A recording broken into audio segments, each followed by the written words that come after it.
Ralph. I've been looking for a safe hiding place for his Christmas present. Oh. Well, did you find out? Find out what? What Ralph's giving you. Oh, no, it's only Christmas Eve. We always exchange our gifts, Christmas morning. Oh. Would you like to know what Ed gave me? Now tell me he's given you your gift already. Oh, he couldn't wait to give it to me. Well, what'd he give you? You ready? Uh-huh. An orange juice squeezer. An orange juice squeezer? Oh, this isn't an ordinary orange juice squeezer. This is a statue of Napoleon.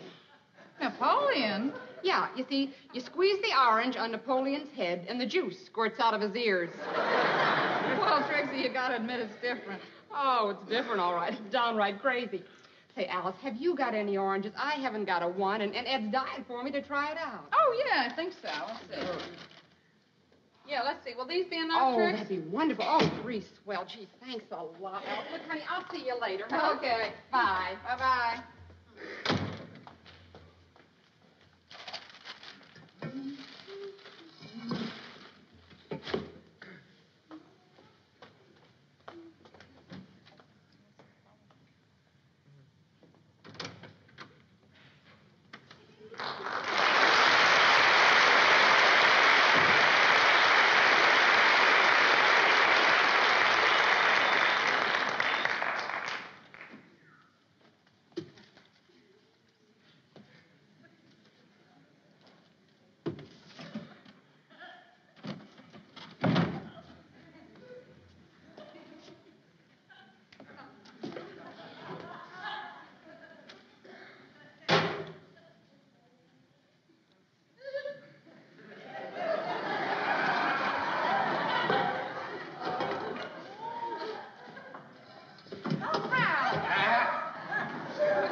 Caught me hiding your Christmas gift.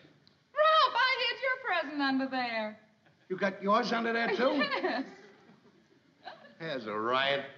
Two of us hiding our Christmas gifts like we're a couple of kids, and we couldn't wait to see them until tomorrow. Uh-huh. What are you giving me? You'll just have to wait till tomorrow morning to find out. Okay, I can wait. No hurry. All right, Ralph. Looks like I'll have to hide your present someplace else. What do you mean, hide it? You don't have to hide it. I'm no baby. I can wait till tomorrow to see it. Well, all right. Look, Ralph, I got to go up to Trixie's for a minute. So while I'm gone, why don't you go inside and wash up? All right.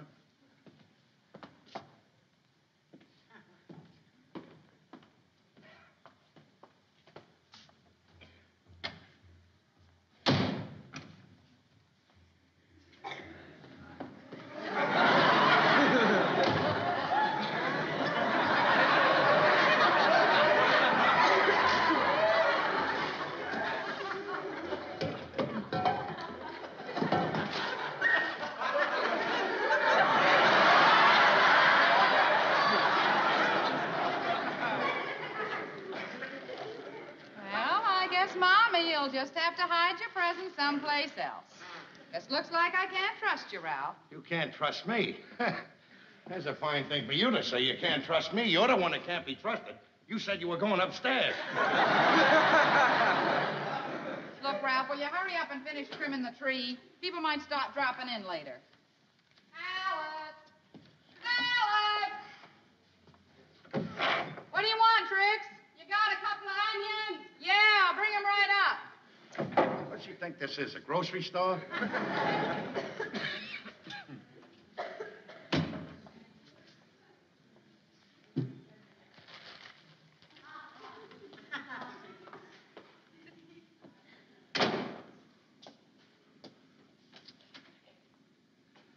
Well, that proves it. That settles it. You had to hide your gift, and I didn't hide mine. That proves just one thing. I can trust you, but you think that you can't trust me. Oh, I can trust you, Ralph. Then why did you hide it? All right. To prove how much I trust you, Ralph, I'll tell you where I put the present. It's in the bedroom closet on the shelf behind my hat box. I don't care where it is. It doesn't make any difference to me.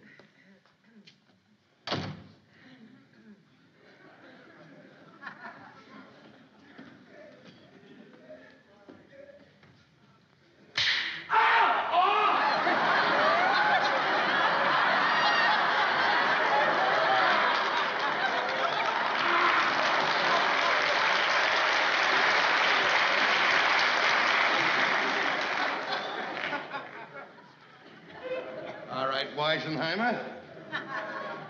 Two can play at that game.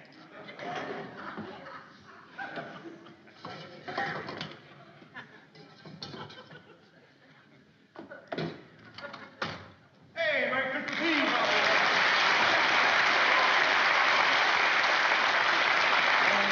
And Merry Christmas Eve to you, Ed Norton. I can see you trimming up the old tree now, Ralphie boy. Yeah, it's going to be a beauty. It sure is.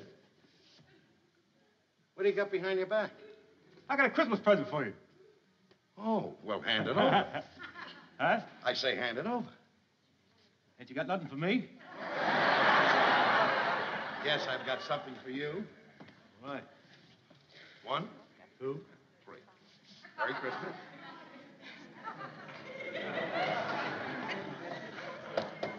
Well, I suppose we both gave us the same thing, a tie.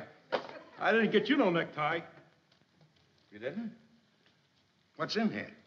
How about your pair of spats? Spats? What did you get me spats for? Well, let's face it, Ralph. You're not the easiest guy in the world to shop for, you know. It's pretty tough to get a guy something that, well, a guy that's got everything. Well, Merry Christmas, Ralph. Merry Christmas, Norton. Anyway, I know it came from your heart. No, it didn't. It came from the fat man's shop. Never mind.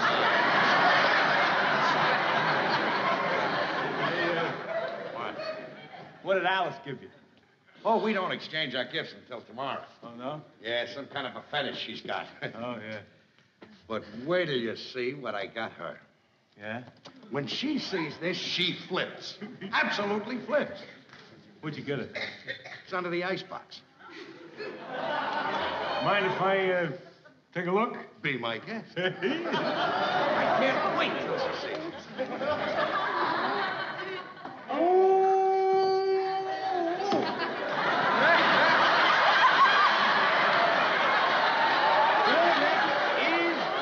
Beautiful, Rob. I mean,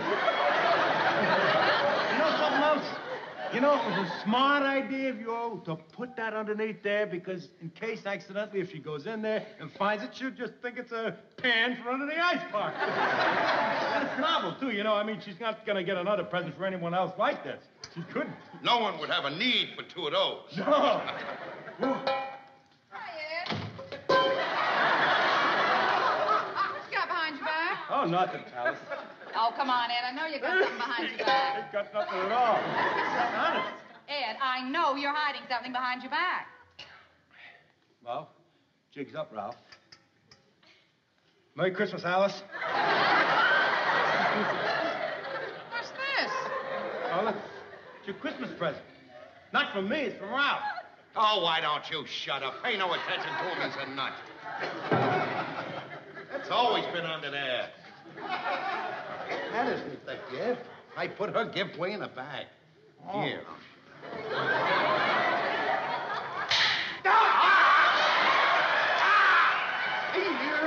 Oh, that's a beauty.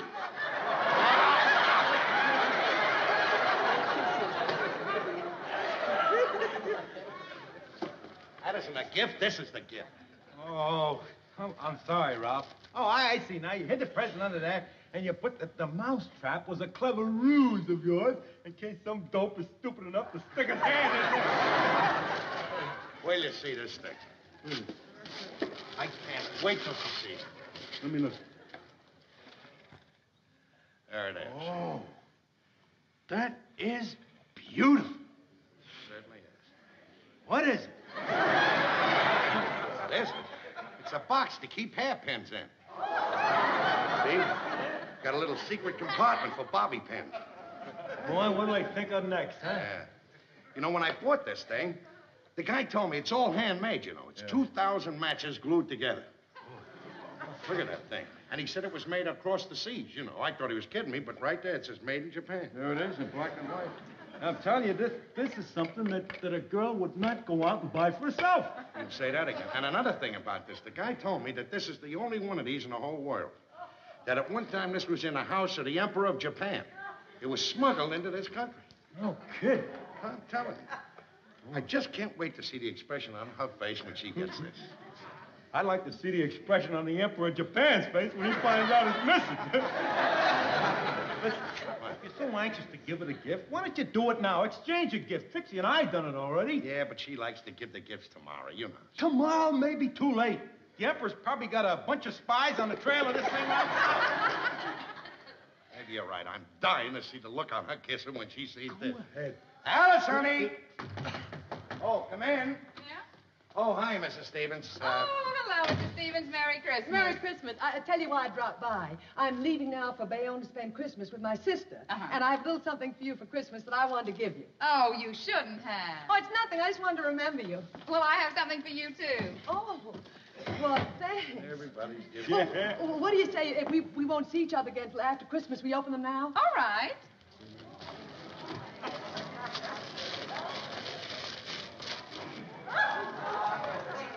Oh, it's lovely, Mrs. Cranston. A kitchen thermometer. Just what I needed. I'm so glad you like it.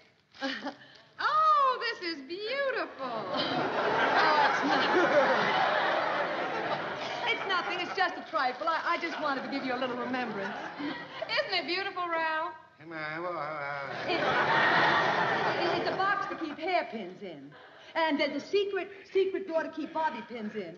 Oh. And would you believe it? It's made of 2,000 matches glued together. Oh, well, I don't know how to thank you. Oh, believe It's such a cute gift to give someone. Oh, believe me, it's nothing. If you want to get some as gifts, I got it at that little novelty store that's selling out, you know, the one near the subway station. Oh, yes. Well, it was awfully sweet of you to remember me. Oh, don't make such a fuss about it. In fact, I'm kind of embarrassed after what I gave you.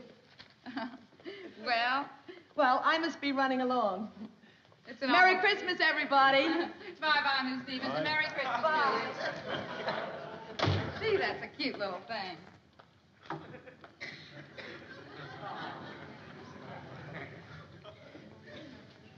Merry Christmas.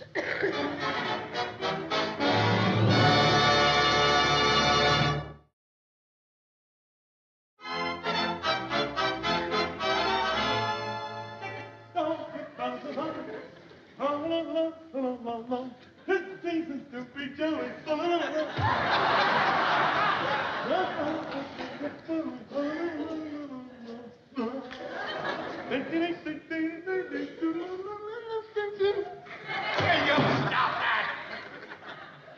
the matter with you, anyway? Sheesh, what a grouch. Compared to you, Scrooge was a holiday playboy. What have I got to be happy about? Suppose I'm supposed to be happy to think that my wife thinks her husband thinks so much of her that he gives her a gift that some neighbor brings in from a novelty store. Well, don't forget that yours is different. Yours came from the Emperor's palace. Can't you get it into your head, Norton? I was cheated. It never came from any Emperor's palace.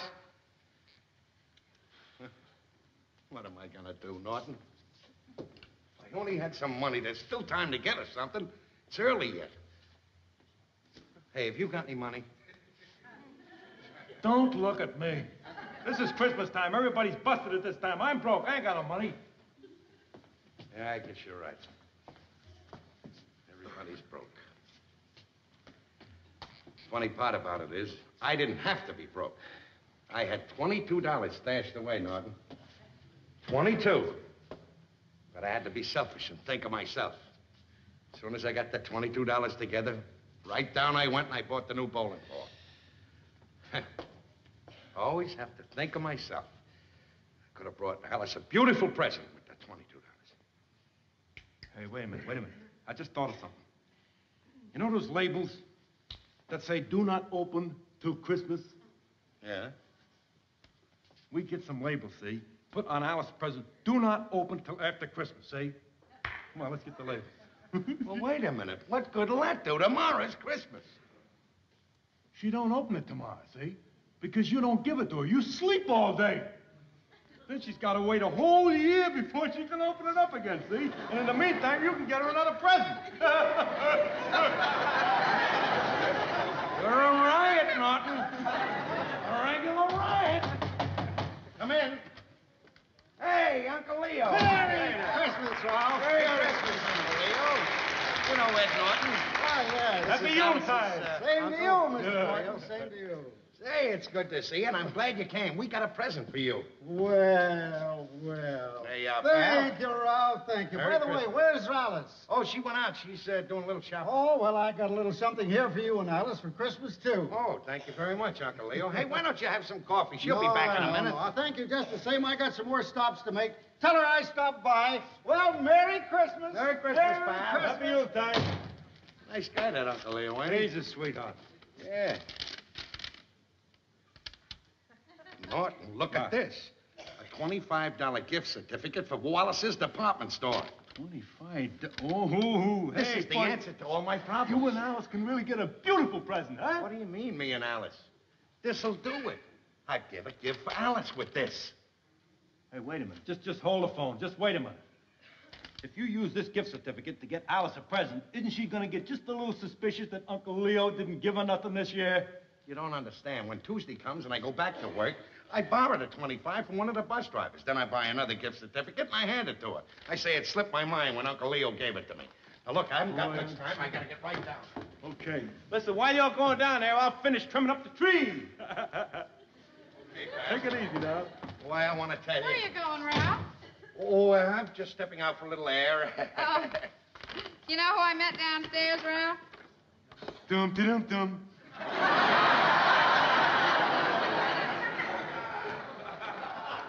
Yeah, I know who you met downstairs.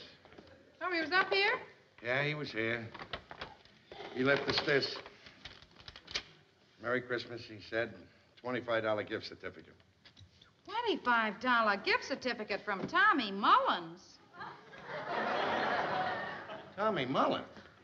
I thought you were talking about Uncle Leo. Oh, was Uncle Leo here? No.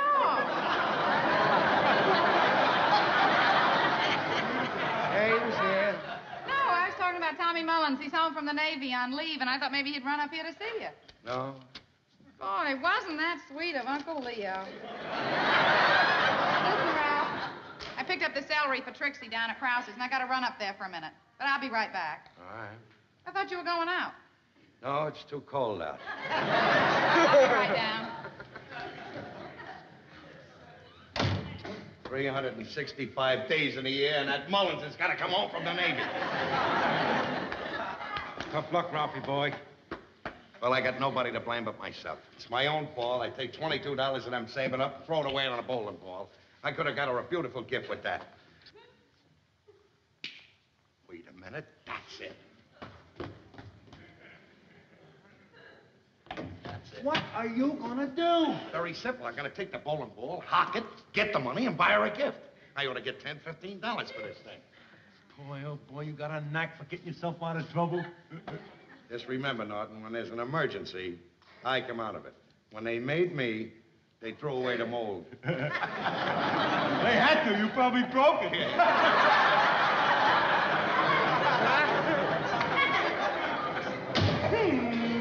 Deck the hole with bars of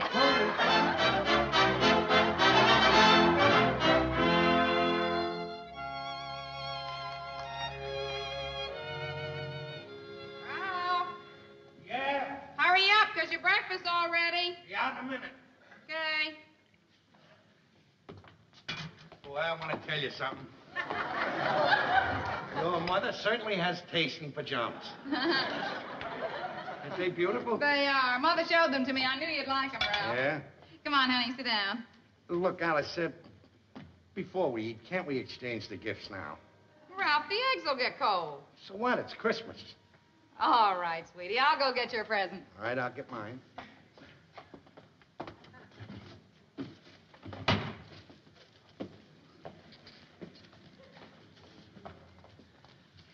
Merry Christmas, Ralph. Merry Christmas. You open yours first.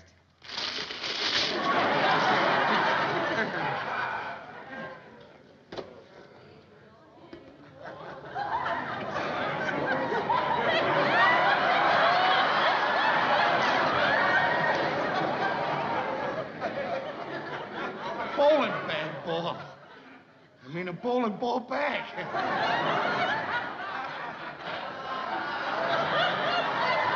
Just what I wanted, sweetheart. Oh, I'm so glad. I know how crazy you are about that bowling ball, Ralph. So I thought you ought to have a bag to carry it in. Thank you very much. Go ahead, open up.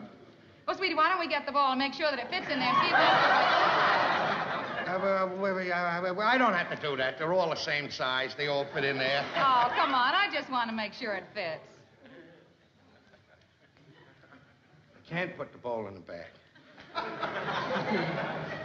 You said it was the right size. Why not? I hocked it. It's a long story. See, Alice, I stashed away $22, see? And, well, you know how I used to walk past that store and see the bowling ball in the window all the time? Well, I spent the $22 for the bowling ball. But I had enough dough to get you a nice gift. And I got you a nice gift. Except that it was the same gift that lady got you. Except the fella didn't tell Hus that Hus came from the Emperor of Japan's house.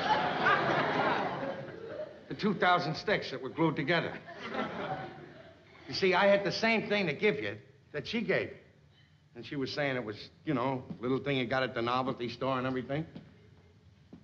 So I began to feel ashamed of myself. So I took the bowling ball down, I hocked it, and that's when I bought you that. Wait till you see it. Open it up. All right, Ralph. Oh, Ralph, it's beautiful. You like it, sweetie? Oh, I love it. It's the best present I've ever gotten. Thank you. And it's practical, too.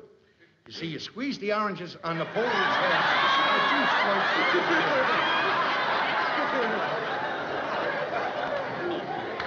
You know something, sweetheart?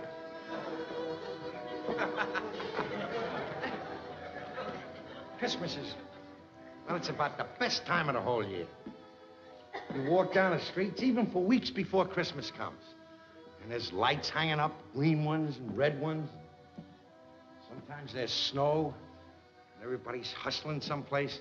But they don't hustle around Christmas time like they usually do. You know, they're a little more friendlier. They bump into you, they laugh, and they say, pardon me, and Merry Christmas. Especially when it gets real close to Christmas night. Everybody's walking home. You can hardly hear a sound. Bells are ringing, kids are singing, snow is coming down. And boy, what a pleasure it is to think that you got someplace to go to. And the place that you're going to has somebody in it that you really love. Someone you're nuts about. Merry Christmas.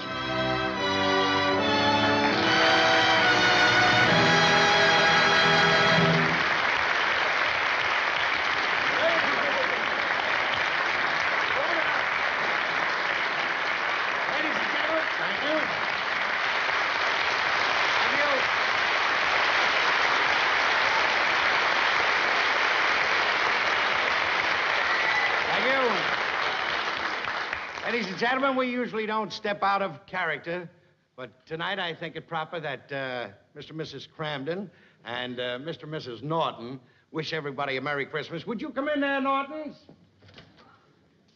There they are.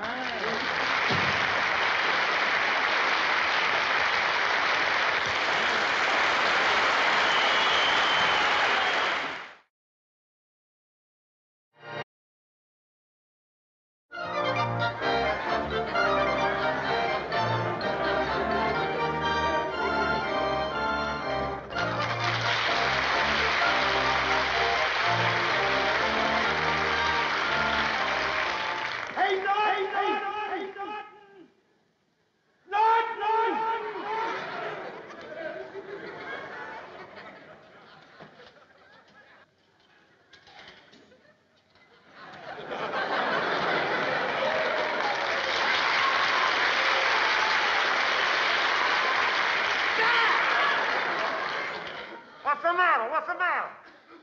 Nothing. Just that you looked a little strange, that's all. I didn't know it was you at first. What'd you expect to come out of the sewer? The man in a gray flannel suit? Boy, that outfit is certainly a doozy. Well, come on, let's eat our lunch. I ain't got no lunch. My lunch is back at Brooklyn. What'd you forget to bring it? No, I didn't forget to bring it. I dropped it on the job here. If I'm any judge of currents, it's back in Brooklyn right now. Don't worry about it, pal. You can eat my lunch. I'm not hungry anyway. Wait a minute. When you offer me your lunch, it's either one of two things. Alice made you tuna fish sandwiches, or else you want to borrow money from me. Ham, you want to borrow money. Just so happens, Norton, that I happen to have one of the greatest ideas I've ever had in my life. Yeah? You know that costume party they're running tomorrow night down at the Raccoon's Lodge? Yeah. I know how to win the very first prize, which is $50. So do I. How? Have the best costume. Certainly that's the answer, but only we know that. Take those guys. They don't have the head for it down at the lodge. Look what happens every year they run a costume party. What does Cassidy show up in? Cuts down his wife's dress and goes as tugboat Annie. Look at Riley. Throws a white sheet over his head and says he's Julius Caesar. Wait a minute. I was talking to Riley a little while ago. This year he's going to make a change, he says. This year he's going to throw a sheet over him and go as Mark Anthony. Well, that ain't going to win him the prize either. No. My way is the only way. What way is that? Well, to start off with, you lend me $10. I go down to a real costuming house and get a professional costume. That means that the other guys ain't got a chance. How can they win with me running around in a professional costume and them wearing those homemade things? And get this, I invest $10. I win $50, which gives me a $40 profit. Ralph, you are a genius. Really think so, Norton? I know so. Because you think like me. That's why you can't get the $10 from me. Because we're both geniuses and we think alike. What are you talking about? I'll tell you. Just a minute. Hey, that Flaherty, throw up that package I got down there, will you?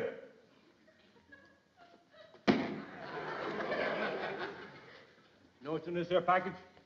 A costume I rented this morning for the party tomorrow night.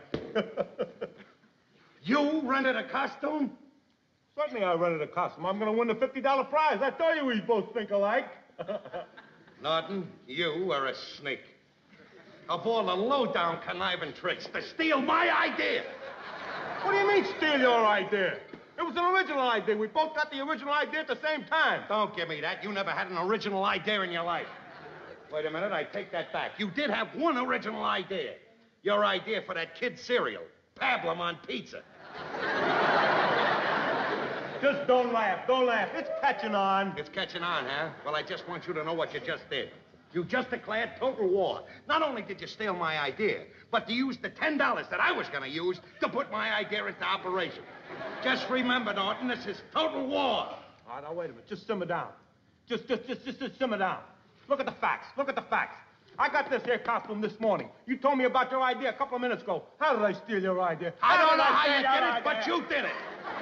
I had this idea more than a week ago. Well, you didn't tell me about it. How could I steal your idea, huh? How, huh? I don't know, but you did. And it's not going to do you any good, Norton. Just remember that. It'll do you no good. All right. And another thing. I'm winning, pal. I'm winning, no matter what you do. That's the way you feel about it? Nothing left to say, is there? Just one more thing, Norton. From here on in, we are deadly enemies. I don't want to see you. I don't want to talk to you. I don't want to have nothing to do with you. If you see me coming down the street, get on the other side. When you come down the street, there ain't no other side.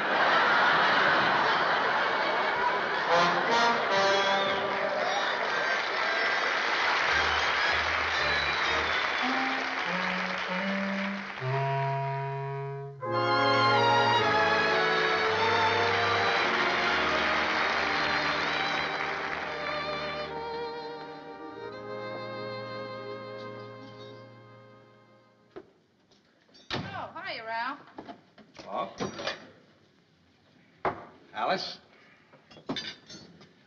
I'm going to come right to the point. I don't want any beefs, no arguments. I want you to be reasonable, and I'll be reasonable. This is my request. I want $10. All right, Ralph. Whenever you come in here with this approach, I know you're about to start in again on another one of your crazy harebrained schemes. This is no crazy harebrained scheme.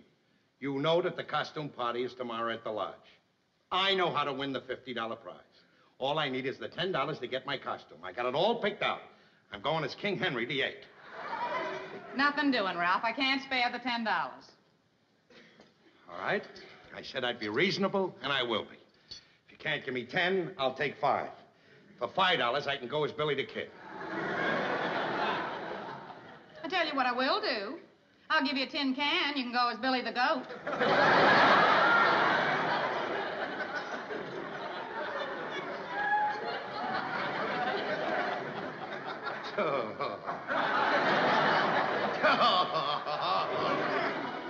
Bang, zoom. Listen to me, Ralph. I don't want to hear any more nonsense about renting a costume. I told you over a week ago to start making your own. Now, why don't you use some originality? Show some ingenuity. Why don't you use your brain? Because I want to win first prize, that's why. Well, you can work it out any way you want, Ralph. All I know is you're not getting the $10. And I gotta hurry up and get dinner ready because the Nortons are gonna be here any minute. What are the Nortons coming down here for? I invited them for dinner. Oh, is that so? Well, for your information, the Nortons aren't setting foot in this house. Ralph, I had to invite them for dinner. Don't you realize we've had dinner at their house 3 nights this week already? That's their hard luck. I don't mind Trixie eating here, but Norton, not a morsel does he get.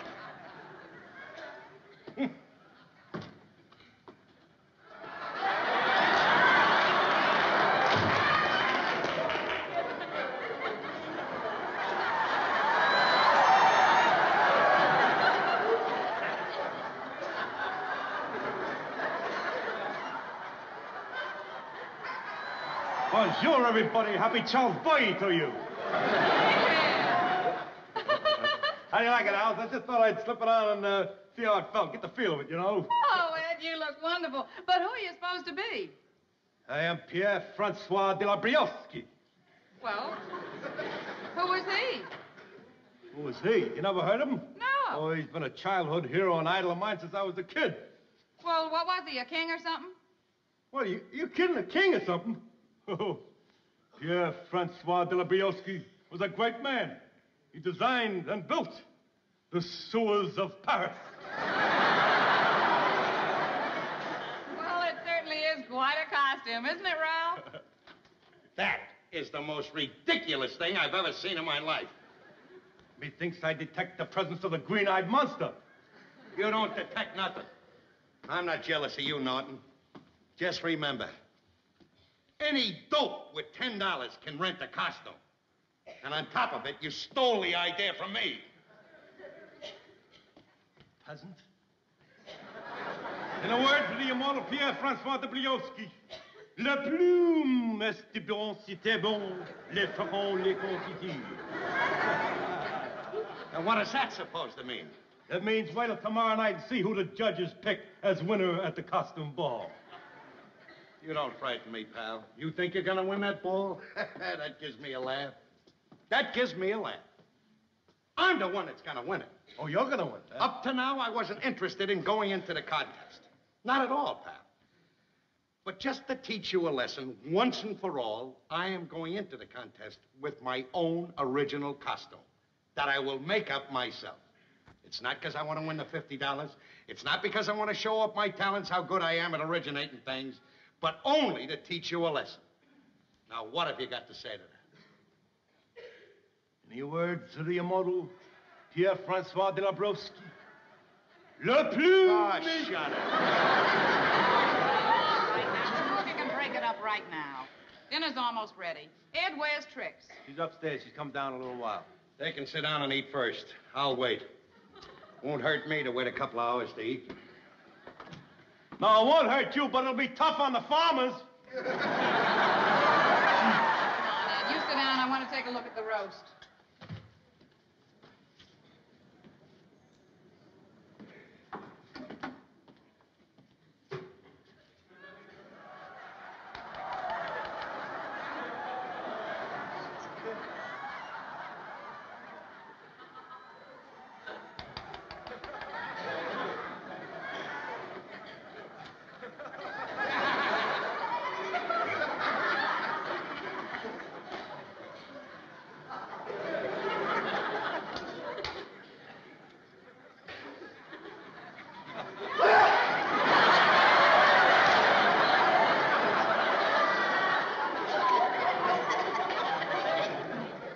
Bellevue is calling.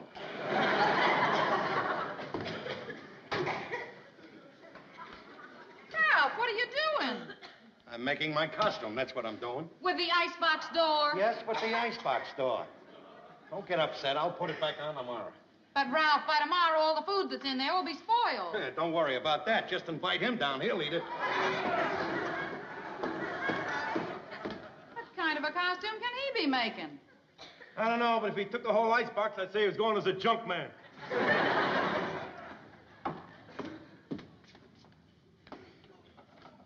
Ralph. I need knobs. Said use your imagination. Well, my imagination says I need knobs. Well, that's just great, Ralph. Now, supposing I need something in that drawer, how am I going to get it open? There's nothing that you'll want that's in that drawer that can't wait till tomorrow.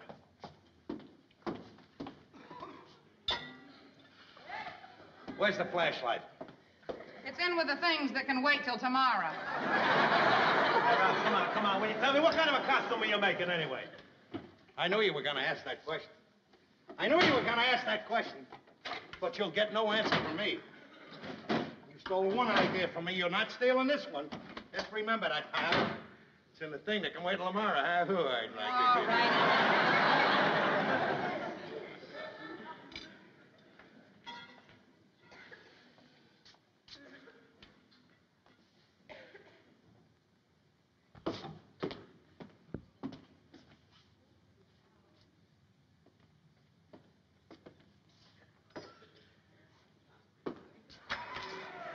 Ralph. What is he doing anyway? Tell you what I'm doing. I'm making a costume that's going to make a fool of you, pal. That's going to look like a piece of French cheesecloth when I'm finished. And you are going to look even sillier than that sissy hero of yours, that Briosky or whatever his name is. Oh, wait a minute. Just a minute. You're talking about a great man. A great man who designed and built the sewers of Paris. Sure, he built the sewers of Paris. Anybody that dresses like that's got to have a place to hide. You can go so far, Ralph. I'm not taking any more of this. I don't care if you insult me. You can call me anything you like. But when you insult Pierre-Francois de Lebrowski, you insult the honor of France. I challenge you to a duel. Do you have any seconds? I got some seconds. I got 2 seconds. And you better use them to get out! Get out!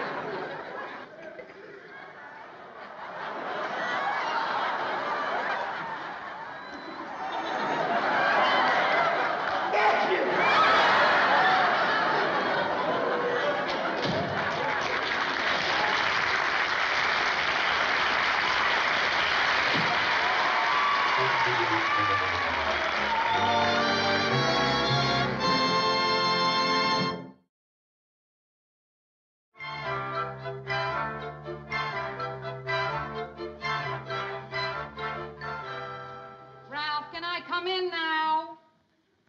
No, you can't. I haven't got the whole costume on yet, and I don't want to see it until I get it all on. I want you to get the full effect of this. I hope you know it's getting late, Ralph. I'd like to get in there and wash up. We'll wash up in the kitchen sink. I can't. You're using the faucet as part of your costume. I can't play the radio because you're using the tubes. I can't even open the window because you got the sash cord. Get ready! I'm coming out!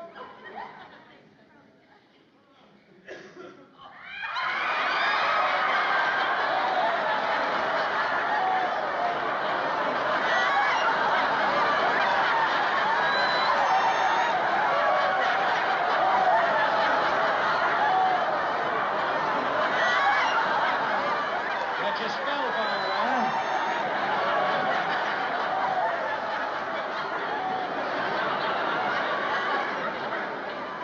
Thought I couldn't do it, didn't you, Alice? Can you see the faces on them down there when I walk in with this? You gotta admit it, Alice. You gotta admit it. When the chips are down, I'm ready to go. The wheels are turning up here at all times. Well, what do you think?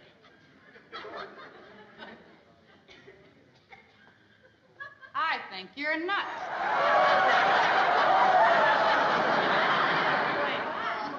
None of your funny stuff, Alice. What do you think of the costume? Well, I gotta admit, it certainly is original, Ralph. But there's one question I'd like to ask you. You're losing it already. Let me have that. That's my denaturizer. While we're on the subject, what are you supposed to be? What am I supposed to be? The man from space. Oh, is that what a man from space looks like? What's the matter? Aren't you up on current events? Don't you read the papers? Don't you read comic books? That's the trouble with you. You don't know the latest developments. I don't know the latest developments. Who is it that lets your pants out every other day? Oh, you're a riot, Alice, a regular riot. Regardless of what you say, this is going to win the first prize.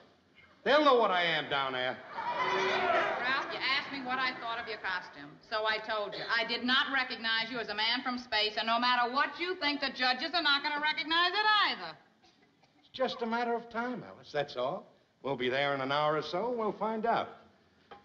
Well, I don't care about the $50. I just want to teach Norton a lesson. Don't be too confident, Ralph. Norton looked pretty cute in that outfit of his. Pretty cute. There's a laugh.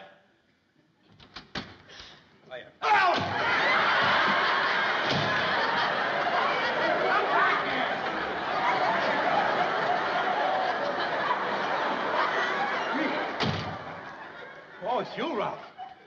Boy, you had me scared there for a minute. I thought we were being invaded. Invaded? Did you hear that, Alice? It didn't take him long to find out that I'm the man from space. Space? Who said anything about space? I thought we were being invaded by Sherman tanks.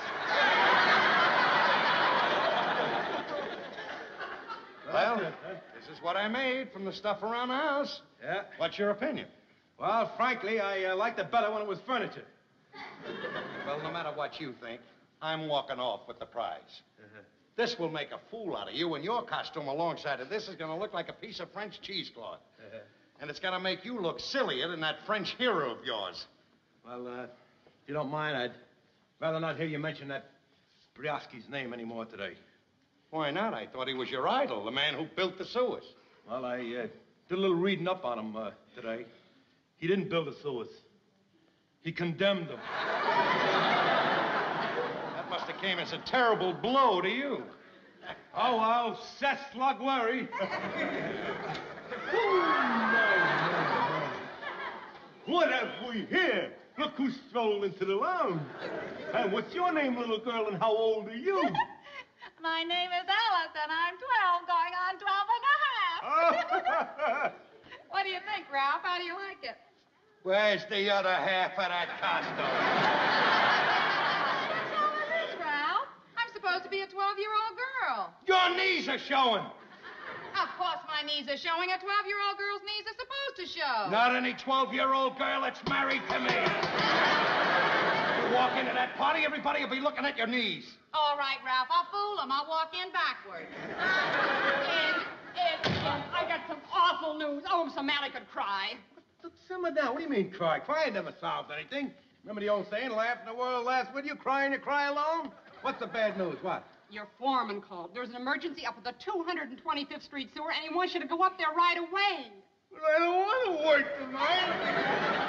He said if you don't go, you'll lose your job. Oh, that's a shame, Ed. Yeah, what are you going to do, Ed? Well, what can you do at a time like this? Duty calls. You got to answer the call to duty, that's all. Just one of those days for me, I guess. First of all, I find out that my hero, my childhood idol, Pierre-Francois de la Briosky, is a phony. I waste 50 cents on some new snuff today. Now I gotta go to work. La plus musique on les chouchis.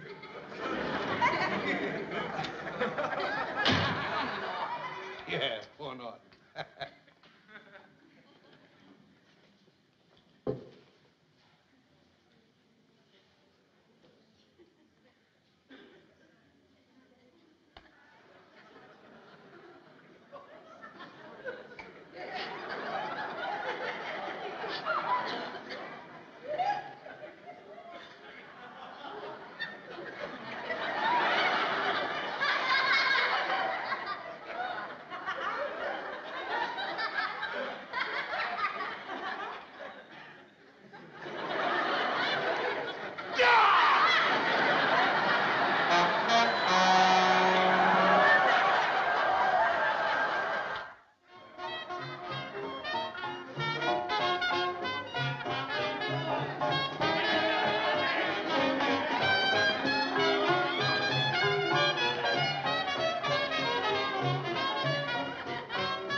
I guess it's time we pick the winner, huh? Yeah, we might as well get it over with. Gotta get on with the costume contest. Yes, sir. Look, Ralph, will you stop bothering us? It isn't me. I'm in no hurry. It's just the rest of them. They're all impatient. I'll go in and tell them to keep their shirts on.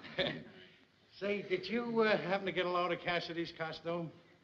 He's got his wife's dress on again, tugboat Annie, same as last year. Riley's got the sheet again. Yeah. Julius Caesar. Did you get a good look at my outfit? Well, all right, Ralph. I'm ready. Bring them in now. Bring them in. Let's go. All right, everybody. They're gonna judge the contest. Oh, come on, Fred. Come on, everybody. Come on. Come on, line up. Now, friends, we've narrowed the contest down to 2 people. But before we make our final choice, we want to see them again. Now, first, we have Ralph Cramden. I had no idea. We chose Cramden for his wonderful impersonation of a pinball machine. Pinball machine? Well, sure, that's what you're supposed to be, ain't it? Oh, certainly. And next, we have Pete Woodruff. We chose Woodruff for his costume depicting a playboy of the Roaring 20. It's a nice rented costume you have there, Pete. It's all rented. Well, we have decided who the winner is. The winner is...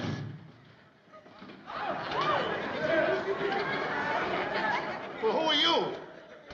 Me, Norton. Am I too late for the eats? Well, you may be too late for the eats, Norton, but you're not too late to win the first prize. $50 for the man from space.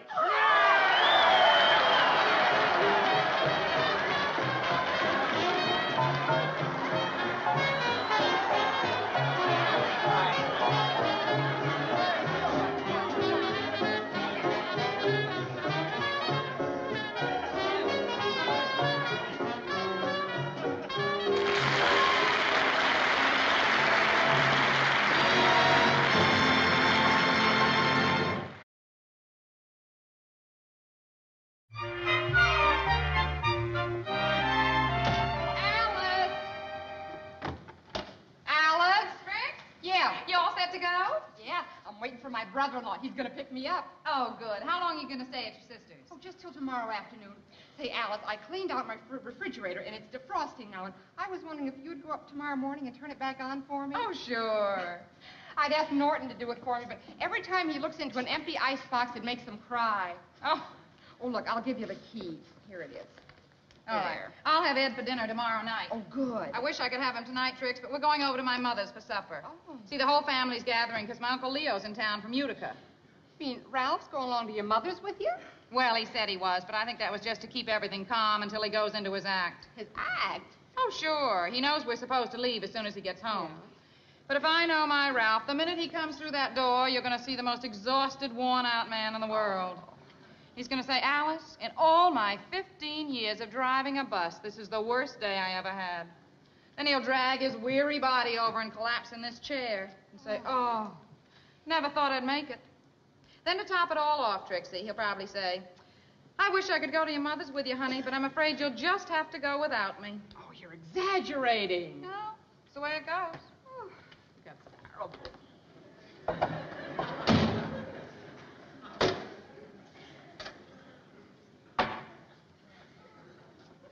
In all the 15 years that I have been driving a bus, this is the worst day I have ever had in my life.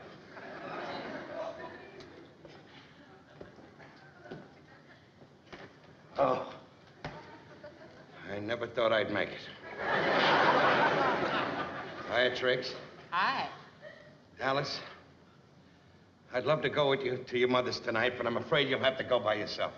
Ralph, you can't stay home here. I have nothing prepared for supper. Doesn't make any difference. I'm too tired to eat anyway. I'm going in, put some water on my face before I collapse.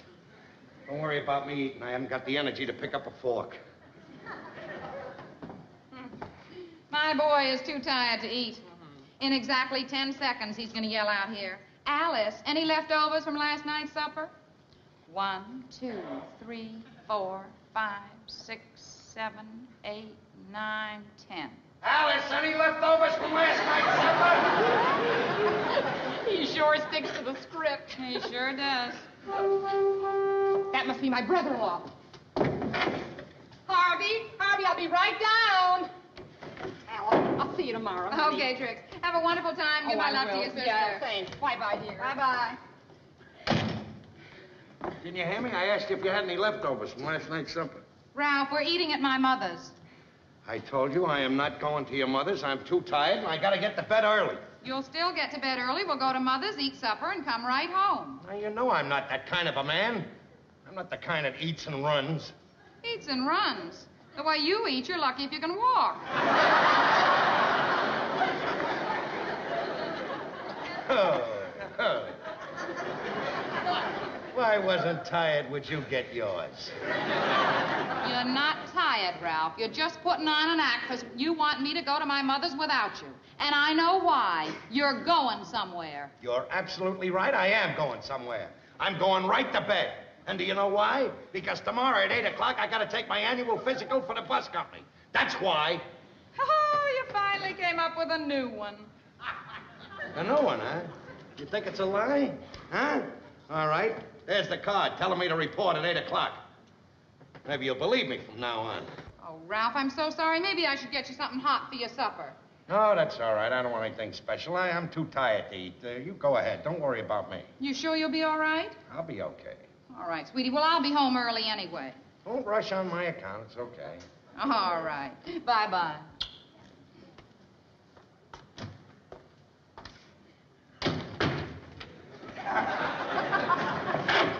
Norton! Come on down!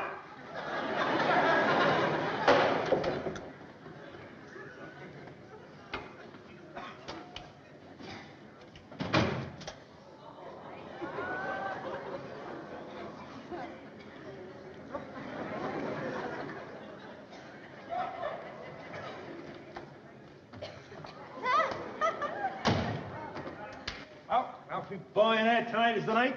We take Yes, that sir. Bayonne team, we'll be the bowling champ to the whole Raccoon Lodge. Don't worry, pal. We'll win. Well, we better. Well, that Bayonne bunch has been riding us ever since they won the National Raccoon Mambo Championship. They wouldn't have won that except some guy slipped in a Spade Cooley record. Well, tonight is going to be different. Yeah? Hey, you don't know how close I came to having to go with Alice to her mother's. Well, it's your own fault. It's your own fault. Keep making up alibis and excuses and everything. Why don't you just put your foot down and say, Alice, I'm going bowling? Get a load of who's talking. How about the night that Trixie insisted that you go with her to her mother's house? The night we were gonna play pool. Well, we ended up playing pool, didn't we? Yeah, you and me against her and her mother. Well, I'll never forget that shellacking we took that night either. Yeah, let's go. Oh, wait a minute, Ralph. Before we go, before we get with the guys, I'd just like to say something to you. That throughout this here tournament, you've been an inspiration to all of us. Believe me. And if we win this here championship, it'll be because of you. Thanks, Norton. And may I say that I have a feeling I'm going to play tonight like I have never played before. Good. It looked like rain, so I thought I'd just get my...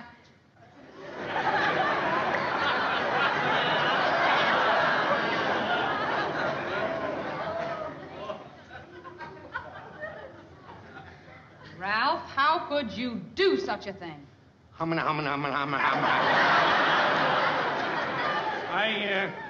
think I forgot something. If you need me, I'll be upstairs. You knew you were going bowling all the time.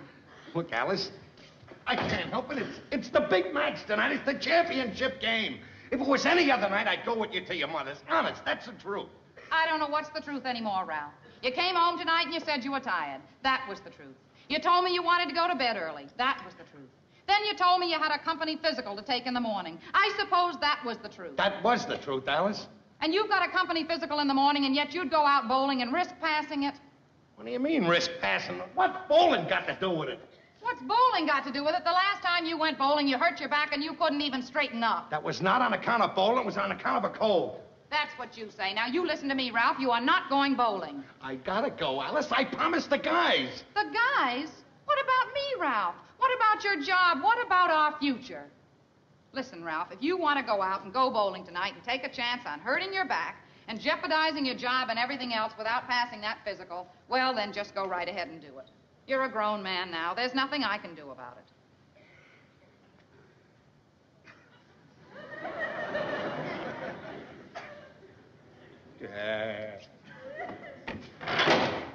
Norton!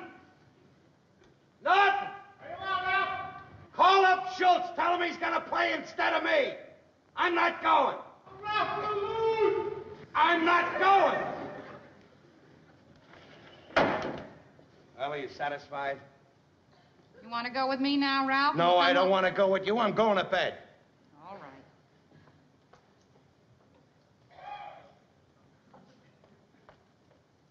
Have a good time.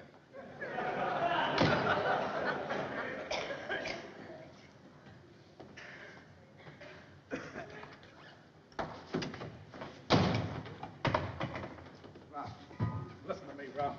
You gotta play with us. Schultz can't bowl tonight. He's gotta work tonight. There's not a guy in the club that can bowl over 100. Come on. I am not going. Well, I'm not saying you should, Ralph. Because if you're not going bowling, I think you probably got a very good reason for not going. I have a great reason for not going, and I'm not going. I'm sure you have got a good reason. Well, I guess that we just have to face it. Without you bowling tonight, we're gonna get beat. Well, you'll just have to get beat, that's all. Yeah. Well, I guess it ain't the end of the world. Fellas will get over their disappointment sooner or later. I tell them that the reason you're not bowling is that you just made up your mind not to go bowling. That it's got nothing to do with Alice, that you're not afraid of her. Because I happen to know that you're not afraid of Alice. That you just made a decision, and a man of your caliber, when he makes a decision, nothing in this world or nobody can change it. Eddie Malloy's bride-to-be is going to be there tonight. Of course, the wedding may not come off when she sees the shellacking he's going to get. Herman Groover has set up a nice victory feed for us. 3 kinds of pizza. Pig's knuckles and sauerkraut. And that Neapolitan knockwurst that you like so much. Well, I guess he'll be able to unload that on a Bayonne bunch. Freddie's going to take it tough, too. His 73-year-old mother is coming over from Canarsie. It's a shame that she has to see her boy get beat. Well, you've made up your mind not to go bowling, and that's it. I guess you can't win them all. So long, pal.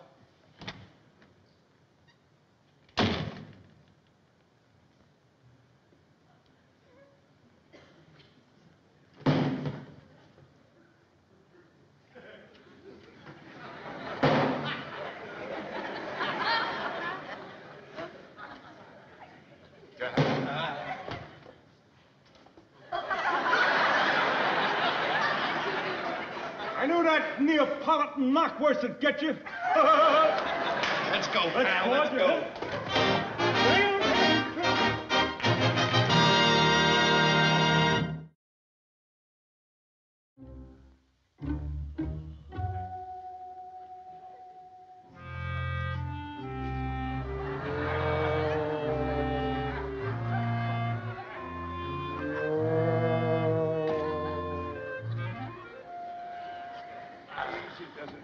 Easy, watch it. Easy. Lower, easy. Easy.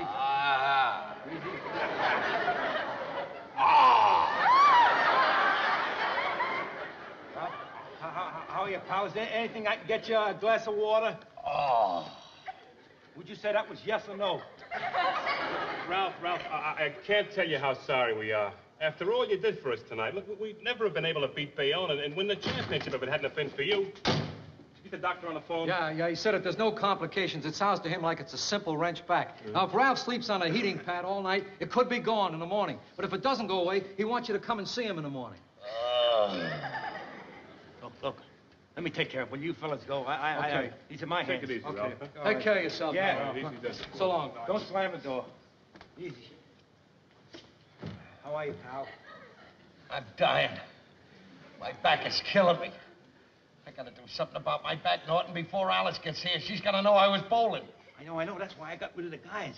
I didn't want them to find out about the Alice situation. I didn't want them to get the impression that you're afraid of Alice. This is serious, Norton. It's not only that my back hurts, but I'm half hot and I'm half cold. Yeah? My head's red hot and my feet are ice cold. You know what it is to have a hot head and cold feet? I know how it is. I get that way any August day in the Sewell when it's high tide.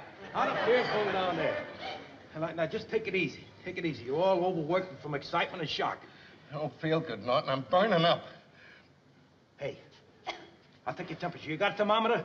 Yeah, it's in the drawer. Now then, when I take this temperature, when you find out you ain't got no fever, then your mind will be relieved. Because if you haven't got no temperature, then nothing's wrong with you. Wait a minute.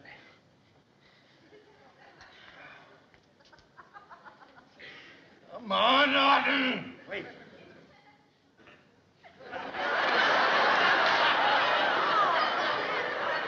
Just hold it there. That's all. Just hold it there. That's it. And all in a while, just hold it there in your mouth. I'm just a little hungry, Ralph, that's all. How can you eat when I'm in dire pain like this? Don't get excited, will you? Let me find out if you got a fever. If you don't have a fever, then your mind will be relieved. We'll put the heating pad on just like the doc says. You'll be all right in the morning. You'll be your own fat, jolly self. Let's see.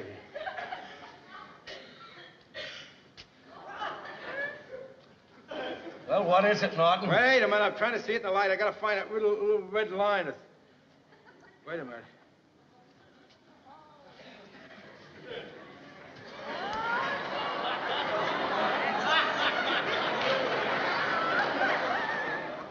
Hey, Ralph, what's the normal temperature? Around 98, eh? 98.6. What would you say a bad temperature is? 102, 103. What is it, Norton? What is my temperature? What's my temperature, Norton? 111!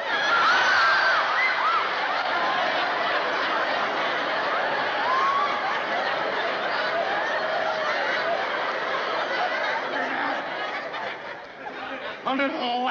Why did it have to be you? Prime of life? Can't see the red thing. Here, wait a minute. Here, right there.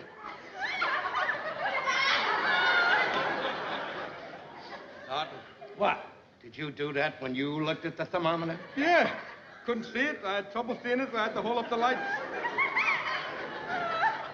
Ralph, that means you don't have 111. You're gonna be around.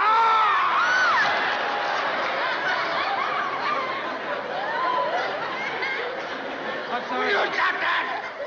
You're gonna be all right. Now, put the heating pad on. You'll be just as good as new, just like the doc said. I can't put any heating pad on. If Alice sees a heating pad, she'll know I've been bowling. I gotta do something, Norton.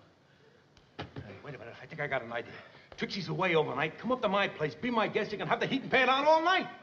What excuse am I gonna give Alice for staying up there all night? Wait a minute. What? Does Alice know that Trixie's away? Oh, yeah, sure. She knows that you're all alone? Yeah. Remember that sleepwalking attack you had? Yeah, so what? Alice still remembers that. Now, look. As soon as Alice gets home, you'll be upstairs. You come down here like you're walking in your sleep, see? Yeah. I'll say to Alice, isn't that a shame? Trixie isn't home. He's all alone. He's liable to kill himself, walk off a building or something. Then I'll say, I better go upstairs with him and keep an eye on him all night.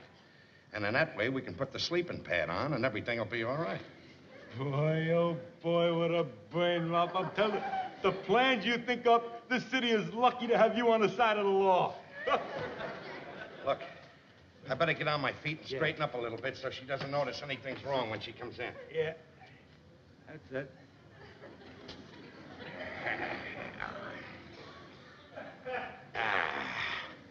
How does that look? Does that look natural?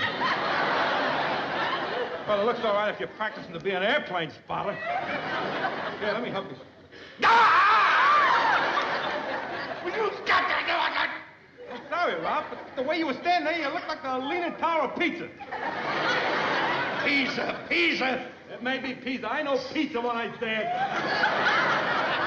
Will you go upstairs and get ready to come down here? Wait a minute. When do I come down? How do I know when to come down? Look, when I want you to come down, I'll make believe that I want to see how the weather is out, and I'll go to the window and I'll say, it looks like rain. That'll be your cue to come down. It looks like rain. Okay. Now, Ralph, now that your troubles are almost over, do you mind if I make a small withdrawal from the icebox? I certainly do. I don't want you to go near that icebox. Now, will you get upstairs? Okay.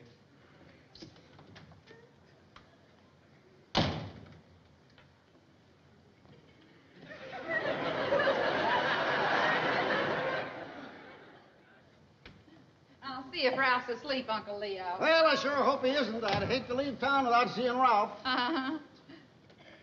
Oh, Ralph, you're still up. Yeah. Look who's here. Uncle Leo. Hi, Uncle Leo. Hello, Ralph. Say, I'm mighty glad I don't have to go back to Utica without saying hello to my favorite nephew. Ralph, it's good to see you.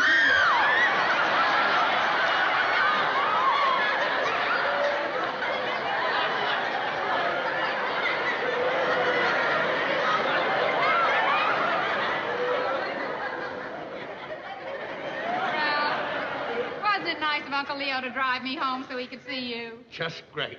When was the last time I saw you, Ralph? Oh, about a year ago. You haven't changed a bit. No, sir. Still the same old Ralph. It's good to see you.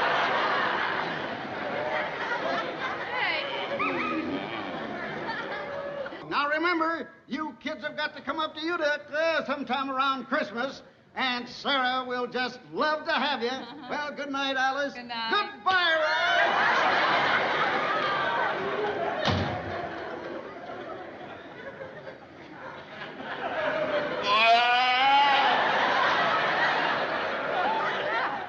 What happened? Baby, nothing else, just yawning. Yawning? I'm tired. Sounded like feeding time at the zoo. Come on, Ralph, let's get to bed. Before I go to bed, I'd like to check on the weather a little bit. Check on the weather. Yeah, I want to see if it's raining out or not. Paper said it might rain. Whoa! It certainly looks like rain tonight. Well, Ralph, now that the whole neighborhood knows that it looks like rain, what do you say we go to bed? All right, I'll be right in. You have to get up early in the morning, you know. You got to take that exam tomorrow. I'll be there. Come on. Ooh.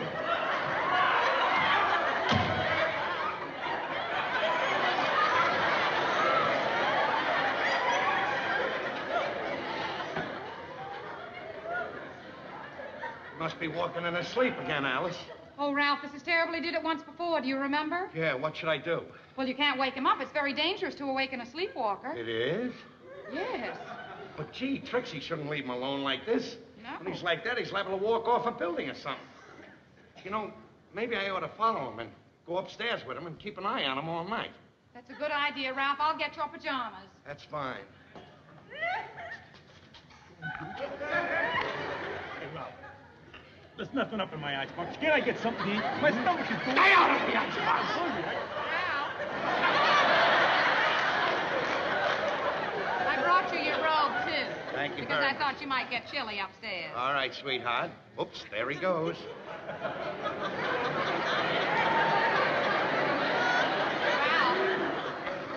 Don't forget to stop down for your lunchbox because I've got a load of fried chicken in the icebox. Oh, I'll be down.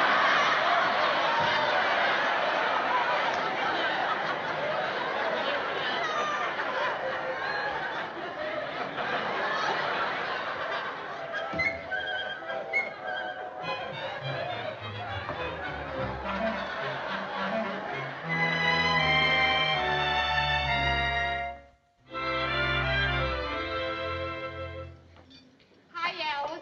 Oh, hiya, Trix.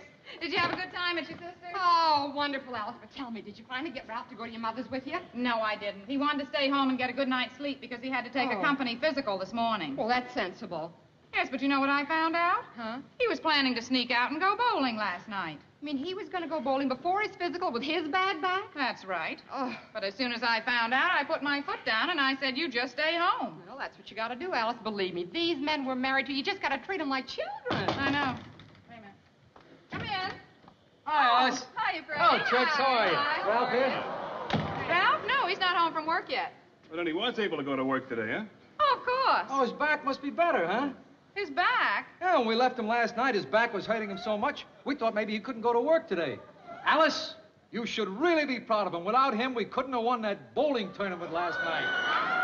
The bowling tournament? Sure. As a matter of fact, Alice, that's why we came over here. Tell her, Charlie. Well, Mrs. Cramden, would you tell Ralph that on behalf of the Raccoons, we'd like to offer him this Player of the Year trophy for his outstanding achievement in last night's tournament.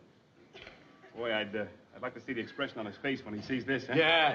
Oh, Alice, as soon as he comes home, will you be sure he gets it? Oh, he'll get it all right. Trixie, Right. settle that for us, huh? Yeah. Right. Well, how do you like that, Trixie? Like I said, children. Yeah. Telling you, trying to fool me when he said that he was going to go right to bed and get a good night's Yeah. sleep. He went bowling, hurt his back. Oh, hiya, Trix. I just was up in your... Hi, Ralph. Yeah, I gotta get upstairs. Oh, boy. Bye, Alice. Bye, Aunt. I'll see you later. All right, Trixie. Hi, Aunt. Hi, Ralph. How did everything go? Oh, fine. Passed the physical with flying colors. I'm so glad. Now, wasn't I right to tell you not to go bowling last night, Ralph? Yep, you sure were. Now, is there anything to Because eat? you know, if you'd gone bowling, you might have hurt your back. Well, I might have at that. You know, can't argue with logic. What are we going to have to eat now? I know how much you enjoy bowling, too, Ralph. Well, you But know. it's just a game, and driving a bus is your livelihood. That's right, if it's a toss-up between the two. Yes. What do we got to eat now? Gee, it must be a terrible disappointment to a team, Ralph, when the star player doesn't show up. Yeah, I guess they just have to go ahead and lose. By the way, what happened with your team last night when you didn't show up? I guess they lost. What's for supper? They I'm couldn't starving. win without you? I don't think so. Well, I'm glad you made your decision last night, Ralph, and stuck to it. Thank you. Is there anything to eat now I'd like to eat? I know that if you had to make that decision again, you would make the same decision you made last night, wouldn't you, Ralph? Positively, absolutely, and certainly. Now, can I please have my supper? What's for supper? Why don't you start with this?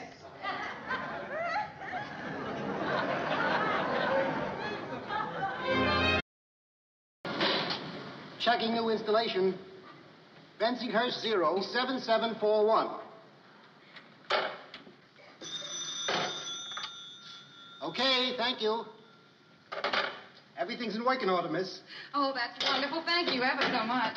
You're welcome. Bye. Bye.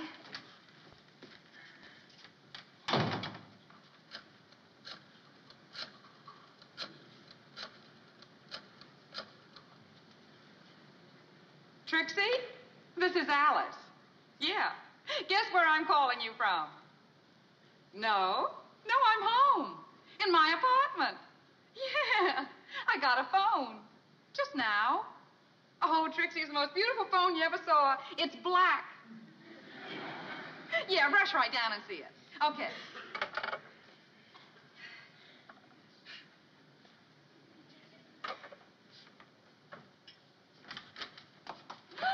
Alice, what a surprise! But after 15 years, how did you ever get Ralph to change his mind? I didn't. He doesn't know anything about it yet.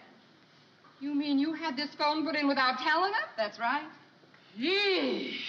Well, I just had to do it, Trix. You know, every time the bus company wants to get in touch with Ralph, they got to send a man over here. And ever since my mother moved out to Astoria, I just haven't been able to get in touch with her at all. So I had to have a telephone, but the only trouble is I don't know how I'm going to break it to Ralph. If I could just get him in a good mood before he sees it. Well, you better get him in a good mood while he's still out in the hall, because he's going to see that as soon as he comes through the door. Yeah. I know, I'll hide it. Yeah, good idea. Go right in here. Yeah, that's swell. Then I can wait, you see, till I get him in a good mood, and then Yeah. I'll tell him about it. I'll keep my fingers crossed for you, Alice. Okay, Trix. Well, hiya, sweetheart. Hiya, dear. And how is the charming Mrs. Norton? Oh, I'm fine, thanks. I'll see you later, Alice. I better be going. All right, Trix. Lovely girl, that Trixie. Oh, Ralph, I'm so glad you're in a good mood, because there's something I just got to tell you. Oh, hey, before you tell me anything, let me tell you something. You know that guy that works down, he's a bus driver down at the depot, Joe Lustig? Uh-huh. You know, the guy that's always making those stale jokes about me being slightly overweight? Mm-hmm. Well, last night he goes home to dinner, see, and he sits down. No sooner does he sit down to eat, the telephone rings. And they want him to come down and take some guy's place who's sick, take over the shift. Well, he gets on. He says, I don't want to do this. He starts complaining and beefing. He says, it's not my turn. Well, whose turn was it? It was my turn. But because we haven't got a telephone, they can't get me. So he had to go down and take over the shift. Imagine that. I get out all the dirty work because we haven't got a phone.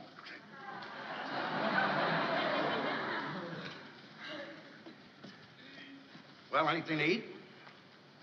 Yeah. I'll get you supper for you right away, Ralph. All right. What did you want to tell me? Oh, that? I took your blue pants to the cleaners. Oh, fine. Well, I'm going in and wash up. I'll be right out now. All right, Ralph.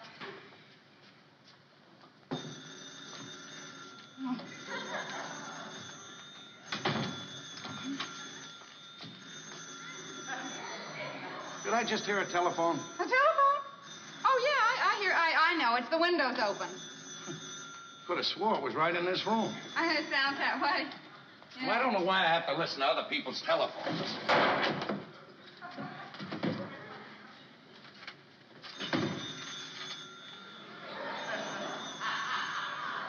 You didn't close the window all the way.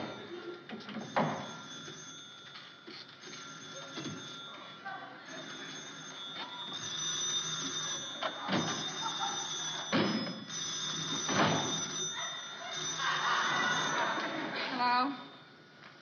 No, it isn't. You have the wrong number. All right, Ralph. Kill me. Alice, that phone is going out. If you'll calm down for 1 minute, I'll give you a dozen good reasons why we need that phone. Yeah, and I'll give you a big reason why we can't have the phone. We can't afford it. Oh, Ralph, a telephone isn't a luxury anymore. It's a necessity. A necessity, huh? They put this in this afternoon. I'll guarantee you've been on it 30 times already. I made one call, Ralph. One call. I spoke to Trixie. Trixie? Upstairs? You called her on the phone to talk to her upstairs? What's the matter? Yelling out the window is too good for you now? What, was it raining out? Yelling out the window is bad manners. Don't you make any nasty remarks about my mother. She's been yelling out the window for 80 years. Yeah? And before she lost her voice, there were more people listening to her than to Amos and Andy. Now, you listen to me, Ralph. That phone is staying here. Everybody but us has a telephone. All you're worried about is the money. Well, you can just stop worrying, because I'll figure out some way to pay for that phone. I'll just, I'll cut down on something. I know what you'll cut down on. My food. That's what you'll cut down on, Alice. My food. We'll have a phone, but I won't have anything to eat. Oh, Ralph. Don't old Ralph me. I'm sick and tired of hearing that old Ralph.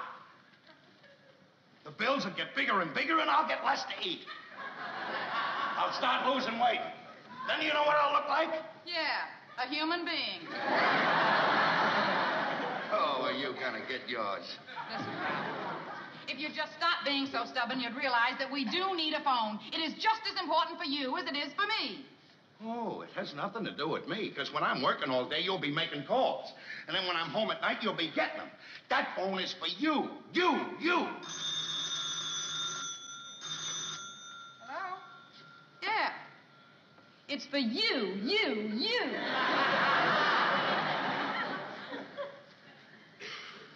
Hello. Shut up. All right, Ralph. What'd you hang up on Norton for? Because he's a nut, calling me up to congratulate me about having a telephone. Now, look, let's get something straight right now, right here and now. A man's home is just like a ship.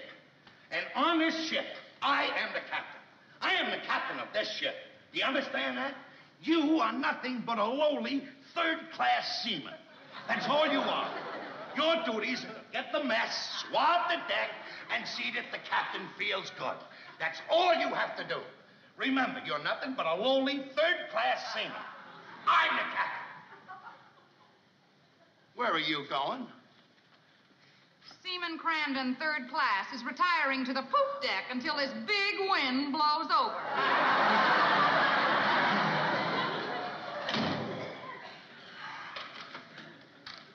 Hey. What's the idea of hanging up on me on the phone and just calling to tell you how happy I was that you finally come to your senses and got a telephone? Is that so? Well, that phone's going out in the morning. Look, I know a phone is a necessity, but you don't know Alice like I know Alice. She and her mother get together on that phone, that's the end of everything. If her mother caught a cold, she'd be on that phone 20 times a day just to say gesundheit. First thing you know, the neighbors find out I got a phone call. If they start coming in here, sponging on me, can I call this one up? Can I call that one up? Hey, Ralph, that reminds me. Can I use your phone? Didn't you just hear what I said? Just one call. Is it an important call? Look, would I ask you if it wasn't important? Go ahead, but make it short. Thank you.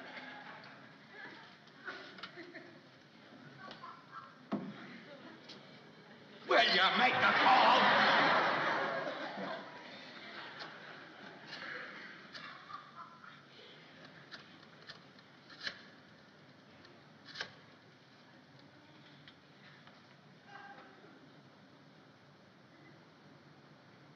Thank you.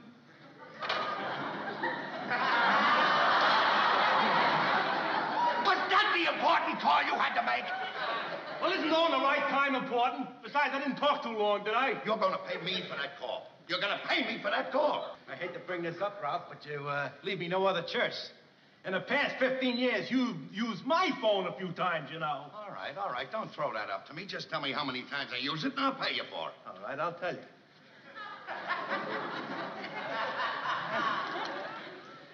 You owe me $176.30. Let me have that, and I'll check it with my figures. Oh, no, you don't. What do you mean, no, I don't? Yep. Oh. What was that? I'll tell you what that is. She wanted to find out if I'm still here. She can't wait to get on that phone and start gabbing with everybody. Of course she won't get on the phone. Don't be silly. She's going to run up a big bill when you go away or something. All right, pal. We'll make believe we're going out bowling. As soon as I get down the street, I'll duck into a candy store and make a call. I'll call this number, and I'll bet you $10 that it's busy.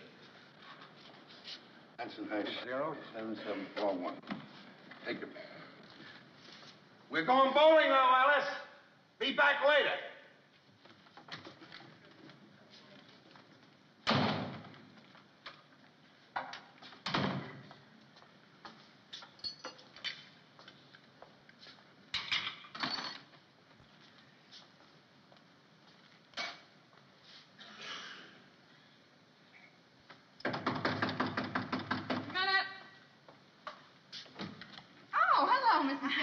Hello.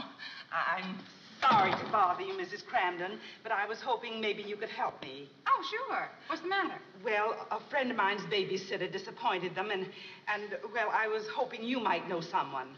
Oh, gee, I'd love to help you out, but I don't know anyone. See, wait a minute. How much does a babysitter get? 50 cents an hour, and these people only live 3 blocks from here. Mr. Simpson, I'll do it. Oh, that's fine. What's your telephone number? Well, have you got a pencil in there? Yes, I have. Right here. Bensonhurst. Mm-hmm. Bensonhurst. Bensonhurst. 0. 77. 41. 41. And by the way, before I forget, since I don't want Ralph to know about this, could you ask your friends to call me before 6? Because that's when he usually gets home. Oh, sure, I understand. Now, these people that you're sitting for tonight are the Bartvelds. Uh-huh. And they live at 383 Himrod Street, apartment 4D. 383. I'll remember that, and I can be there in about 15 minutes. Oh, that'll be fine, Mrs. Cramden. How can I ever thank you? Oh, Mrs. Simpson, I can't thank you enough. Well, goodbye. Goodbye. You tell them I'll be right over. Yes, I will. Okay. La-da-da-da-da. Ooh-doo.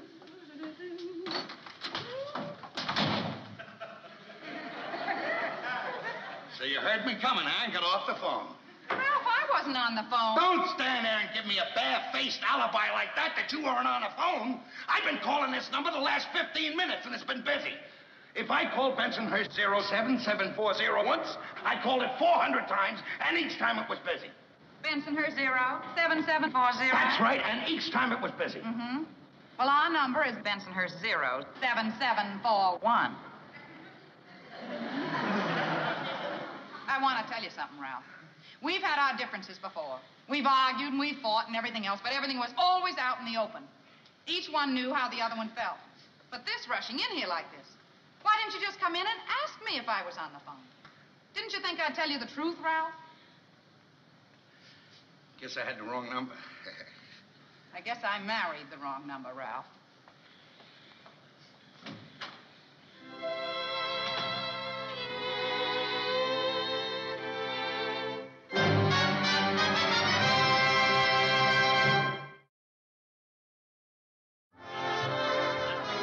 right, ma'am? That's fine, Frank. That's fine.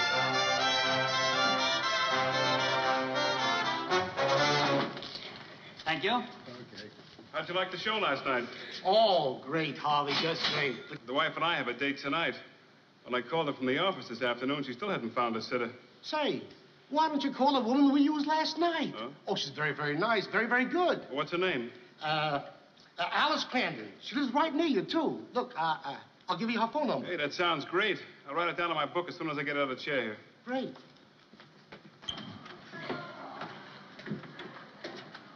All right. The other barber will be here in just a minute. Okay, pal. Norton, are you sure this is gonna work? Don't you think I ought to call her up and see if she's still steamed at me? Oh, no, I like this way better. Complete surprise. You walk in there with flowers, candy, smooth shave, you know, the skin a woman loves to touch. It'll work. But suppose it doesn't work. What do you got to lose? You can smell the flowers, eat the candy. Tomorrow morning, you don't have to shave. I guess maybe you're right. After I tell her she can keep the phone, that ought to please her. Certainly. Wait till she finds out that you're giving up the lodge meeting tonight to take her to the floor show at the Hong Kong Gardens. You're a cinch. You're right. Who's next? That's me, pal. Hey. Haircut? No, just a shave.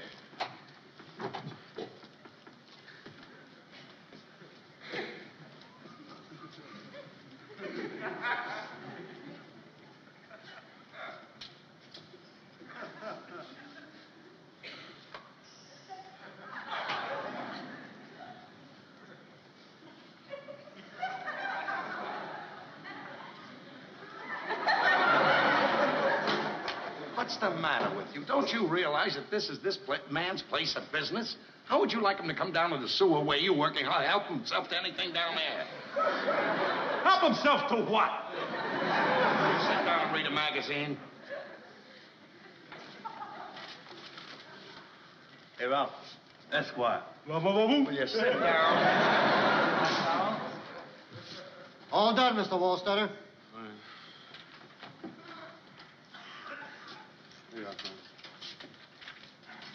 Thank you. I better give you that phone number now, Harvey. Oh, that's right. Look, you think she's free tonight? Oh, yeah. Look, her husband's busy on Mondays, Thursdays, and Fridays, you know? Just make sure you call before 6. Now, here you are. Let's see. Oh, there it is, thing. The phone number is Bensonhurst 07741. Got it? And her name is Alice Crandon.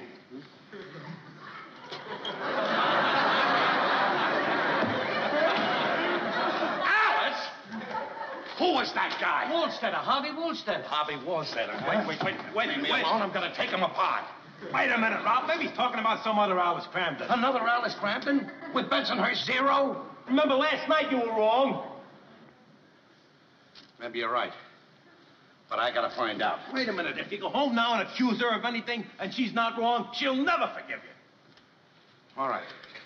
But I just got to go home and find out. I won't let on. Listen. I'll walk in. I'll be cheerful, happy, The most pleasant. important thing of all, when you walk in there, don't let her suspect that anything is wrong. I won't. I'll be pleasant. I'll be smiling. Wait a minute. That'll be a dead giveaway. Why don't you walk in like you always do? Leave me alone.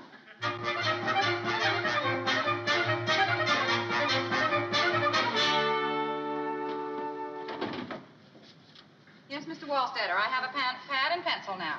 Uh-huh.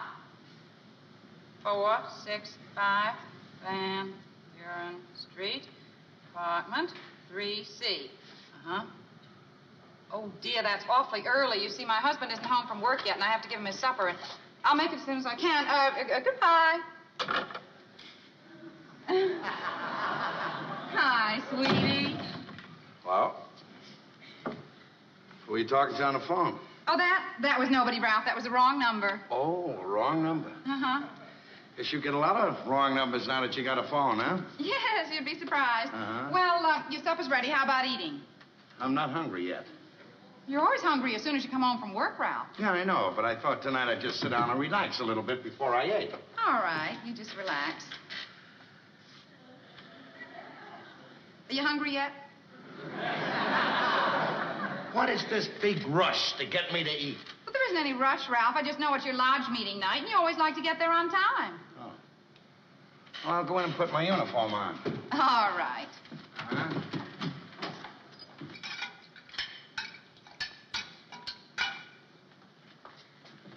Miss Ralph. And come on over and...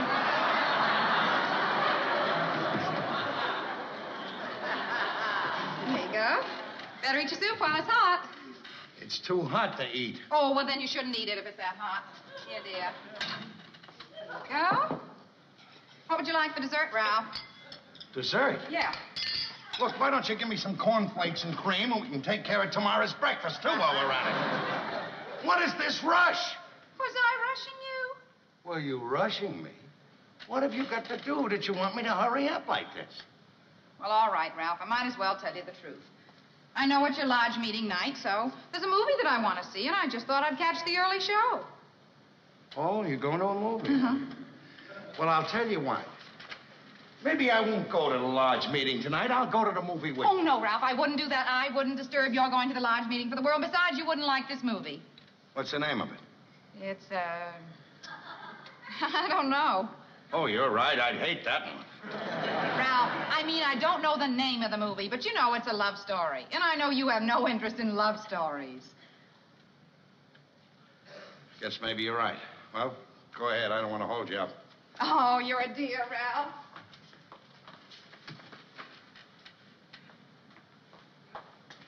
Have a good time. Thank you, darling. I will. I bet you will.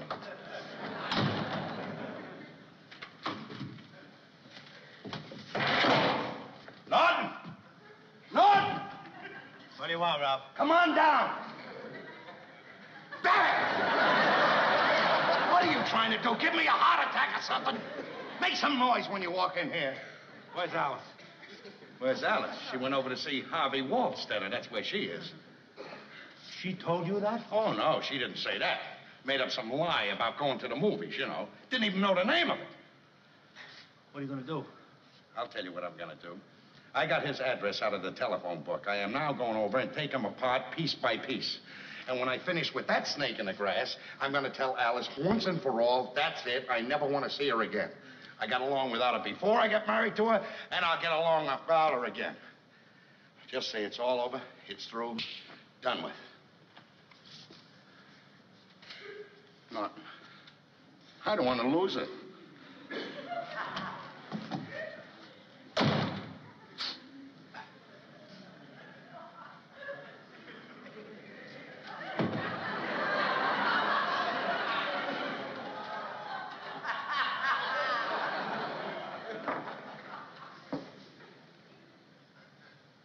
Well, I hope he doesn't lose her. She's such a good cook.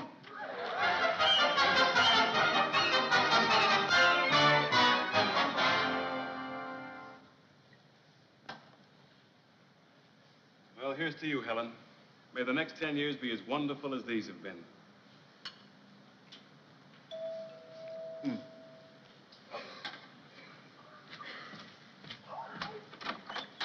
Mrs. Cramden? Yes. Come in, won't you? Uh-huh. I'm Harvey Waldstetter. This is my wife, Helen. Hello. I'm sorry if I've kept you. Oh, no, that's fine. That's fine. Look, sweetie, we better go. All right, Mrs. Cramden, I'll look and see if Harvey Jr.'s still awake. He's sound asleep.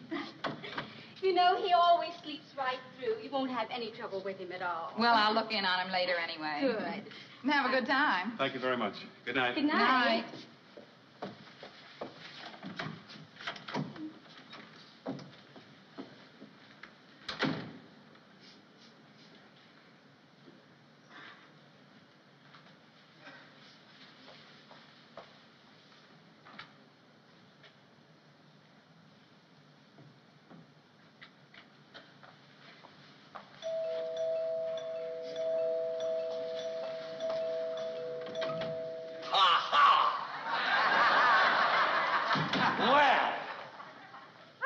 Doing here? What am I doing here? Don't you think the shoe should be on the other foot?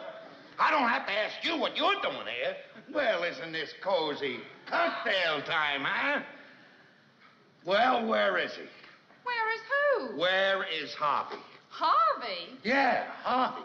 I want to see Harvey. Come on out of there, Harvey! Come on, Harv! I know you're in there, Harvey! Ralph, you're making a very big mistake. I am. Will you see the mistake I make out of Harvey? If you don't come out of there, Harvey, I'm coming in after you. Come on, Harv.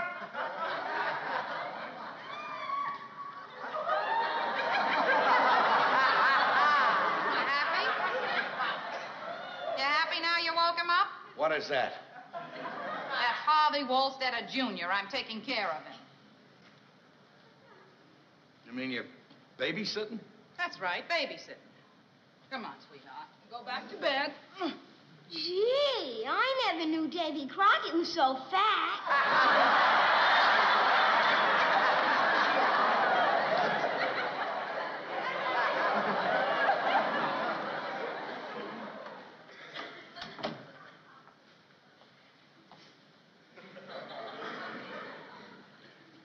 Guess I made a little mistake.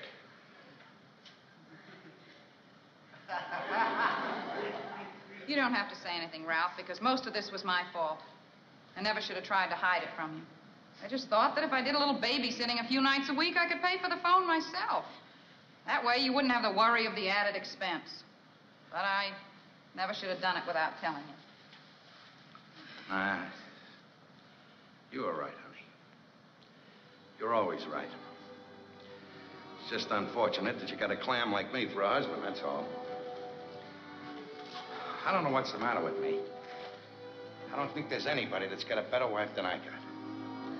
But I gotta run around acting like a maniac all the time. Screaming, accusing, yelling. I only do it for one reason. I'm so much in love with you that the slightest thing makes me jealous. Just thinking of you looking at another guy drives me nuts. Ralph, we have a phone now, so you can call and tell me as often as you want. Baby, you're the greatest.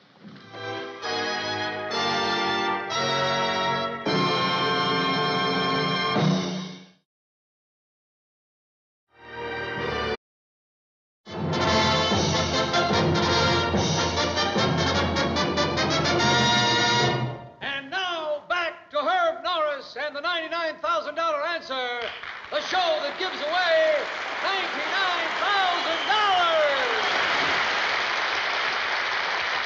Well, Mr. Parker, you've successfully gone over the $24,750 hurdle, and now it's time for you to make up your mind whether you're willing to go for the $49,500 question. I am, Mr. Norris. You mean you want to go ahead? Yes, sir. Good. I wish you luck, Mr. Parker. Now, remember, if you complete the $49,500 answer, you're entitled to come back next week and decide if you want to go for the really big money, the $99,000 answer. Are you ready, sir? I'm ready, Mr. Norris. Very well. Now, this question for your $49,500 answer was prepared by an expert in the field of banking and finance, Professor Walter Newman.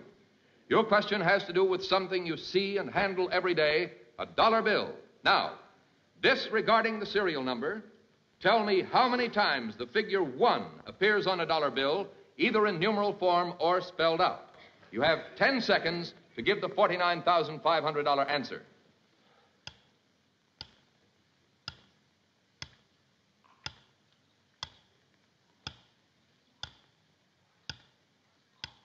Time's up, Mr. Parker.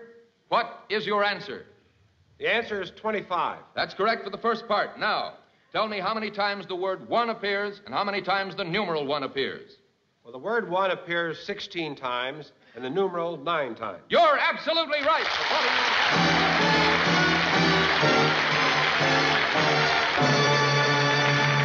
Mr. Parker, you have just won yourself $49,500 of those dollar bills, and now you know you'll have the opportunity to come back and visit with us next week and decide whether you want to go for the $99,000. All right?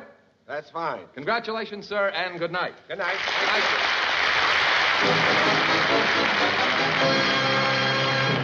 And now, who is our next guest, please? Herb, here's our next guest from Brooklyn, New York, Mr. Ralph Cramden. How do you do, Mr. Hamden? Now, there's nothing for you to be nervous about. Just relax. We're all your friends, and I'm trying to help you. Just relax and take it easy. It's really a pleasure shaking hands with you, Mr. Cramden. That's fine. Thank you very much. Now, tell me, sir, what do you do for a living? I bribe a dus. You bribe a dus? A dus a bribe. Just a bribe. Oh, I see. You're a bus driver. Is that it? Yeah, that's it. Well, now, there's nothing for you to be nervous about, Mr. Cramden. Just relax and take it easy, and you'll get along a lot better. Now, tell me, sir, are you married? Yes. You're married. And what is your wife's name? Mrs. Cramden. Well, that's fine. Now, her first name, I meant. Her? Who? Oh, her. Oh, her. Alice. Alice Cramden, uh-huh. Now, I believe the announcer said you are from Brooklyn. Have you lived in Brooklyn all your life, sir? My mother, the father, they were there. I guess. Well, thank you very much, Mr. Cramden. You know, I have a great deal of respect for bus drivers. It's always amazed me how you fellows who have this tremendous responsibility and the tremendous number of people that you have to deal with and the big machine, how you manage to remain so courteous and kind and considerate all the time. Yes, sir. Well, of course, there are exceptions. For example, the other day I was standing on Madison Avenue in the rain waiting for a bus, and as this bus driver bore down on me, I signaled for him to stop. And you know, instead of stopping, he went right by, went through a puddle, and splashed mud all over me. Was that you? Mr. Cramden, I sure hope you win some money tonight because I've got a cleaning bill for you. And you know, now it's time for you to select a category. And I want you to be very careful in selecting this category because all the questions you'll be asked come from this one category. So take your time and make up your mind what your selection's going to be. Popular songs. Popular songs. Very good, sir. Now I'm sorry to interrupt her, but our time is up. Oh, I'm sorry, Mr. Cramden. We seem to have run out of time, but we'd like you to come back next week and try for the first hurdle on the way to the $99,000 answer. Can you be with us? Yes, sir. Thank you very much, Mr. Cramden, and good night, sir. Thank you. Oh, no, Mr. Cramden. No. This way. Good night, Mr. Cramden. Good night. Good night, ladies and gentlemen. Good night.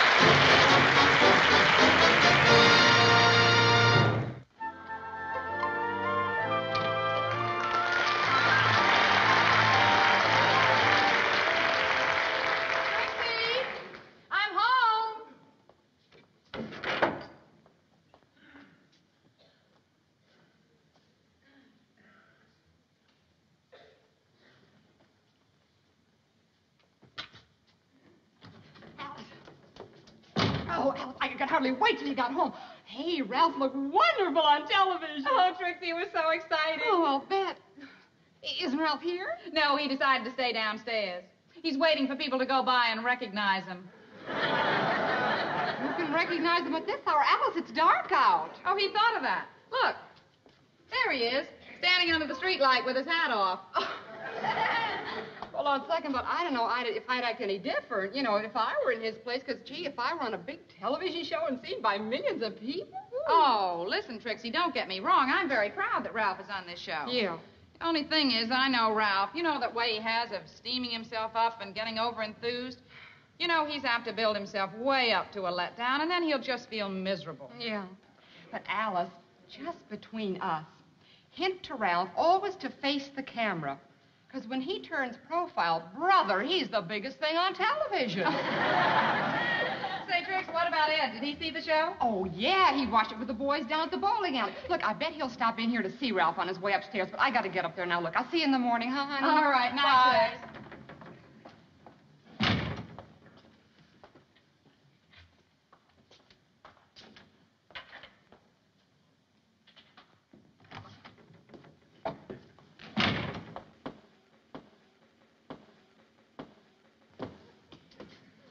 Well, I learned something tonight, Alice.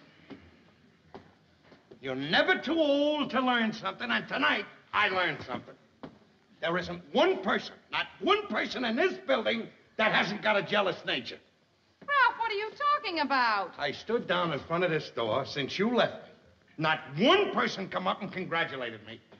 And not only that, not even one person admitted that they saw me on the program. Now, Ralph, how can you talk like that? Norton was over at the bowling alley with all your friends watching the show, and Trixie was just here to say she saw you on the show. She was?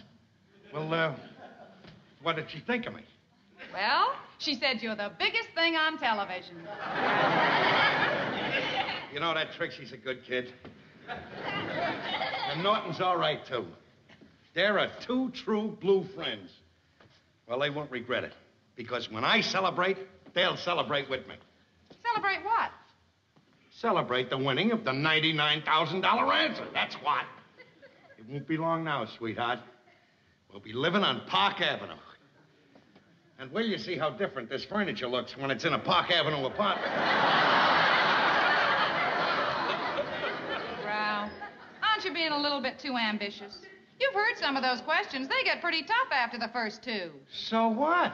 That's why I picked a subject that I know. Popular songs. I know all about popular songs. I know, Ralph, but you're not an expert. What do you mean I'm not an expert?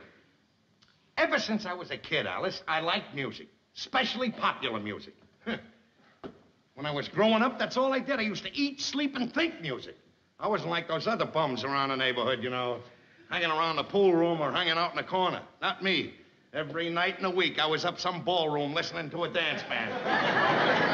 Ralph, I'd be very proud of you, you know, if you answered the first two questions and came home with $600. $600? A mere bag of shells. Ralph, will you please be sensible? They don't hand you the $99,000. You gotta answer questions, Ralph, and they're very tough questions. I know what you're trying to say, Alice. What you're trying to say is your husband is too dumb to answer any questions. Well, that's where you're wrong. And for your information, a 12-year-old kid on one of these programs walked in and answered a $16,000 question. 12 years old she was. Stands to reason, me, a grown man, I must be able to answer the same questions that a 12-year-old kid can answer. Spell anti-disestablishmentarianism.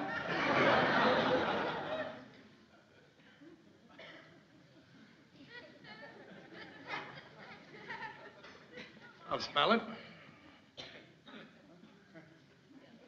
I'll spell it. Well, go ahead. I'll spell it when you give me $16,000 for spelling it. $16,000 for spelling it? I'll give you $32,000 if you can say it. Oh, bang, zoom.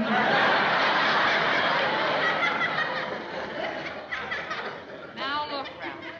I don't doubt that you know a lot about popular songs. Let's say you know all there is to know about popular songs. There is just one thing that you're overlooking, Ralph. You're going on a television show, a big television show. Millions of people are going to be looking at you, and big money at stake. Well, you're liable to get nervous, Ralph, and forget what you do know. Any person could do that. Are you kidding? I'm at my best when I'm under pressure. I never get nervous. Oh, that's right, I forgot. You're always calm. You have to be in the kind of work you do. You're a man who bribes the dust. Go ahead, Alice. Try to discourage me. But you're getting no place because I'm going for that $99,000 answer. And I'm not leaving one stone unturned. There'll be no chances for mistakes. I'm not leaving this house once this week. I'm staying in every night, and I'm studying every song that was ever written. I'm going to buy sheet music and study that. I'm going to buy records and study them. I'm going to rent a piano. I'm going to have Norton come down here and play the piano, every song he's ever heard, and I'm going to study them. Ralph, that's going to cost us a fortune. It'll take every penny we have saved. We won't have 1 cent left in the bank. When the smoke clears away, we'll have $99,000. Yes, sir. This is the time I'm going to get my pot of gold. Just go for the gold. You've already got the pot.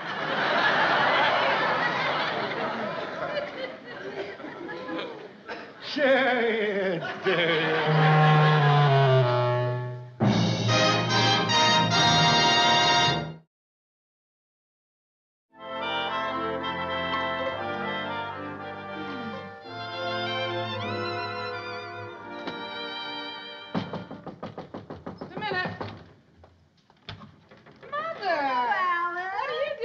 This hour. Oh, here's the dress dress material that you said you wanted. Oh, but you didn't have to make a special trip just for that. Oh, I didn't. We went to the movies in the neighborhood, and so it wasn't out of our way to come here at all. Well, why don't you sit down and have a cup of coffee? Oh, I can't. Your father's waiting in the car, and he's double parked. How's the brain doing? Oh, Mother. What a week. The piano and the phonograph have been going every single night until 3 o'clock in the morning. He's been fighting out the window with Mr. Garrity upstairs. Strangers have been dropping in here all the time to give him advice. Letters have been pouring in all the time. He's been staying home from work without any salary, paying for all of this stuff. He's going to have to win that $99,000 just to break even. Where is he now? He's down at Mrs. Manicotti's. She's helping him brush up on popular songs that were taken from Italian classics. This boy isn't missing a trick. Well, I've got to go. I'll keep my fingers crossed for Ralph tomorrow night. Thanks, Mom. Say hello to Pop for me.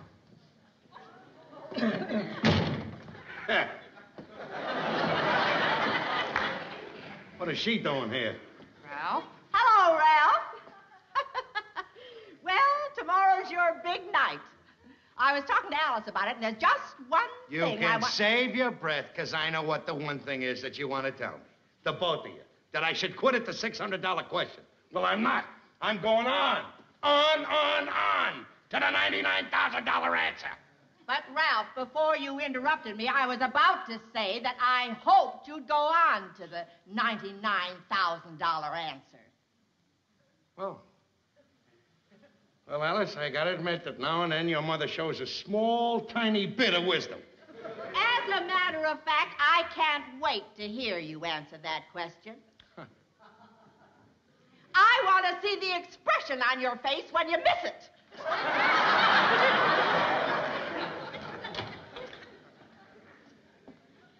Why couldn't she have been with Custer when he got in that trouble, huh? Just for that, when we moved to Park Avenue, she ain't getting a new address. Ralph, I must be crazy to argue with you about this. But you got us moving to Park Avenue, winning $99,000, and you haven't even answered the first question yet. I am going to bed. Big deal. Stay in there. Hey there, Rocky Ball.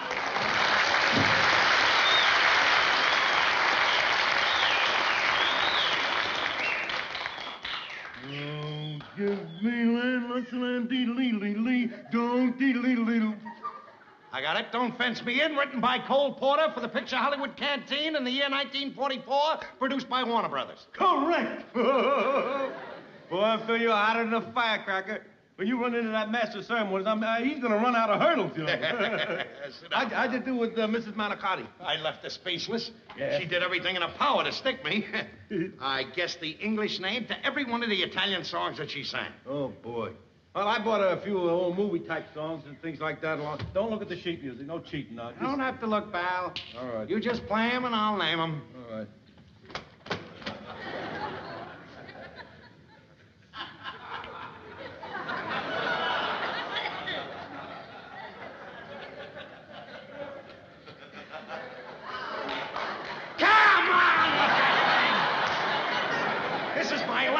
To brush up on the songs. Now, let's not waste any time. Get going. All right.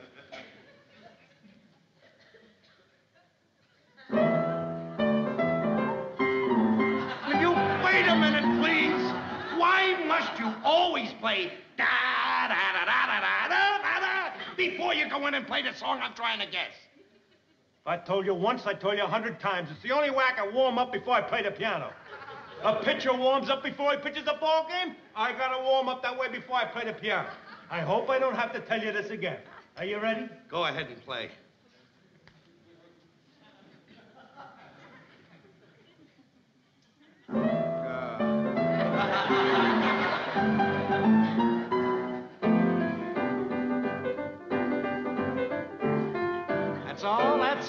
That's all. Shuffle off the Buffalo.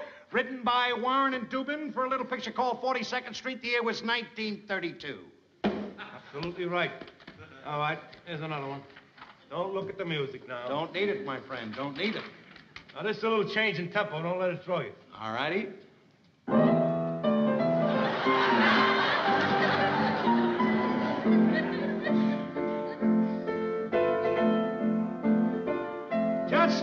Marvelous for Words, written by Johnny Mercer and Richard Whiting, for a picture called Ready, Willing, and Able. The year was 1937. Absolutely correct. Boy, you are. All right. This one might throw you. This one goes back a little ways. Ready?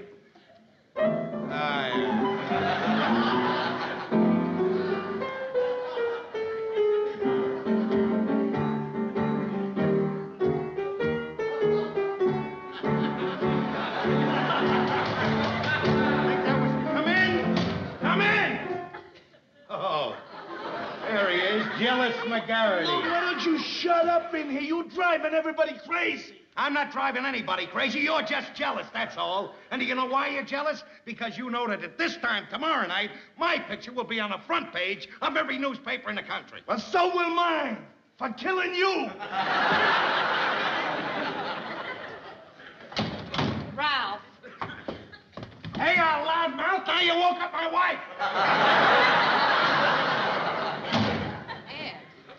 I realize that I cannot talk to Ralph because he is stubborn and unreasonable. But I have always had great respect for your sense of fair play, and so I appeal to you. It is late. People would like to go to sleep. I think you should stop playing the piano. And I am sure that you will agree with me, Ed, because you have always been fair and considerate. You are a reasonable man. Don't let her soft-soap you. Don't let her soft-soap you. You're just as unreasonable as I am. Go ahead and play. If you touch that piano again, I'll lose all my respect for you. Go ahead and play, Norton, if you don't want to lose my friendship. Oh, I'm on the spot. If I play the piano, I lose her respect. If I don't play, I lose your friendship. Why, oh, why was I blessed with this musical talent? I don't care if it is the police. Let them in. Quiet, everyone. Guardamare come bella, spiratanto sentimento. I have it. Take me back to Sorrento, 1898. Written by Ernesto de Quisto. I give up. Well, that's the way it goes. The whole house has gone crazy. Going crazy? I suppose she's crazy because she wants to help me. Give me a little chance. Help me out with the names of songs. That's a little more than I can say for you. Ralph, I've been trying to help you by being sensible. If you had listened to me in the first place, you could have avoided putting all this pressure on yourself. For the last time, Alice, I'm telling you, I'm going for the $99,000 question. For the last time, Ralph, I'll be very proud if you win the $600. $600? Peanuts, peanuts. What am I going to do with peanuts? Eat 'em like any other elephant.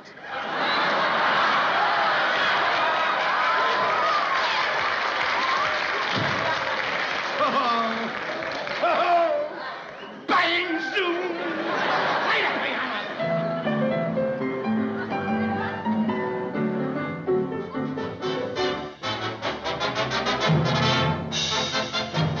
And now, the star of our show, her glory!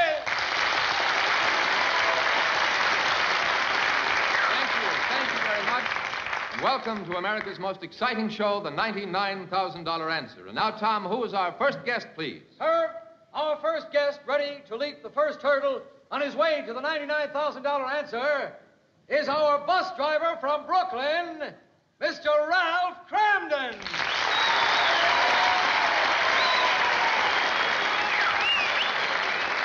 How do you do, Mr. Cramden? It's nice to see you again. It's nice to be back here. Now, I remember last week we had just got to the point in the program where you had selected your category popular song. Yes, sir. Isn't that right? Now, you've had a whole week to prepare. Tell me, have you done much studying? Oh, just a little. Oh, just a little spare time sort of thing, Sort of huh? spare time. I see. All right, No let's sense get... of going over what you already know. I guess you're right, sir. That's right. Now, let's get on with our competition. May we have the card, please, explaining the game and the first question. Thank you. I have here your first question. Now, Mr. Cramden, you know how the $99,000 answer works. We start with the first question worth $100, then our second hurdle is worth $600.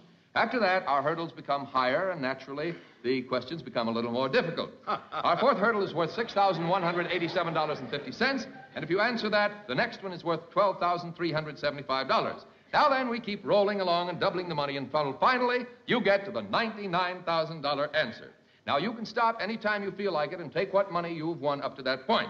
Now, is that all clear, Mr. Cramden? It certainly is, and if I may, I'd like to make a little statement. Why, surely, go right ahead. I intend to go straight on, forge ahead to the $99,000 answer.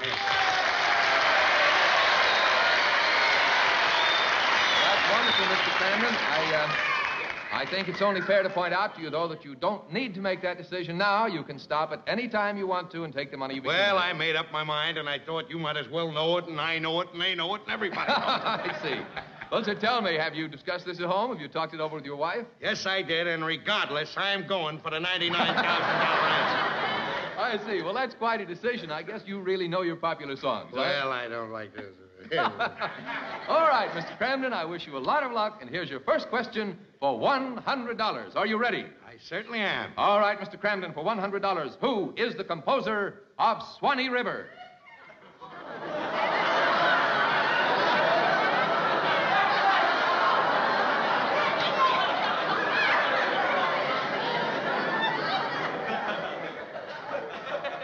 Swanee River. That's right, Swanee River. Can we have a few bars of Swanee River, Jose?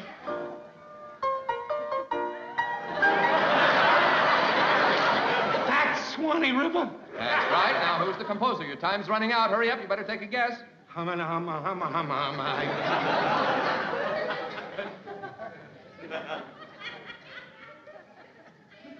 Ed Norton?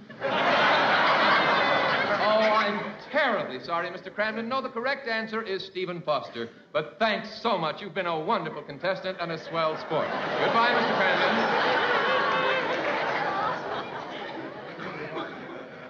Goodbye, Mr. Cramden. I'll be seeing you. I'll be seeing you, Irving Kale and Sammy Fain, 1938. Oh, Mr. Cramden, it's all over now. It's all over now. Basie Simon, 1927. No, good night, Mr. Cramden. Good night. There were two songs, Good Night. It was Good Night, Irene, written by Lomax and Ledbetter. Good Night, Sweetheart, written by Rudy Valley and Ray Noble. No. Then there was another. This way, sir. Please. Please was sung by Bing Crosby and the Big Crosby.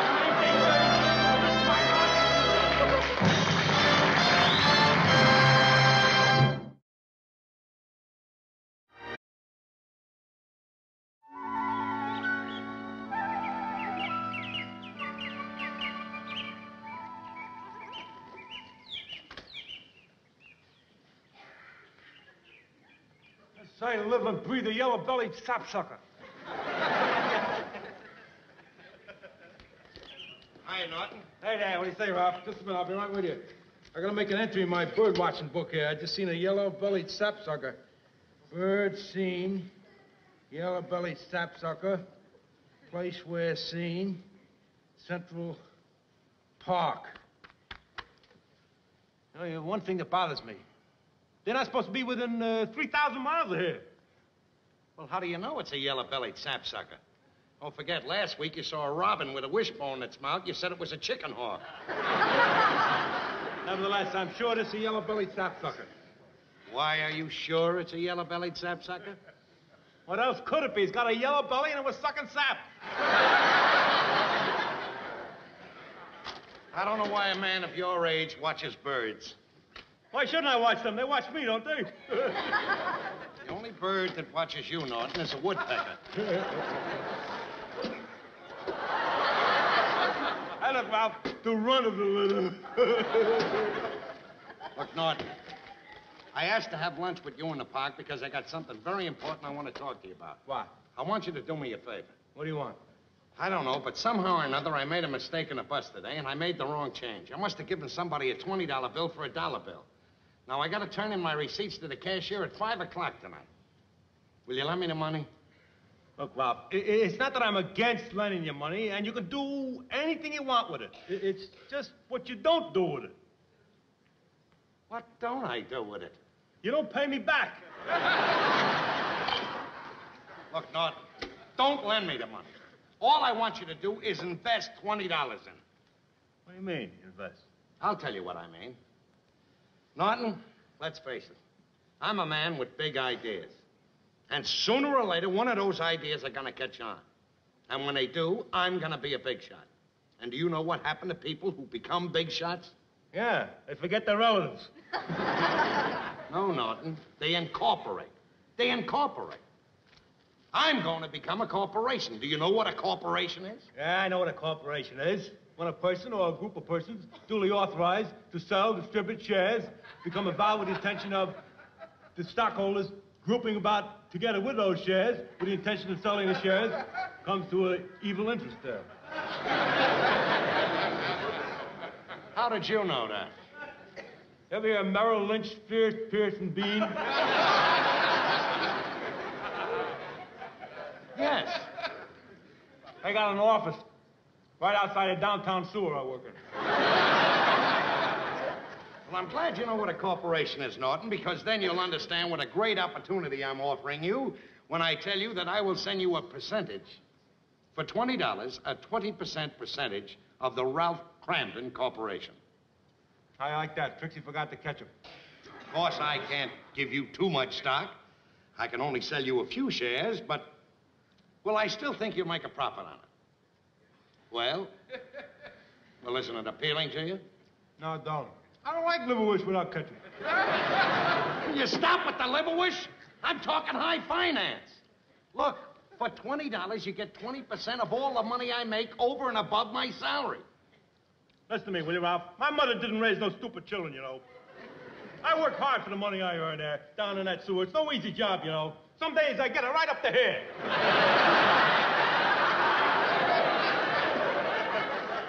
If I'm gonna invest my money in any proposition, believe you me, it's gotta make sense. It's gotta have a sound, logical business foundation. Only then will I make the plunge, as we say in the trade. Norton, I'm very happy to hear you speak like that. You sound like an intelligent man. And that's exactly the type man that I want in my corporation to be vice president. And if you give me the $20 and get 20% of my corporation, I am making you the vice president. Me a Veep? Now you're talking sense. Wait a minute, pal. Here, here's the $20. Thank you. And I certainly am lucky to get a man like you for vice president. I say that this calls for a toast. There you are. Thank you. To the corporation. Ralph Cramden, president. Edward L. Norton, vice president and chairman of the board. Wait a minute, hold it. Hold it, don't move. By Jove, it is another yellow-bellied sapsucker. Boy, oh boy, 2 yellow-bellied sapsuckers in the same day. Boy, I ought to phone the society about this. What makes you believe anyone is going to believe you when you tell them you saw 2 yellow-bellied sapsuckers in a park where they're not supposed to be within 300,000 miles of? Wait a minute, Ralph. You got a point there. But I know how I can fix it. Birds seen, 2 yellow-bellied sapsuckers. Place where seen, Albuquerque, New Mexico.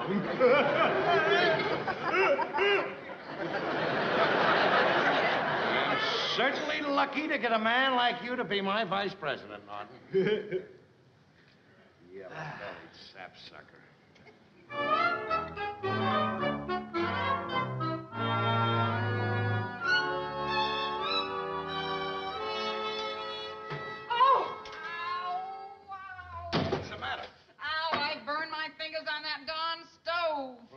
Sorry, sweetheart.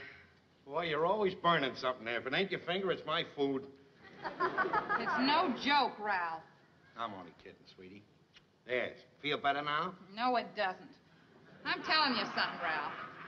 That stove is a booby trap. One of these days it's going to blow both of us to smithereens. If you are hinting that I should buy a new stove, you'll have to get a better idea than that. Now, look, get to work on the old stove and cook my new supper. You can cook your own new supper. Don't think your attitude scares me, Alice. I'll get my own supper. I'm pretty good at it.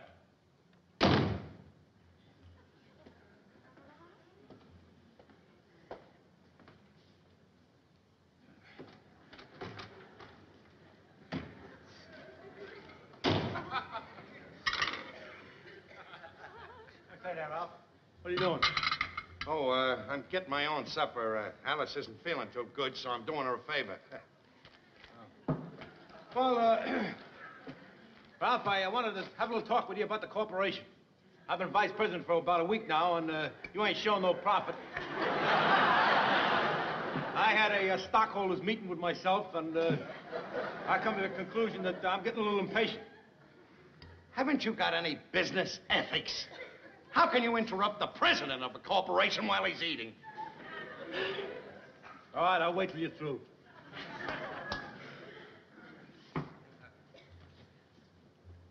Ralph, could I have a banana? Go ahead.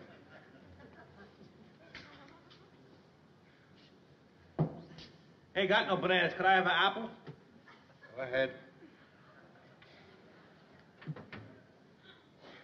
Ain't got no apples either. Could I have an orange? Go ahead! Haven't got any oranges either. You want a peanut butter sandwich? I don't like peanut butter. I like apples. Or bananas. Or oranges. Hey, what kind of peanut butter is that? Is that the crunchy kind? Yes, it's the crunchy kind, and I can prove it to you. When this jar hits your head, you'll hear a crunch. Don't get excited, will you? Remember, you're talking to the vice president of Ralph Cramden Incorporated. All I'd like to do is eat in peace. Go ahead. Who's stopping you? Fine thing for a president of a corporation to be eating peanut butter sandwich. You ought to be eating something to stick to those fat little ribs of yours. Would you mind leaving this apartment and going back upstairs? All right. All right. I'm going, but I got this to tell you. I'm going to leave your corporation in a state of bankruptcy. I'm withdrawing my $20. You told me that every time you turn around, I'd make money. Well, so far, you ain't been exactly no pinwheel. I thought the whole thing over, you know. You got a corporation, I got 20% of it. I got 20% of nothing. How can you get rich on 20% of nothing? Is that what you're beefing about, 20%? All right, you got 30%. It's 35% or nothing. It's a deal. It's a deal. Ralph, I hope I didn't offend you, Ralph, but, you know, the way I drive a hard bargain, I gotta watch out for my interests. I gotta admit, you put it over on me that time, Norton. Come in. Mr. Ralph Cramden? Yeah? My name is Frederick Carson. I'm an attorney. An attorney? My firm is handling the estate of the late Mary Monahan. I suppose you'll remember her. She used to ride on your bus. Mary Monahan. That's the old lady I used to help on and off. She used to get on the bus for years. I didn't see her lately. I was wondering what happened to her. Gee, that's a shame. Well, she didn't forget your kindnesses. She remembered you in her will. Now, the will is going to be read tomorrow, Friday morning at 10 o'clock at her apartment. Will you be there? Sure, I'll be there if you want me to. How come a poor lady like that's making out a will? Well, she wasn't exactly poor. She wasn't? No. Her estate was valued at roughly $40 million. See you Friday. How about that? Good.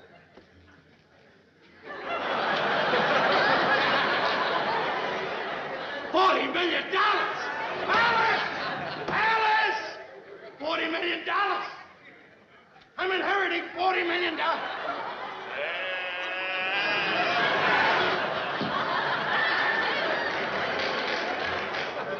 what happened? What do you mean, what happened? He fainted, can't you see? Fine thing. Guy inherits $40 million and he faints. What am I saying? 35% of that belongs to me.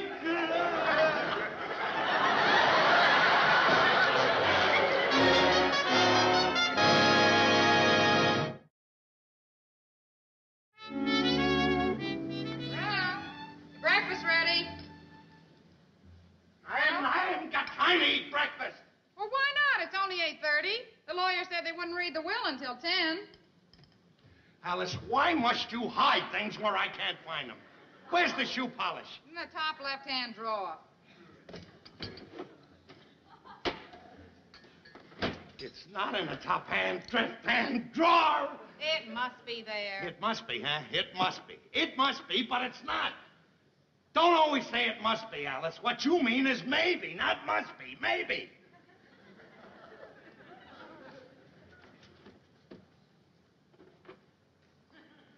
This must be it. Maybe. You You and your snide remarks. Ralph, will you calm down a little bit? If you don't take it easy, you know, you'll be a nervous wreck by the time that will is read. I am not nervous, Alice. I am not nervous. I may be a little excited, inheriting $40 million, but I am not nervous.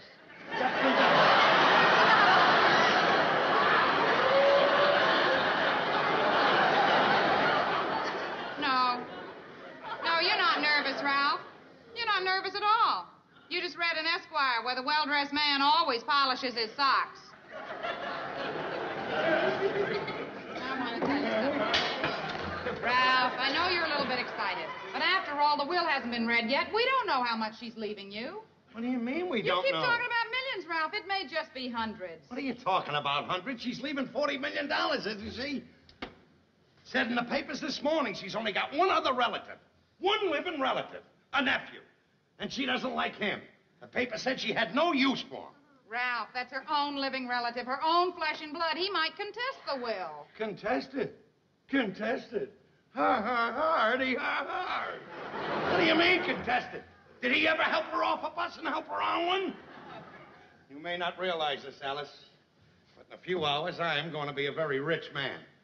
Ralph, all I'm saying is don't count your chickens before they're hatched. And remember, Norton gets 35% of those chickens.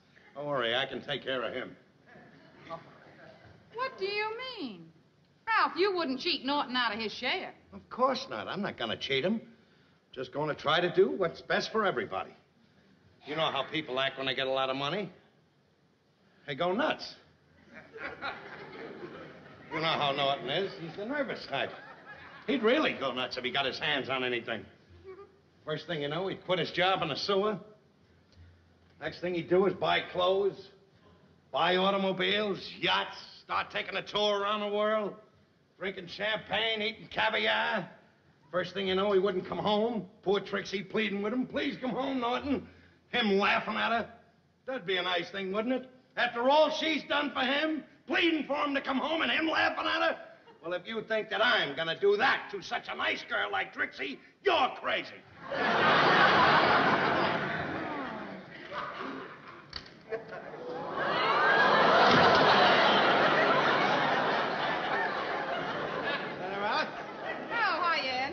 Some coffee? No, I already had breakfast.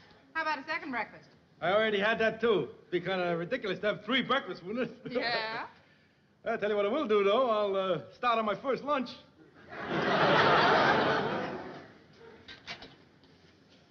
You. Hey, Alice. Oh, yeah. Norton. I'm glad you're here. I want to talk to you. Hey, listen. It's getting late. We'll talk on the way down to the Monahan Mansion. We'll talk on the way. You don't think for 1 minute that you're going to the reading of the will with me, do you?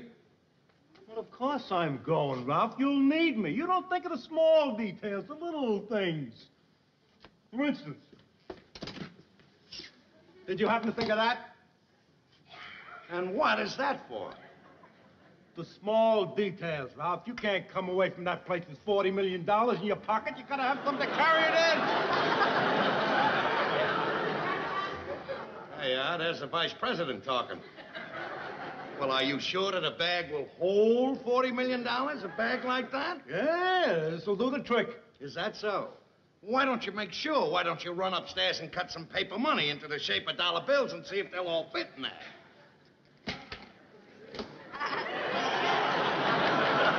The small details. Is Trixie upstairs? Yeah, she's upstairs. She's waiting till I get back. We are going to make a trip that I have always wanted to make. A trip? Yeah, now that we're getting into the millions, I'm going to do something that I always wanted to do. Going on a second honeymoon to Niagara Falls, only this time we ain't hitchhiking. I'll just run up and see Trix. All right. Come on, Ralph, will you snap it up? I'm anxious to collect that 35% of the $40 million. What do you mean, collect it? What do you mean, collect it? You can't take that money out of the corporation. It's got to stay in there. That's what a corporation is for, to put money in and let it grow. Look, this is grown enough. 35% of the $40 million belongs to the stockholders. This is only the start. Look, as president of this corporation, already, from just $20 you gave me, I'm already making you millions. Look, you gotta leave it there. You gotta leave it in the corporation. Then I invest it. Then I reinvest it. And then reinvest it. Before I finish with you, pal, I'll have you out of that sewer. $40 million, 35% of it belongs to the stockholders. Will you stop saying $40 million? It's not $40 million, do you know? When you inherit $40 million, do you know how much you have left? Let me give you an example. 35% belongs to the stockholders. Will you stop saying that? Now, look, this piece of paper represents $40 million. All right, I inherit $40 million. Right away comes federal income tax. Then comes the state tax. Then comes the city tax. Then a few miscellaneous taxes. Then you have to pay for the lawyers. And that is what is left of $40 million. 35% belongs to the stockholders.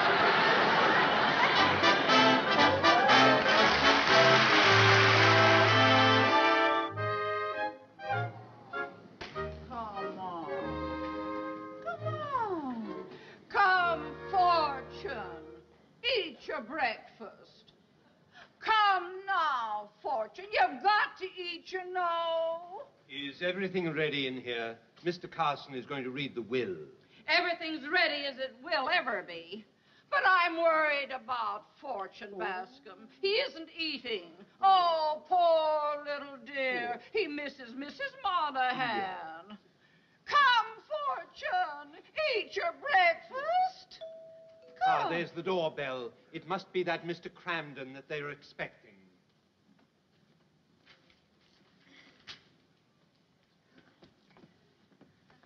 Mr. Carson and the others have been waiting. I'll tell them you're here. Thank you very much. How do you do? Hey, look. Today I seen a parrot. Oh, will you stop that? Now, look at Norton. I'm telling you now, and I'm telling you for the last time. Don't embarrass me here. Can't I even look around? All right, but don't touch anything. What a grouch. Boy, how about this place? This is real class, huh? Oh, beautiful. Bet you they spent at least $100 on the furniture in this room alone. Sure. Hey, Ralph, look. I bet this guy had a rotten barber. Oh, there you are. Oh, how do you do, Mr. Carson? I'm sorry I'm late, but I was taking care of my corporation. We were about to start without you, but there are some things that just can't wait. Like we say in the sewer, time and tide, wait for no man. This is my business associate, Mr. Norton, Mr. Carson. Yeah. This is Mr. Bradley, Mrs. Monahan's nephew. Oh, So you're the bus driver. I'm very glad to meet you. no hard feelings, of course. You know how fickle fate can be. Better luck next time. Well, if we'll all be seated now, we'll get on with it. Yeah. This shouldn't take very long. This will is quite short, and there's no question as to its legality, so I shall skip the technicalities and get right down to the bequests. To Herbert Bascom, my butler, for his many years of faithful service, I leave the sum of $50,000.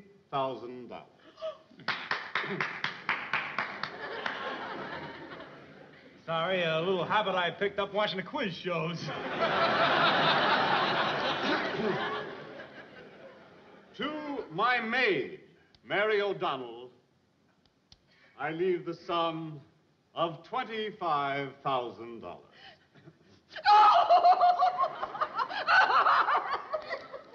Some people are never satisfied. To my nephew, Robert Hilliard Bradley, who by his gambling and philandering has shown himself to be utterly incapable of handling money, I leave the sum of $1, which will undoubtedly be promptly deposited with his bookmaker. I hope you pick a winner with it. Please, may I continue? Certainly. To Ralph Cramden, my favorite bus driver, I leave my fortune. I'm rich! I'm rich! I'm rich! control yourself. Rich, I'm sorry. It came so sudden. I wasn't expecting it. Ralph Cramden has shown himself to be kind, sober, courteous, and conscientious. And to such a man, and only such a man, would I entrust my fortune. Rich! Please, I'm not finished. I'm not finished. Now, let's see, where was I? Oh, yes. To such a man, and only such a man, would I entrust my fortune. I therefore direct that immediately upon the reading of this will, Ralph Cramden take possession of my fortune. Get the bag. Bascom. Mr. Cramden, this is fortune, and according to the will, you take immediate possession.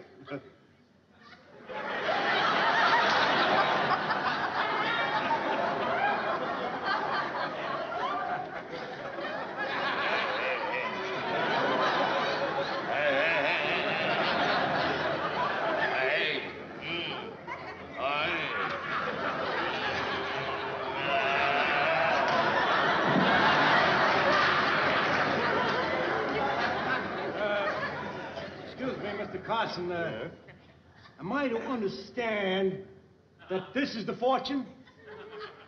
Yeah. Look at him.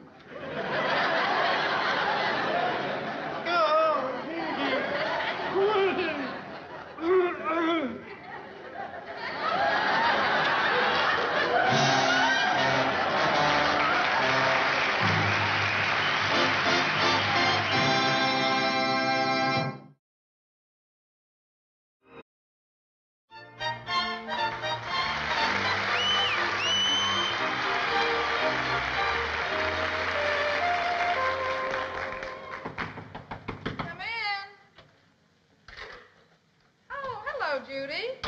Hi, Mrs. Cramden. Something wrong, Judy? Wrong? Oh, nothing could ever be wrong again. I've just met the coolest dreamboat ever. Oh, you're in love again. Not again, Mrs. Cramden. This is it. I finally found my superatomic passion. I'm going to be his angel cake forever and ever. I'll be Wallace's for all eternity. Wallace? What happened to Freddie? Oh, Mrs. Cramden. Freddie was so icky. A real termite. Strictly out of the wood. Besides, he was a mere child. You know, Wallace is a real man. Well, just how old is this Wallace? He's almost 18. Oh.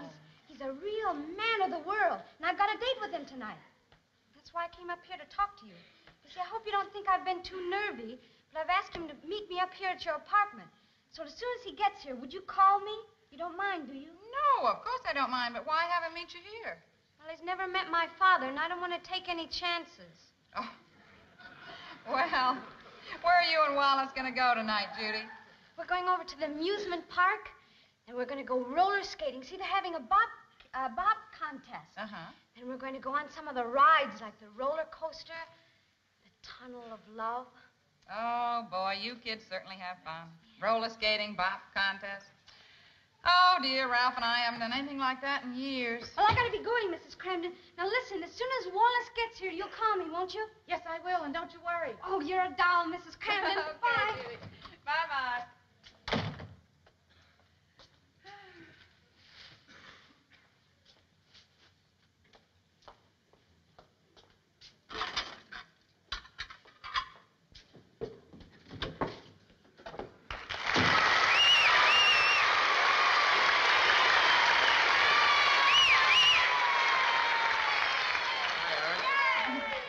Hi, Ralph. Look, can I eat right away? I want to take a bath and go to bed. I'm dead.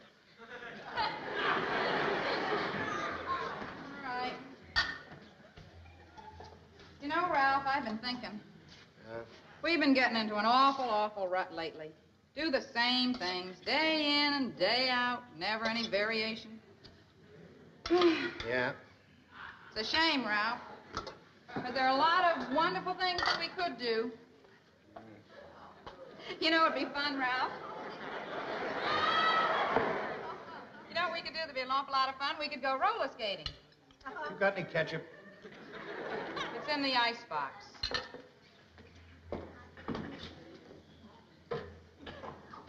You haven't been listening to one word I've been saying. Well, I've been listening to you, all right. I'll take you roller skating tomorrow night. Oh, Ralph, that's wonderful. And you know where we can go? They've got a wonderful rink over in the amusement park. Roller skating? And you know, there are a lot of other wonderful things we can do, too, Ralph. We can go on the roller coaster rides, and they're having a bop dance contest. And then, you know, we can go take a ride through the Tunnel of Love and the Crazy House. The Crazy House? You don't have to go to any amusement park for a crazy house. We got one right here. Bop contest, roller skating. Well, what's wrong with bop contests and roller skating? There's nothing wrong with that. Nothing. For kids. But not for you and me. Let's face it, Alice. We have been out of the age range of roller skating since Alf Landon stopped being presidential timber. Will you stop being so ridiculous, Ralph? Why shouldn't we go roller skating? We're not that old. We're not that old. We're not that old. Well, how young are we? How young are we? Let's face it. Our youth is past. The golden years are gone. We have hit the second plateau. Listen, Ralph, you may think that you're too old, but I'm not. I want to do the things that young people do. That's what keeps you young. You want to do the things young people do? Let's play some games that young people play. Let's play house. You be the mommy and I'll be the pop. All right, Mommy, clean up. How can you be so icky? Icky? You're a termite, Ralph, strictly out of the woods.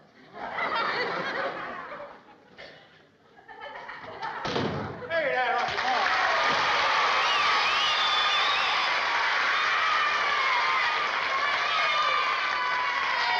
Hey, what does icky mean? I don't know why. Alice just said I was icky. Must mean fat. Why, what brought up the subject anyway? You wouldn't believe this, Norton. What do you think she said to me? She wants to go to a bop contest, then she wants to go roller skating, and finally she wants to go through the Tunnel of Love. She says that's romantic. Oh, the Tunnel of Love. I've been through the Tunnel of Love. That's not romantic. It's nothing. Wading through that water and all, it's not romantic at all. How did Trixie like it? Trixie wasn't with me. I was down there working, fixing a leak in one of the pipes. That isn't exactly what Alice meant. She wants to go through the Tunnel of Love with me. What do you and Alice know about fixing leaks?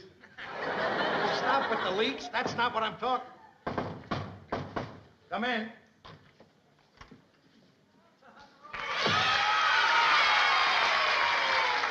Look, I'm very busy eating. We don't want to buy any magazines or anything. Man, what's this bit about the magazines? I'm Wallace. I came by to pick up Angel Cake. Angel? You've got the wrong joint. This isn't any bakery. Man, Angel Cake ain't a cake. She's a chick. Now tell her to get with it, man. I got a frantic hot rod downstairs, and it's ready to percolate. A frantic hot rod that's ready to percolate? Yeah, man, aren't you hep? Don't you dig? No. He drives the bus. I'm the one that digs. I work in the sewer. Hey, Alice, you know anything about this? Oh, you must be Wallace. That's right. Is Judy ready? I'll call her for you. Oh, she's looking for Judy Connors. That's right. Judy, Wallace is here. I'll be right up, Mrs. Cramden.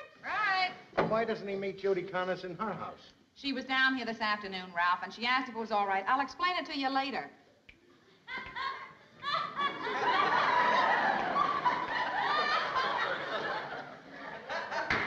Julia? Oh, that's too much. Judy was telling us that you've got quite an evening planned. She says you're going to go to the amusement park and go roller skating and to a bop dance contest. That's right. Tonight's a big night. Tonight I'm asking Angel Cake to wear my pin. Wear his pin? Yes, Ralph. When a girl wears a fella's pin, it means she's going steady. She's his and nobody else's. Oh, yeah. I get it. It's like a custom we got. You carve your best girlfriend's initials on a shovel down there. Atomic passion. Angel Cake.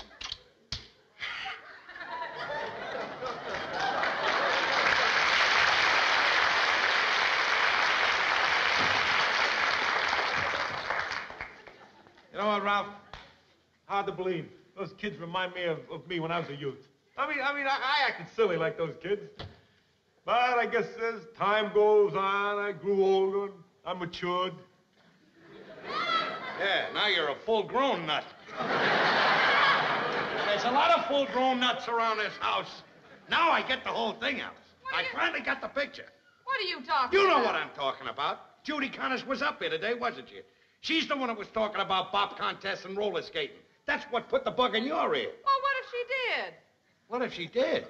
She's a 14-year-old kid, Alice. Do you think you're 14 years old? There's a laugh. She thinks she's 14. Look at me. I'm 13.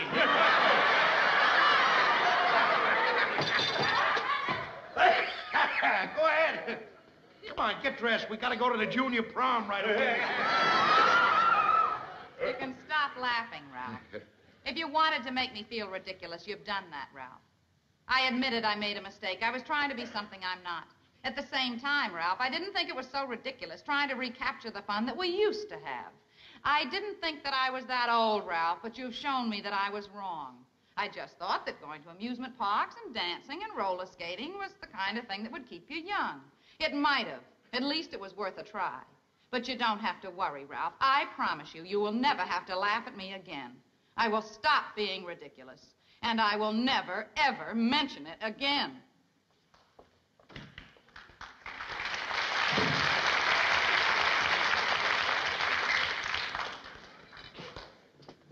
She's right, Norton.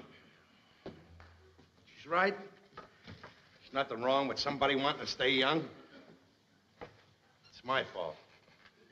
Well, I'm telling you right now, Norton, I'm changing. What are you gonna do? I'm gonna start taking her to dances and roller skating. I'm gonna learn all the new dances. The Big Apple. Suzy Q. The Continental, Hesitation Waltz, all of that.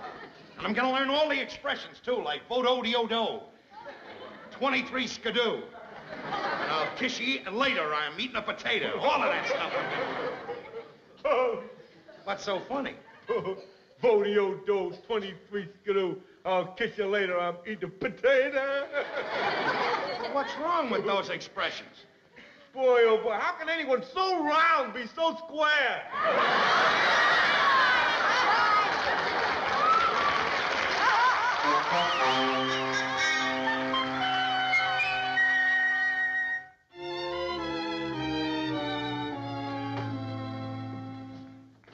Ralph? Oh, Ralph, I'm here with a phonograph. Let's go, boy. Hey, Ralph. Be out in a minute. Come on.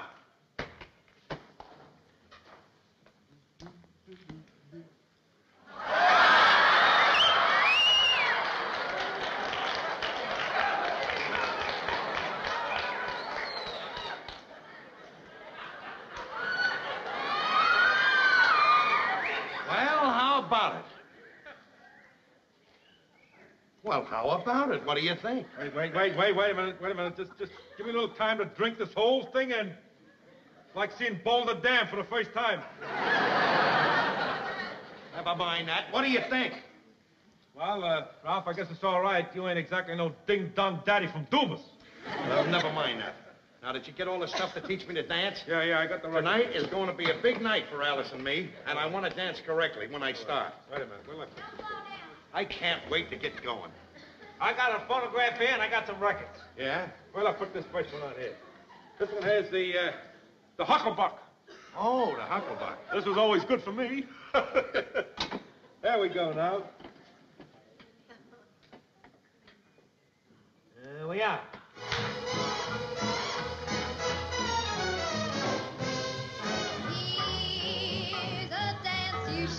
It's one of those numbers that tells a story. When the lights are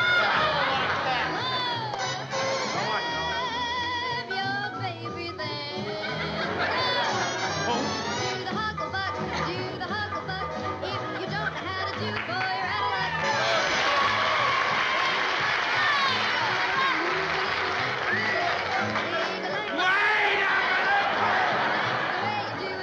Wait a second. You don't expect me to do that, do you? Of course I do. I can't do that stuff. Listen to the record. Listen to the music. Just do what the lurker says on there on the record there. That's all you gotta do. Get in the groove and be gay. You ready? All right, go ahead. Here we go. Action!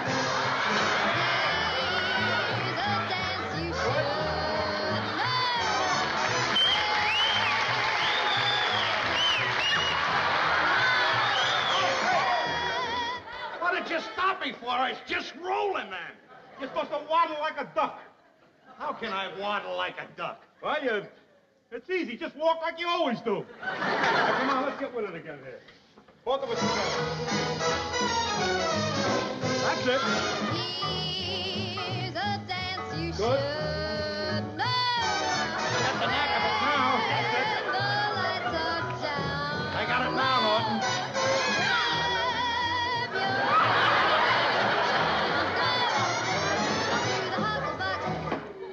What are you doing? Just brushing up on a little dancing, that's all. You wanted me to be a dancer, so I'm just brushing up. Well, what is this crazy costume you're wearing? This isn't a costume. This is what all of us cats wear. I got it. I'm hip, ready to go. I'm gone. You're gone, all right. Ralph, is all of this because of what we talked about last night? Yes, it is, and I'm taking you out tonight. I'm taking you dancing and roller skating. Oh, Ralph, that's wonderful. Now, hurry up and get dressed. Oh, wait a minute, before you get dressed. Here. Put this on. My pin. Put it on, Norton. Let's go. Do it. I can't wait. I can't wait.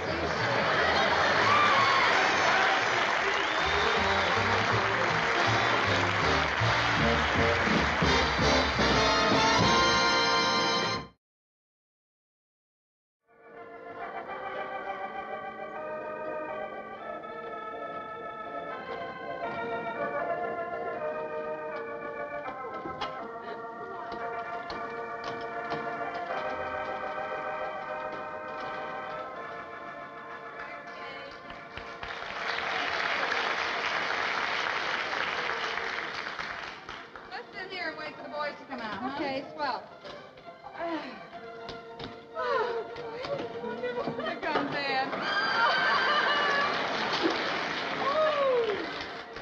Not bad, eh? Fancy stuff. Oh, Ed, this has been a wonderful evening. First dancing and now this. Hey, we ought to do this more often. You betcha. Ed, What? where's Ralph? Ah, he's coming. Hey, Ralphie, boy, hurry up in there. Boy, I'm telling you, that husband of yours is a real youngster, Alice. Where did you see him on the skates? I bet he's a real whiz. Come on, Ralphie, boy, in there.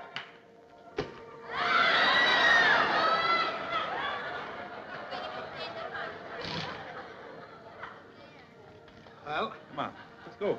Can't we skate around here? Oh, come on, Ralph. Come on. Silly. We want to go in and skate in the rink. Come on. Go, there's plenty of room. I tell you, he's a real whiz. And a fire, Ralphie boy. Look, haven't we had enough of this skating? Can't we go home now? No, you gotta prove to Alice that you're young. Recapture your youth. Capture my youth. I keep this up, I'll lose my old age. Come on, let's get a little action here. Skate around the rink a little while. You get used to it. Look, are we going to skate or aren't we? We're gonna skate. Be patient. Hey, you know what? One of my wheels is a little stiff. I think I'll get a little Earl on it. I'll be right back. Say, Triggs, while we're waiting for Ed, how would you like some coffee? Oh, all right, might as well. Ralph, Triggs and I want some coffee. You want to go over and get us some? It's all the way over there. Well? All right.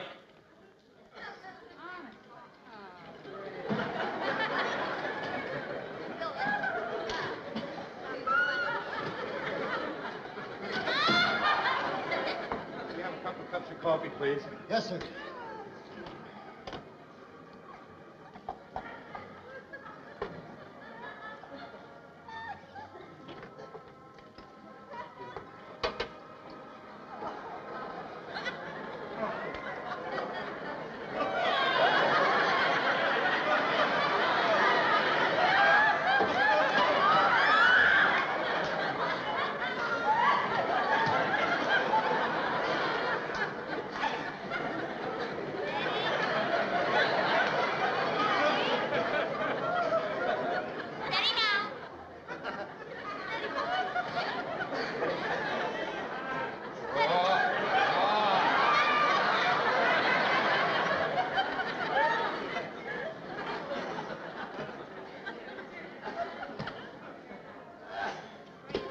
Well, here you are.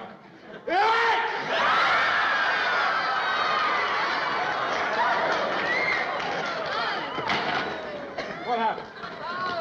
Spilled a little coffee. Well, don't make a big deal out of it. Big deal, my best skirt. All right, let's go. Let's go now.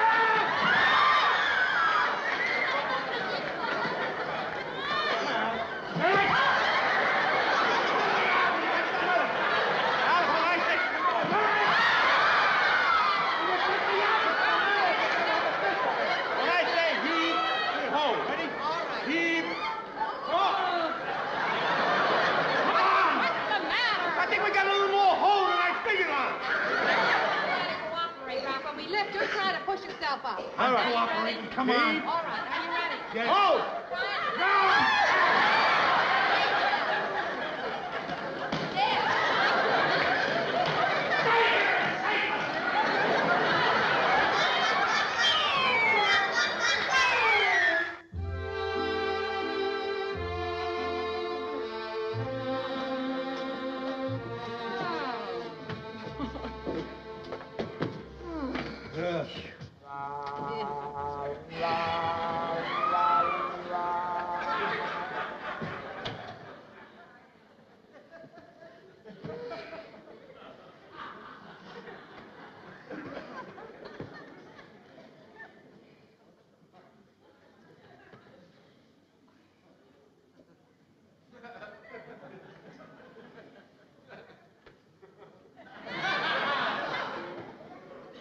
Help me open my coat.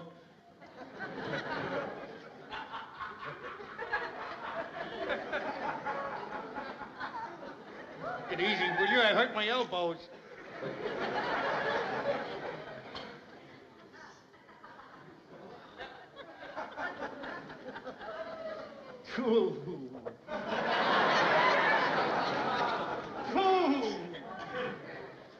Bang! Zoom!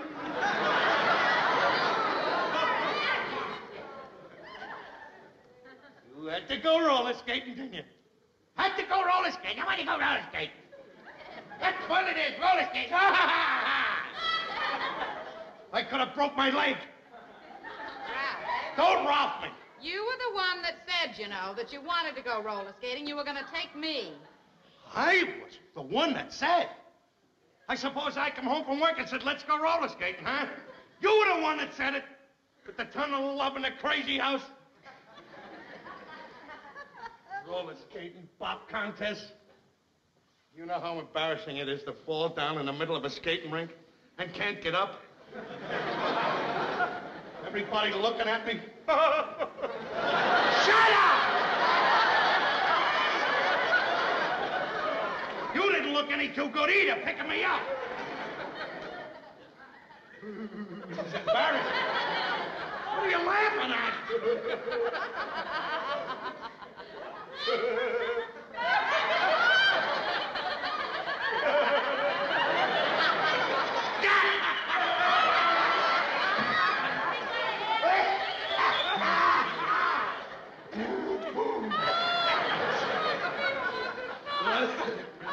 Boy, I went down, didn't I?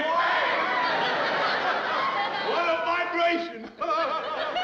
Every time you gave a tug on me, I left your arms there.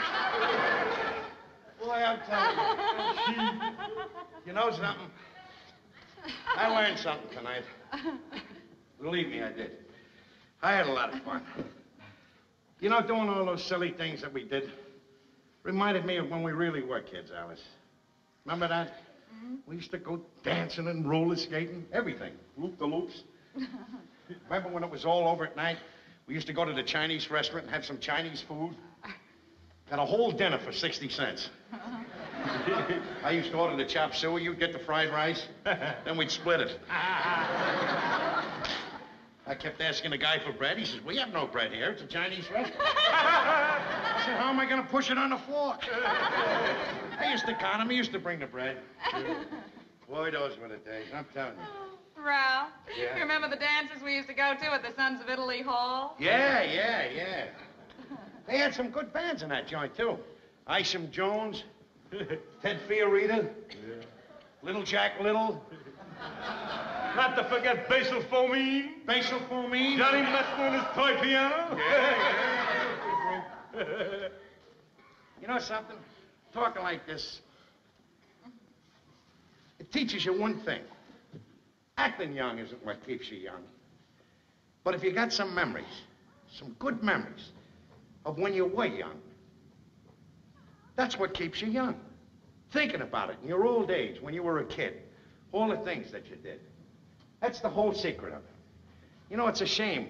I read someplace one time, and the guy was right about it, too. I think it was Bernard Shaw. He says it's a shame that youth has to be wasted on young people. It's right, too. You know something, Ralph? What? I learned something tonight, too. Yeah, what? Well, I learned that I don't even mind growing old, as long as you and I grow old together.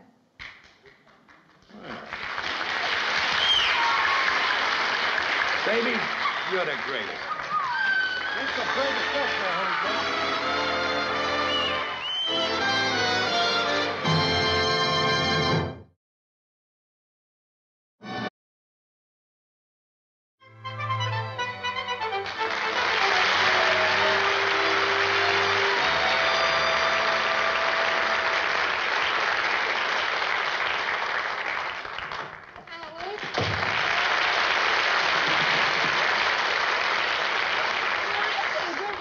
Can I see him? I keep him in the bedroom because it's warmer in there. Okay. Put him here. Oh, Alice! Isn't he a darling? Oh, he's the most adorable thing I've ever seen. Is it all right if I pick him up? Oh, sure. Go ahead. Oh, I've never felt anything so cuddly in my whole life. Where'd you get him? Well, Mrs. Manicotti went to the pound today to get a dog for her kids, so I went along with her. I took one look at this character, and I was a goner. Did you ever see such eyes? What kind of a dog is he? Well, he's a cross between a cocker spaniel and a French poodle. It's, I guess you'd call it a cocker poodle. Trixie, you better put him back in the box, because I got to feed him now. All right.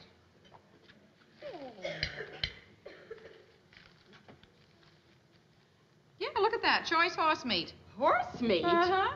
Ooh. Well, they must know what they're doing, Trix, because the dogs are nuts about it. Oh. Is that going to be enough for him? Oh, sure. You don't want to overfeed a puppy. Oh. Here, sweetheart. There you go. Oh, isn't that sweet? Oh. Oh. Listen, does Ralph know about this yet? Oh, no. I haven't told him yet. Oh, you going to tell him tonight? No, I think I'll wait till tomorrow morning. Because, see, the man at the down at the pound told me the dog's going to need shots. And Mrs. Manicotti's going to the vet's tonight to take her dog, so she said she'd take him along with hers. Yeah. Well, once Ralph sees that sweet little face, he's going to love him. I hope so. Say, Trix, how come you never got a dog? On account of Ed. Oh, he loves dogs, but for the first few minutes that Ed's around a dog, he itches and wheezes and sneezes. Oh, it's something terrible. It's an allergy he's got to anything with fur on it. Oh, gee, that's too bad. Hey, you want me to drop the dog off at Mrs. Manicotti's for you? Oh, Trix, that would be wonderful. And tell Mrs. Manicotti that I'll stop up there later, okay? All right. Should I take the rest of the dog food along? No, I won't have to feed him till tomorrow morning when I get him back. Oh, I see. Okay. Don't drop him now, No, Trix. I won't. Oh, thank sweet you. little fella. Bye. I'll see you later, Ralph. All right, bye-bye.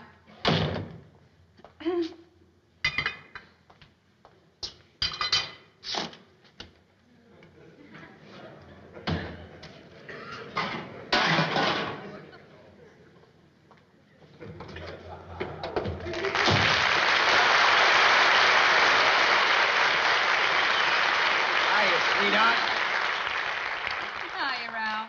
I'll have your supper ready for you in a minute. Oh, don't go to any trouble. I'm not going to eat here. I'll eat over at the lodge. I get just enough time to wash up and get over there. We got another emergency meeting. Again? Ralph, you had an emergency meeting last night. So? So? Do you realize you raccoons have more emergency meetings than the UN? Just so happens that the raccoons have more emergencies than the UN.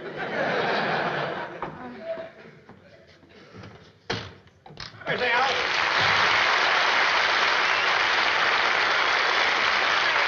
Well, is lovable big stuff home yet? Yes, he's inside washing up. Ed, do you realize they have another emergency meeting tonight at the lodge? That's the 4th emergency meeting in this past week. I'm beginning to think those emergency meetings are nothing but a poker game. Oh, wait a minute, Alice. Wait a minute. I'm surprised that you even think anything like that. An emergency meeting is an emergency meeting. Never a poker game. An executive meeting, that's a poker game. Will you tell your large brother for me that I'm up at Mrs. Manicotti's? I will do.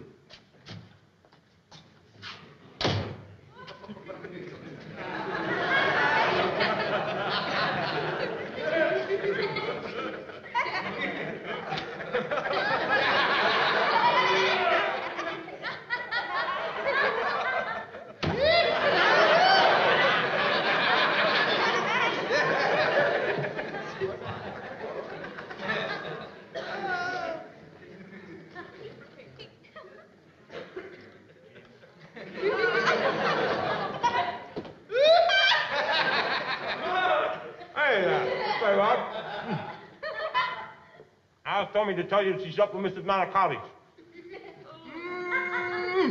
Boy, this is delicious. Norton, if I ever ran into you when you weren't eating, I don't think I'd know you. What kills me is you eat and you eat and you eat and you don't even gain a pound. I guess it's my nature or my basic metabolism or something, I don't know. As long as I can remember, I weighed exactly what I weigh now, 165 pounds. As far back as I remember, 165. Gee, I remember when I used to weigh 165. Did you ever see a picture of me when I weighed 165 pounds? No, Ralph, I never did see any of your baby pictures. Hey,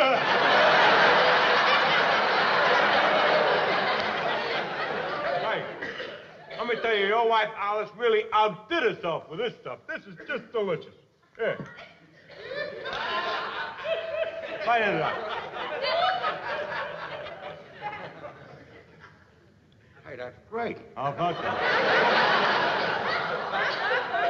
It's got a real different taste to it.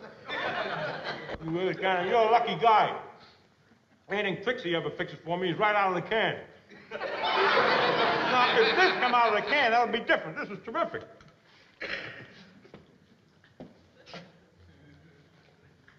Norton, you just gave me $1 million idea. All I have to do is put this stuff in cans. Ralph, you're sitting on a gold mine. You can make $1 million. I don't care if I make $1 million. This is the thing I've always wanted to do for Alice.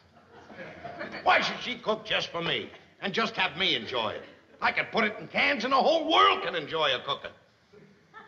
I'm going to make her rich and famous. I'll run the whole business for her. All she'll have to do is sit back and collect. Boy, oh boy, that is a worthy sentiment.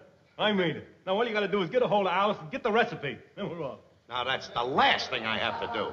All I have to do is tell Alice that I got a scheme to make money, and she'll say it's a crazy scheme. But look, if you don't get a hold of Alice and get the recipe, how are you going to sell this stuff? What are you going to do? Very simple. The first thing I got to do is get some financial backing. Now, tomorrow when I go to work, I walk right into Mr. Marshall. Mr. Marshall, the president of your bus company? Why, certainly. He's a swell guy. Last year, for instance, there was some guy named Herman Fatrack. And he had some kind of an invention. It was a wrench lock. Well, he took it into Marshall, showed it to Marshall. Marshall liked it, gave him some money, and now he's got a whole factory going for himself. Called Fatrack's Factory. Not bad, Ralph. But have you got an idea on how to present this stuff here to your boss? I don't need any idea. I'll do the same thing we did. I'll let him taste it. He'll be sold on it just like we were. Now, as soon as he puts the money in my company, and Alice knows that my boss has got money in this thing, she'll be proud to give me the recipe. Ralph Cramden, I got to take my hat off to you. Now, let's see. We got to get some kind of a name for this. Yeah. How about this?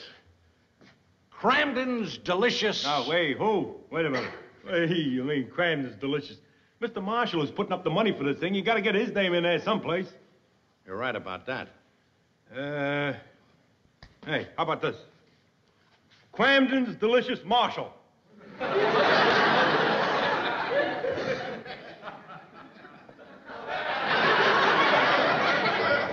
What's the matter with you? Are you a nut or something? Cramden's Delicious Marshall. What kind of stuff is Marshall? Well, we don't know what this stuff is. You might as well call it Marshall. Look, I told you I was going to give you a job, and that when you're with me, you're going to have a job for lifetime. I've said that time and time again.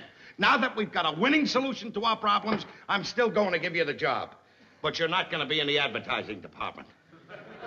This takes a simple little thing like a combination of names. Cranmars. Grandma's what? Cranmars Delicious Mystery Appetizer. Oh, you got it. Now you got Grandma's Mystery Delicious No, Appetizer. Delicious Mystery Appetizer. Grandma's Delicious Mystery Appetizer. That's a catchy story. Oh, boy, you got it there, Ralph. That's beautiful. Let me tell you, you've been in many a venture that's failed and flunked and everything, but this one, I think you're going to hit it. I think you're going to make a fortune. And, pal of mine, you deserve it. Thank you, Cran. Thank you, my boy. A toast. Thank you.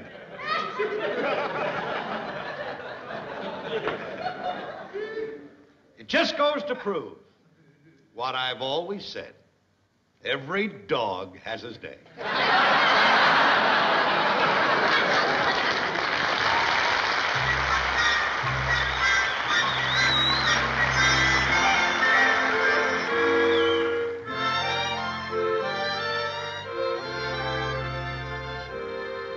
Thank you very much. Morning, Mr. Marshall. Hello, Cramden. What can I do for you?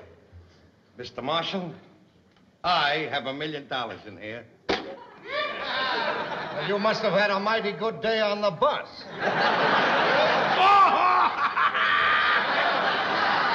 Very good. Very good. Well, it's like the men say, Mr. Marshall. You're a good guy. All of the fellas say the same thing. They say you're a guy that likes new ideas and a fella that you can come to and get advice, sometimes even financial assistance. Mr. Marshall, I have here a fortune. My wife made a whole bowl of this last night, and I scooped some up to bring it over as a sample, and there it is. What is it? An appetizer, the most delicious you've ever tasted in your life. Appetizer? Sure, an appetizer. People go nuts over appetizers. Walk into any supermarket. All along the shelves, they got jars of appetizers. But the difference is that this is something new and different. That's what the people go for, something new and different. This is delicious. It would go great with cocktails, or for a snack, or on crackers, or to make small sandwiches, even those uduvas. Hors d'oeuvre. Huh? Hors d'oeuvre. They'd be good for that, too. Here, just taste it. Just taste it. No, I better not, Cramden. I'm on a very strict diet. No. How can this harm you? It's homemade, pal. Here. Well, take a little bit. Just one if it's homemade.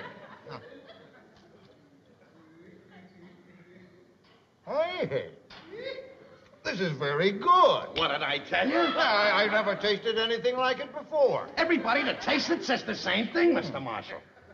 This'll be a riot. Yeah, well, I want to try it on someone else.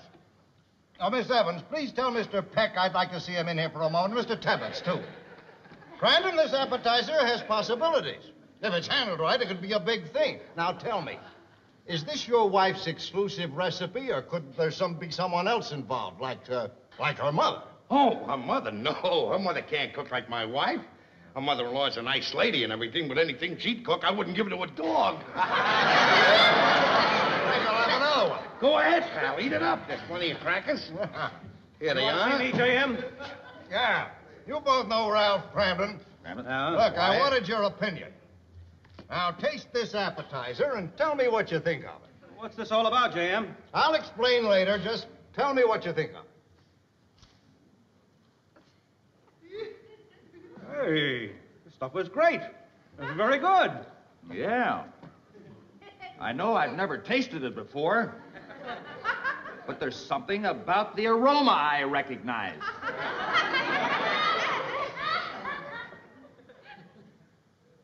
Hey, this is dog food. Dog food? Are you nuts or something? Why should my wife make dog food? We haven't even got a dog.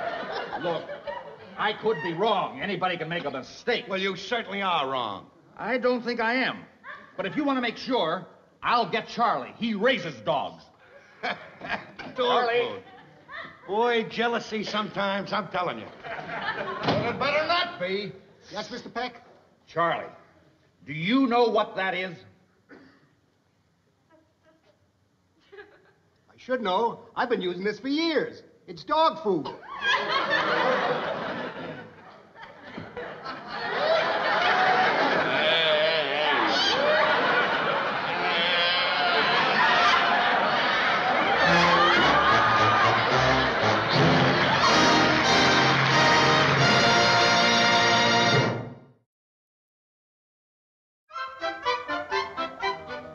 You know, Alice, a French name would be cute for him.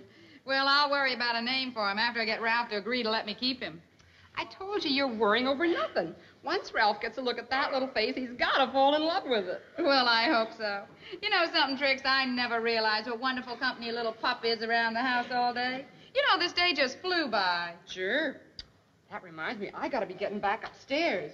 Oh, goodbye, precious. If it wasn't for my Ed's darned old allergy, I'd get one just like you. I'll see you later, Alice. Okay, Trix. Now, listen here. I want to tell you something. I have got work to do, and I have to do it right now. I don't want you getting it into your head that all I have to do all day long is just play with you. So it's back in the box. Okay? There. Oh, don't look so sad about it. Come on, we'll go in the bedroom.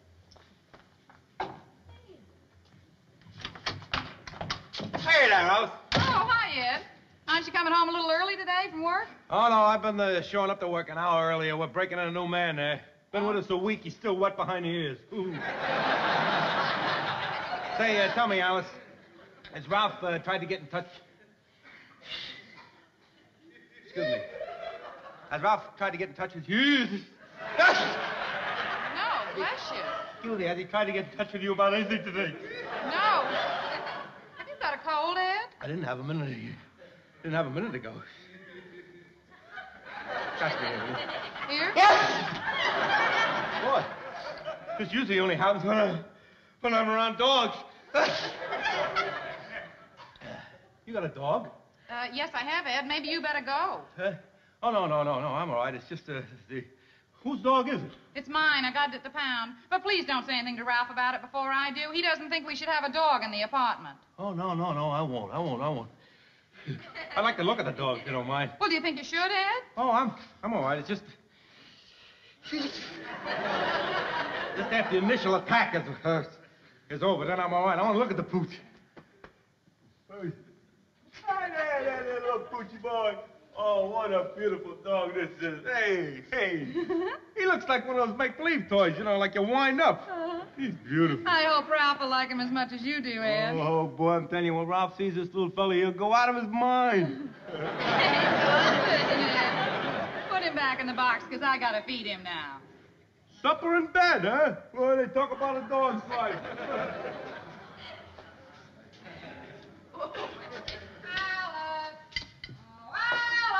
There it is, the voice of doom. What is it, Trix? Come on up. Your mother's on the phone. Oh, I'll be right up. Thanks. Go ahead, go. I'll take care of the pooch. I'll feed him. What do I do? Oh, you just take 2 spoonfuls of this dog food and put it on that plate and just give it to him. Got you? Thank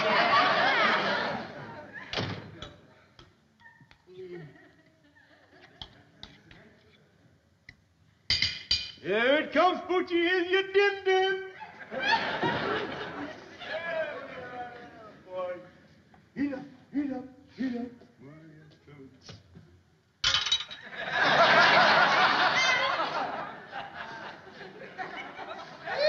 That smells mighty familiar.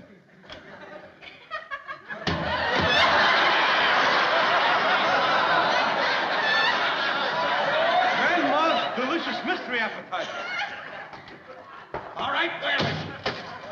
Where is she, Alice? Come on. Upstairs on the phone. Upstairs on the phone, huh? Today was the most humiliating day I've ever spent in my whole life. Really? How would you feel if you gave your boss dog food to eat? Terrible, unless my boss is a cocker spaniel. Dog food? It's a miracle I wasn't fired. I know who did it, too. Alice's mother. She come over here to cook me a tidbit. That's what she did. She don't care what Alice gives me to eat, just as long as Alice can scrimp and save and live around here in a lap of luxury. Those ain't the facts, Ralph. Those ain't the facts. They're not the facts, huh? Then why would we have dog food around the house and in our icebox? What, have we got a dog or something? Ralph Crabden, you have just reached the first plateau. What are you talking about? I'm not talking about anything. I'm not saying anything. Just put your nose in that bedroom there. Just go in the bedroom, that's all. Well, that animal is getting out of here immediately. Wait, don't. Don't tell me to wait. Alice knows she can't have a dog, and she knows why she can't have a dog. Who's gonna take him out, huh? Me. Me, that's who. And when the dogs have to get taken out? 5 minutes before I have to go to bed. That is around midnight. And if you think that I'm gonna walk up and down the street in the snow and the sleet and the rain, walking some muck back and forth, you're nuts. Alice is taking that dog back. Right back to the pound. Oh, wait a minute. She ain't taking it back. It didn't cost her anything or anything. She's in love with that puppy. If you make her take it back to the pound, it'll break her heart and it'll cause a big fight, too. You're absolutely right. It will cause a fight. So therefore, I'm not gonna have her take it back. I'll take it back. Back you go. Wait. Just wait a minute. Don't wait. Get out of my way. Just give a good look at the dog. Will you just give I one don't want good to look, a good look or a bad look. I'm taking him back to the pond. Now get out of my way. Come on, just give him a look, will you, Ralph? You know what? I know why you're afraid to give him a look. You're afraid that if you look into these brown, soulful, trusting eyes, that it'll do something to your heart. Just look. Look into those eyes, Ralph. Look. Put him back in the box, Norton. Put him back in the box or I'm going to do something to you. Get out of the way. Open that door. Open the door. Ralph Crandon, you've just lost your membership card to the human race.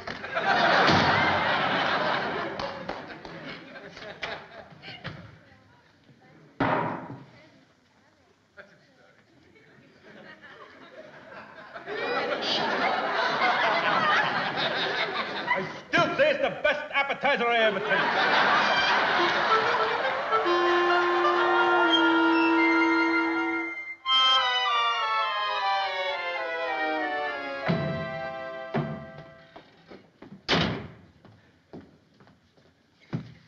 Pardon me, sir. Yes, sir? I'd like to return a dog that my wife got here yesterday. Well, let me see now. Well, it's a good dog. You, say your wife picked him up here yesterday? Yeah. What's your name? Cramden. K-R-A-M-D-E-N. I'll have to check the record first. Okay. You sure you want to get rid of this pup, huh? Well, we have a small apartment. Okay.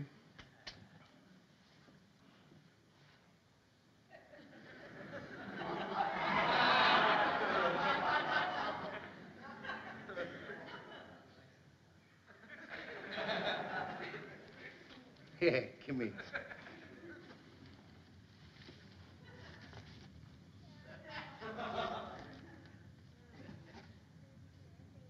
Don't look at me like that. I ain't got nothing against you. Honest, if I was gonna have a dog, I'd have a dog look just like you. It's just that, well, an apartment's no place to keep a dog, you know, and they're expensive and everything. Besides, somebody will come in and pick you up. Maybe somebody with a big backyard or something. Might even live in the country. Boy, you got some kisser. Honest, you'll see. This is probably the luckiest break you ever got that I didn't take you with me. Honest. All right, here. Just sign this and I'll take the dog. Everything's in order.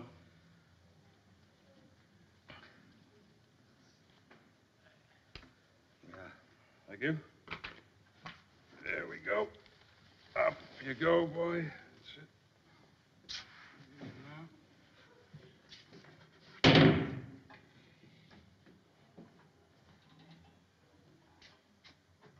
Something I can do for you, mister? No.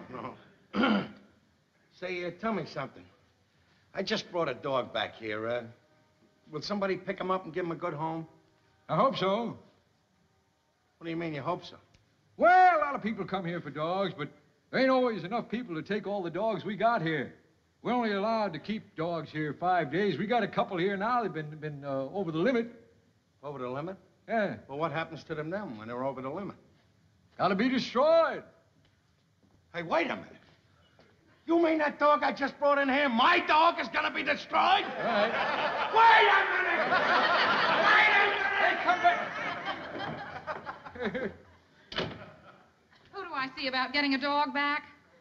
Lost dog? No, a puppy that I got here yesterday, and my husband brought him back today, and I want to get him right now. Well, you'll have to wait till Mr. McGregor gets out here. He'll be out in just a moment. Come on.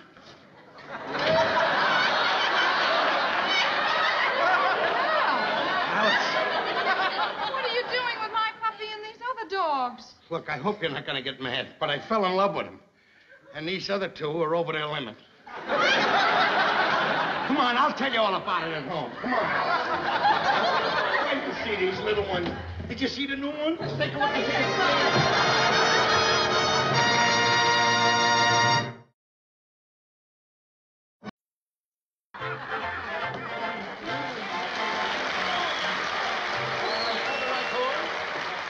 Brother Raccoon. Quiet, please. Quiet. Oh, here he is. Brother Raccoons, as you know, we are gathered here for a very sad occasion. We are throwing this farewell party for one of our brothers, Brother Saxon here, who tomorrow night is walking the last mile. Duh. Because tomorrow night at this time, Brother Saxon will be a married man. Now, I think it only fitting and proper that we call on Brother Saxon to say a few words now, because this may be the last time he ever has a chance to open his mouth again.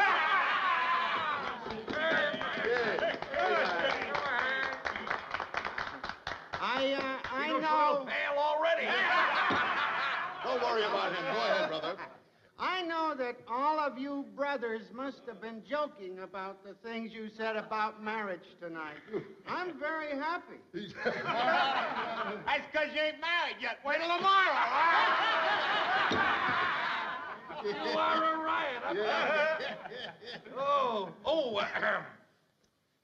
I think it only proper that, being he's going to be a relative of mine, shortly, I should say a few words at such an occasion.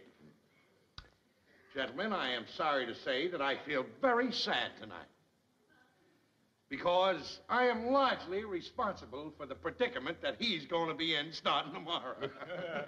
You see, I introduced him to my sister-in-law, Agnes.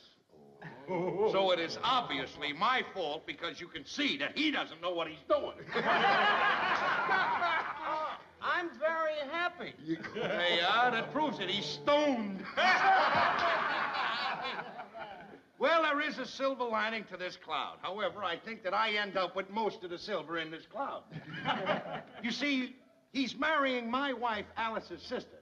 So therefore, he is going to have the golden opportunity of sharing that sweet, dear old mother-in-law of mine.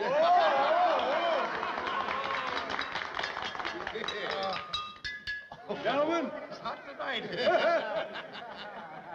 With your kind indulgence, Brother Raccoons, I'd like to propose a toast to Brother Saxon. A toast. Here is to you, Brother Saxon. May your life be rosy and bright. If you'll take the advice from an old married man, you will get out of town tonight.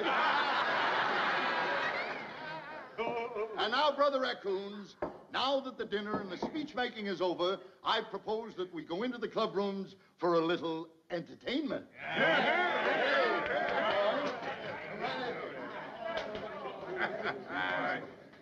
Stanley, you look a little frightened. Well, don't worry. We were only kidding you, pal. Married life's a great institution. It's all how you look at it. Are you, Agnes, all set up with the apartment? Well, not yet, Ralph. We won't need one for a while. You see, when we come back from our honeymoon, we're going to move in with Agnes's mother and father. Your what? We're going to move in with Agnes's mother and father. You can't do that, Stanley. You'll be making the biggest mistake of your life. Take it from me, I know. When Alice and I got married, we moved in with them, you know. Just for a short while, till I got on my feet and got straightened out. They were 6 of the most miserable years I ever spent in my life. You won't be allowed to make one decision by yourself. And they'll keep telling you that you're only a guest in a house. Oh, I don't know, Ralph. They seem like nice people. They seem like nice people. Sure, they seem like nice people. Now they seem like nice people. Boris Karloff seems like a nice guy when he's dancing on a Red Skelton show, too, you know. You ever see him in Frankenstein? That's the real Karloff. And you'll meet the real relatives when you move into that house. But it's too late now, Ralph. Agnes has already made up her mind. Agnes has made up her mind? Agnes has made up her mind? Agnes is mine. What's the matter with you, Stanley? This is the USA, the 20th century. She made up her mind. Who cares if she made up her mind? Don't forget, you are the king. Because a man's home is his castle. And in that castle, you're the king. You're the king of your castle. Yeah, but Agnes was very definite about it, Ralph. I don't want to argue. Well, if you don't want to argue, what are you getting married for? Stanley, if you take my advice, tomorrow afternoon when Agnes says I do, that is the last decision you allow her to make. From there on in, show her who wears the pants. Now, a little toast to Stanley. All right. Who is the king of his castle. To the king! To the king!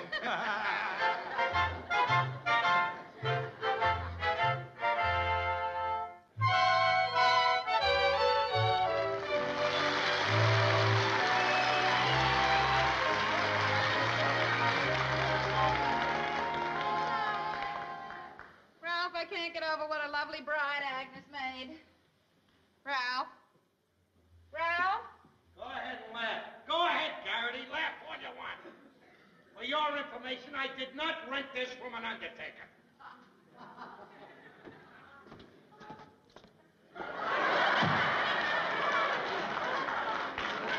Boy.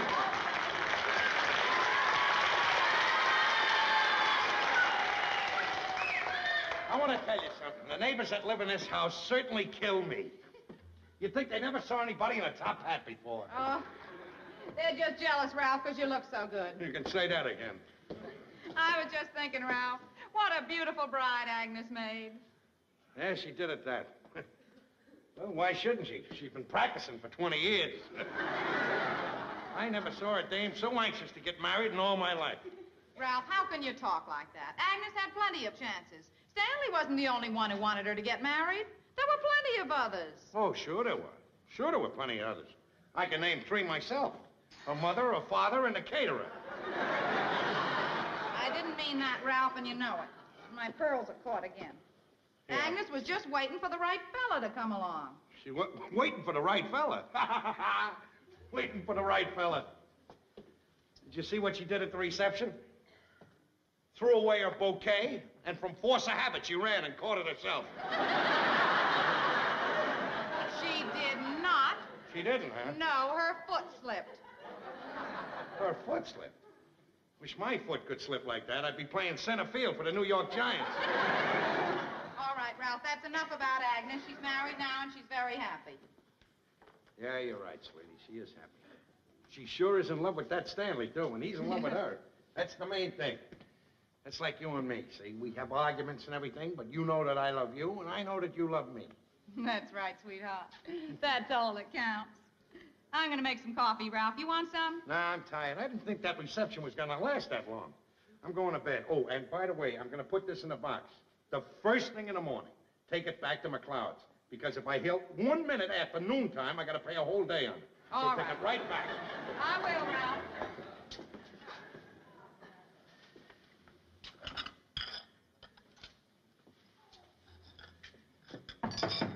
Come in.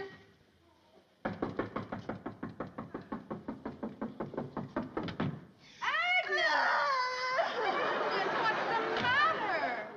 Oh, he's a beast. Stanley's a beast, Alice. We just had the most terrible fight. Well, what happened?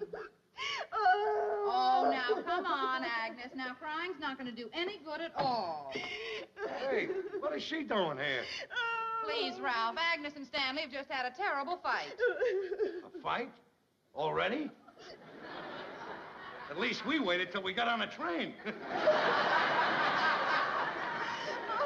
Stanley's a beast, Ralph. He's a beast. I don't know whatever came over him. He was such a nice, quiet man. Anything I said he thought was wonderful. And now he's a beast. Well, what did he do?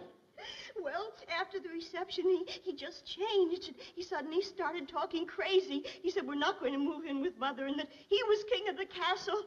And then he said something crazy.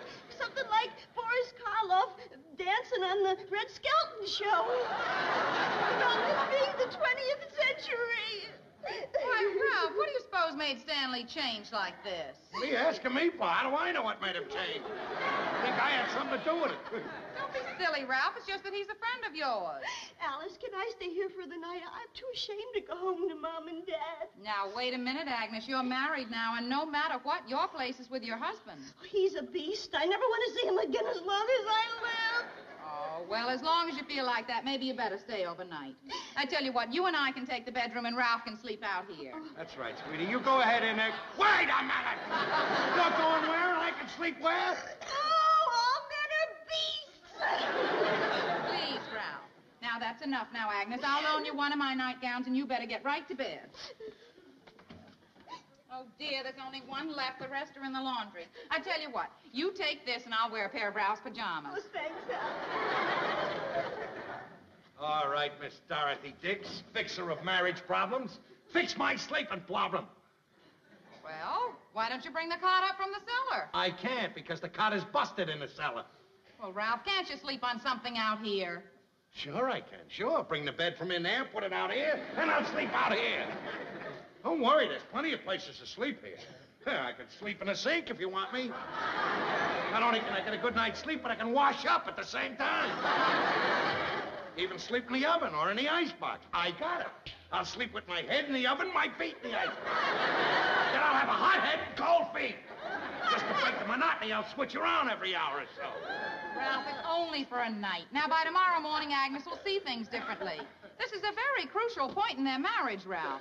Why? If we send her back to Stanley now, she may never get over this. Well, why must we always get people together? Why doesn't somebody get us together? Why do I have to sleep in the kitchen? Well, Ralph, if you don't want to do that, it's only one other thing that I can think of to do. Well, if you got something else to do, tell me and we'll do it. All right, we'll just put our coats on, get dressed, and go over and talk to Stanley and find out what made him change and started this whole thing. All right, let's go. We'll go over and we'll put it to him. What made you...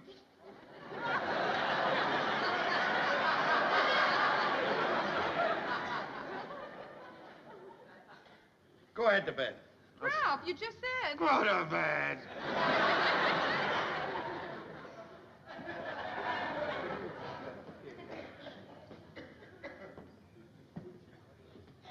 I got a big mouth.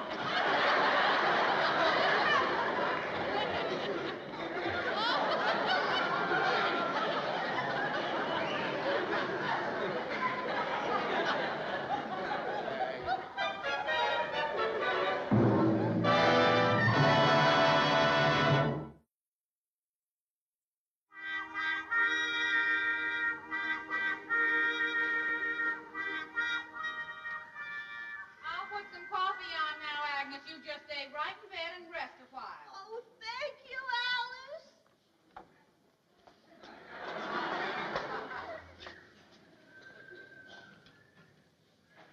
Ralph. Ralph. Yeah. Time to get up. Mm-hmm. Time to get up. Mm-hmm. Oh. We gotta do something about this mattress, Alice. It's murder. You don't have to get up yet. I'll put the coffee on. I'll go in the kitchen.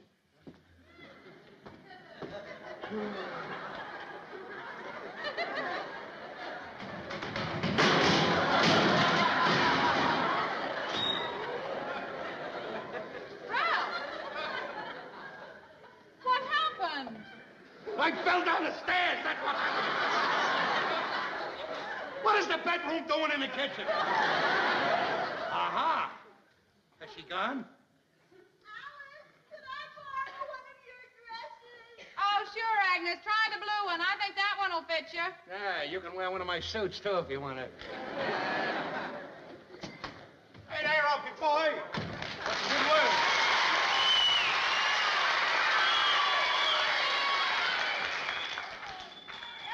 Well, I guess Agnes and Stanley are up in Niagara Falls now, huh?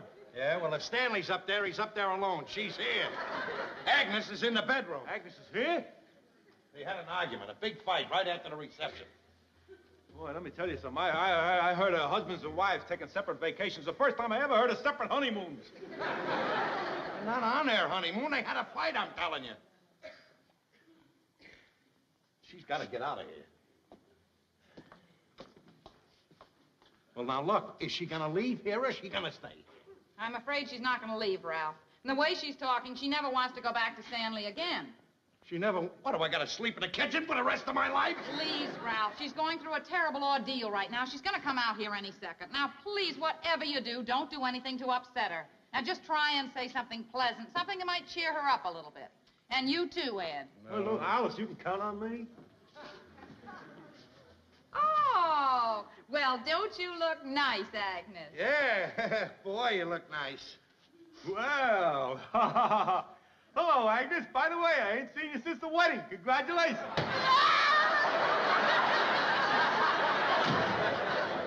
What's the matter with you? Well, Alice said to be cheerful, didn't she? Oh, it's not his fault, Ralph. It isn't, huh? Well, something's got to be done, and she's got to get out of here, I'm telling you that. What did they fight about? Well, why don't you tell me? Maybe I can think of something. What did they fight about? Ed, that is the strange part about this whole thing. You know what a quiet and mild person Stanley's always been all his life. Well, do you know that right after the wedding he changed? Well, nobody knows what happened to him. They got in an argument over moving in with my mother, and he absolutely refused. Then he started to rant and rave and carry on about how he was going to wear the pants in the family, and he was king of the castle, and how man is the boss in his own... Oh, wait a minute. King of the castle, that strikes a bell. Now, wait a minute. King, I heard that something... Why don't you go home? Wait a minute. Wait, King of the castle. I heard that someplace. Now, just a minute. If I can think of where I heard it, it may clear up this whole thing. King of the castle. I got it right in the back of my head.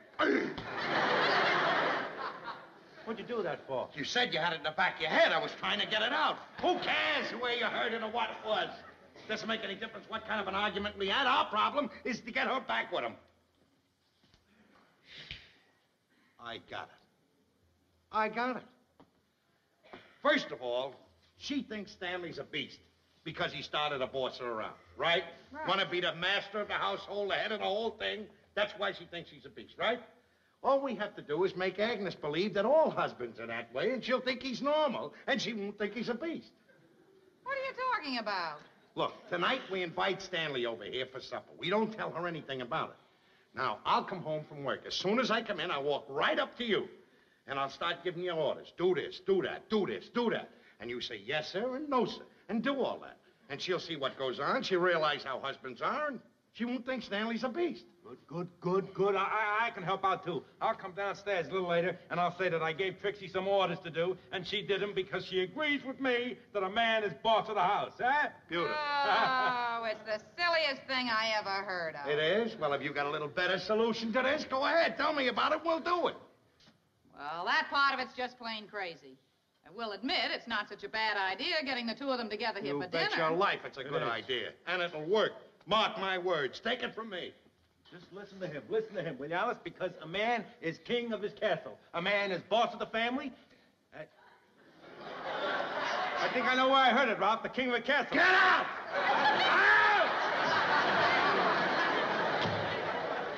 What's the matter with you, Ralph? What did you chase him out of here for? I just don't want him around here, that's all. Now, about tonight. We'll have some roast beef, mashed potatoes. We get some peas and carrots. Yeah. Make some of that gravy. Excuse me. I just wanted to tell you one thing where I heard that line about king of the castle. I heard it in a Robin Hood motion picture. Richard the Lionhearted said it to Friar Tuck.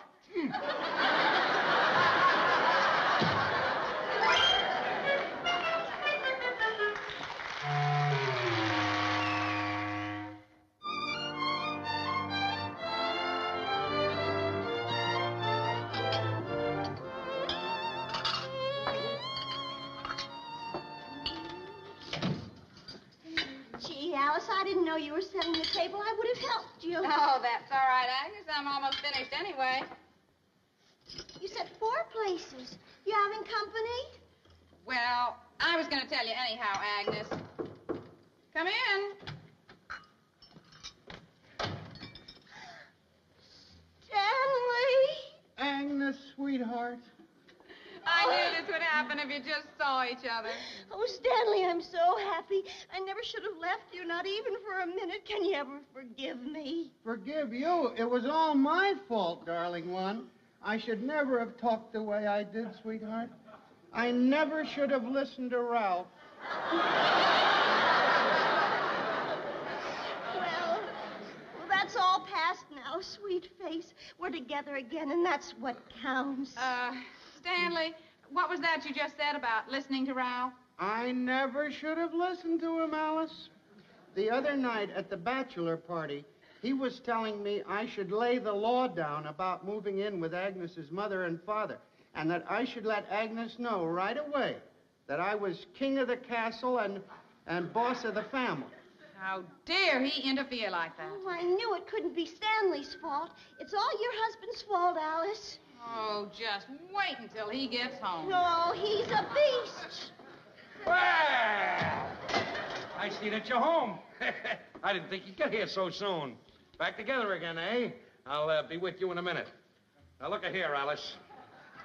As you know that this is my house, I can't see why we should have any discussion as to your understanding when I tell you to do something. Now, you know it's my house. You know that I'm the master of my house. And being the master of my house, I'm the one that gives the orders.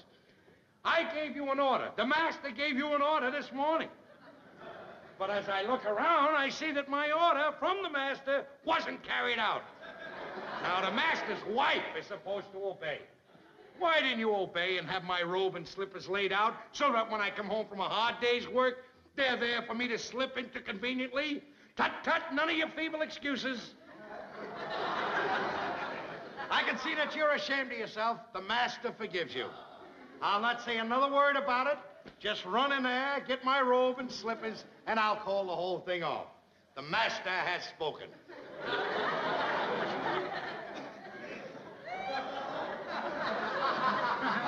Got your gas bag filled. Why don't you blow away?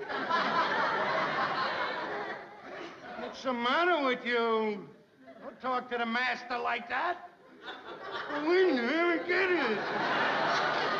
Ralph Cramden, how dare you interfere in their marriage? Putting all those crazy ideas into Stanley's head. He has just told me everything that you told him at that bachelor party. I might have known it was all your fault, Ralph. I shouldn't have listened to him, sweetheart. Oh, it wasn't your fault, Stanley. He's been a troublemaker ever since he got into our family. Well, Ralph, I hope you're satisfied. Hi, old folks. Hey. Hi, Stanley. So you're still here. I want to talk to you just a little while. First, I'd like to talk to you, Alice. Trixie said that you wanted her to go to the movies with you tonight. Well, she can't go to the movies tonight. You know why she can't go? Because I said that she can't go. No particular reason. I said that she can't go, and I am the boss of my house. Stanley. Oh, Agnes.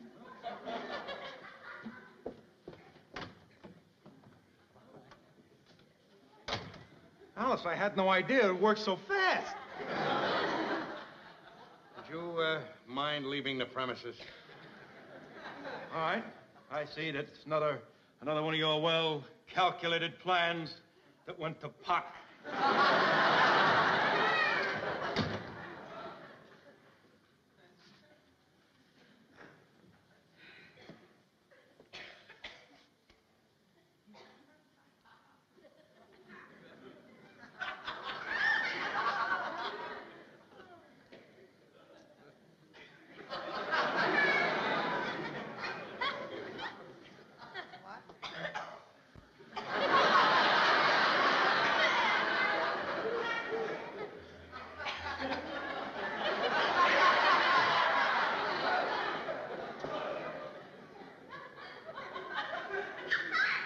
All right. I did it again. Did it again with my big mouth.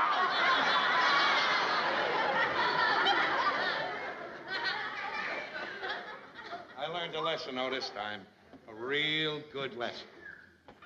If there's anything a man or a woman shouldn't do, it's get mixed up with somebody else's marriage. It's tough enough for young people to get along today without somebody butting their nose in, telling them how to run it.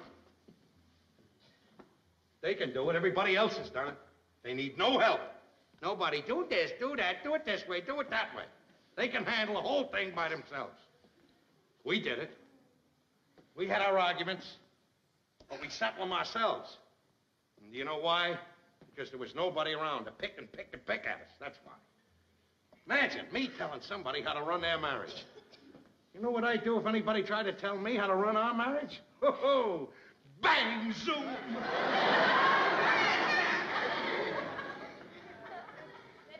I'm sorry, sweetheart. I'm sorry. That's all right, Ralph. Baby, you're the greatest.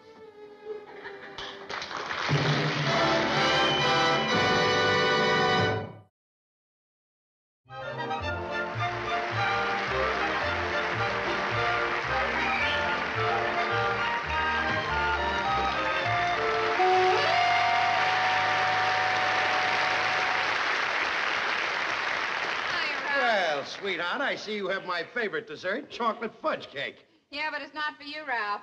It's for that new neighbor that moved next door. All the women in the building are making him a little something, you know, sort of like a welcome gift. Oh. So they finally rented Fogarty's old flat, huh? Yeah.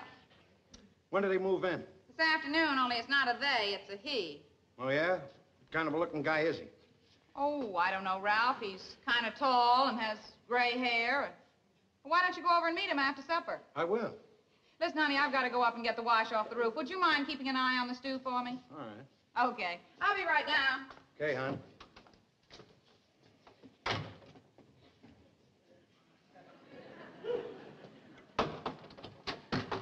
Hey, go, Ralphie.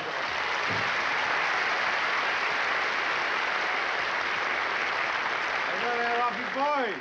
I was just going to visit a new neighbor. You want to come along with me? I can't. We're going to sit down to supper in a minute. Oh, well, Trixie made some potato salad and wanted me to bring it to him. Oh, Alice made him one of those chocolate fudge cakes. Oh, yeah? Well, our wives are getting to be a couple of regular welcome wagons. Well, I guess they feel sorry for the old guy living alone like that, you know. What, he's an old guy? Well, I don't know. I haven't seen him, but she says he's got gray hair and that he lives alone. Probably a widower or something. Oh, yeah. You know, that must be murder. Living alone like that, coming home from work, nobody there.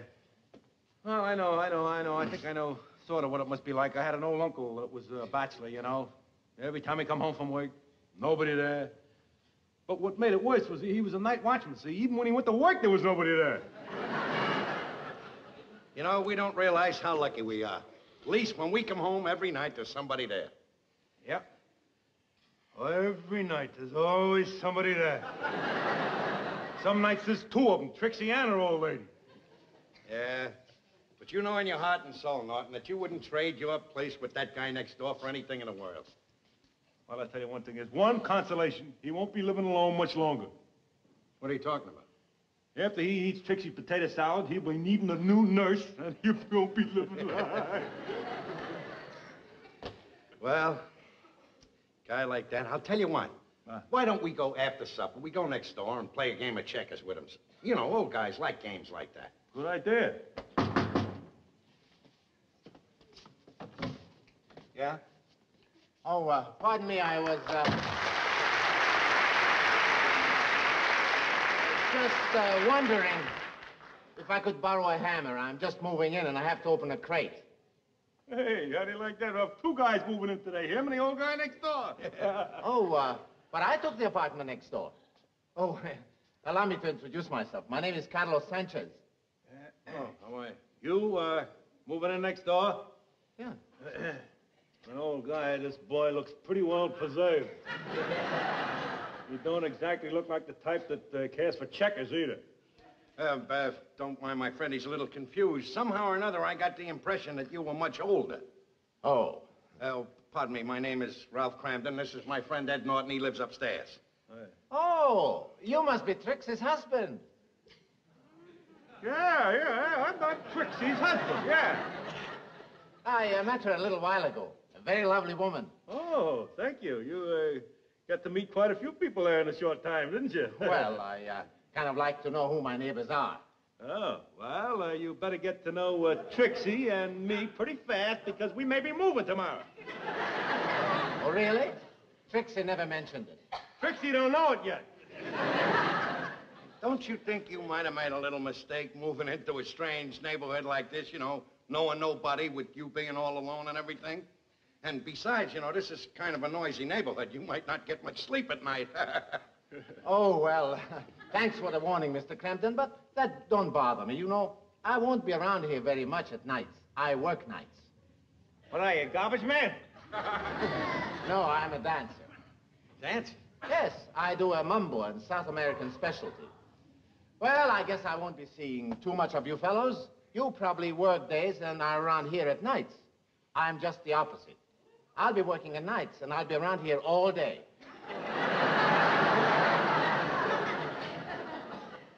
You mean that while we're working in the daytime, you're going to be around here all the time? That's right. Come in. Open up, Ralph. I got the wash. Boy, this is heavy, Ralph. Oh, here, Mrs. Crampton. Let me help you with that. Oh, thank you, Mr. Sanchez. Where'll I put it? Oh, right on the table will be all right. You know, Mrs. Crampton, you shouldn't be carrying heavy things like this. Not with those delicate hands of yours. Oh, thank you. That's very nice of you. I wish somebody else around here would be concerned about things like that. Wait a minute. Wait a minute. If I told you once, I told you 1,000 times not to carry a heavy wash like that. Now, the next time you have a heavy wash like that, make 2 trips. Thanks.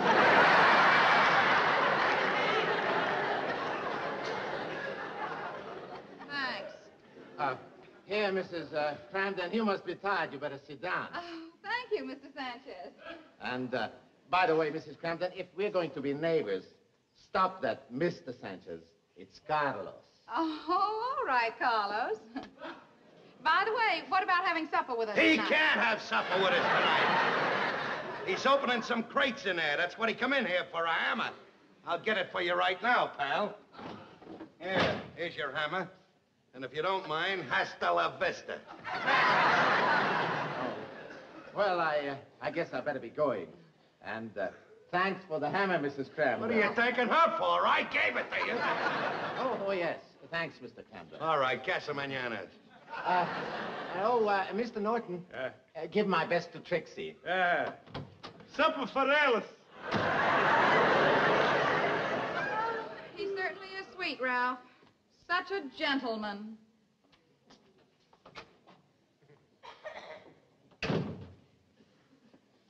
Don't call me Mr. Sanchez. Call me Carlos. The dirty old... Hey, I almost forgot. I gotta get the potato salad, too. Wait a minute. Are you nuts or something? What? You mean to tell me after getting a good look at that guy and knowing what kind of a fella he is, you're going to give him Trixie's potato salad?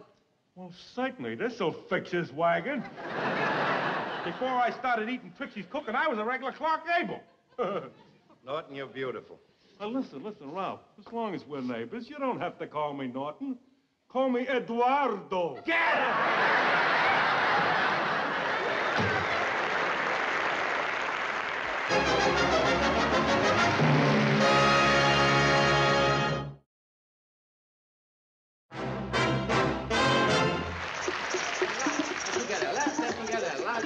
That's right. You're doing it very well, girls. That's wonderful. You're doing it better every day.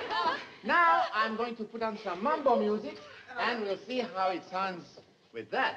Then tonight you can try it with your husbands when they come home.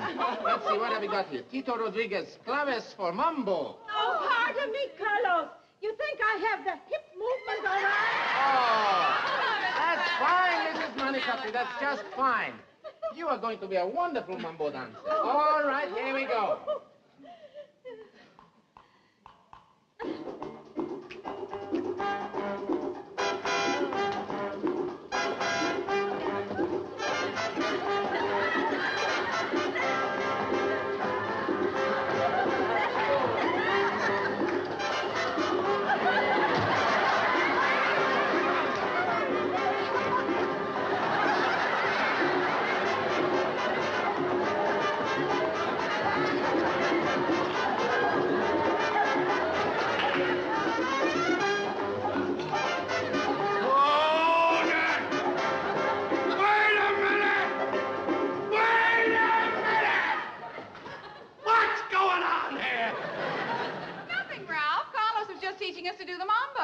Well, Carlos was just teaching us to do the mambo.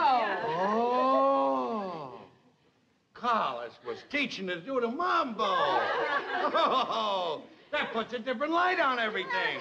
For a minute there, when I walked in here, I didn't know what you were doing. Now I know. Carlos was teaching her the mambo. Oh, that makes a world of difference. Everybody!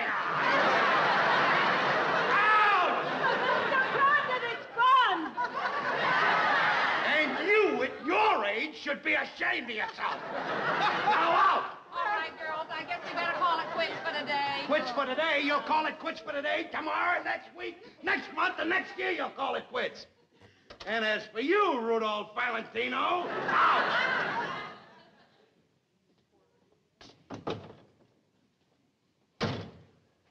What is the matter with you, Ralph? What's the matter with me? What's the matter with me, Alice? I come home from a hard day's work and you're going like this, and you want to know what's wrong with me? Oh, Ralph. Don't you owe Ralph me. How long has this been going on? Only a few days, Ralph. When Mrs. Stevens found out that Carlos was a mambo dancer, she asked him if he'd teach it to us girls. Oh, Mrs. Stevens asked him if he'd teach it to you girls. A mambo dancer has to move in next door. It couldn't be a cook or a chef so he could teach how to cook. Listen, Ralph, what's so terrible about learning to do the mambo? Everybody does it now. Everybody does it, Alice? Everybody does it? Well, I don't mean everybody. You said but everybody I does it. I don't know anybody does the mambo. I don't do it. Norton doesn't do it. My grandmother never did it. Tell me everybody does it. All right, Ralph. Let's just not discuss it anymore We now. won't discuss it anymore. Your mambo days are over. You want to wiggle over to the stove and get my supper.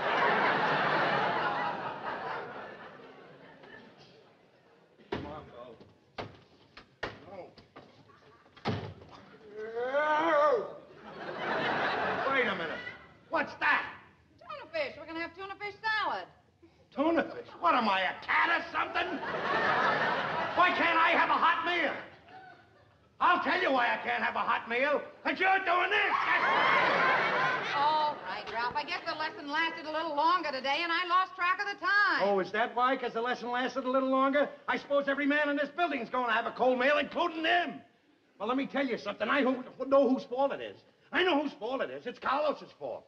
And it's not only the mamba. It's not only the mamba, Alice. Not by a long shot it isn't the mamba. It's the other things he does, the fancy manners he has and he parades around with. That's putting nutty ideas in your head. Sure, Ralph. You think he's a troublemaker. Well, I have got news for you, Ralph. You and Norton and some of the men in this building can learn an awful lot of things from Carlos. He happens to be a gentleman, Ralph, and that seems to be something that you have forgotten all about. He treats us like women. That's something you've forgotten, too, Ralph. You seem to have forgotten that I am a woman. I forgot that you're a woman? How could I? You're always yapping. What do you mean I don't treat you like a woman? I treat you like a woman. I let you sew, I let you cook, I let you wash the windows, I let you clean up. Boys don't do that, Alice. That's right, Ralph. That's all a wife is to you, Ralph. Just a handy utensil to have around the house. A wife can cook and slave and clean for you all day long. You would never think of saying something pleasant to her. You wouldn't even think of doing a simple little gentlemanly thing like tipping your hat.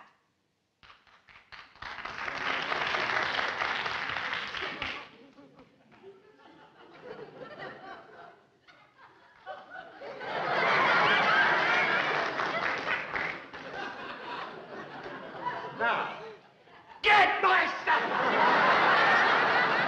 Yeah, there's yourself. You're gonna do the mambo. You're gonna do the mambo, but it's gonna be in the moon. I know what you're going through. You don't have to tell me. I know. Everybody in the house is knowing it. You know whose trouble it is, don't you? You know who's making trouble? Carlos Sanchez. Oh, sure. He wants everybody to do the mambo and teach him nice manners. All I know is that Alice was satisfied with me for 15 years. Now she wants to change me. Oh, she's got a nerve. She's got a nerve. She knew when she married you she was getting the worst of it. You can say that. Well, I'm telling you that if we don't put a stop to that, Carlos, every husband in this building's gonna be in trouble. Right. Come in. Oh, hi, Mr. Manicotti. Hello, Mr. Crandon. My wife, is she here? Well, she was here a little while ago, but she left. She leave a note on the kitchen table. She's coming down here for mambo lesson. That woman is driving me crazy. All she think about is mambo. There you are, Norton. She's crazy. Sure. All day long she make it like this and like that. I told you that Carlos is going to get us all in trouble. Trouble? And my Angelina, she make it like this. She throw all the dishes off the table, everything. Here, take her off. Oh, ho, ho, ho. You're just the guy I want to see. When I left, I forgot my phonograph. Well, come right in, because I want to talk to you. You've caused about as much trouble in this building for us as you're going to cause. It's all over now, pal. I want to tell you something. You got some nerve parading around in front of our wives with the fancy manners. We have to eat cold suppers on account of your teaching them the mamba. Let me tell you something. It's easy for you, you know, to play Sir Galahad. You don't do any work. When you go to work, you dance. That's no work. When we go to work, we work. Dirty work. Just notice the difference between my hands and your hands. That'll show you the difference in work. The difference between your hands and my friend's hands. Oh, wait a minute. It's not fair to compare his to mine. I mean, I got mine of water all day. Oh, shut up. Now, I'm warning you. I don't want any more trouble out of you, or you'll get yours. All right, if that's the way you want it. That's the way we want it. Do you mind if I ask you fellows one question? If your wives want you to do these few little things for them, why don't you do it? Why don't we do it? You want to know why we don't do it? Yeah. Want to know why we don't do it? Why we don't do it? Why we don't do it? Because it's too much trouble. That's why we don't do it. Too much trouble. That's why we don't do it. Well, perhaps I shouldn't say this, but don't you think your wives are worth a lot of trouble? Don't they go to a lot of trouble for you? Don't they cook and sew and darn and clean for you? Perhaps I look at things a little differently. After all, I haven't been able to find the right girl like you fellows have. But I know one thing. If I did find the right one, and she did all those things for me, I know I would do all I could to make her happy. Especially if all she wanted were a few little things like opening a door for her, or putting on a jacket when I came to dinner. Well, don't worry, fellows. I won't give you any more trouble. Wait a minute, pal. You're right. He's right. You see, the trouble with us guys is whoever we talk about married life to is married. Maybe now and then we ought to talk to a guy like you that's single so we'd know if we're well off or not. Oh. I guess Alice is right. She says we treat the women like they were kitchen utensils. Well, I'm going to be different. What do you say, guys? Let's start being gentlemanly and everything. And, Carlos, would you do me a favor? Well, what is it? Could you teach me the mambo? Oh. Sure, it'll be a pleasure. Yeah? Well, now, you just watch me and do exactly as I do. Yes, sir. Huh? Left.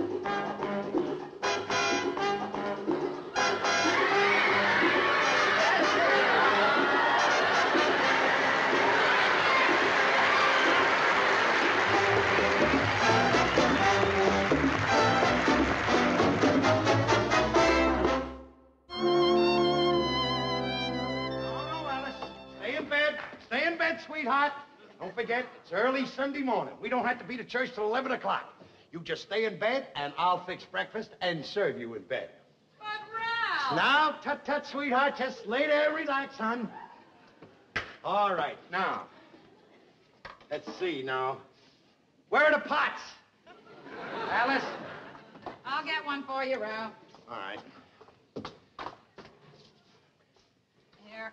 Thank you. Now, Ralph, look. back to bed. Just please let me make the Back breakfast. to bed, Betty Bye. This is your day to relax, sweetheart.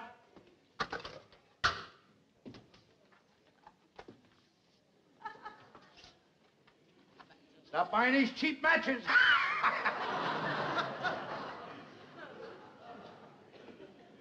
Alice, where's the oatmeal?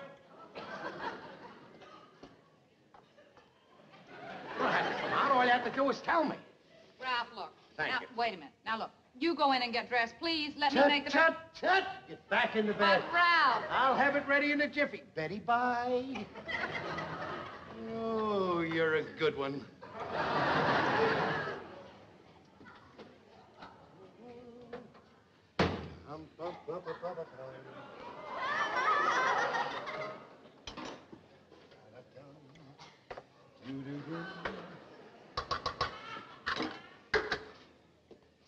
Alice, where's the coffee? Ralph, will you please let me get the breakfast? I'm getting tired walking back and forth here. Look, I'm going to cook the breakfast. Just tell me where the coffee is. I'll have it on the jiffy. It's right on top of the icebox, Ralph, in that can. But please, I don't want to have breakfast in bed. Honestly, I'd be much more comfortable out here. All right, sweetheart. A lady's wishes are my desire. Sit right down. Sit right there, and I'll have everything fixed in a jiffy.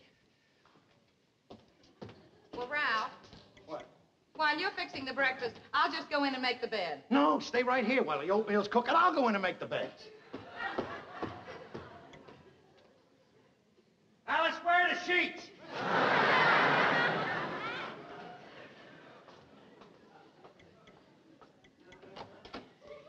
Alice.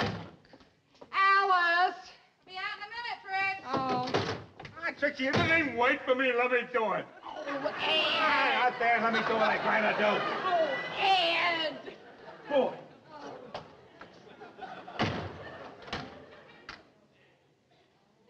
Bring me into madame.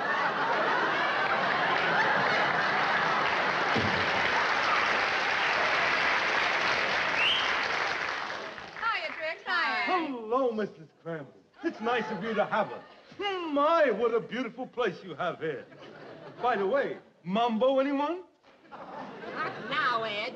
He's had me doing the mambo all morning. Pardon me, Mrs. Crampton. Is your spouse on the premises? He's in the bedroom making the bed.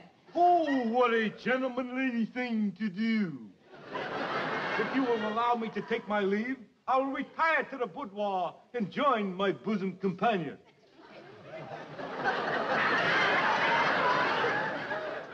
Well, Alice, we wanted them to be gentlemen, but this is terrible. Now, what are we going to do? I don't know, Trix. Like they say on that television show, we asked for it. I think we're going to get it, too. I'm telling you something. Ralph has been driving me absolutely crazy in the past couple of days, pushing chairs onto me and opening doors for me. And now, just because it's Sunday morning, he's absolutely wearing me out making my breakfast. You think you got it bad? Whew, wait till I tell you what my Ed did. 2 o'clock this morning, he wanted to get a drink of water. So he wakes me up so he can tip his hat before he leaves.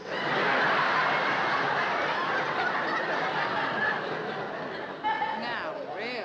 Yeah. I tell you something, Trix, if he... Oh, how do you do, Mrs. Norton? Good morning. Would you care to partake of some breakfast with us? Thanks. Won't you sit down? Here you are. Sit down, girls. There we go. I'll have it for you in a jiffy.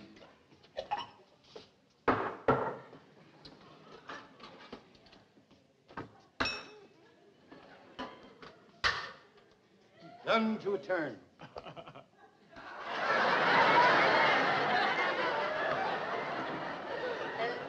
There you are. Roll that around your mouth.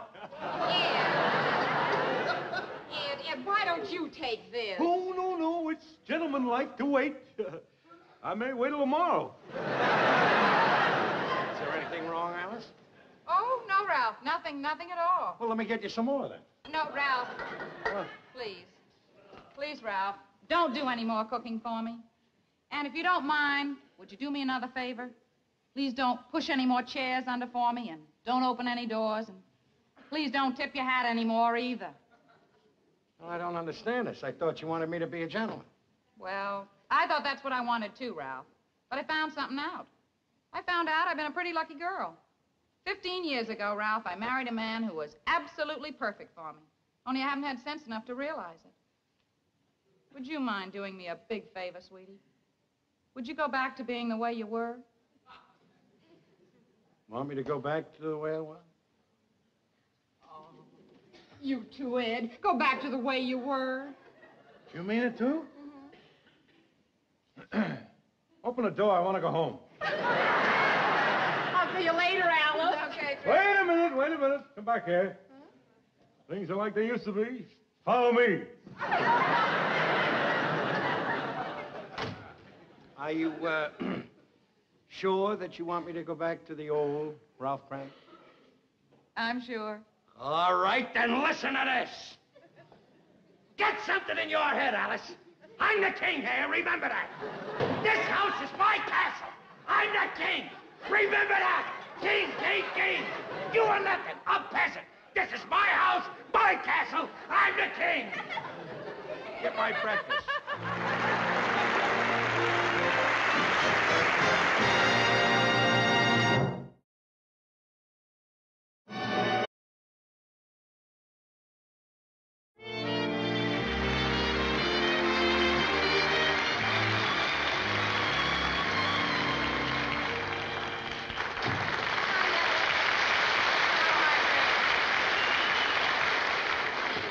Say, Alice, are you sure you gave me Joe Muncie's number right? Yeah, I think so.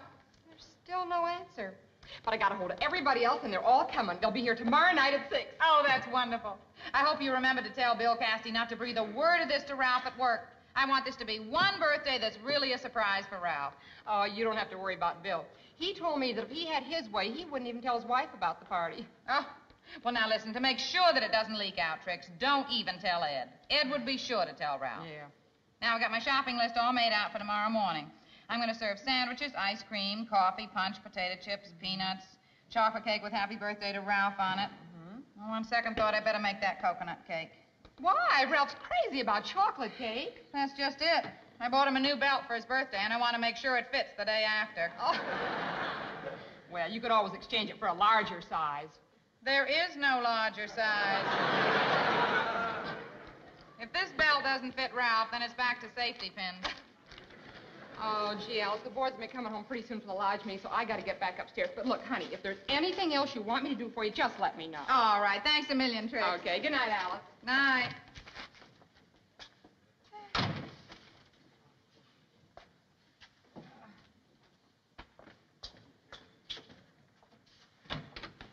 Hi, hon.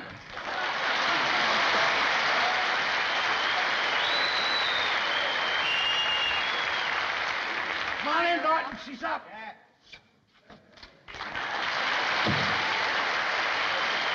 Well? How about a little pizza? Yeah. How about a little pizza, Alice? Oh, no, thanks, Ralph. I'm going to bed. Going to bed? Yeah, and Ralph doesn't want any pizza either. What do you mean I don't want any pizza? I'm hungry. Ralph, I made you a very nice salad, and it's in the icebox. Now, good night, honey. Good night, Ed. Ralph, salad. Good night. You, want me to take this pizza upstairs, sort of remove the temptation? What do you think I am, a child or something? That if anything's in front of me, I gotta eat it? Who needs it? I got a salad. Not a bad one either. Everything on here is good for you. Got carrots for your eyes. Got beets for your blood. There's lettuce for your teeth. Everything's good. Everything's good for something on this plate. Whoa, little pizza ain't good for nothing. Boy, I'm telling you, if pizzas were manhole covers, the sewer would be a paradise. Will you stop waving that thing? I thought you said it didn't bother you. It doesn't bother me. You want to eat it, go ahead and eat it. Just don't eat it and enjoy it so much. You want some pizza? Yes. You can't have it.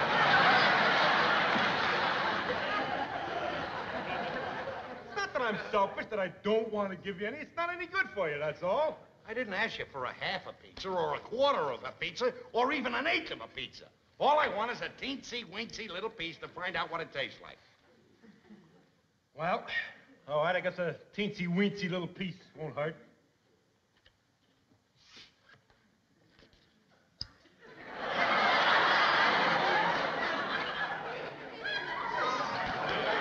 And what am I gonna do with that? What's the matter? Ain't enough for you? You want more? Yes, I want more. Look, if you wanted a teensy-weensy piece, why didn't you ask? This is an itsy-bitsy piece. This is a teensy-weensy piece. If you wanted an itsy-bitsy piece, which is bigger, then you should have asked. This is teensy-weensy. Sit down and eat.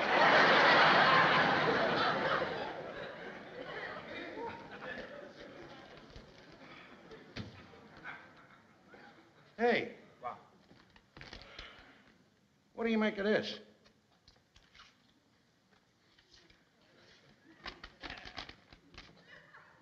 Sandwiches, ice cream, coffee, cake with Happy Birthday Ralph on it. Hey, looks like they're going to have a birthday party. How about that? This is a list of the people that are going to be invited. How about that? She didn't forget my birthday. She's even going to run me a party. Yeah. That's too bad you're not going to be here to enjoy it. What do you mean I'm not going to be here? You're not invited. Your name ain't on the list.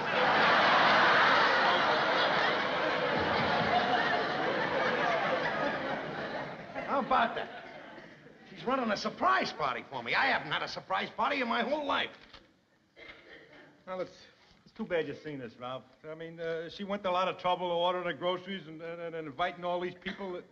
You probably break her heart. You don't think for 1 minute that I'm going to let her know that I know that she's running a party for me, do you? I'm going to make believe I know nothing about it.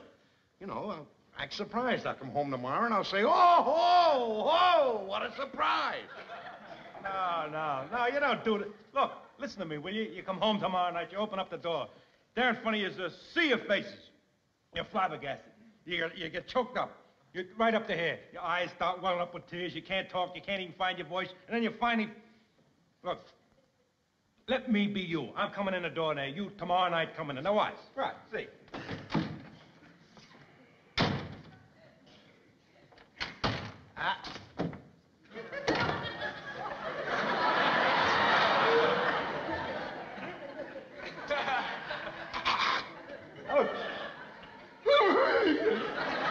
Where's the blind? Will you shut up?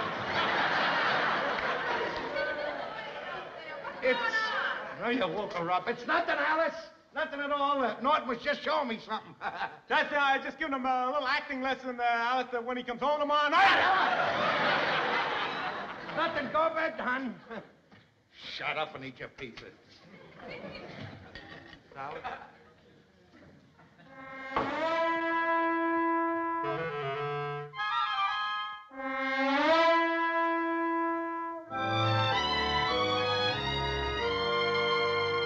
Now, as for this room, I think I'll do the walls in green. Yes, a nice, cool, pale green. Oh, it sounds wonderful. Believe me, my dear, when I finish decorating this place, it'll be a different apartment.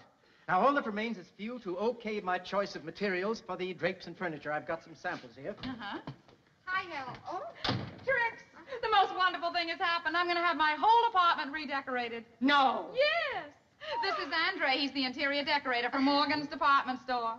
And the most wonderful thing about it is that it's all going to be done for free. Morgan's department store is going to do the whole place for nothing. Morgan's department store for nothing? Yes. I went down to Morgan's this afternoon looking around for some curtain material, and I was just kind of browsing around, and then Andre came over, and he started to ask me a couple of questions, and next thing I knew, he had offered to decorate the apartment for nothing. Well, you see, it's all part of an advertising campaign. Morgan's wants to show what you can do with a little money and a bit of ingenuity. Trix is going to be in the Sunday papers. Pictures of this apartment before and after. But so soon? Well, it only takes a day. They're going to come in tomorrow morning, and they'll all be finished by tomorrow night. So we haven't much time, my dear. Will you look at these samples, please? Oh, well, do we have to look at them now? My husband will be home any minute. But surely your husband will be delighted. Well, that's just it. I'd like it to be a surprise for him. And I hate to ask you this, but if you don't mind, could you come back a little later, say about 8 o'clock? Because my husband goes bowling tonight. Alice, what about the birthday party tonight? Oh, well, I canceled that, Trix. I called everybody up and I said, make it tomorrow night. See, with the apartment redecorated and all, it'll really be a surprise for Ralph. All right. I'll be back around 8, and I'll see you then. Oh, that's wonderful. Thanks. Oh, may I ask, when was this apartment decorated last? When? It was about 2 years ago when my nephew came in with an ice cream cone. Hi. Oh, Alice, isn't he cute? And such lovely manners. Oh, Ed used to have manners like that. Well, so did Ralph. What's happened to their manners anyway? Don't you know? They swapped them for a marriage license. Oh, Andre left one of his gloves. Oh. I better hide it, because I don't want Ralph to know he's been here. Yeah. Say, Alice, I just put a hem in that new dress of mine, and I was wondering if you could come upstairs and see if I got it straight. Oh, sure, Trix. I'll be right up, but I just want to go in and take these shoes off, because they're killing me. Oh, all right. Well, look, I'll go up and get into it first, and you come up in the meantime. All right, I'll be right up. Okay.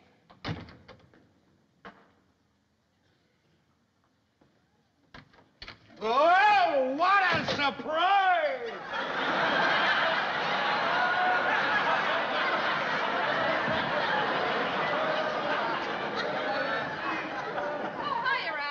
Hiya.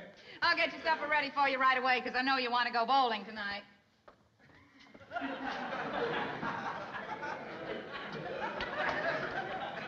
What are you looking around for? Nothing. Just seems a little quiet here, that's all. Quiet? Why do you say that? I don't know, it just seems quiet. Well, I should think you'd be thankful for that, Ralph. Any man who works as hard as you do all day doesn't want to come home to a noisy apartment. Yeah. I wouldn't mind it noisy now and then, you know, like once a year.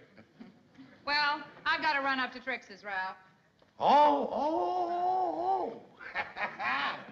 You're going up to Trixie's, huh? Yeah. Want me to come along?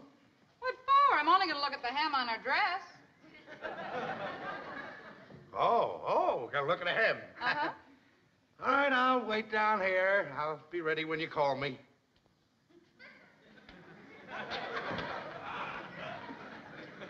Happy birthday, Ralph. Happy birthday to you, Ralph. Happy birthday to you. Happy birthday to you, Ralph. Happy birthday to you. Well, so it's upstairs, huh? What upstairs? What's upstairs? What? The party is upstairs in your place. If there's a party upstairs, what would I be doing down here dancing with you? I don't understand. Now, we saw the list of the food and the guests that were supposed to come, and she's all dressed up. Wait a minute. I think I got it. You know how? Yeah. Alice makes out a list of the groceries she's going to get for the party. She makes a list out of the people she's going to invite to the party. And then she lets you find those lists right here, see? That's the surprise.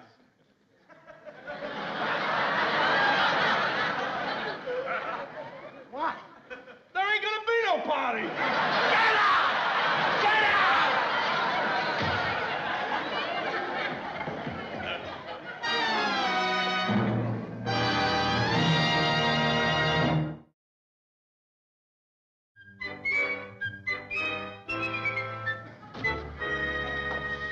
Did you go up to Trixie's? Did you find out anything? Didn't find out a thing. I was just down to Manicotti. She doesn't know anything about a surprise party either. I don't understand it. Why should she call the party off? And more than a party, never once since we've been married has she ever forgotten my birthday. She always gives me a gift, at least. Wait a minute, that proves there's a party. Why? That's why she hasn't given me the gift yet. She's waiting until the party starts before she gives me the gift. I'll prove it to you. I'll find the gift. Don't worry, I'll find it. It's gotta be in here someplace. Hey, nice looking pair of gloves, Ralph. Where's the yellow one? How should I know? They're not my gloves. No, I guess they're not your gloves. The guy that left this here must be a real snappy dresser, huh? What do you mean, the guy that left that here? Maybe Alice found it someplace. Oh, that's right. She probably found it and brought it home and stuck it under the pillowcases there and put it in the back of the drawer. Let me see that. Now, what would a man be doing up here in this apartment? And why should she hide his glove under some things in the drawer? Wait a minute. Well, I know just exactly what you're thinking. You ought to be ashamed of yourself. Alice is true blue. You're right, Norton. I am ashamed of myself. I don't know what's the matter with me. I'm all mixed up on account of the party. That's what it is. That's it. I should be suspicious of her looking at another man. There's a laugh. With me around? You know, funny part about it is, when she dresses up good, like she's dressed tonight, she's the one that's in danger. Any guy that sees her's got to go for her like that. Oh, sure. But she'd never go for anybody. I'm not suspicious about her, boy. Not in the least. Not the least suspicious of it.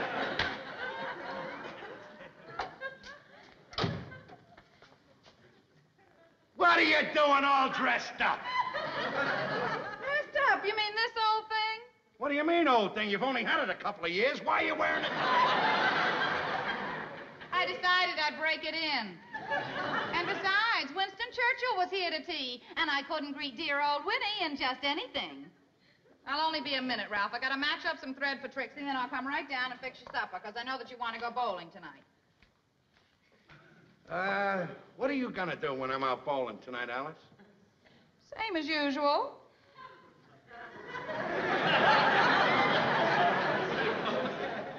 Well, I know that you mean you'll be all alone here, and, well, I don't think I should leave you alone tonight. I don't think I'll go bowling. You won't go, but Ralph, you got it. Ralph, you go bowling every Thursday night. Now, isn't that silly? You go right ahead and enjoy yourself. Don't you worry about me. I won't be lonely.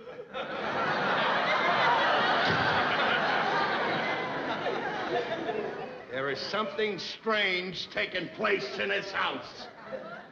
There's something funny going on, Norton. Why should she call the party off? Why? Why should she get all dressed up? Now, what do we do from there? Alice been smoking cigars lately? That proves it. That proves it. Now we know even more about him. He wears gloves, smokes expensive cigars, and he's got a guilty conscience. Oh, why don't you shut up? Just a moment. Now I know why she called off the party. Why? Because he's coming here tonight, that's why. That's why she was so anxious for me to go bowling, because he was coming here. Just wait till I get my hands on him. Wait a minute, let me think just a minute. He left the glove here, he left the cigar butt. I got it. Maybe Alice wasn't kidding. Maybe Winston Churchill was here today.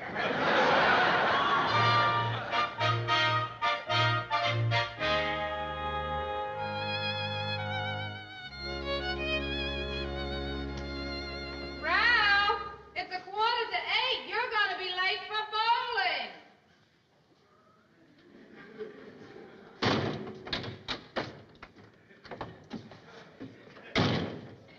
All right, Ralphie boy, how about a little bowling?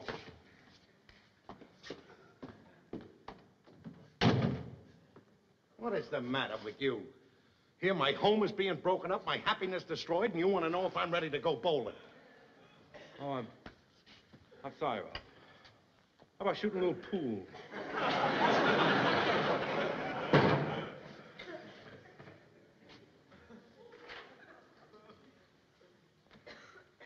Well, look. Just don't sit here eating your heart out and everything. Why don't you call your wife out here and let's clear the air? Get her out here and demand an explanation. Oh, I got some case. Some case. You don't think she's going to admit to anything, do you? All I want to do is get my hands on that guy, that's all. Well, it's not like we don't know anything about the guy. We know he wears the gloves and smokes the expensive cigars. I know, and we're not taking any ads in the paper either. Now, look. That guy's coming here tonight. But if he knows I'm here, he's not coming in. She'll get word to him somehow that I'm here.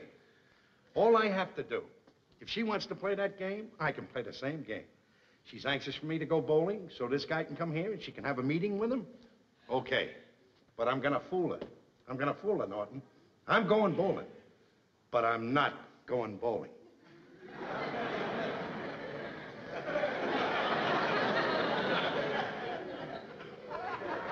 You're not only gonna fool her, you got me all mixed up. Don't you understand? I'll tell her I'm going bowling. And I'll say goodbye. Slam the door. We open the window, we get out on a fire escape. And we stay there until this bum shows up. Then I can hear and see everything they do. No, wait a minute. I mean, you're not gonna stoop so low as to go out there on that there fire escape and spy in here on your wife, are you? I mean, let's face it, that went out with the Stone Age when people were uncivilized, that's all. I mean, you just can't do a thing like that today. Well, what am I gonna do? Do what any civilized man would do. Hide a dictaphone here in the room. Will you let me handle it my way? Take your collar. Here. Now, first of all, we open the window.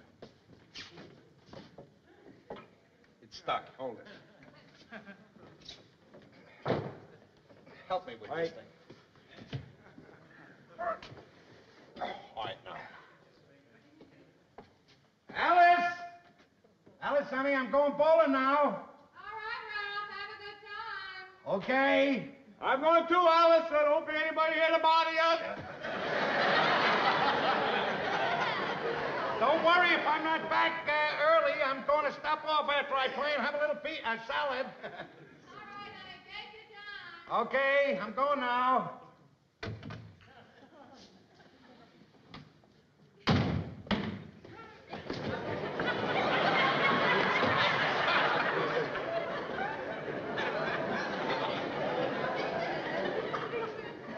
Don't get the bowling balls there. Get them.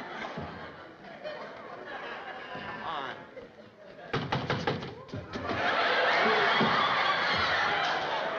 I'll be right there.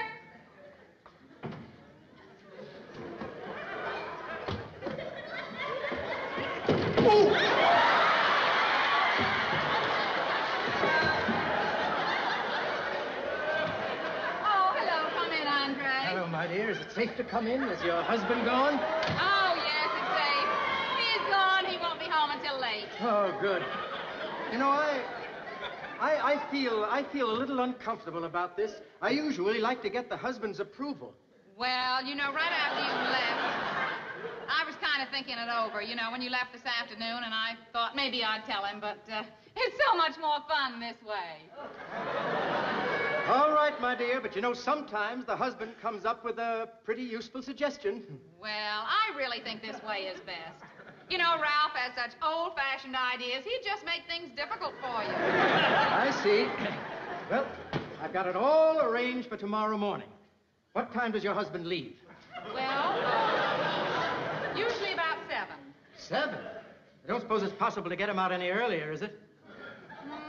I could try, but I don't want to do anything to make him suspicious. All right. You know, I've gotten along this far without his catching on, and I'd certainly hate to do anything to spoil it now. All right, I'll be here at 7:15. Oh, well, by the way, did I leave one of my gloves when I was here this afternoon? Yes, you did, and I hid it in the drawer so Ralph wouldn't see it. I'll get it for you now. Now, that's funny. I know I put it in here. Now, where do you suppose that could be? I'll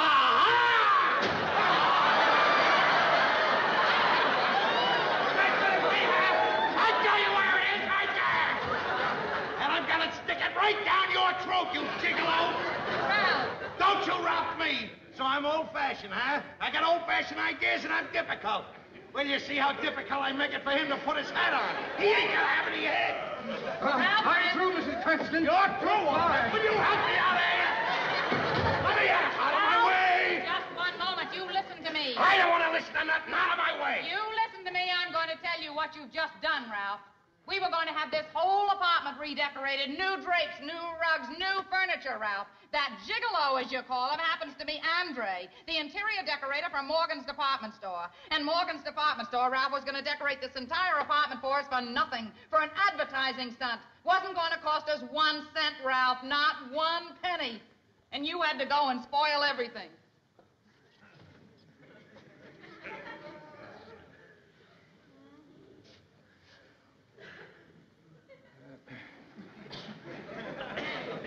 You don't want to go bowling. I mean, you don't want to go bowling now, dude. I'll go bowling. You don't want to go.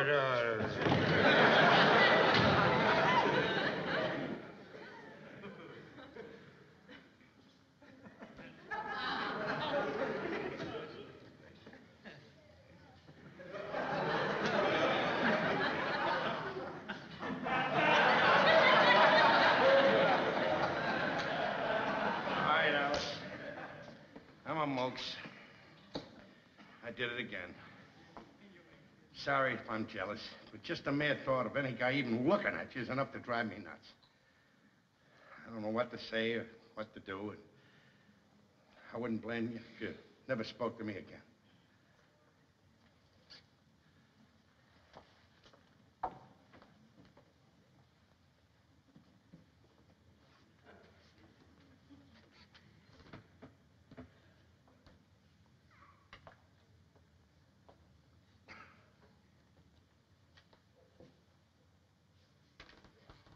that? Happy birthday, Ralph.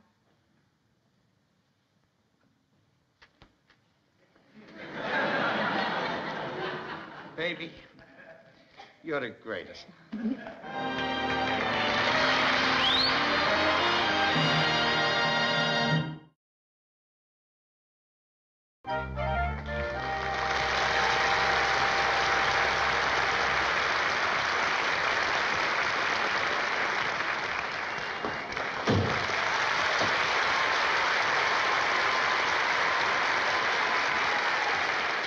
Hiya, hon. Hi, Ralph. What are you doing?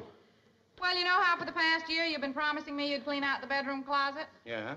Well, I'm keeping your promise. Sorry, if I knew there was such a rush about it, I'd have taken care of it right away. What are you going to do with all this stuff? Oh, I'm going to take it down to the cellar. You don't have to do that, sweetie. I'll take it down. All right, Ralph. I'll finish up in here. All right. Hey there. Hey there, Ralphie boy. I thought you were going to meet me this afternoon and have lunch with me. Oh, I couldn't make it, Ralph. I'm sorry. I had to be down there at City Hall. I had to fill out an application so I could take one of those civil service examinations for a new job. A new job? But you got a job in the sewer. I know. You're like a lot of people. They all say to me, you got a very good job in the sewer, you know. They think just because my job is unusual, you know, that it's glamorous and exciting. Well, it ain't true. You ask any sewer worker, all that glitters is not gold. What kind of a job are you trying out for? Sewer inspector. Well, good luck. Good luck. I think I'm going to need it. And listen, when I was down there, I noticed a lot of civil service jobs open, and there was one in particular that would fit you to a T.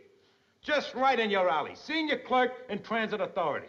Transit authority? Certainly. Look, I brought an application here, see, so you can fill it out. Good pay, easy hours, steady advancement. In no time, you could be boss of the whole company. Nah, they probably want a businessman. You know, a guy that can run an organization. Here. Well, you could try it, couldn't you? What's the sense of trying? Wouldn't make it. Here, open that door. I got to take this stuff down the cellar. Wait a minute, Ralph. These go out, too. Wait a minute. What are you doing? You're not throwing out my cornet, are you? Well, why not, Ralph? You never play it anymore. It's just gathering dust. What's that got to do with it? There's a lot of tender memories attached to that cornet. My father gave it to me. I grew up with it. It's part of my youth. Oh, Ralph, you act as if I was throwing out your pool cue. I don't care, Alice. I want to keep it. Will you be sensible, Ralph? You don't play it anymore. That's got nothing to do with it. I want to keep it. All right, Ralph. You haven't touched it in years. I want to keep it.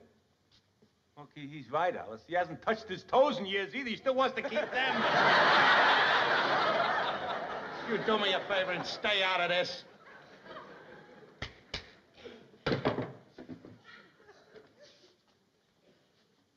Boy, give us a little tune there. Whack out a little rock and roll in there. Well, I don't know how the old lip is, but I'll take a crack at it. Stand back, Ed. This is liable to be messy. You're liable to be messy in about 5 seconds.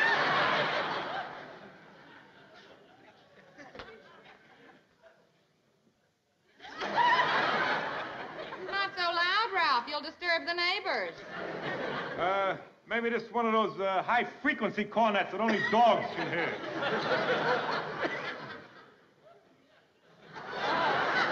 What is a sock doing in my cornet? Must be one of the tender memories that's attached to it. All right, now keep quiet, everybody, and I'll play a little tune. Rip it out in there. I don't know if I still remember that song I used to play. Get the music right here.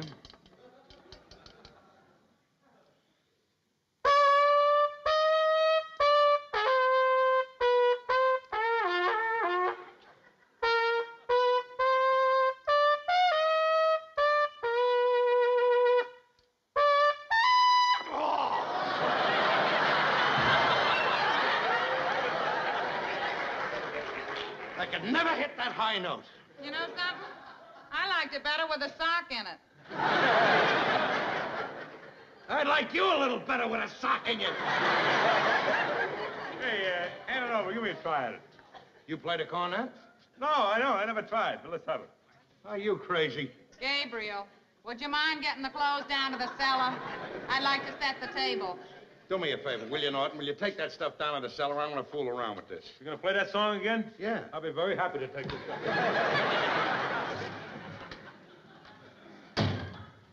Wise guy. He certainly is. You know something? I made a big mistake by not taking lessons on this thing right straight through. Might have been a big musician today. My own orchestra.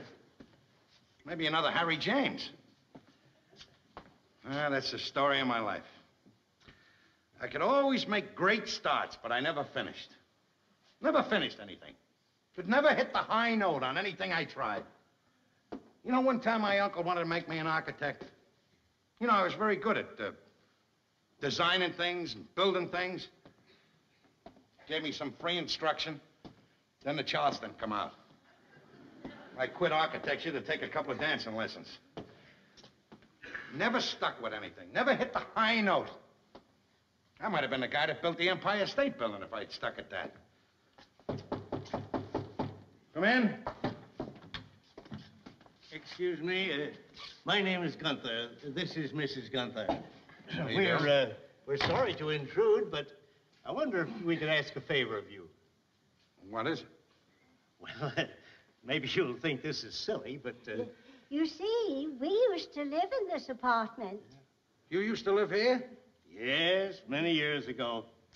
Yeah, this was our first home after we were married. How about that, Alice? They used to live here. How nice. Well, what can we do for you? I'm afraid you'll think us terribly sentimental, but this is our 40th wedding anniversary, and we wondered if we could take a look about the place. Your anniversary, huh? How about that? You lived here 40 years ago? Oh, August, the place hasn't changed a bit.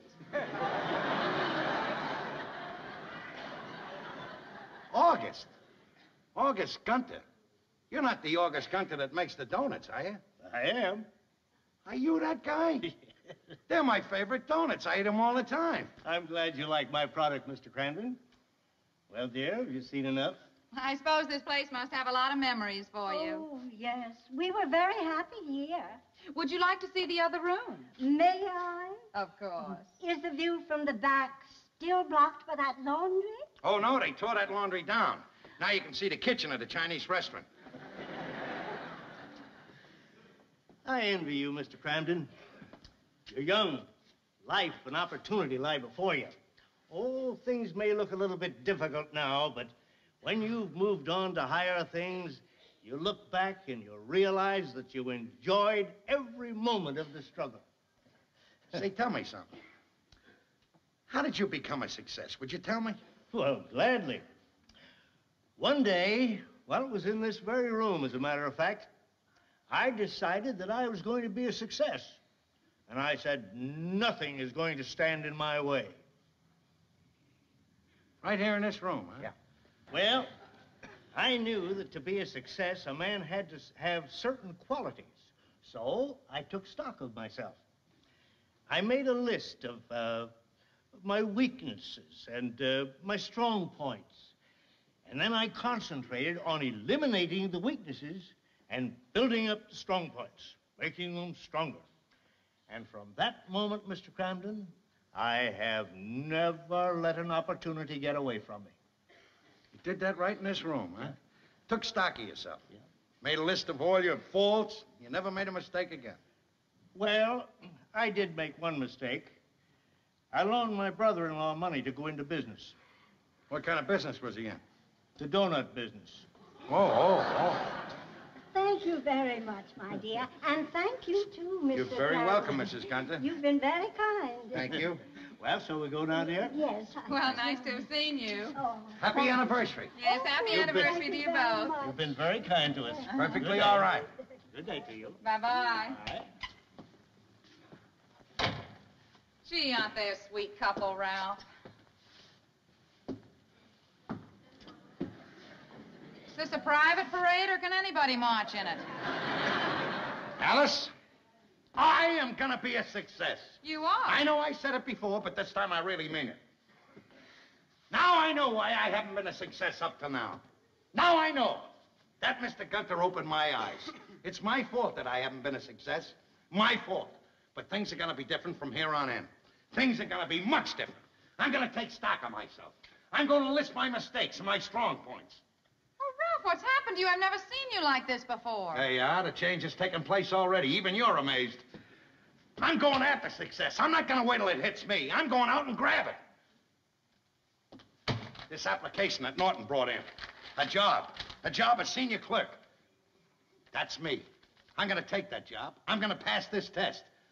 And I'm going up. I'm going to work hard, and I'm going up. Up, up, up. I'm going to hit that high note, Alice.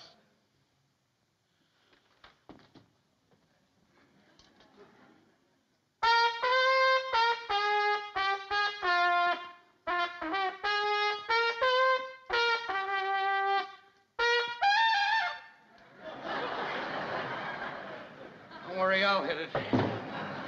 I'll hit it.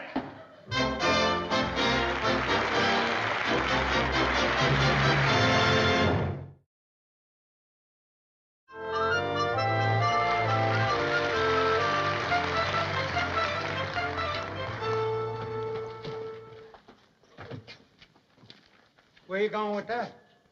I'm just going to put it in the drawer, Ralph, where it'll be out of the way. Put it right back where you found it. I want it around as a constant reminder that I gotta hit the high note. All right, Ralph, anything you say. If this cornet will make you do what you say you're going to do, I'll wear it around my neck. Don't worry, sweetheart. This time I'm not gonna fail. Now, look, I got a line down the center of the paper. On this side, I'm gonna list all my weak points, and on the right side, I'll list all my strong points. Now, for instance, what are one of my weak points? Well, you were late for work twice last week. Very good. Oversleeping. Now, what other weak point have I got besides sleeping too much? You snore. Snoring? Hey, Alice, you gonna play mahjong, or aren't you? Trixie and the girls are waiting there up there for you. Oh, yeah, I'm going right up, Ed. I'm sorry, Ralph, about the snoring. I was only joking. Oh, that's okay, sweetie. What are you doing in there, Alfie boy? I'm making a list of all my weak points. Oh. Got all the paper you're gonna use?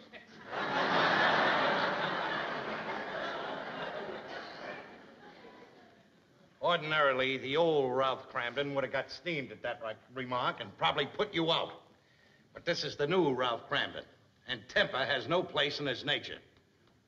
Now, if you want to be quiet, you can sit down. Just leave me alone. I'm hard at work. You won't even know I'm here.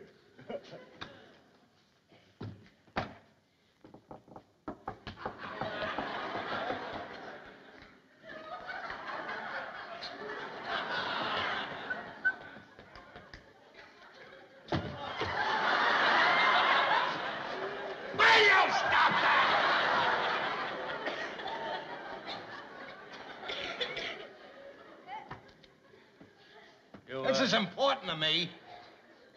Okay, I'm sorry. While you're doing that, you want me to polish up the old cornet? Do anything you want, just as long as you be quiet. All righty.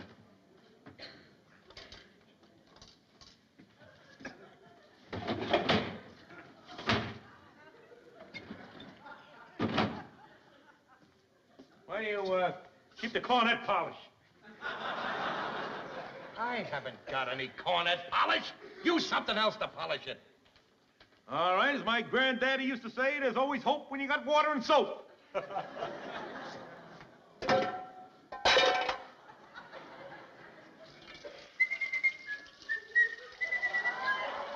Happy New Year!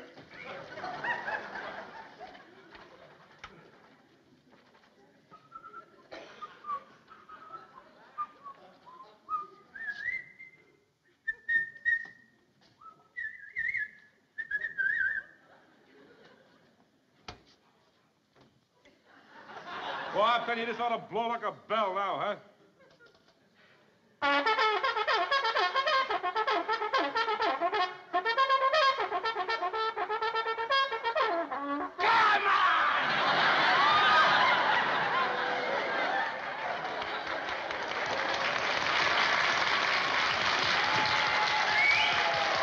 trying to rearrange my life, and you're blowing a bugle.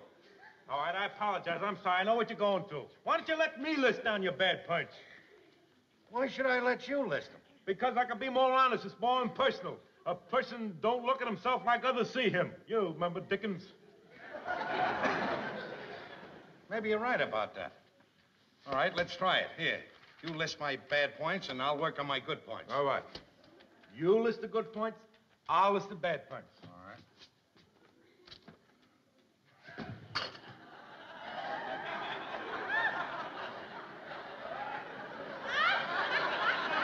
Oh, you're gonna get it, Norton. You're gonna get it.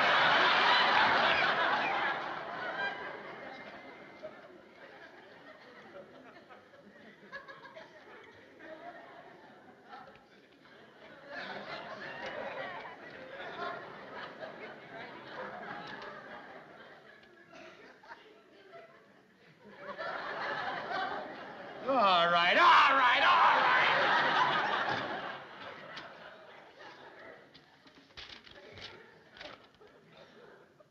Bad points. 1, rotten pool player. 2, rotten bowler. 3, rotten cornet player. 4, can't speak French.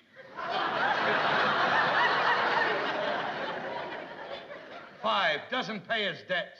What do you mean I don't pay my debts? Just what I said. You owe me $2 for the last month. All right, Norton. There's your $2. Now scratch out doesn't pay his debts. I knew it'd work.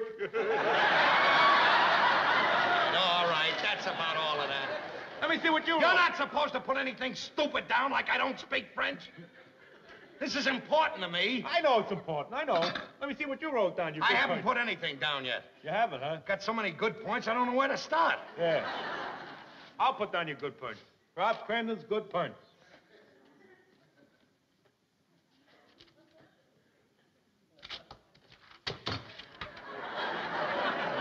Go ahead and finish. I'm finished. You're finished? How can you finish when you were writing down my mistakes? It took you a half hour. Now it takes you 5 seconds. Ralph Cramden, the sweetest guy in the world. That's a very nice compliment, Norton. I appreciate that. Well, now maybe you realize that I'm all for you. I'm sorry if I was a little loud with you. You see, this is pretty important to me this time, Norton. I don't want to fail. I want to make a success of myself. I want to hit that high note. I know that. I want you to take the test for senior clerk in transit authority. I want you to pass it because I'm going to be proud of you. I'm going to be proud of you, too, Norton. Because you're going to pass that test. And when people ask me what my best friend does for a living, I'll be proud to say that he's a sewer inspector.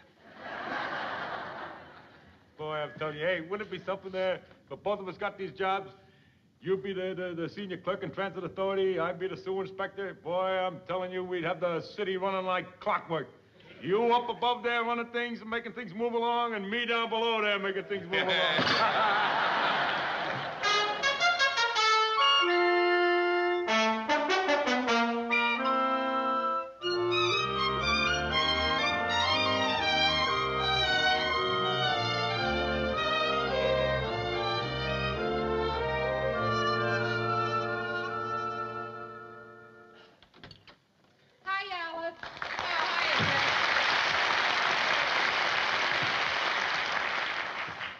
I got these eggs that you wanted, but I wasn't able to get the civil service newspaper. Doesn't come out until 6 o'clock. Oh, dear. Well, we've waited a week. I guess we can wait another 20 minutes. Yeah. But I'm dying to find out if Ralph and Ed passed the test for their new jobs. Oh, I know. I just chewed up my last fingernail. Well, Ralph will be sure to bring one home. Yeah. Alice, how come you wanted just those eggs? You and Ralph going out to dinner tonight? No, Ralph's going to shop for dinner on his way home from work. Ralph shopping for dinner? How come? Well, he's correcting fault number, 18. Treats wife like workhorse. Oh. You know, he even washed the dishes last night. Honestly, Trixie, the new Ralph Cramden's got a surprise for me every minute. Oh. Would you believe it, Trixie? This morning he insisted on making the beds before he went to work. Gee, that's wonderful. What's wonderful, he got me up at 5:30 so he could make them. I see. Hiya, hon. Oh, hiya, Ralph. Hiya, Trix. Did you get the civil service newspaper? No, it hasn't come out yet. I'll get it right after dinner. What are you worried about? I passed the test. Hey, you look pretty sharp tonight, Trixie. Oh, I was at the beauty parlor this afternoon. Yeah, I can tell. They did a good dye job on your hair. Looks real natural. Yeah. I'll see you later, Alice. All right, Trix. What's the matter with her? Nothing, Ralph. She's just not used to your compliments. You know, I've been finding that out all day. That's my new technique, you know. I compliment everybody I meet. That's to enhance the value of my good point. You know, the sweetest guy in the world. Oh, by the way, I corrected another fault today. You did? Which one? Number 22. Let's see. Argues too much. For instance, I was down at Depot, and Joe Cassidy is talking to a bunch of the guys. So he says the population of New York City is 9 million people. Well, I know that it's 7 million people. But did I argue with him? No. Instead, I just looked him right in the face and I said, oh, yeah? And I walked away from him. You should see how foolish he looked standing there. Ralph, there are 9 million people in New York. Are you crazy or something? Oh, yeah? What's that for? For being so sweet and for trying so hard. I'm proud of you, Ralph. Thank you, sweetheart. Glad you're proud of me because I'm going to be a success, honey. I'm going to make it this time. I know you are. I certainly hope you pass that test, Ralph, and I hope Norton passed his, too. Well, I'm not worried about me passing it, but I'm not too sure of Norton. Not if he's going to answer all the questions like he told me he answered one of the questions they gave him. Well, what do you mean? Well, it was one of those questions where you have a choice of what you want to answer, you know. It said if you were heating your own home and oil was 12 cents a gallon and it went up 7%, and coal at the same time was $14 a ton, and that went up 9%, well, what would you do? What do you think Norton says?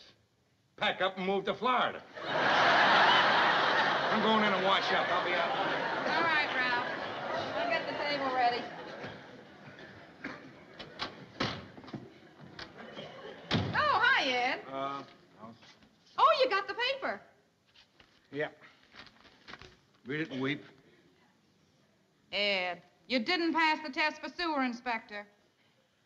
No, I washed out. Oh, I am sorry, Ed. But what about Ralph? What about Ralph? That's a silly question. Think I look this sad just for myself alone, you think? Oh, Ed, this is terrible. Hiya, Norton. What's the matter with you two? What do you got behind your back?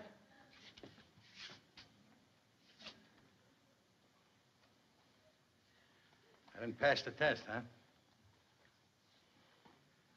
Failed again? Well, Ralph, I guess you and me is just a couple of hangnails on the fickle finger of fate.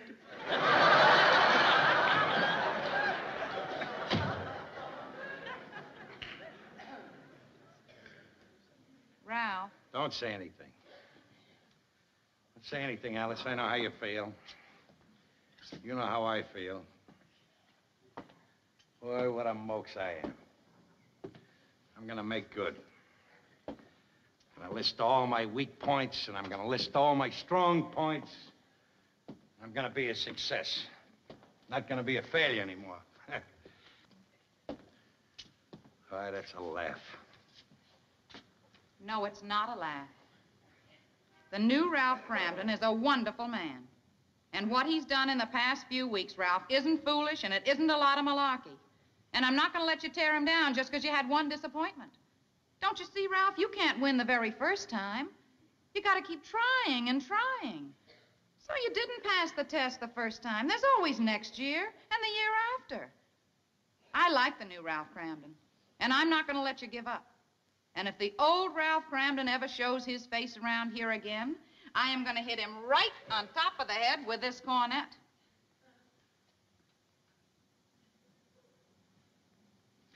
You know something? I did hit that high note once. The day I married you.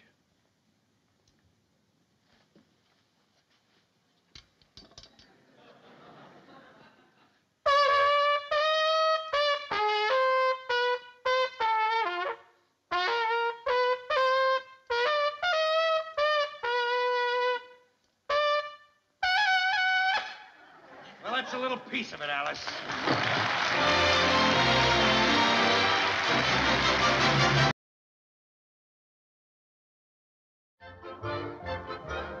Good morning, ladies. Can I ask you some questions, please? Excuse me, sir. My name is Dick Prescott. I beg your pardon, sir. I'd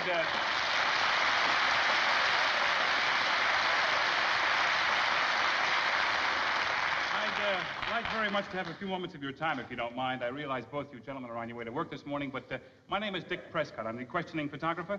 Hey, questioning photography. Yeah, well, I read your interviews in the paper every night, boy. Good, I wouldn't miss it. Thank you very much. Right. You had a good question there one night last week. Must have caused a lot of controversy. Oh, that must have been the one on whether or not the UN should outlaw the H-bomb? No, this one was which is more authentic, the Kanazi or the Weehawken style of mambo? Would you get on with what you want us to do here, because we're a little late as Yes, it sir, is? yes, sir. Well, would you mind answering today's question and letting me take your picture? Well, privilege and a pleasure. Would you like a profile or full face? No, we'll get to that in a moment. First, your name? Edward L. Norton. Edward L. Norton. And your occupation? I'm an engineer. Engineer? In subterranean sanitation. Where do you live, Mr. Norton? I live in the garden spot of the world, Brooklyn, USA.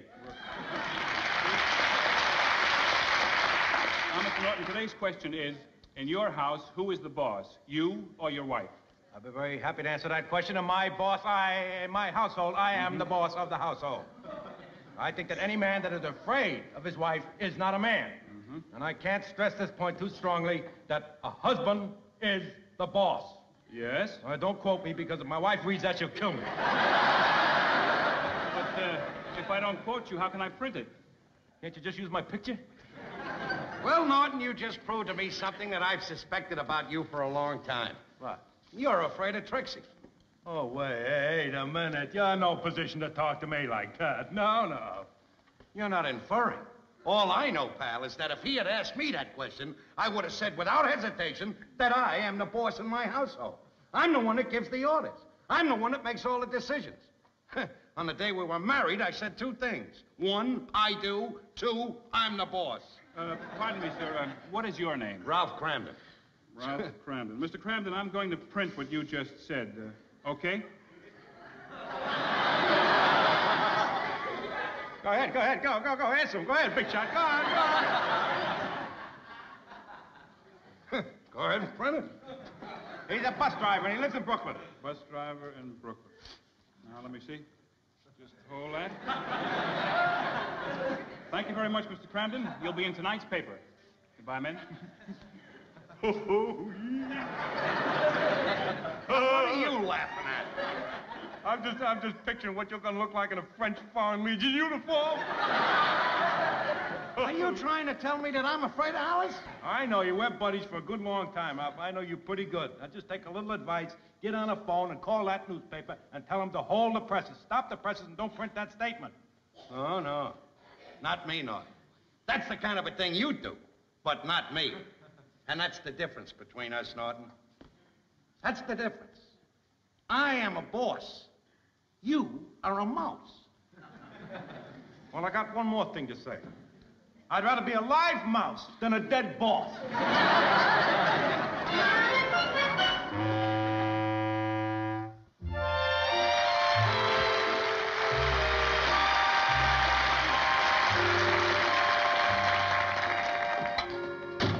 Hiya, honey. Supper ready? No, Ralph, it'll be a little while before it's ready. Oh. You want to give me the evening paper, darling? Because I just want to take a look at that contest. Oh, I didn't bring the evening paper home tonight. Well, you always bring the evening paper home. That's right, I always bring it home. But from now on, that paper is never entering this house. Why? Why? I'll tell you why. I don't like its editorial policy, that's why. Well, Ralph, what's wrong with its editorial policy? They just cut out Orphan Annie. Now listen, Ralph, you know perfectly well that I've been following that puzzle contest. Well, never mind. It'll be a little while before supper's ready, so I'll just run down to the corner and get one. You will do nothing of the kind. That paper is not getting into this house, Alice. Here, Ralphie boy! Picture that paper, there it is. Everything you said, word for word. Look Ralph, at that. picture? What did he say? Didn't the head of the household show it to you? There it is, right in there. Out! Get out!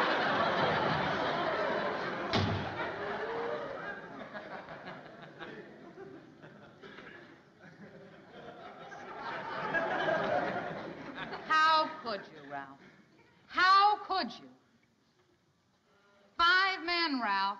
5 men answered this question, and you were the only one to make an idiotic statement like that. Why, Ralph? Why? Because I was the only one brave enough to make that idiotic statement. That's why. Ralph, do you think if they'd asked me that question, I would have said that I was the boss? How could you? How could you, Alice?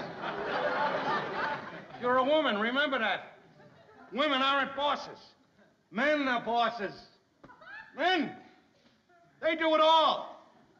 Men run this world, Alice. Men, they're responsible for the shape the world's in. Men.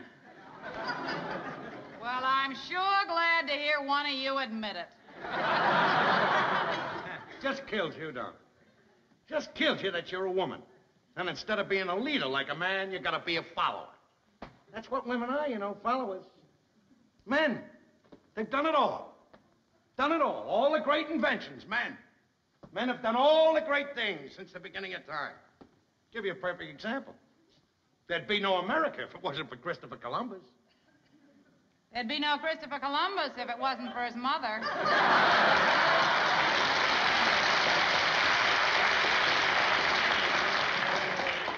Now, I'm going to tell you something, Ralph. I am never going to refer to that ridiculous article again.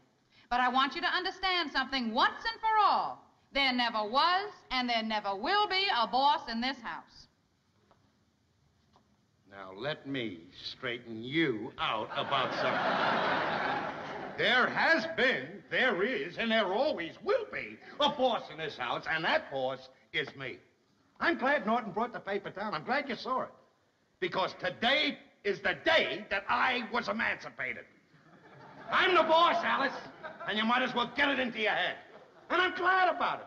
Very glad I'm the boss. Very glad that you know it. Practically calls for a celebration. I'm going to celebrate. Is that bottle of wine that I was supposed to give your brother for Christmas still in the closet? Yeah. Well, then watch this. What do you think you're going to do, Ralph? You'll find out what I'm going to do. I'm going to celebrate. I'm going to drink it. Ralph, you're not going to drink that I wine. certainly am. Ralph, you know what drinking does to you. Now, one drink of that, Ralph, and you'll be just so deathly sick you won't even be able to go to work tomorrow. Are you kidding? Drinking doesn't affect me.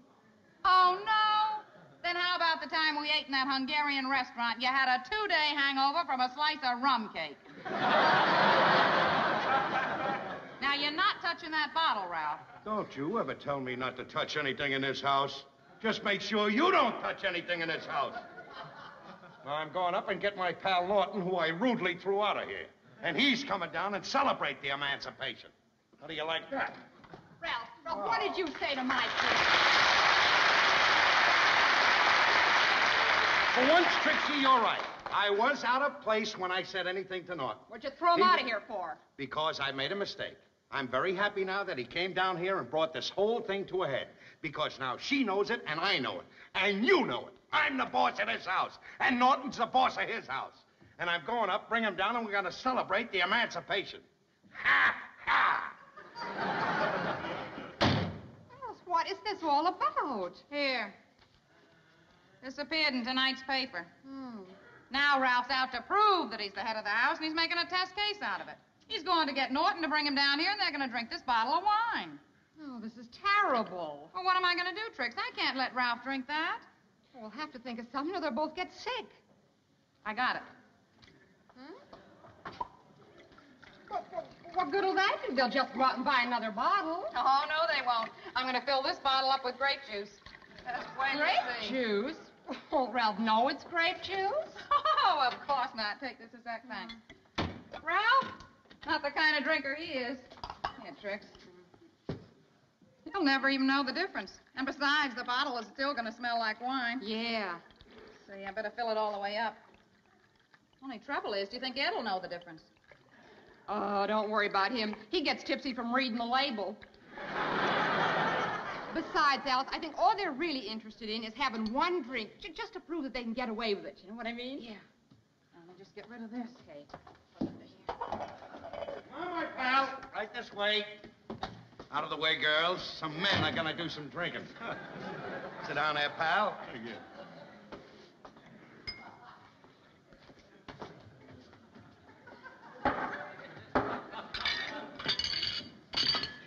Clear the field.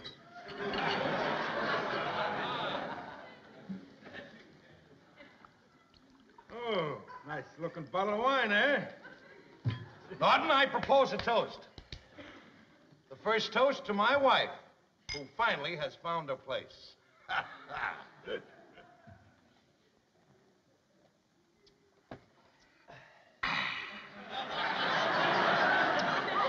A little strong, but good. Very amusing little bottle of wine. I would like at this time to propose a toast. May I pour? To my wife. To I don't Trixie. know why we haven't done this before. As we say in the sewer, here's mud in your eye. Well, I guess you girls are learning something tonight. Trixie, could I come up to your apartment? I just can't stand seeing my husband destroy himself. You are so right. I think they were drinking. But you gotta look at the label. Let's have another one, pal. Pour away, mine host. Pour away, mine host. Can't walk on one leg. Luck.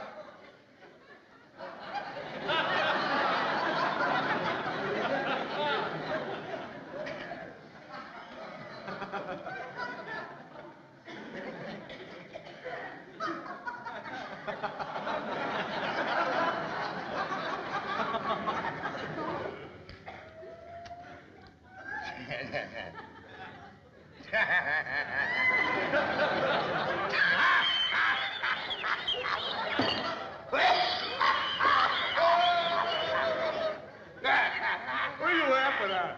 What are you laughing at? What am I laughing at? What am I laughing at? I forgot what I was laughing at.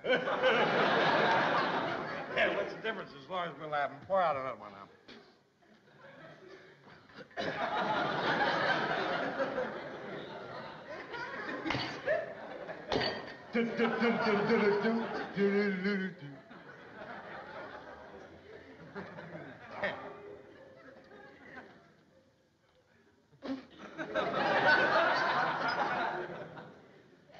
Wait.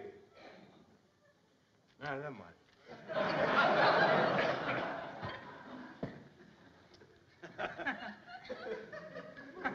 What do you say, Ralph, that we rip into a little song?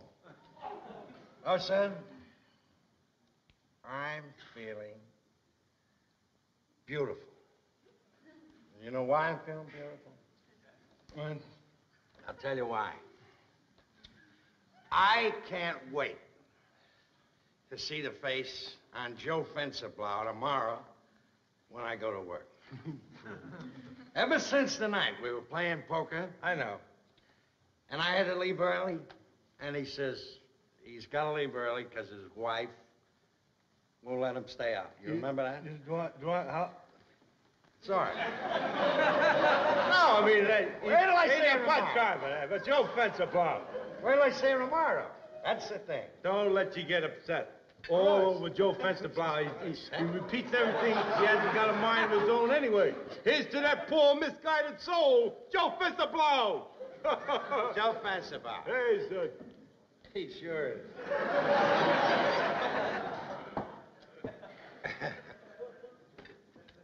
Ba-ba-ba-boo. Feel like I had hair on my face or something.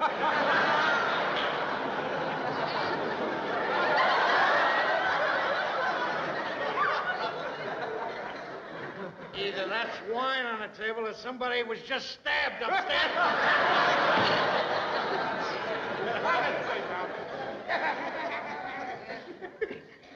Huh? Little song. The song? That one that was always good for you. All right. I had a dream, dear. Wait a minute. We might as well do this right. I got a pitch pipe in the bedroom. Go get the pitch pipe. Go get the pitch pipe.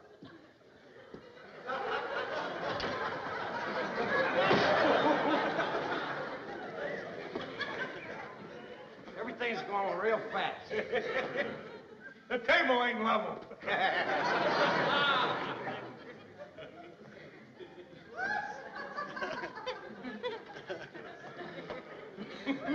Boy.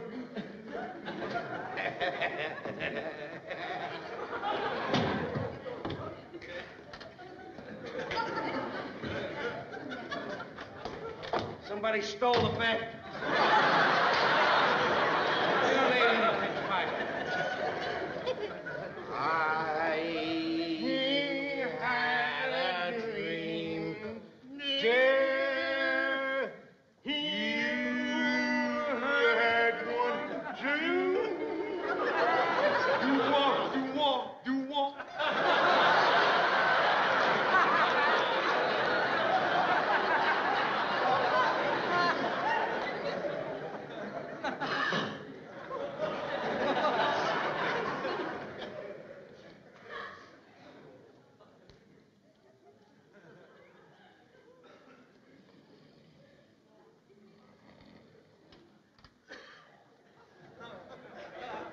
Well, there they are, our dashing, debonair, devil-may-care playboys. It just shows you what the power of suggestion can do. Yep. 100 proof male ego. Alice, a toast. I give you our husbands. A toast. You can have them. Yes. Oh, man. Hey,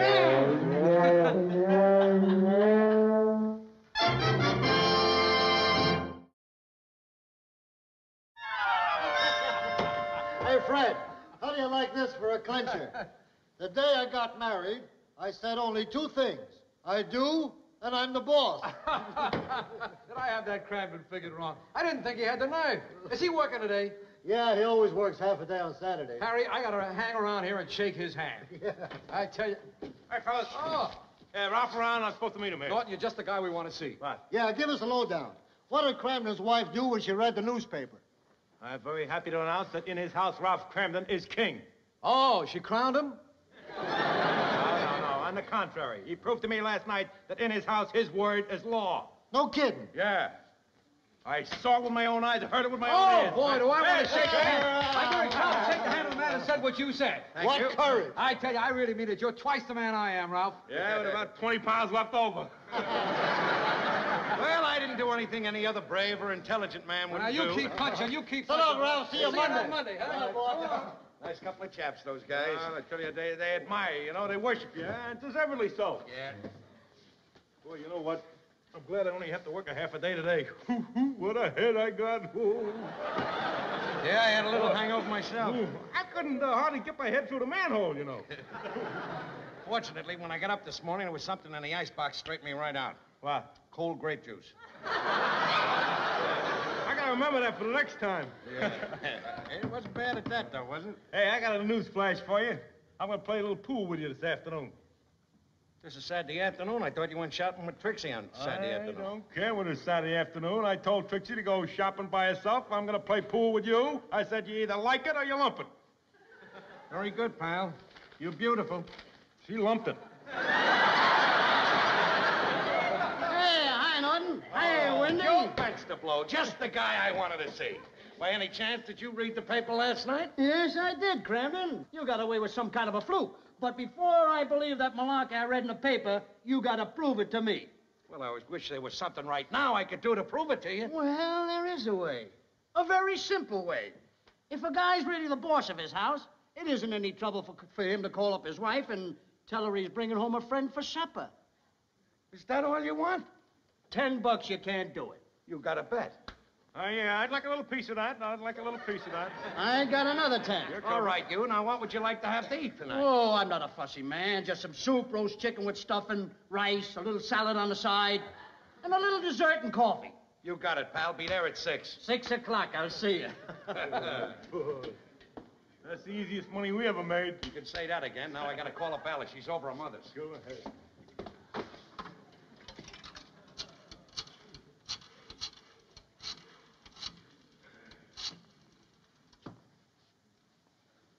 Hello? Is Alice there? This is Ralph. Alice? Look, run right home now and start cooking. I'm bringing a friend over. Alice? Alice! She hung up. Well, there goes the $20. Is that all you're worried about? Fence the Blau finds out that she wouldn't cook the supper, it'll be all over the depot tomorrow. What are we gonna do? What? You and I. We're going home. We're going to cook that meal ourselves. When Fence the Blau gets there tonight, I'll say that Alice cooked it, but she had an appointment. She had to leave. That's a good idea. After all, men are the best chefs, aren't they? Oscar the Waldorf, Pierre and the Ritz, Grace Kelly's father. What has Grace Kelly's father got to do with it? He cooked up a pretty sweet dish.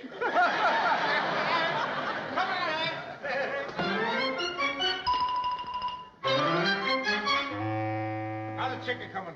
As soon as I get the dressing sewn up, I'm all ready. I think that salad's about ready for season. Whoop! Water's boiling.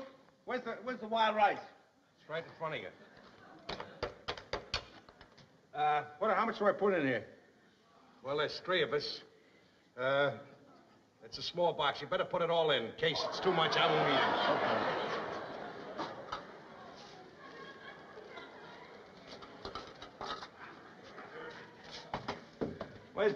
Where's the spoon or ladle or something? Oh, there's one on top of there. I'll get it.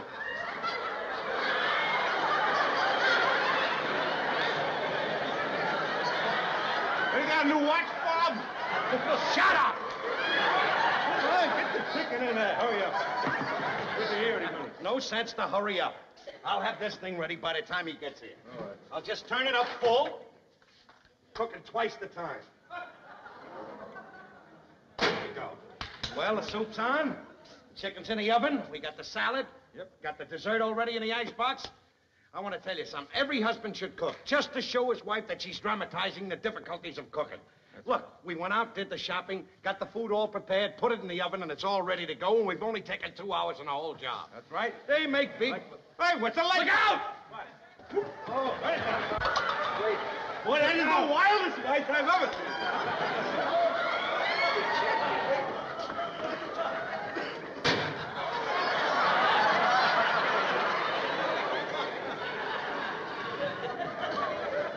Well, Norton, our goose is cooked. The chicken is a little well done, too. Ralph, what is this? What happened? Tell the fence to blow. I'll settle with him on payday. Hello, Alice. All right, here it is. When I called you up today, I wanted you to come home and cook because I invited Fence to Blau over here to have something to eat. I wanted to show him that I was boss of the house.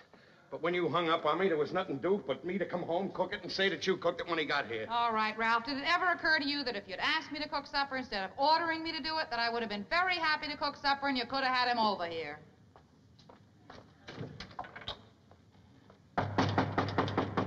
Come in. 6 o'clock on a button. I'm ready for supper. There ain't gonna be any supper. Well, I'm not surprised. I didn't think there would be. Oh, hello, Mr. Fence to Blau. Please excuse this mess. Oh, hello, Mrs. Cramden. I guess I owe you some sort of an apology. I had planned to have dinner all ready when you got here, but while I was in the midst of cooking, that crazy stove went blooey and made this terrible mess here. So I guess the only thing that I can do is give you a rain check, and, well, if you can come tomorrow night, I'll cook you the greatest meal you ever had. Gee, that's awfully nice of you, Mrs. Cramden. I'll be here. Good. Well, Ralph, I guess I owe you some money. No, that's okay, Joe. We're even. Okay. Just be here tomorrow. See you tomorrow night, folks. Night. Baby, You're the greatest.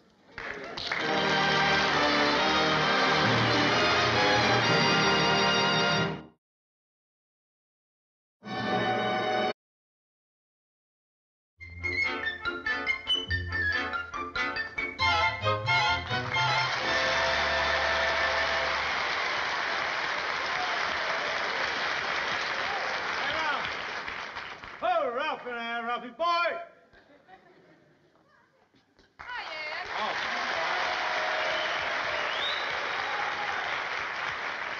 Ralph isn't home yet. Oh, he's not home yet? Well, I tell you what I come down to see you about. You remember that last year when Ralph had those 4 tickets it was, to the World Series? Yeah. You know, you and him took Trixie and me to the game. We had a good time and everything. Well, I felt that it was just about my time to reciprocate and do you a good deed. I was just wondering if you'd like to join us Sunday. We're going to Madison Square Garden. Oh, Madison Square Garden. What's playing there now? The antique show. Boy, I'm telling you, and I was lucky to get the tickets, too. Just fortunately, there's a friend of mine that's a scalper. You know, those tickets are harder to get. They're scarcer than hen's teeth. But Ed, the antique show? Yeah. Since when did you become so interested in antiques? Oh, I've been interested in antiques quite a while. Sort of a hobby, you know. I came across it accidentally. I was, well, I'll tell you how it happened. I was in the market for a dog, see? So I was looking in the paper. I seen this ad, for sale, genuine 4-legged Chippendale. So I sent away from it. And it came back a table. That's how it happened. What do you say? You want to join us Sunday? Well, thanks for the invitation, Ed, but I don't have to go to Madison Square Garden to look at antiques. Oh, I dig you, Alice. I know just what you're talking about. Well, look, just don't take this antique business too lightly, because if you got some real, genuine antiques here, they could be worth a fortune. Say, as a matter of fact, I'll tell you what I'll do. I'll just look around here, examine a few of these pieces free of charge, and let you know. You maybe have something here worth a lot of money. Well, go ahead, Ed, if you want to, but I doubt if you'll find anything around here that's worth any money. Why you... Oh... Wait a minute now. Let's take that icebox. That is a very interesting piece. Look, Ed, while you're looking around, would you excuse me? I got some things to do in the bedroom. Go right ahead. I'll examine the icebox, and I'll give you a complete detailed report when I'm through. All right. Yeah? Alice, I'm not quite sure, but this could be early Mon Par kettle. Yes, sir. I say, this is very interesting. Yeah? I'm looking underneath the icebox now, Alice. Now I'm looking at the back of the icebox. I'm examining the legs now, Alice.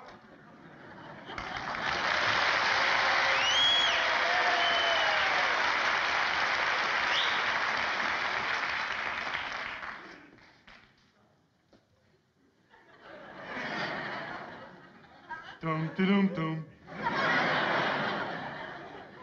All I hope is when they do my life on Dragnet, they leave my name out to protect the innocent. You put that turkey back, or they'll be doing your life on Medic. Alice, I'm home. Be right out, Ralph. Look at this.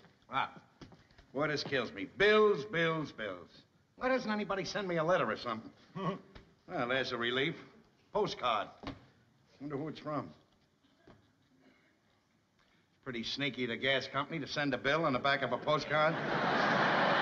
Oh, boy, that ain't the worst of it. Now everybody in the building knows what you're paying for your gas bill. What are you talking about? Mrs. Schwartz, that blabbermouth, she looks at all the postcards and then yakety-yak-yaks all over the building. You're kidding. I'm not kidding. I know how much your gas bill is. 93 cents. That's right. See? Oh, by the way, Ralph, congratulations on that 93-cent gas bill. Mrs. Schwartz told me that you broke the all-time low gas bill record set by the Collier brothers in 1931. Hiya, Ralph. Hi, Ann. Sit down, honey, and I'll have your dinner on the table right away. All right.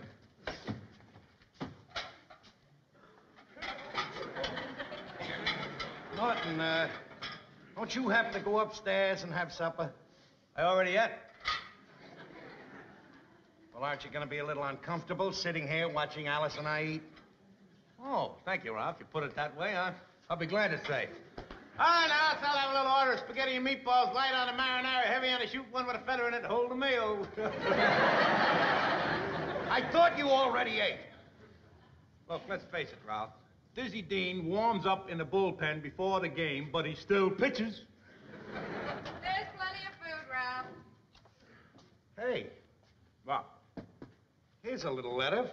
I've been waiting for this from the Bureau of Internal Revenue, the tax department. Oh, yeah, I noticed that when I was bringing the mail up today. Well, why didn't you tell me it was here? I've been waiting for this. Do you know what this is? My tax refund. Hey, how much you getting back, Ralph? Well, the way I figured it out, about $42. And it couldn't have come at a better time. I'm going to blow this whole thing on 2 glorious weeks' vacation fishing at Fred's Landing. Isn't that going to be fun, hon? I hope we get that same tent we had last year. That ought to be easy. Tell him we want the one with a snake in it. Norton, I'm telling you, you should have been with us. You would have died laughing. I thought I was going to kill myself laughing, watching her run away from that snake. How could you see me run? You were way ahead of me.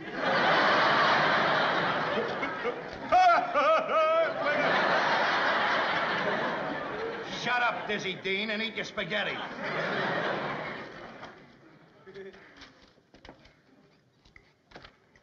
There's a letter here, but no check. Well, what does the letter say, Ralph? Dear Mr. Cramden, please report to Mr. Richard Putter of our office at 10 o'clock in the morning of the 21st. Huh. Wonder what he wants to see you about. I don't know. I never got one of these. Well, there's nothing to get upset about, Ralph. Tomorrow's the 21st. You'll find out then. Guess you're right. There's nothing to worry about. No, honey. Come on, eat your supper.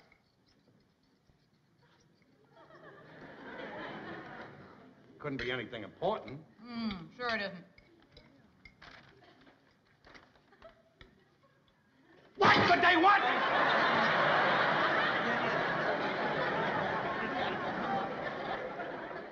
Ralph, you're building this whole thing up in your mind.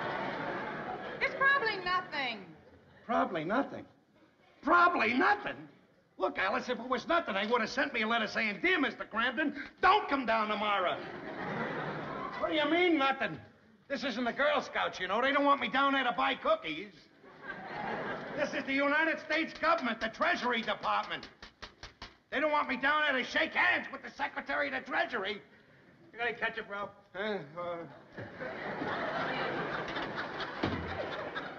What could I have done that's wrong? Listen, Ralph, I don't like to say this, but if you did anything wrong, it's your own fault. What do you mean it's my fault? How can it be my fault if I did something wrong? You shouldn't have made out your own tax, Ralph. I told you to go down to the barber shop and get somebody to do it who knows how. Are you going to start with the I told you so's, Alice? Hey, you got any piccalilli or chow-chow or something? Is that what you're going to start with, the I told you so's? Don't give me any I told you so's now, because they're not going to help me.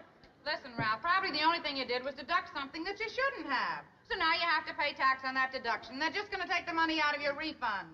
Oh, is that all they're going to do? They're just going to take it out of my refund. It so happens, Alice, that I was planning on that refund in its entirety. I need all of the refund, all $42. I can't afford to let any of the 42 go. I got to go down to Fred's Landing. I need $42. What am I going to do if I haven't got enough money? We'll just have to cut down, Ralph. Tell Fred to give us a cheaper tent with a smaller snake. Oh. You got any bread, Ralph? Yes. Will you stop with the bread? What did I do? What's the matter with you? Can't you realize I'm in serious trouble? The government is investigating me. So they're investigating. What are you getting excited about? Be calm. Will you be calm? He's right, Ralph. Don't fly off the handle. That's not get you any place. Well, maybe you're right. Take first things first. Right. Thank you. Now, the first thing was you was getting me some bread. Where is it? Now! All right, Alice. Get in the bedroom, Alice. Get in the bedroom, because I'm going to kill him. Ralph? When I finish with you, there'll be piccalilli all over Benson. Ralph! Don't, Ralph. What are you, sticking up for him?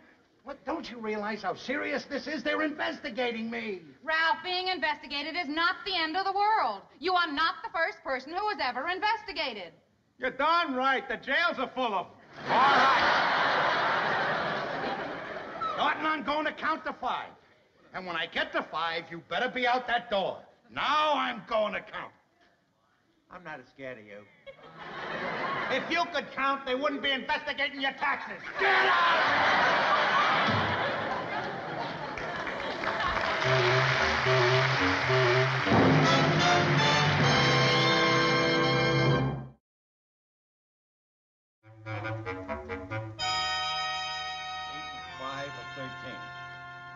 13 and 6 are 19. 19 and 2 are 21. 21 and 5 are 26. 23 and 29. Ralph, will you come to bed? 29 and 4 is 33. It is 2 o'clock. 33 and 2 o'clock is a quarter. Alice, what are you trying to do to me? What are you trying to do to me? Do you want to see me go to jail? Ralph, you're letting this thing get the best of you. Now, will you stop worrying? Whatever it is you did wrong, Ralph, you'll find out tomorrow. And losing a night's sleep is not going to help the matter any. Oh, I suppose getting a night's sleep is going to fix everything up fine. Sure, I'll go down there tomorrow, and they'll say, Mr. Crandon, did you get a good night's sleep? And I'll say, sure. He says, well, that's fine. Let's call off the whole investigation. They're not interested in sleep. Their job is taxes. They're not going to send me to jail for insomnia. They're not going to send you to jail, Ralph. Oh, listen to Chief Justice Alice Cramden. Boy, you know a lot about a lot of things tonight, don't you? You know about taxes, you know about sleep, you know about jail. You ought to go on a $64,000 question. That's what you ought to go on, a $64,000 question. You know what your category is? Everything. Ralph, I'm going to make you a glass of nice warm milk now. Maybe it'll make you drowsy and help you relax, and then you'll be able to go to sleep. You haven't even read the evening paper yet, Ralph. Here, now you just sit down and look at the paper and just try and forget about this investigation for a while. All right, sweetheart. That's fine. Just have to relax, that's all. Right. Here's an item. It says that they're building a new highway in Tibet. Oh, really? It's going all the way from Tibet to Mongolia. It says it'll cut 5 hours out of the trip for everybody that's going there. That's wonderful. What do they want me down there for? Ralph, will you get a hold of yourself? Hey, what's going on down here? Oh, you're yelling everything that woke me up. Boy, what... Ralph's still very upset about this tax business. Well, I tell you, I'm surprised at you, Ralph, carrying on the way you... So what if they're investigating your taxes? What can they do to you? Can they put you up in front of a firing squad? No, they can't. Can they push you over a cliff? No, they can't. Can they string you up there on the end of a rope? No, I guess they can't. All right, then. Nothing can happen to you. What possibly can happen to you? What are you worried for? He's right, Ralph. Now, come on, let's go to bed. Thanks, pal. All right, now just go in there and get a good night's sleep. The worst thing they can possibly do to you is send you to the federal pen. Why are you starting with that stuff? Now, look, will you go upstairs? I gotta sit down and figure out what kind of a mistake I made. I gotta have some answers for them tomorrow when I go down there. Highways with Tibet. Look, maybe I can give you a little hand on this. I majored in arithmetic in vocational school. All right, see what you can make of this thing. I'll take any kind of help. Let me see the form here.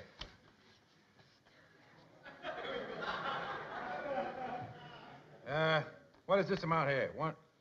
1053622. What amount? 105. That's no amount. That's my Social Security number. I thought maybe it was your weight.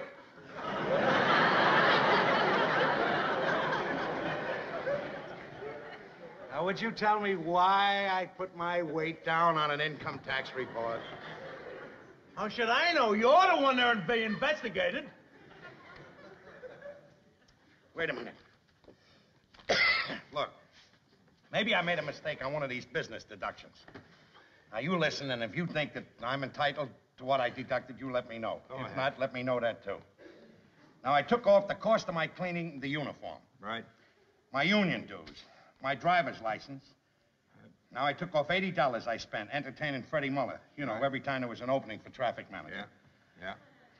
That's all. They're all legitimate. I take off the same kind of things on my income tax. I take off my union dues deductible. I take off when I have my rubber boots vulcanized. I take off when I have my lunchbox waterproof. And I take off 25% off my rent when I use my apartment for business reasons.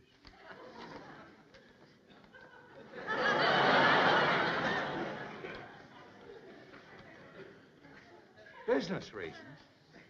You work in a sewer. What possible business could you conduct? Could you possibly write off in your apartment? I practice in the bathtub. You practice in the bathtub and they're investigating my taxes. Look, they're probably not interested or don't believe your deductions. What they're looking for is items that you didn't put down on the form, mainly unreported income. What do you mean unreported income? I only work for the bus company. I don't have any other jobs. Well, little other things that you forget to put down, you know, like, you got a tax book here? Here, this thing. Wait a minute, let me look.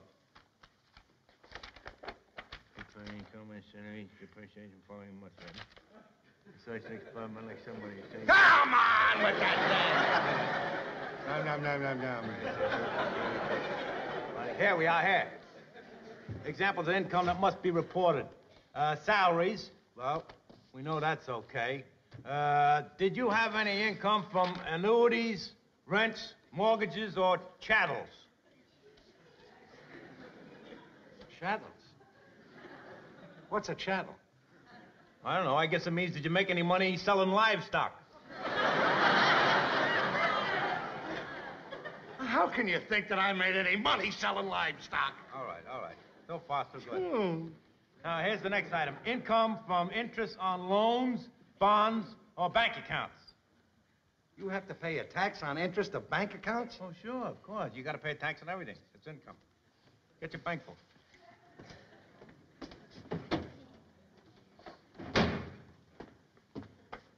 $75. Income, interest, bank account, $75. That's not the interest, that's the bank account. Interest comes to about $2.25. Now, income from tips, gratuities, or bonuses. We didn't get any bonus this year. The boss gave us all a skinny chicken. Well, you got any idea what the skinny chicken was worth? About $2, I guess. One skinny chicken. $2. Now then, next here's item income from gambling winnings. You mean to tell me they tax gambling winnings? Sure, it's income, ain't it? Let's see, I've won about $25 throughout the year playing pool. $25 shooting pool. Then I got that first prize over at Salvatore's Pizzeria. Yeah? High score on the pinball machine. They gave me that horse with the stomach in its clock. I mean, the clock in its stomach. That was worth about $15. Horse with clock and stomach. $15. Well, you see, now, these are the items that they're checking up on you. There's no doubt about that. Then there was that, the $5 I won at the raccoon picnic, winning a three-legged race. Three-legged race, $5. Hey, wait a minute. What? Remember about 6 months ago we had the all-night poker game? Yeah? I won $85. $85? You think they could have found out about that? Boy, that's a large amount of money. Now, that's the kind of an item that they're really investigating you for. $85. What can they do for me? You know, what can they do to me if I don't put this stuff down on my income tax? I don't know. Maybe it's in a book here someplace. Let me see the book. Here it is. What? Penalty for failing to report income. All persons are required under this title to pay an estimated tax, or are required by this title or by regulations made under authority thereof to make a return other than a return required under authority of Section 6015 or Section 6016, keep any records or supply any information, and who willfully fails to pay such estimated tax or make such return, keep such records, or supply such information. Boy, Ralph, it sounds like you are in trouble. Trouble? I don't even know what I'm talking about. What am I gonna do, Norton? Hey, wait a minute. When you get down there tomorrow, I got the idea. Stand on the 18th Amendment.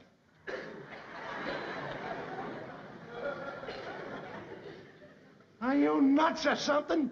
Stand on the 18th Amendment? You mean stand on the 5th Amendment? The 18th Amendment was for prohibition. Well, that's just what I mean. Tell him you were drunk when you made out your tax.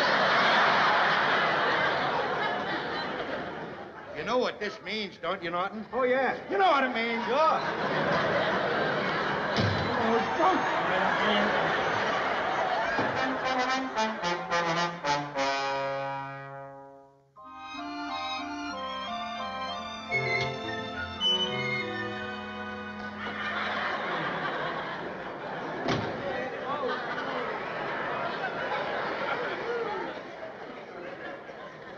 There's nobody here. Do you think maybe they forgot about it?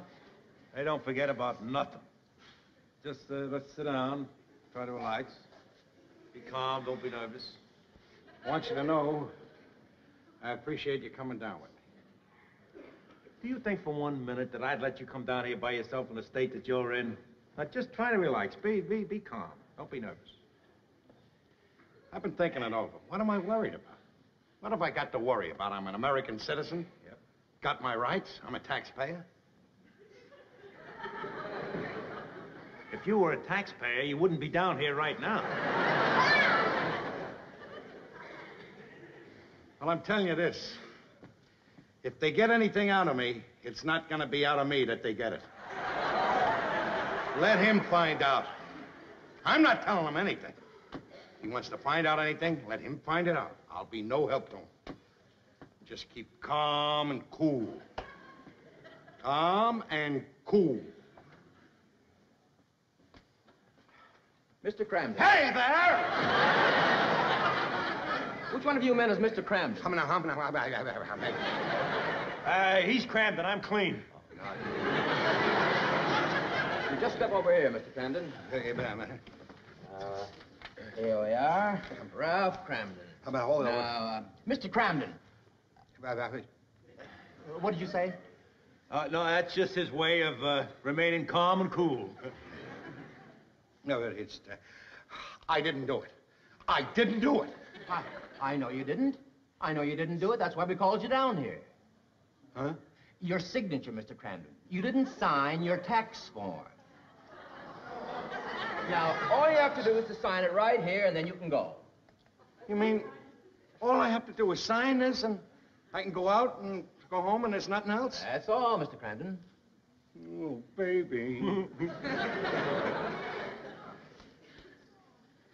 There you are. Thank you very much, Mr. Cramden. Thank you. Goodbye. Bye. Goodbye. Well. Bye.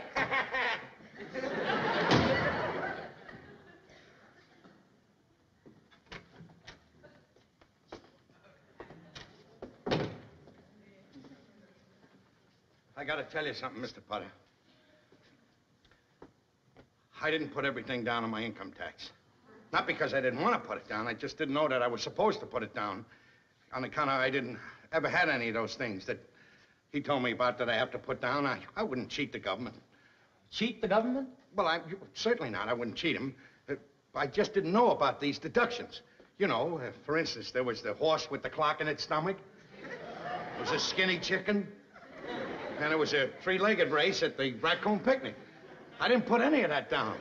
But I want to put it down now, and I want to pay tax on all of it, the horse and the picnic and everything. Well, that's very honest of you, Mr. Cramden. Thank you. Sir, I'd like to make a confession at this time. A few little items that I didn't put down on my income tax form. During the past fiscal year, I found $3 that was floating by me in a sewer. I want to thank both of you gentlemen.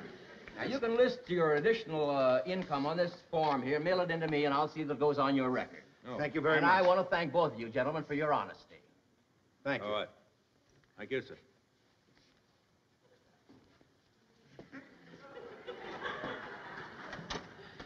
Just like you'd understand, that Ralph Cramden will never be accused of not putting a horse down with a clock in its stomach.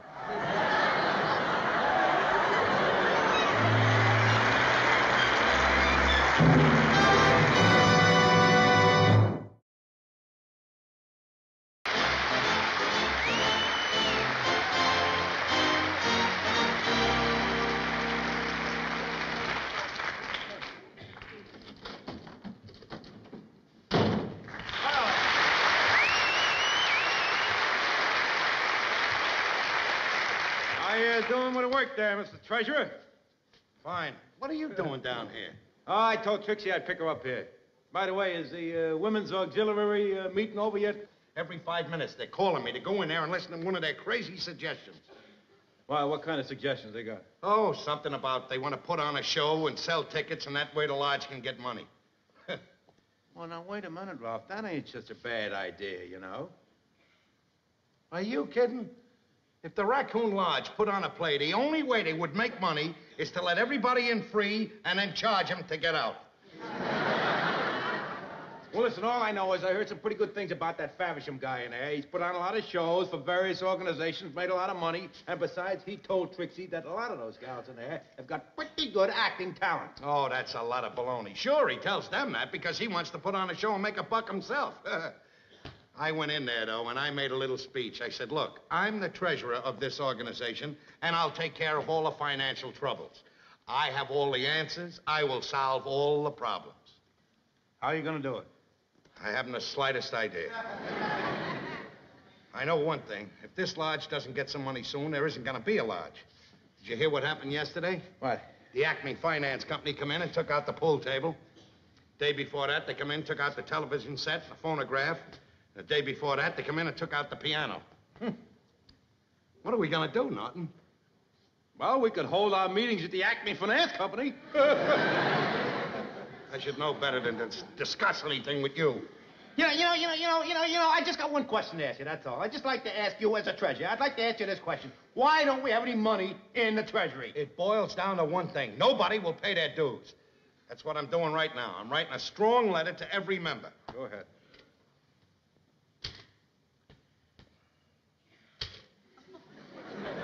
Boy, like a whiz you're going. By the time the members get these letters here, the way you're typing, they'll owe another 3 months' dues. I suppose, wise guy, you can type a little faster than I can. With boxing gloves on. Here, tell me what to write. I'll dictate. All Go right, ahead. wise guy. You Sit down. I'll dictate. You type. Do it. All right, start out with Dear Brother Raccoons. The fact of the matter is this.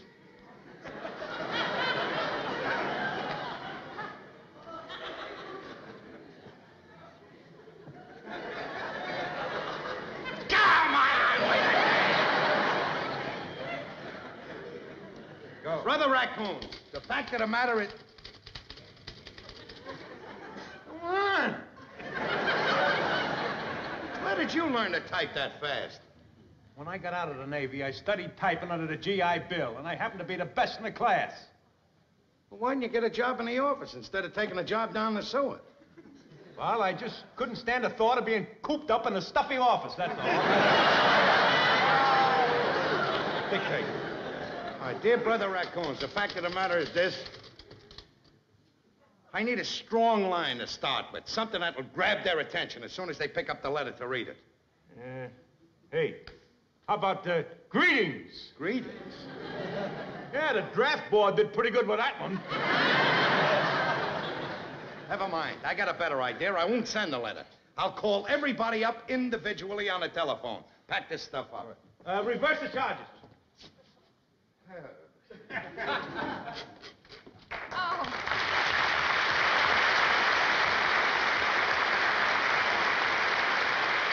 Hi, Ed. Hi, Alice. This is Mr. Faversham, Mr. Norton. How do you do? How do you do, Mr. Norton? Where's Ralph? Oh, he's out there making some very important phone calls to the members.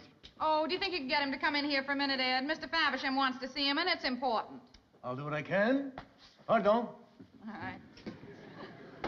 I'm afraid you're wasting your time. Ralph is never going to change his mind about the lodge putting on a play. Mrs. Cramden, I have every confidence that the lodge will make money.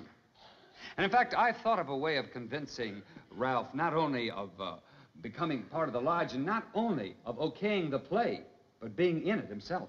Oh, you'll never get Ralph to be in it. Oh, I just saw him in action when he made that speech out there.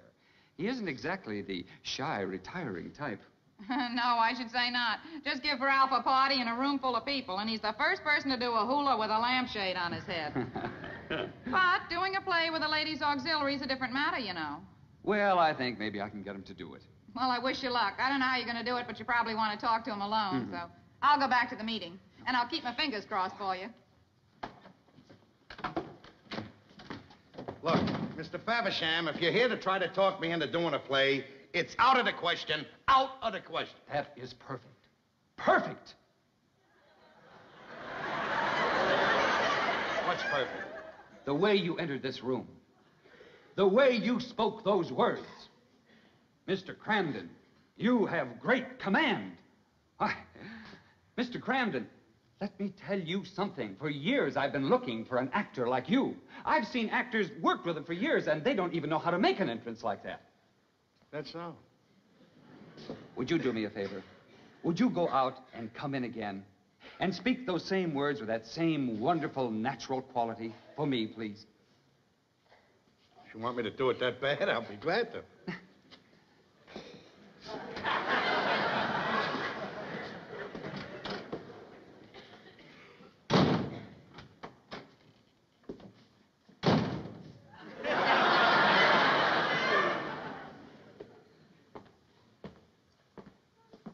Mr. Faversham, if you are going to try to talk me into doing a play, it is out of the question. Out of the question. Great. Simply great. I knew I was right. Mr. Cramden, you have a magnificent stage presence. And that voice.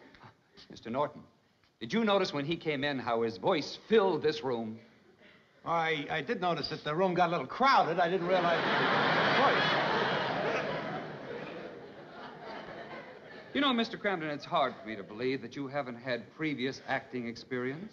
Well, I have to confess, Mr. Faversham, I did appear on the stage before in the 1949 Frolics of the Bus Drivers. I played all the comedy stuff in the show. As a matter of fact, as soon as I come on, they started laughing, screaming, and everything. I didn't even do anything yet. That ballet dress you had on didn't do you no harm. But of course, I realize you wouldn't be interested in a part in a wonderful play. It wouldn't change your decision. Oh, of course not. Well, I certainly wish that you would consider it and give me the go-ahead. I have an open mind about it if you think you could convince me by, well, if you thought, for instance, that it would make money. Oh, I'm sure it would. I'm sure it would make money. Then you have my okay. Go as far as you like. You won't be sorry, Mr. Cramden. Well, now, if you'll excuse me, I'll just tell the ladies the good news. Mr. Faversham, would you just stay there just for a second, please? A minute.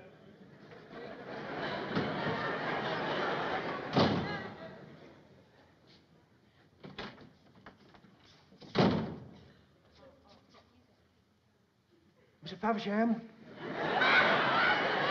If you have come to see me about a play, it's out of the question, see? No, wait a minute. What are you doing? I'm auditioning for a part.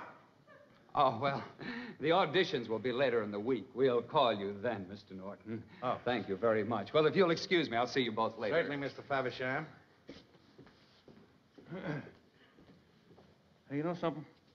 You could get to be a big motion picture star. Oh, don't be silly. I'm only a bus driver. What do you mean, don't be silly, you're only a bus driver? You ever stop to think whether Gregory Peck, when they discovered him, he was an usher out there at the Radio City Music Hall? Kirk Douglas was jerking sodas? Didn't you realize in Clark Gable's first picture he was a bus driver? Boy, all I know is that someday I can say, I knew Ralph Cramden when. There's only one thing I want to ask you. Just speak to me when you're a big star. Norton, if there's one thing you should know about me after all these years, is that I'm not that type of person. I've always followed that old adage. Be kind to the people you meet on the way up, because you're going to meet the same people on the way down. Boy, how true. How true, how true those words are, boy. Be kind to the people you meet on the way up, because you're going to meet the same people on the way down. Happens to me every day in the sewer. Come on.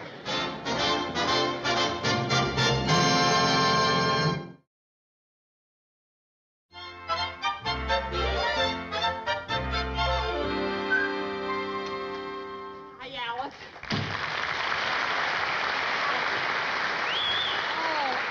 I got wonderful news. The show tonight's a complete sellout. We just sold the last ticket. Oh, that's wonderful, Trix. Oh, I bet we even have standing room.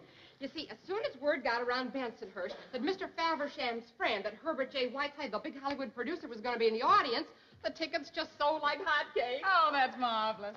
Oh, I know, but you know, while I was up there, I heard something strange. I heard that Ralph is taking this acting real seriously. Seriously? Trixie, I'm willing to bet you that every time he yells out, "Step to the rear of the bus," he waits for applause. Well, Alice, it'll all be over tonight. But tell me, are you nervous? Oh, I sure am. You know, it's poor Ed that I'm really worried about. Now, he doesn't let on, but he feels just awful. He'd give anything to be in this show tonight. I know. It's too bad they didn't find a part for him. I must say he tried. He auditioned for every part, including that of the upstairs maid. You know, he might have gotten it if he had had nicer knees. Well, don't worry about it, Trix. Ed'll get over it. Oh, sure, he'll be all right. I have returned, my dear. Ralph, I really want to wish you luck tonight. Thank you, Trixie, but talent doesn't need luck. You'll excuse me, I'll be back in a moment. Parting is such sweet sorrow. I'm telling you, Trixie, there's only one thing that's got me worried. If he's good tonight, he's going to drive his bus straight to Hollywood. Now, Alice, don't let it upset you. Like I said before, this'll all be over in the morning. Hey, I got to get upstairs, but look, I'll come back later, honey, to wish you good luck. Okay? All right, Trix. Bye. Bye-bye. By the way, did you see what was in Earl Wilson's column today? No, I didn't see it, Ralph. It said that Herbert J. Whiteside is in town for the express purpose of casting his picture, and that he's looking for new faces. Well, I hope he finds them. Alice, don't you know why Herbert J. Whiteside is coming to see our show tonight? Ralph, he's coming to the show because he's a friend of Mr. Faversham's. He's not going to find any future stars at the Raccoon Lodge. He's looking for professional actors. Well, now, that shows how much you know about show business. You're always talking about something you don't know anything about. Just remember this, that Gregory Peck was an usher at the music hall, you know, when they found him. And Kirk Douglas was a soda jerk. So there's a chance for me. Sure. You could become an usher at the music hall or a soda jerk. You're not going to tear down my confidence, Alice, no matter what you do. I got a little piece of news for you. It just so happens that Mr. Faversham thinks a great deal of me personally. As a matter of fact, one night at rehearsal, he said that I have something that comes across the footlights and reaches out into the audience. You certainly have.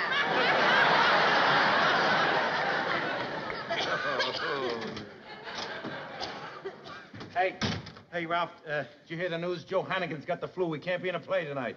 He's not going to be in a play. No. That's impossible. He's got a big speech in the last act. Well, what are we going to do? Who's going to take his place? Edward Norton, thespian, to the rescue. Are you crazy? You don't fit Hannigan's part. Maybe not, but I fit Hannigan's costume. I will not go on tonight. Oh, Ralph, what are you talking about? Look, how do they expect me to give a finished performance when they throw inexperienced actors in at the last minute? How dare Hannigan get the flu? How can he do this to me? Ralph, look, I've been studying the script and the speech, and I know it pretty good by now. And if you just give me a chance there, I promise I'll do my very best. Of course you will, Ed, and you'll be just fine. Look, we can rehearse the scene right now. Ed, do you understand the situation? Let me see now. Ralph is a self-made, rich man who can get anything in the world he wants, excepting you. I am Hamilton Douglas, a young, devil-may-care fellow without a cent or a worry in the world. You turn Ralph down to go away with me. Now, how are we going to get an audience to believe that? Ralph, it's perfectly all right. At the end of the play, I come back to you. Well, they'll believe that. Now, look, we don't have to go through the whole scene. Let's just do where you propose to me again just before Hamilton's entrance. All right? Yeah. Here, Ralph. Yeah, I'll hold the script, too. Now, are you ready, Ralph? Go. Rachel? Won't you reconsider? Frederick, you're being unfair. When I said that I would come over, you promised me that you would not ask that question again. I don't understand you, Rachel. You can have everything you ever dreamed of. I built this magnificent home with just you in mind. All these furnishings, all these works, I collected from castles and palaces in Europe. Please, Frederick. Come here, my dear. Look out there, Rachel. Say yes, and all that is yours.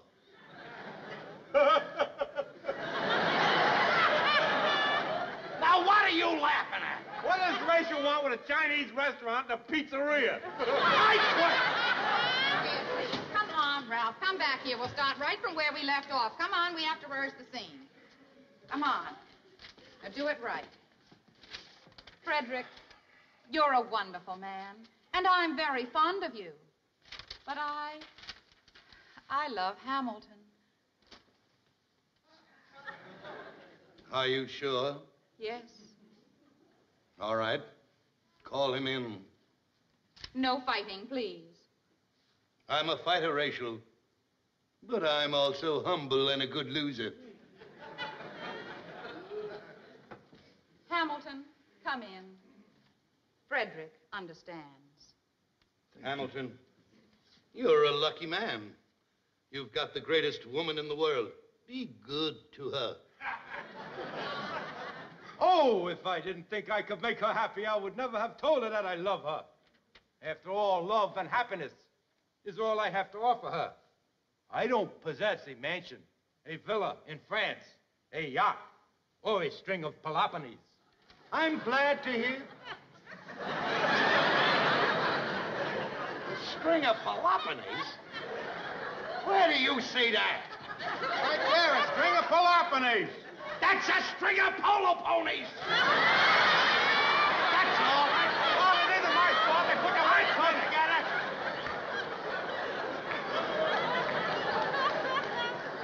I can't go on with this. Ralph, Ed'll be perfectly all right in the part. Look, Ed, why don't you just go upstairs and practice by yourself for a while, okay?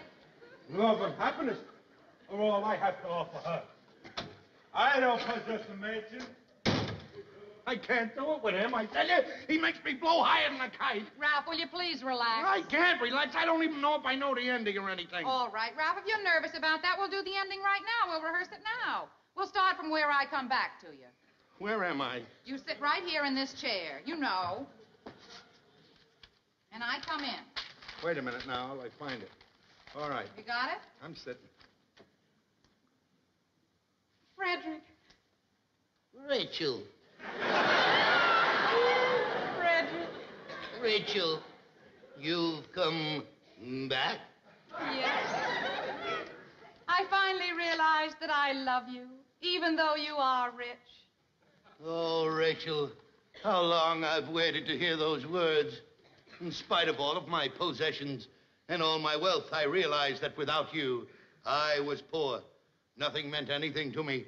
My mansion, my villa, my yacht, my string of Peloponnese.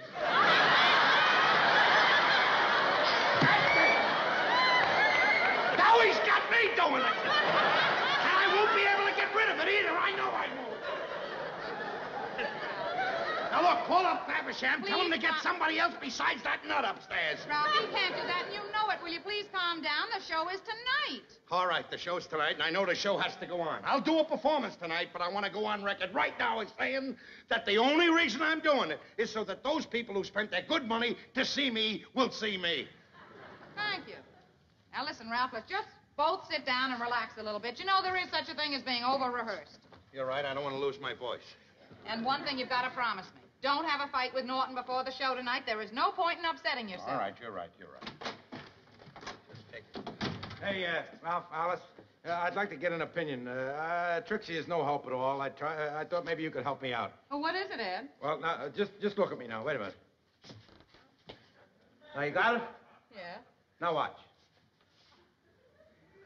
Well? Oh, I'm trying to find out which is my best profile. When I get on the stage, I want to look my best.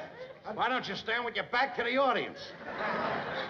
Ed, it's your left side. Left side? Yes. That's what I thought. Okay, thank you. I'll go up and brush up there. I don't possess a mansion. No villa, no man. Oh, it's free. How do you like him, Alice? How do you like him? There's one thing I can't stand. It's a ham.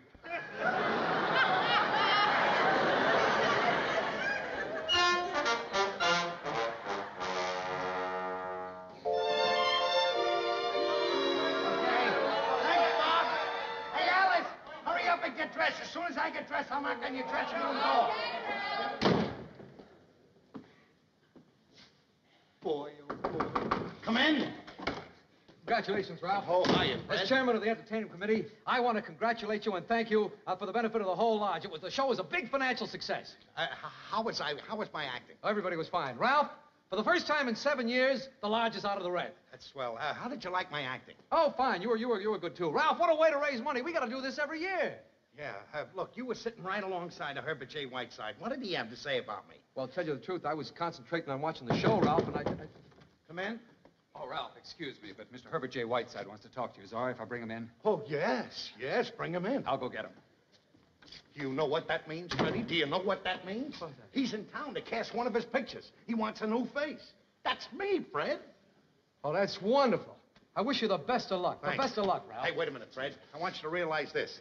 If I sign a contract to go to Hollywood, don't worry about it. I'll put a clause in that says once a year I must return here and do the show for the lodge. Thanks, Ralph. It's all right, Fred. Good luck. Oh, excuse me. Herbert J. Herbert, this is Mr. Ralph Cramden. Howdy, Ralph, Joe. this is Mr. Herbert J. Whiteside. Well, Mr. Cramden, I certainly enjoyed your performance tonight. Thank you very much. I've liked your pictures, too. I want to tell you why I'm here. It has to do with my next picture. Oh, is that so? Yes, you see, Herbert came to town because he wants to find a new type, a new face, someone that hasn't been seen by the public before. And he thinks that he found it tonight. Well, all I have to do is give a week's notice to the bus company, and I can get right out there. Will that be soon enough? Well, Ralph, I'm sorry, but I'm afraid you don't understand. Don't understand? Oh, yes, you see, to tell you the truth, we were talking about Alice. Alice? Yes, there's a part of a school teacher in my next picture, and your wife has a fresh, natural quality that would be perfect for it. So you see, Ralph, I had the idea that if we came in here first, and before we saw Alice, and then when we went to Alice a little later and told her that we had seen you and that you okayed the script and you thought it was a good idea that she do it, she wouldn't have any qualms about accepting it. Oh, yeah. Sorry we gave you the wrong impression. Oh, that's, listen, I don't... What am I doing acting? I'm a bus driver. That's funny, though, isn't it? Yeah, I thought that I was an actor. Sure, go ahead and tell Alice. Tell her I'm 100% for it. Fine, Ralph. Thanks. I'll see you later. Good night. Oh, there's one thing I've been meaning to ask you. You said one line that I didn't understand. What's a string of Peloponnese?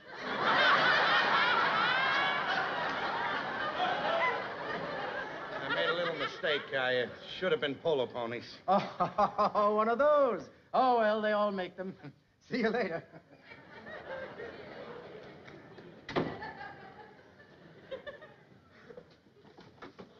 Hey. What's the matter with you? You're not even dressed or anything. Come on, the whole gang's waiting for you. We're going over to the Hong Kong Gardens. I'll tell you what. Go ahead, and I'll catch up with you. Well, hurry up. Will you get dressed? You know, you get there too late, they run out of fortune cookies. Hurry up.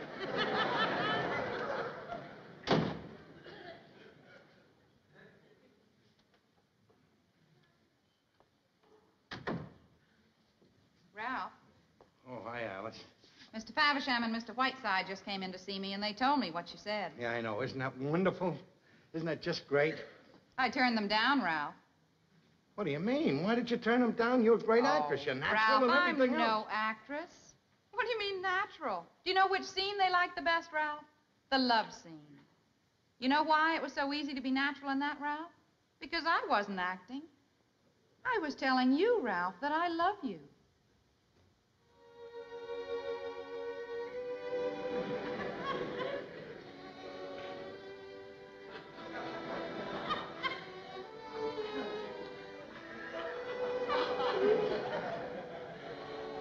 Baby, you're the greatest.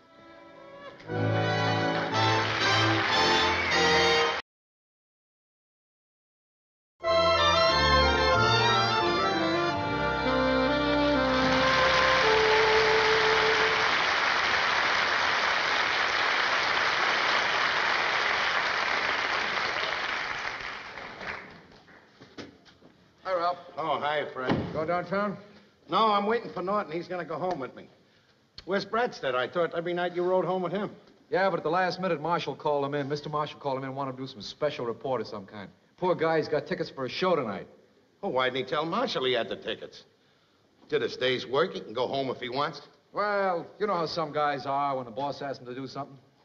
You guys kill me when the boss asks you to do something.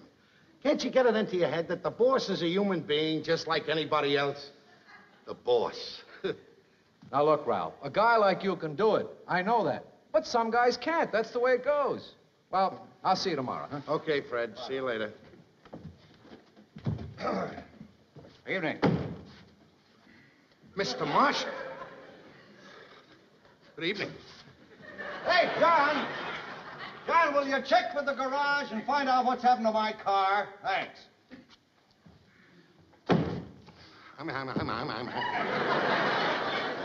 Sure has been a nice day, hasn't it, Mr. Marshall? Not for me. You know, there's too much dampness. Yeah, it was a little damp today. Those are the worst kind of days, damp days.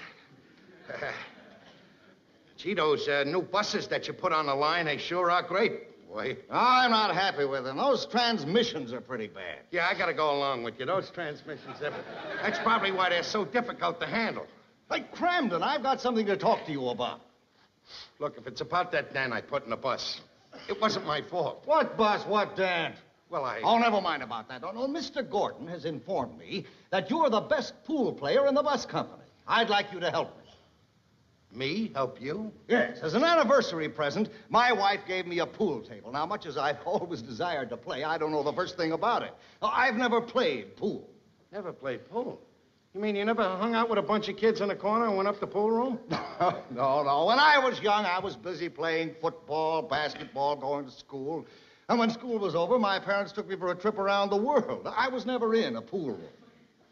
Gee, that's sad that you never had a kid like that.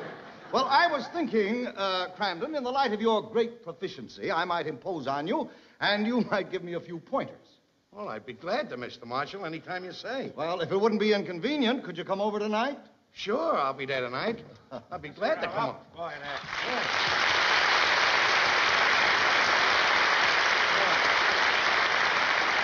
Sorry I'm late, Ralph. I'm sorry I kept you waiting. It took me a year to get cross town on one of those miserable buses your company runs. This is Mr. Marshall, my boss. This is my friend, Mr. Norton. Oh, how do you do there, Mr. Marshall? I've heard your name mentioned in the Cramden household many times. As a matter of fact, when Ralph was laid off last year, he talked about you constantly. Mr. Marshall has just asked me to teach him how to play pool. He got a new pool table. Well, you picked the right man, Mr. Marshall. Cramden's his name. Pool is his game. Well, I guess that means we'll have to call off our game for tonight. No, Cramden, I wouldn't hear of it. No, you keep your appointment with your friend. We can make it another time. All right, sure.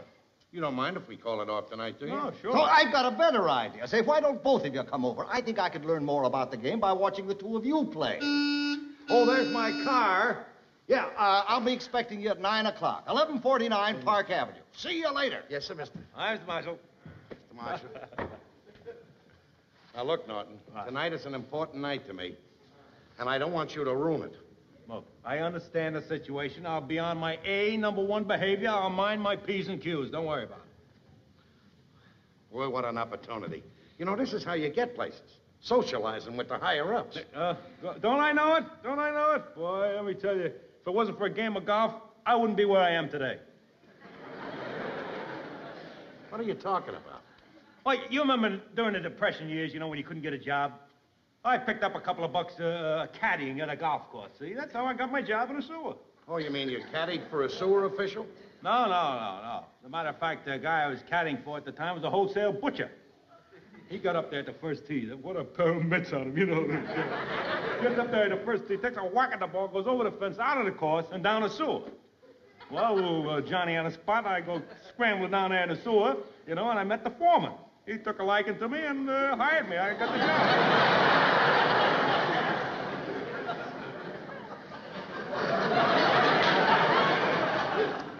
You ought to send that story in to Reader's Digest. Hey, come on, let's get going. Trixie's got a lasagna dinner waiting for me. We got to get dressed up and cleaned up. We're playing pool on Park Avenue tonight. Boy, imagine this guy rich enough to have his own pool table. Well, you can never tell, Norton. After tonight, I'm liable to have my own pool table in my apartment. If you do, you'll have to stand in the sink to make a shot.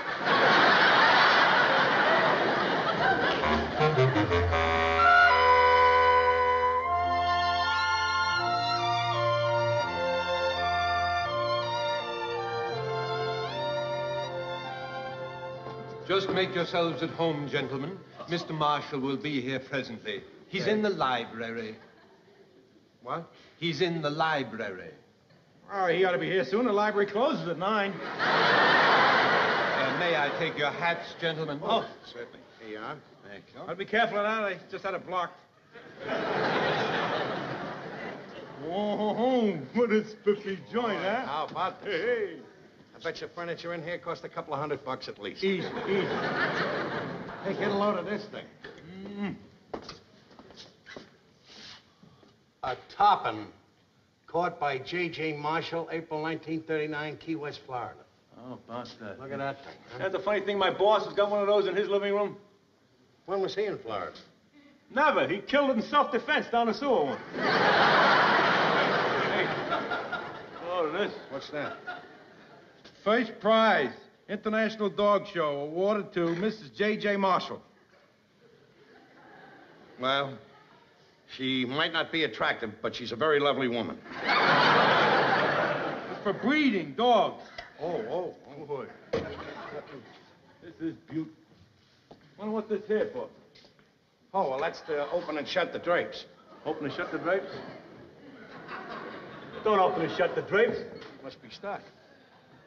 You rang for me, sir? No. My mistake, sir. Better give it a good yank. I told you nothing happened. It don't open and shut nothing at all. That's all. You rang for me, sir? No, he didn't ring. What? Must be one of those nuts. It's got to be connected to something.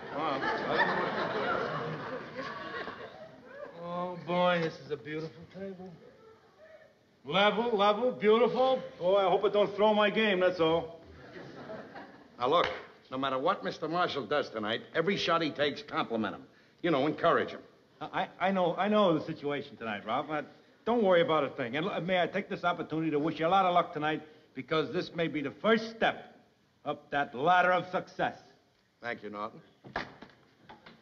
Good evening, Camden. Hi, Mr. Marshall. Sorry to have kept you waiting. Now, I want to make sure that we're not disturbed. Okay.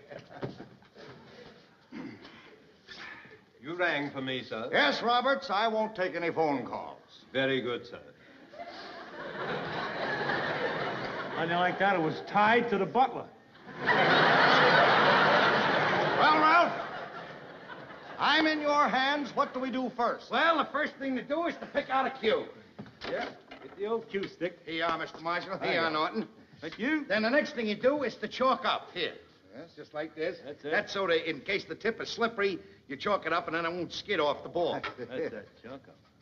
Say, look at how well he did that, Norton. Oh, he was a good chalker for the first time. Yeah. Now, the next thing to do is to learn how to stroke. See, you put it in between, you have the ball there, and you put the cue in between your fingers like that. And you have what they call a bridge, see? Now you go back easy. And the idea is to hit the white ball into that pack and break them all up. That's it. When all the balls break up there on a break and one of the balls goes into each pocket there, each one of those is a point for you. Oh, I see. Yeah. Now, go ahead. You take a hit at the ball. Well, now, you'll have to be patient with me. Remember, I'm just a beginner. Come on there. Oh, and you said you were just a beginner. ball. Yeah, but you came so close. Try again. Excellent, excellent. But I missed it again. Yeah, but you're getting closer. Yeah. Here, go ahead. Try again. Well, this time I'll hit it. Good. Easy. Oh! Look at that. Boy, Mr. Marshall, if anybody had told me that you was a pool hustler when I met you this afternoon, I'd have laughed right in their face. Well, you're both being very kind and encouraging, and I appreciate it, but I still think that my idea of this afternoon is the best. I learn a lot more about the game if you two play and I just watch. Well, all right, any way you want it. You know, I want to tell you something, Mr. Marshall. When you do learn this game, it's perfect for relaxing. You're going to like it. I was never aware until recently how many men play pool. Oh, must be 9 out of 10 down at the bus depot play. I think, Ralph, that the average is higher than that. Well, I'll show you how to stroke. All right. Now, you see, in order to get the Mr. Marshall, I was stroke- just thinking, down at the bus company where you got plenty of room, why don't you just set up a recreation room and set up a couple of pool tables and the fellas can play pool? Recreation room? Well, certainly. Yeah, most of the bus drivers have a quick lunch and they got time off and they'd like to shoot a couple of games of pool. It's a relaxing game. I mean, to coin a phrase, a relaxed bus driver is a efficient bus driver. Now, in order to stroke... Well, you, that's a just pull the very sack interesting suggestion, Norton. You know, my greatest concern has always been easing the strain on my drivers. Yeah. What with the traffic, overcrowded buses trying to maintain a schedule, they have their problems. Oh, sure. Now, You talk about the strain on the bus driver. I've just often thought that you got to get the right person into the right job. Yeah. I mean, some fellows are easygoing and they're right for the rush hour crowds and everything. I think the most important thing is the temperament and basic metabolism of the man. Now, Well, that's very, very interesting, Norton. I like a man who can think on his feet. Thank you, Mr. Say, Ralph, what do you think of that suggestion? That's very good. Now, here's how you stroke, Mr. Marshall. You place I don't it want to be very putting in all the slowly. time because I don't know nothing about your business. You know, I mean, I'm not trying to tell you how to run. You're talking about buses running on schedule and everything. Have you ever thought of running odd and even buses? Odd and even buses? Certainly. The odd buses stop at the odd streets. The even buses stop at the even streets. See, splits up the crowd. The buses keep rolling and you're on schedule. Norton, will you please stop bothering me? Even buses. You know, that's a very interesting, a very, very good thought. Mr. Norton, in what line of business are you? I work for the city. In what capacity? Capacity, about 50,000 gallons a day. I work in sewer. Well, I like a man with a sense of humor. Thank you. Now, look, if you want to ever... Now, never mind, Ralph, never mind. Say, Mr. Norton, how would you like to come to work for me? Me? Work for you at the bus company? Yes. Now, for a long time, I felt the need in our organization for a man who understands the driver's problems, for a bus driver supervisor. A man who really can understand their problems, find ways of alleviating them, and raise their morale. Now, from the few things I've heard from you tonight, you'd fit that position perfectly. Oh, I realize this is rather sudden. I don't want your answer right away. Why don't you sleep on it and get back to me tomorrow? Mr. Marshall, I'd like to sleep on it. I would. I'm on the late shift tomorrow. It'd be all right if I get into your office a little before noon. Fine, fine. You come straight up to my office, and if there's time, we'll have lunch together. Good thinking. Good. Ralph, I want to thank you for introducing me to Mr. Norton. Now, let's see that brake shot. Very simple. Just put the ball down, calmly stroke, and then hit. Something like that.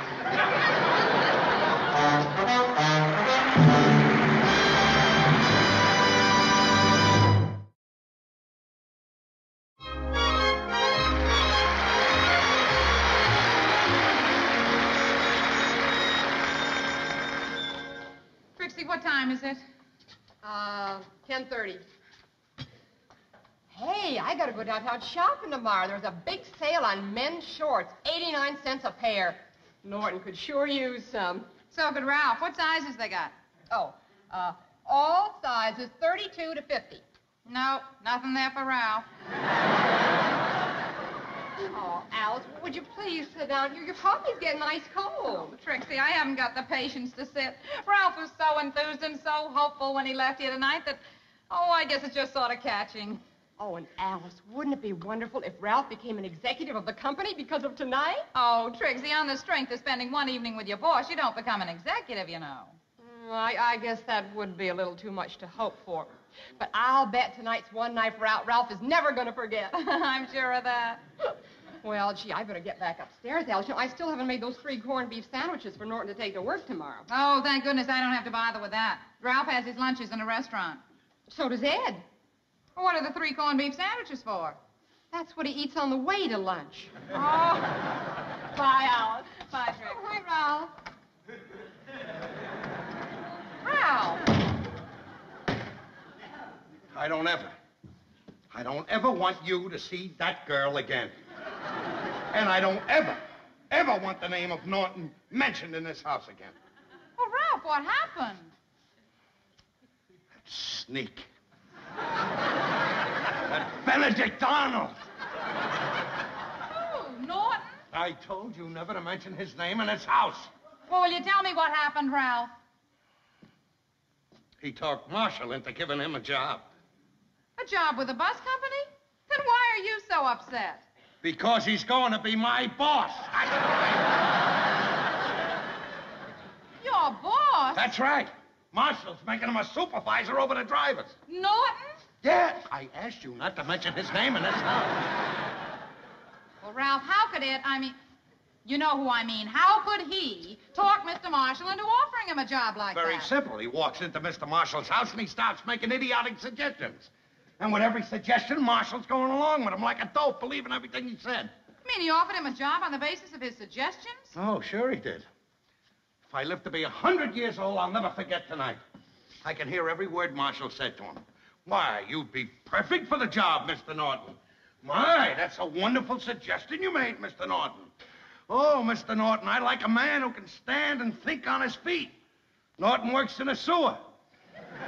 He's got to stand on his feet to think. If he sat down, he'd drown.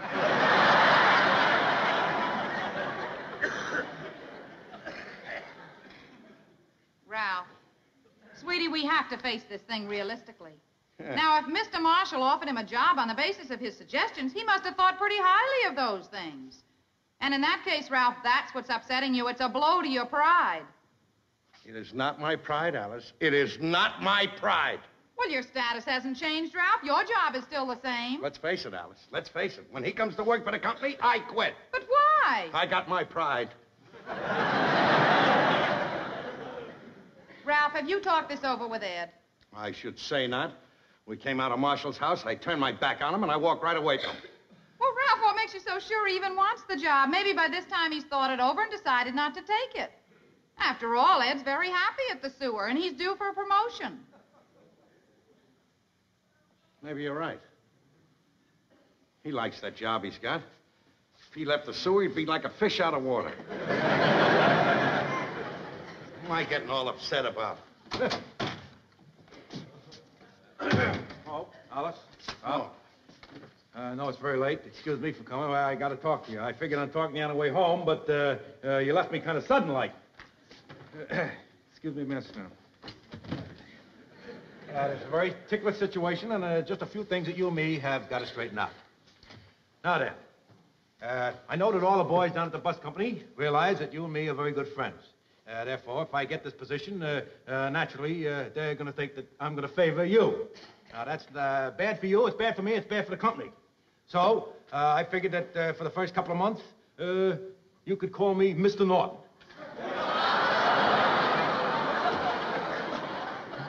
Ed, I don't think there'll be any necessity for that whatsoever. It's a very informal place.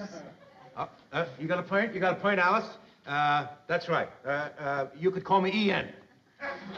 Listen, Ed. Why don't you wait until you get the job, and then those things will just straighten themselves out. Maybe you're right, Alice. Maybe you're right. Ralph, another thing. I know that during business hours and everything, we can't be real buddy-buddy, but just because I have an executive position, I don't want you to think that in any way it will alter our friendship. And as long as I'm an executive in that bus company, you are sure of being a bus driver as long as you live.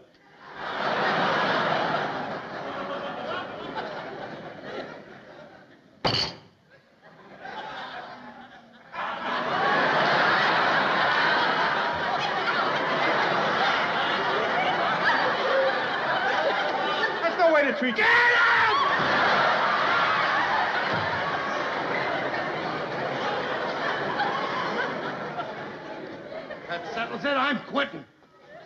Now listen, Ralph. You know and I know that you're not going to quit your job. But there's no sense in your feeling this way, Ralph, because you're just going to make yourself miserable. And then you're going to hate your job. And besides that, Ralph, you're just going to let everybody else at the bus company know that you're jealous of Ed. Me jealous of him? Jealous of him? Jealous of what? Jealous of what? Because he's got a job with his own office? Behind a big desk? With a secretary that he dictates to? Goes out and has lunch with Marshall? I'm jealous of that? Whoa, how I want that job! Ralph. There'll be other promotions and other executive jobs, and you just wait and see. You're going to get one of them.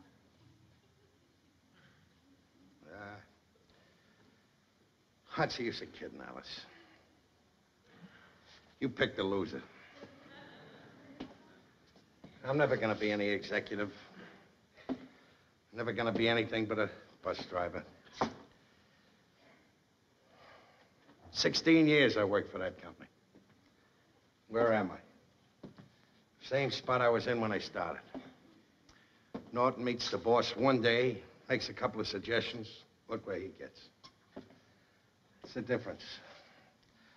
I just haven't got it, that's all. And you're right. I'm just angry with Norton because of my pride. Stupid pride. Ralph, I'm not going to have you talk that way. You are a very valuable man in that company. Yeah. I'm going upstairs. Why, Ralph? Going up, tell Norton I'm sorry I yelled at him and that I congratulate him. I'd like to see you a minute, Ralph. I wanted to see you, too. Well, I owe you an apology. An apology? Yeah. If it hadn't been for Trixie having such a good memory, I would have really done you an injustice. I was upstairs talking to her about my idea about odd and even buses, you know, and she reminded me of your idea for alternate buses. Alternate buses? Yeah. Remember when you was having dinner at our house one night, you were sounding off about the bus schedule and everything, you said, why don't they have alternate buses? Well, I said to Mr. Marshall, odds and even buses. You said alternate. It was your idea. I just used different words. I got to thinking of it, but all of these suggestions that I gave to Mr. Marshall were yours. I just gave them to him in a different form of words, that's all. I guess the ideas were just stuck in the back of my head from listening to you. But what about that thing you said about the right guy for the right job? Well, that goes back to what you said about poor old Havermeyer when he got laid off the job. You were sore, you remember you said, put Havermeyer on the shift where it's not so busy and he'll do a good job. Remember? Yeah. Your trouble is you tell me all the wonderful ideas. Instead, you should be telling them to Mr. Marshall. And another thing, when you get ideas, write it down on a piece of paper. When you get these thoughts, write it down. Jot it down so you don't forget it. Boy. Tonight, I was so proud of myself. I thought I had a wonderful head on my shoulders. Till I found out it was yours. I apologize, Ralph. I'm sorry. Norton? I'm probably the most fortunate guy in the whole world to have a friend like you. Well, thank you. You're one of the nicest guys I know. And listen, you're coming with me tomorrow, you know. You're coming with me right down to Mr. Marshall's office, and I'm going to tell him that all the ideas that I gave him are your ideas, and you are the man for supervisor. Oh, thanks, Ed. Wow. And furthermore, if things pan out the way that I think they will, and there's no reason why they shouldn't, and there's an opening in that bus company for me, I'd be glad to work for you. R.K.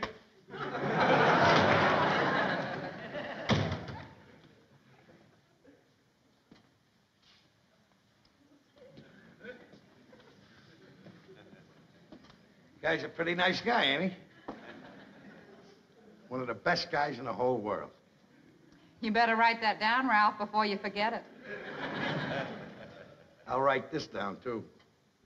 Baby, you're the greatest.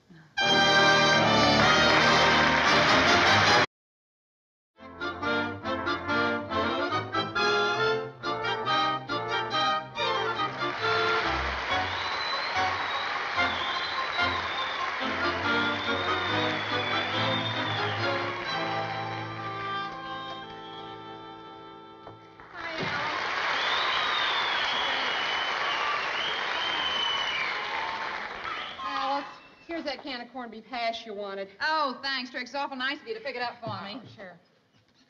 Say, Alice, have you done any marketing down at Krause's lately? Well, I guess so. Why? Well, Krause's youngest kid is working there now, and is he ever fresh? He thinks just because his father owns the place, he can say anything. Well, what happened? Well, I walked in there today, and I asked him, how much is your chop meat? And you know what he said to me? 58 cents a pound. Sweetie pie.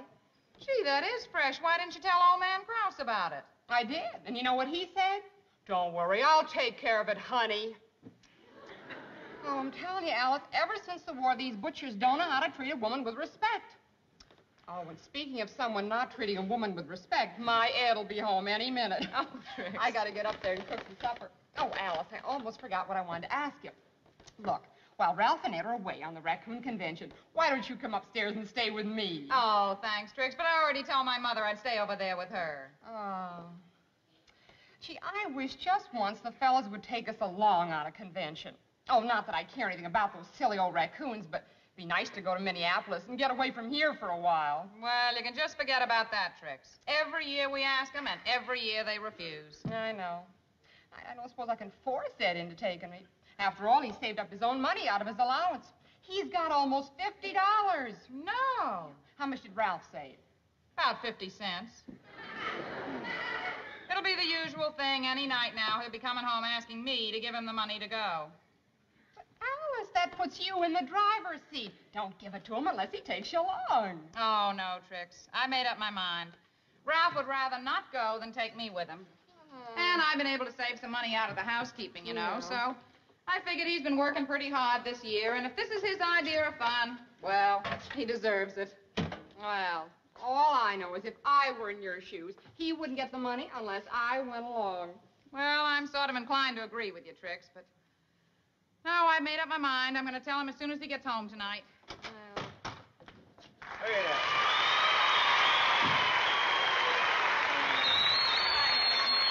Well, what do you say there, Alice? Well, Trixie, I figured that you'll be down here. Why aren't you upstairs making my supper? Oh, Ed, I was just going up.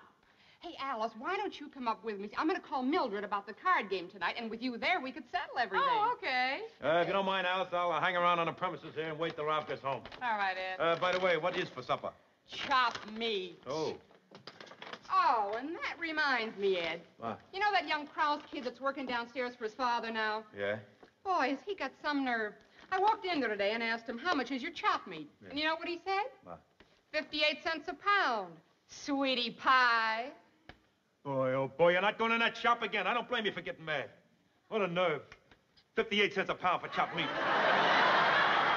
And I was referring to him calling me sweetie pie. Well, what do you want him to call you? Lover lips? He hardly knows you. Ed. Come on, Alice. Go, go, go.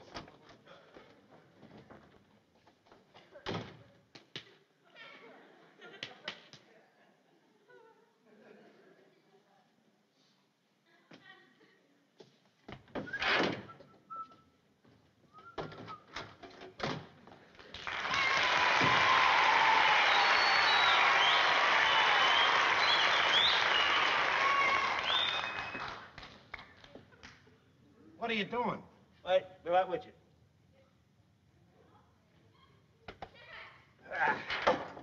Now, what was that all about? Oh, I just set my watch. You mean to tell me you can look at the sun and set your watch? What do you mean, look at the sun and set my watch? I set my watch by the Chinese restaurant. It opens at 5 p.m. every day. You don't believe me, do you? I can tell by the way that you're looking at me you don't believe me. I could tell you by the time all night long just by that Chinese restaurant. For instance, they start cooking the egg foo young at 5:26. The first whiffs of that reach my apartment window upstairs at about 5:28. And they reach your window at about 5:27 and 56 seconds. It's a known fact that the aroma of egg foo young rises at the rate of 320 feet per second. Now, moo goo gai pan, which is of a heavier consistency, travels upwards at a slower rate. They start making that about 5:37. Sometime somebody comes in, orders a family dinner, then I'm completely thrown. I don't ever know what time it is. Wouldn't it be much easier if you bought a new watch? No, why? Nothing wrong with my watch. All it needs is a new mainspring. I'll just gotta find a guy to fix it. I think I'll write a letter to Walt Disney tonight. Well, what do you got there? What? I stopped off at the novelty store and bought a few things to take with me on the convention. Oh. I'm telling you, Norton, I'm going to be a riot. Get a load of this stuff. What do you got? Get a load of this. Now, this is a trick camera. How's that work? Well, you ask somebody if they want to have a picture taken, they say yes. And Yeah. they start to pose, and then you just push the plunger, and they got a face full of water. What else you got? Yeah? I got a box full of cherry bombs. Oh, they're great. You know the racket they make when they go off. Ba-boom. Here's a buzzer. You put it on your finger, you know. Yeah. Shake hands with somebody, they get a shock. Yeah. This'll kill everybody. Yeah, sure. Oh, I bought a couple of false faces, too. Oh. I got one for you. This is for scaring people. Oh, hey, look at... Hey, wait a minute. Let me see there. No, I'd like to borrow one of these. No, I'll borrow this one here. See, because I Why want to that wear it. one? Well, I want to wear it down the sewer tomorrow, you know, just for laughs. That one looks just like my boss, and he'll get his feelings hurt. He'll think I'm making fun of him. What else? Oh, What else? here's a fake box of candy. Oh. You know, you say, have a piece of candy to someone. Yeah. They grab the box and... Get a load of that. I don't know. It's kind of subtle. I don't think they'll get it. They really come out of there, don't they? Pick those up. Yeah. And here is the pièce de résistance. What? These are just the right consistency. Bags for filling with water, dropping out of the hotel windows. Oh, boy. Hey, remember last year at the convention when the cops were cracking down on people, you know, that were throwing bags full of water out? Yeah. Didn't stop me none, boy. I just got the paper bag, fill it full of water, 1, 2, 3, let it ride. What happened? I almost drowned. The window was closed. Well, with you doing it, that figures. Well, we're gonna have fun this year at the convention. A regular ball. Hey, I saved up some money. I know that. I got about $50. What about you? Well, I haven't any money yet, but I know where to get some. Good day, sir. It's very nice to meet you. Wait a minute. I don't mean you, Norton. I'm gonna get it from Alice. You're gonna get it from Alice? Yeah, and I'm gonna get it tonight, too. Look, every year you try the same thing. You ask Alice for money, and she turns you down. Well, she's not gonna turn me down this year because I have a plan that can't miss. I've heard that phrase turned before. May 3rd, 1953. Ralph Cramden in search for money, for capital, to enter his no-cal pizzeria. Says, I have a surefire plan of getting the money. It can't fail. Alice Cramden says no, unquote. All things are as they were then, except you are there. Oh, shut up. Don't worry, I'm not gonna miss this time because I'm making the supreme sacrifice. What do you mean? Well, I figured it out. There's only one way for me to get the money. I'm going to take Alice on the convention with me. You are what? I know how you feel, Norton, but what am I going to do? It's the only way I can get the dough. I got to take her with me. Oh, wait a minute. Well, don't ask Alice, because if you do that, Trixie will make me take her. Well, I'll have Alice.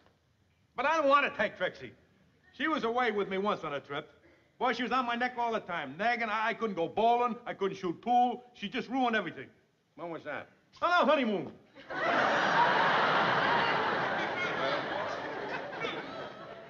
I just got to do it, that's all. Hiya, Ralph. Oh, hi, Alice. What's all this stuff on the table, Ralph? Oh, I went down to the novelty store and bought this stuff for the convention. And speaking of the convention, I got something I'd like to tell you. Oh, Ralph, I have something I want to tell you, too. I've been thinking the whole thing over. It'll wait until I tell you what I have to tell you. And is it a surprise? Ralph, what I'm going to tell you is going to be a big surprise to you, too. I Now, don't care please how let big me a surprise tell it you. is. What I have to tell you is going to be even a bigger surprise. Ralph. Please, sit down. All right, Ralph, what is it? Alice, I would like to have the honor and privilege of having you accompany me on the Raccoon Convention to Minneapolis this year. Ralph, you mean you want me to go with you? I don't mean anything else. But all those other years, Ralph, you never wanted to take me. That's when I made some of the biggest mistakes of my life. Man can't have any fun at a convention unless he takes his wife along. Right, Norton? Yeah. Well, what is your answer? Are you sure you really want me to go, Ralph? What other reason could I have for asking you? Oh, then I'd love to go. All right, fine. Now get the money you got hid so we can make the plans. Well, it's in the bedroom, Ralph, the top drawer of the dresser. Oh, all right. Say, what was the big surprise you were going to tell me? Well, I guess it's not so much of a surprise now, Ralph. You see, then I didn't know that you wanted me to go to the convention with you. But I'd already decided to give you the money to go to the convention by yourself. Oh. What?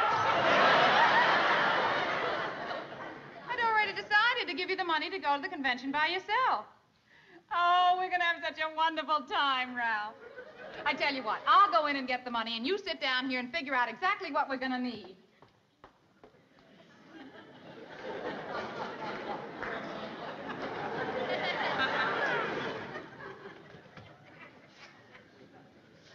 Well, we're going to have a lot of laughs at this convention with the wives along. I have a feeling that I may replace you as poster boy during National Nut Week. Will you tell me one thing, please? How do you get us into these fixes? Very simple. Very simple, Norton. I have a big ball!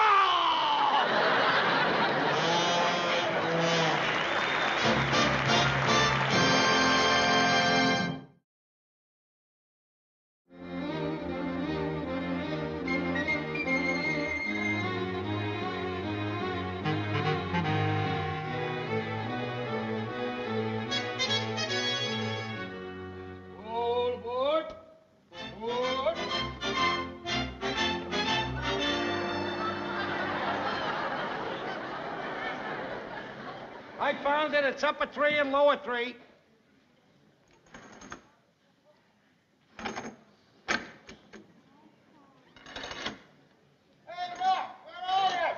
Right down here.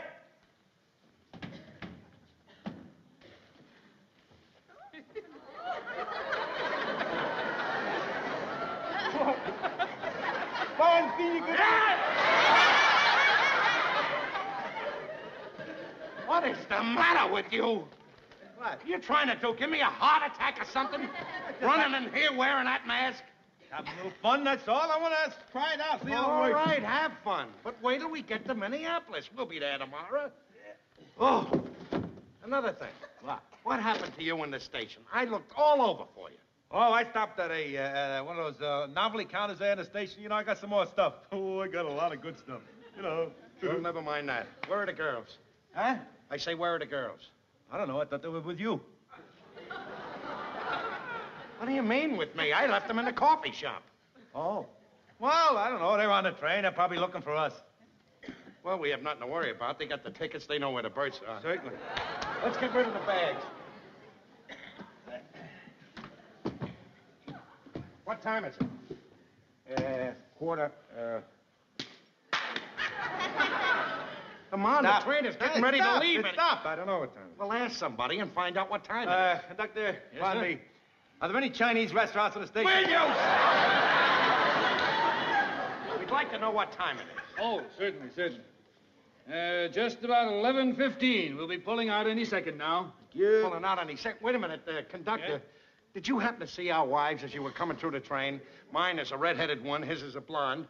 Mine is wearing a checkered coat, and his has an imitation dyed rabbit fur coat on. No, sir. I'm sorry I haven't seen them. Hey, they're liable to miss this train. Hey. They don't get here in a second. We're a cinch to miss them. Or maybe they're on one of the other trains. Hey, wouldn't that be terrible? They'd have to wait until tomorrow night to get another train to Minneapolis. That would give us one whole free day at the convention. Wouldn't that be terrible? Yay! Hey, maybe they did really miss it. What are you worried about? The worst thing that can happen is they get the train tomorrow night from Minneapolis. They got their own tickets. I guess you're right. Well, let's get to bed, Norton. Yeah. Hey. Because tomorrow starts about 5 days of hilarity. You know, these conventions are certainly good. You know, they give you freedom. Let yourself go for a couple of days. I know. Live it up. That's what I like. Real, unbound fun. Good, clean fun. Exactly. Well, let's get a good night's sleep. Hey, look.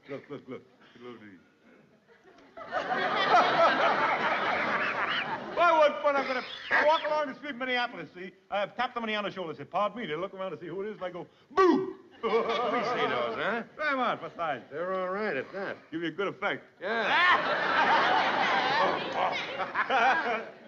They're okay. I got a lot of stuff there. Gee, I wish I had a pair of these. Take them. I'll get another pair. I know the guy that makes them. Thank you. I got these rubber marshmallows, you know, the trick kind. Yeah. Got these here trick handcuffs. Hey, is that Alice? Where? No. Oh. What did you say you had? Oh, these trick handcuffs. You know, you put them on your wrist, see? Then you get at them without using no key. You just go like this, you go, boom. You're right out of them. Well, that doesn't sound like a great deal of fun to me, sitting in a hotel room all day going boom. No, you don't get the idea of it. I put it on one of my wrists, see, like this. Now watch. Let me get out here. See? No key. Then I go up to some other fellow and I say, let me have your wrist, please. And I put it on like this. See?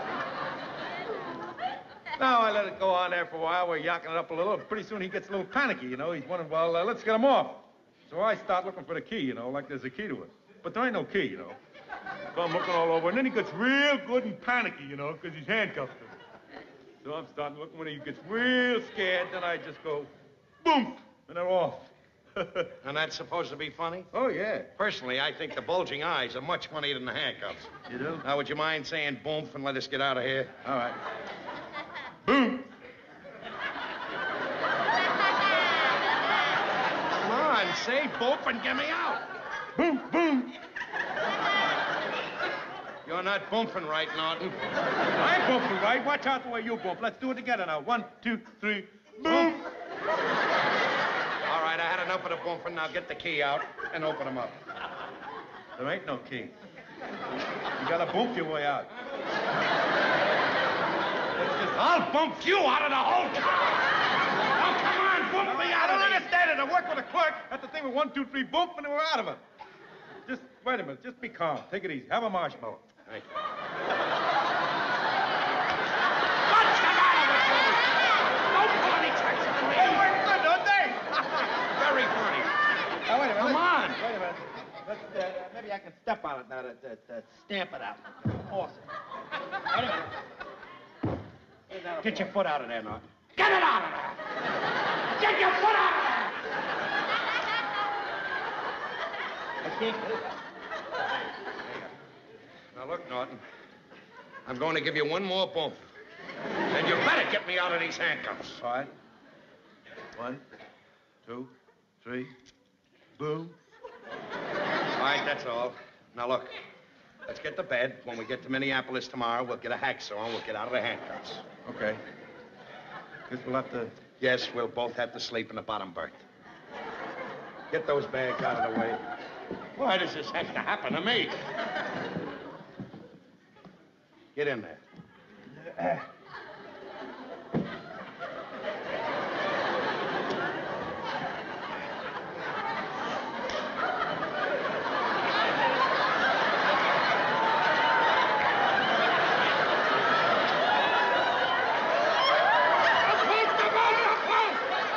Don't pull your knock of my teeth out.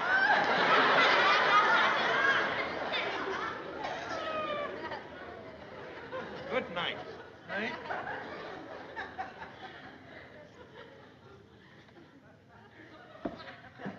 Ralph? What is it? Kind of hot sleeping with a jacket on. I'd like to take it off. Why does this always have to happen to me?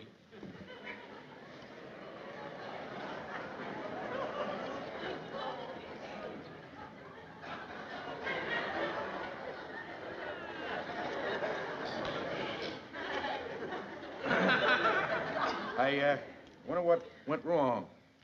Well, I guess we'll just have to sleep with our jackets on. Now get in there. All right.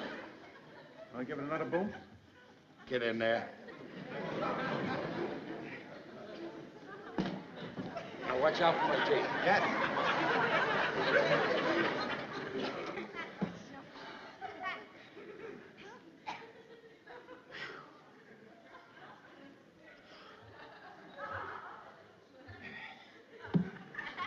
Ralph? What is it now? You mind if I sleep on the outside? I don't like to sleep on the inside. I got claustrophobia. All right, go ahead. Now climb over slowly.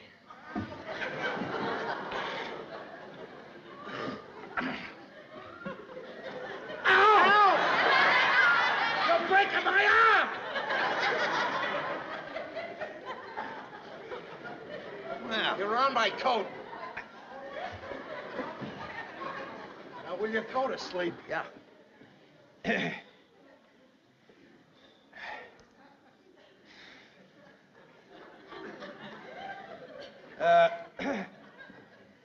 Well, all right.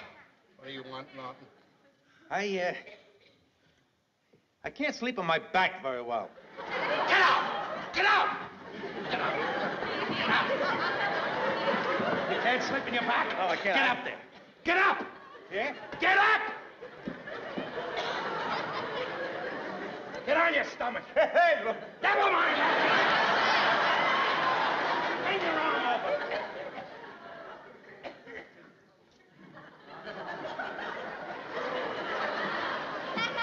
Reach down a little. Reach up a little. Oh.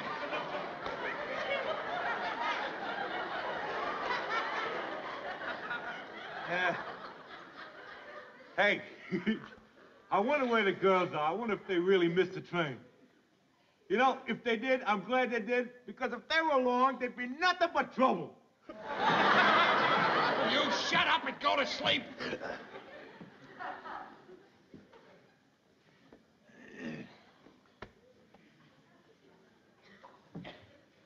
Hey, Ralph? What? Mind if I smoke? I don't care if you burn.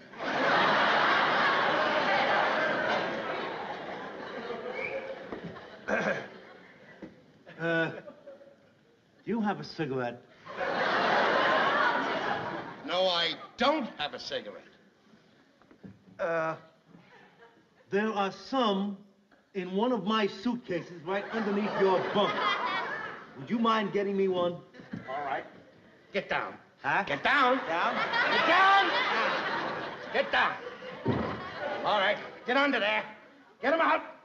Yeah. Get him out. Sure. Hurry up.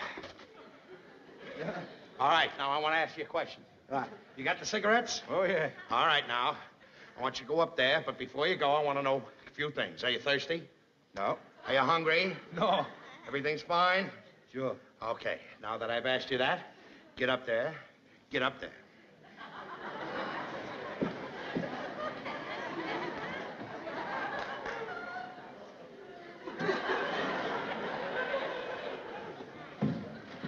Good night, Norton.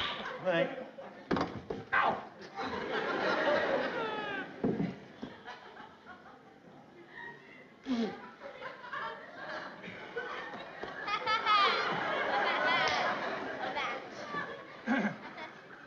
Ralph, you forgot to ask me one thing. Did I want a match?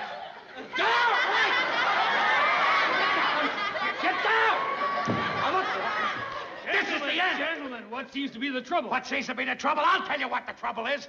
First of all, he makes my wife and his own wife miss the train because he can't keep an eye on them. Then he gets in here, puts handcuffs on my wrist. That isn't enough. I ask him if he wants a drink of water. No. I ask him if he wants something to eat. No. He doesn't want anything until he gets up there, and then he wants a match. And on top of everything, I gotta be handcuffed to this idiot all the way to Minneapolis. Minneapolis? But gentlemen, this train isn't going to Minneapolis. We're going in the other direction, to Norfolk, Virginia.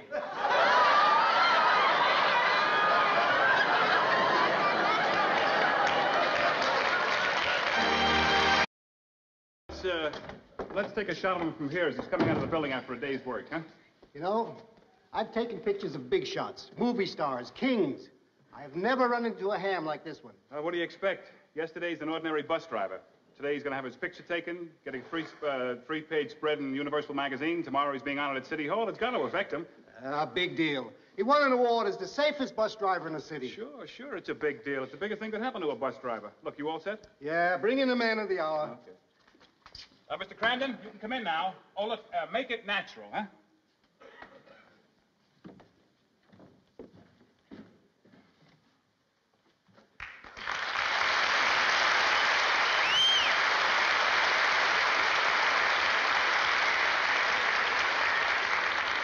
Look, Mr. Crandon, what are you trying to do?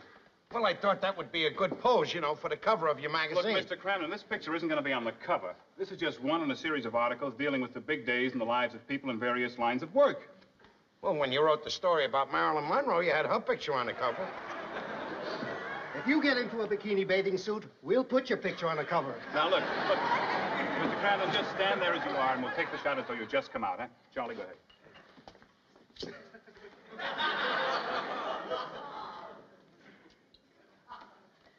You?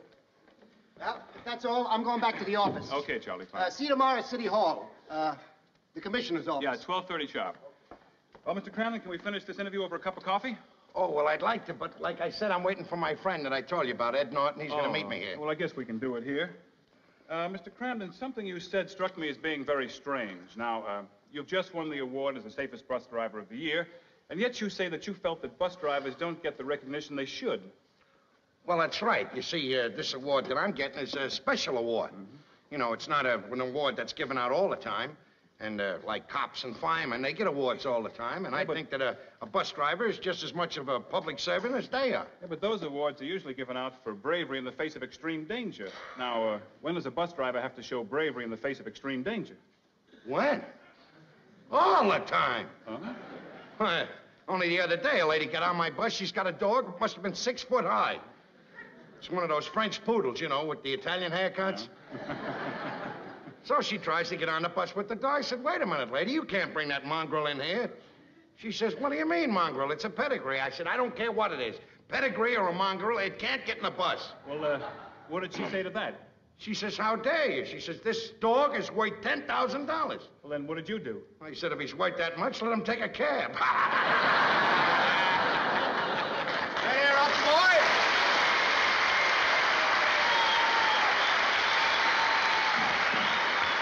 Well, how's the celebrity? All ready to go home now? Yeah, pal. Oh, by the way, this is Mr. Martin from Universal Magazine. This is my friend Ed Norton I was telling you about. How do you do that? Well, I'm glad to have the chance to ask you some questions, Mr. Norton.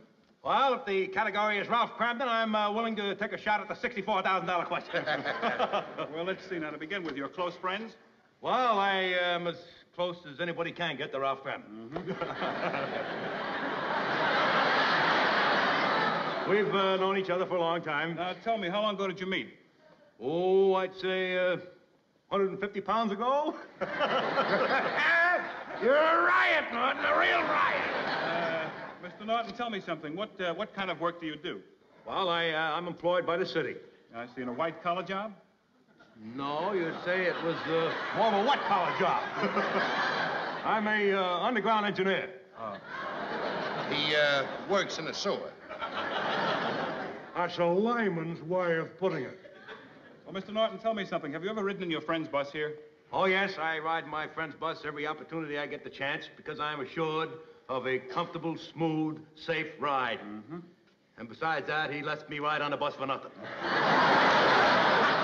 Yeah, I'm sorry Charlie left. I'd like to have gotten a picture of you two together. Oh, well, if you want to get a picture of the two of us, just be at the commissioner's office tomorrow. My friend is going to be there to see me get the award. Yeah, you betcha I wouldn't let my old buddy boy be there receiving a big award, the biggest day in his life, without me being there. I'll be there.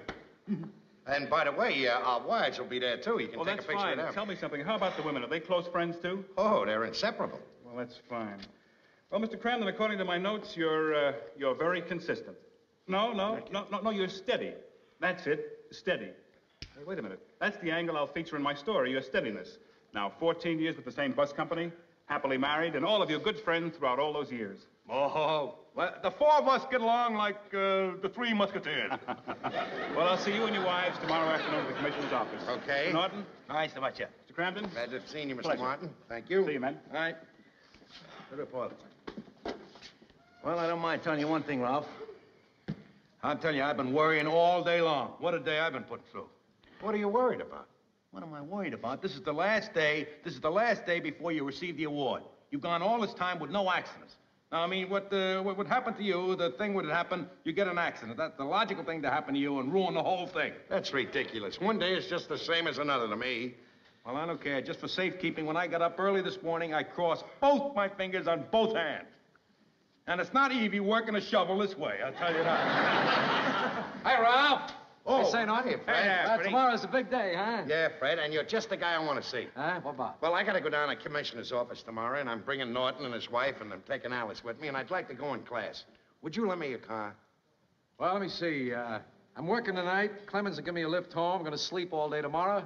I don't see why not. Here, got the key that's somewhere swell, here. Fred. There's the key. Car's in the parking lot down the street. Thank you very much, Have Freddie. a great day, Ralph. All right, pal. So long, I'll leave it in the parking lot for you tomorrow when I Fine, bring it thanks. back. All right, buddy. He's all right, that guy. Yeah. Hey, you know what, Ralph? I was just thinking. Hey, you know, there's a lot of good drivers in the bus company.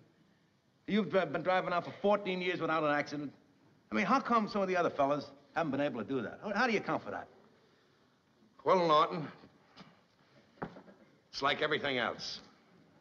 Group of men are picked to do a job, trained in the same fashion as each other. But there's always one man in the group that stands out far in front of the others. Yeah, I guess you're right there, Ralph. If you stood out any more in front, you wouldn't be able to get behind the wheel of a bus. Let's go home, Norton.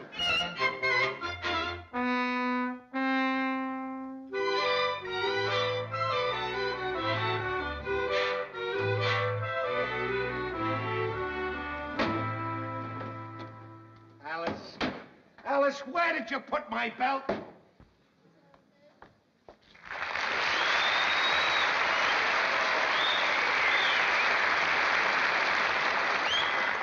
Right here on the table for you, Ralph. Why do you have to hide everything? Ralph, will you please relax? Now, here's your tie. All right, will you hurry up? We're gonna be late.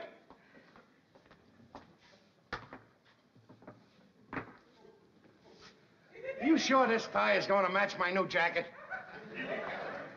Ralph, I wouldn't have picked it out if I didn't think so. All right.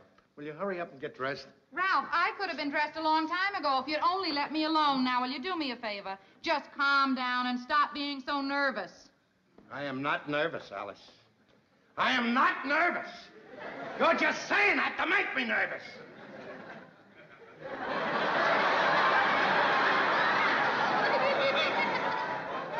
All right, you're satisfied? You got me nervous now.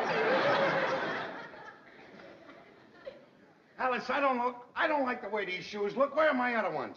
They're at the shoemaker's, Ralph. Well, you took them there last night. Aren't they ready yet? Ralph, will you be reasonable? He couldn't possibly have finished them this fast. He could if he paid more attention to fixing shoes instead of the Grand Opera. Let me see your shoes. They look perfectly all right to me, Ralph. They're fine. Sure, they look fine to you. Well, they don't look fine to me. Never mind all of that. How do you like my new dress, Ralph? Very nice. I certainly hope it'll look well when they take the pictures. It'll look fine. Now, will you hurry up? We gotta be there at 12:30. Our laundry didn't come back yet, and I'd like to have a handkerchief for the breast pocket of my new sport coat. All right, there's some handkerchiefs in the top drawer. How about this one? It's one of my new ones. Remember, just wear it in the pocket. It's for showing, not blowing. What are you doing? I can't make a knot with this thing. It's made of silk and the knot won't stick. Well, you're nervous. Here, wait a minute, wait. Right. Hey, let the old sailor show you here now. Now, wait a minute. Just hold still. You want a big knot or a small knot? I don't care, just as long as it's a knot. Just hold still and don't be so excited. Wait a minute! Trying to do? Choke me to death? Just trying to help you, that's all. Now you spoiled the knot. I'll spoil your head in a minute. Why I ask you to do anything for me? Oh, hi, Ralph.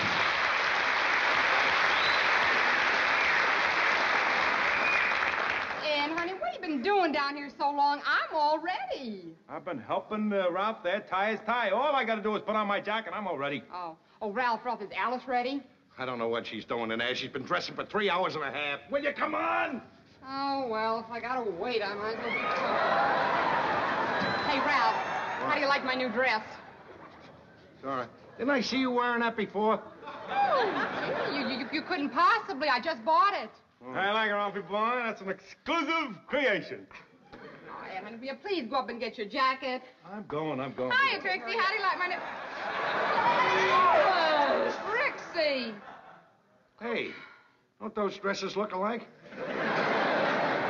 Alike? They're like the Bobbsey twins. Trixie, how could you do this to me? What are you talking about? You know perfectly well what I'm talking about, Trix. I told you I was going down to Bloom Gardens to buy this dress. I described it right down to the smallest detail. You mean I told you? Trixie, you know that I described this dress to you first. The shoe was on the other foot.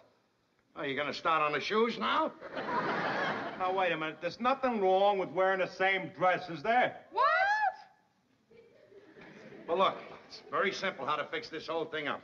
One of yous will have to take the dress off and wear something else. Yeah, but which one?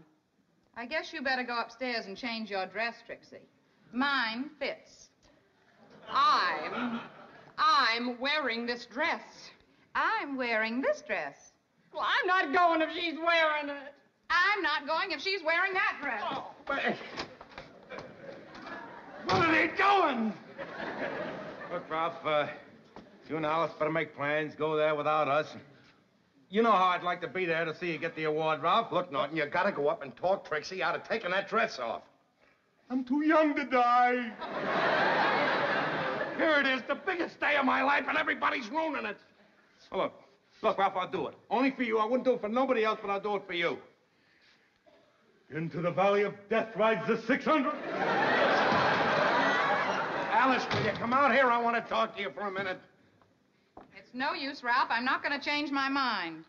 Alice, are you going to tell me that you're going to let 14 years of friendship between you and Trixie be broken up over a dress? Yes, if it's the same dress. Everybody's going nuts. This is ridiculous. Ralph, how do you think it's going to look when the pictures come out in the magazine and there I am standing right next to Trixie in the exact same dress that she has on? Every woman who sees the magazine's going to laugh at me. Is that all you're worried about? All right, when they start to take a picture of us, I'll step right in front of Trixie. No, Ralph. Oh, you realize we got to be there in a few minutes, Alice? I'm sorry, Ralph. You'll just have to go without me. Go without you? All the fun in receiving the award, Alice, is having you by my side when they give it to me. Can't you understand that? All right, Ralph, I'm sorry. I guess I was just being selfish and childish, like you said. I'll go in and change my dress, Ralph, and I'll be right out. Sweetheart, you're the greatest. Alice, could I speak to you a minute? Trixie, I'm awfully sorry for the way I spoke to you before, and I've decided I'm going to go in and change my dress, and I'll be right out. No. Now, you wear the dress. I'll keep my raincoat on, buttoned up like this, and nobody even know we have identical dresses on. Oh, and Alice, I'm awful sorry for those silly things I said. Oh, that's all right, Trix, but really, it isn't fair. I don't mind. I'll go in. Alice, will you shut up? Now let it be this way. She'll wear the coat, you'll wear the dress. I'm going in and put on my jacket. Will you tell Norton to get ready? He'll be right down here. Trixie, you sure you don't mind? Of course not. Oh, Alice, we've been through too much together to let a silly thing like this come between us. We certainly have. Oh, Alice, I don't know. I just think that dress is just wonderful on you. Well, you know something that looks awful cute on you, too. Well, are we ready to go? You look very sharp. Thank you, Norton. Ed? All right, Ed. All right, come on, let's go.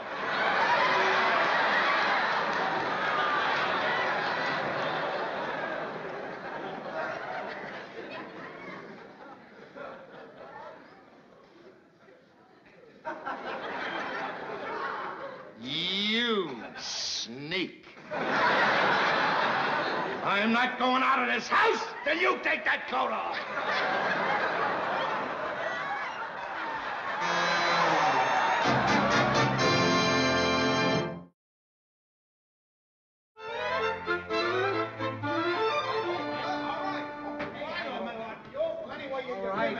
All right, I heard you.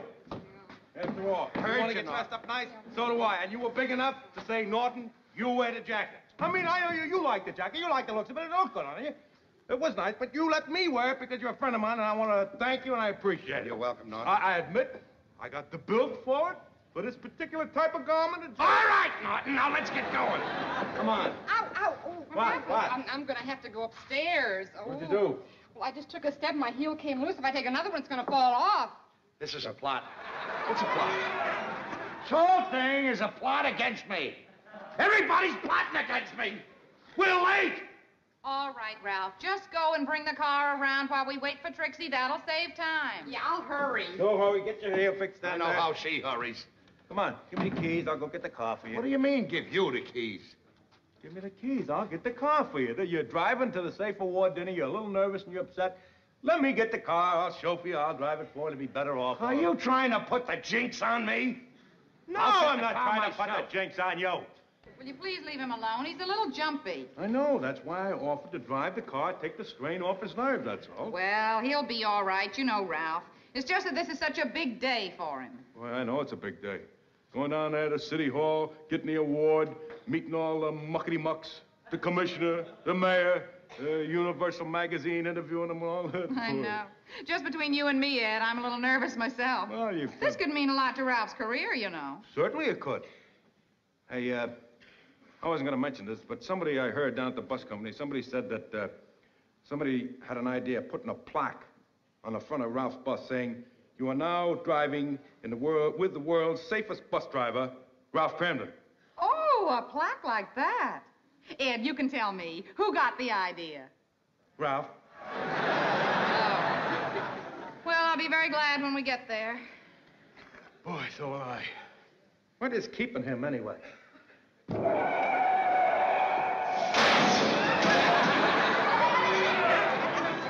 What do you think that was, Ed?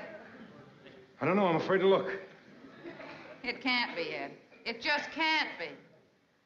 Why don't you look where you're going? It's your fault. My fault. I had to right away.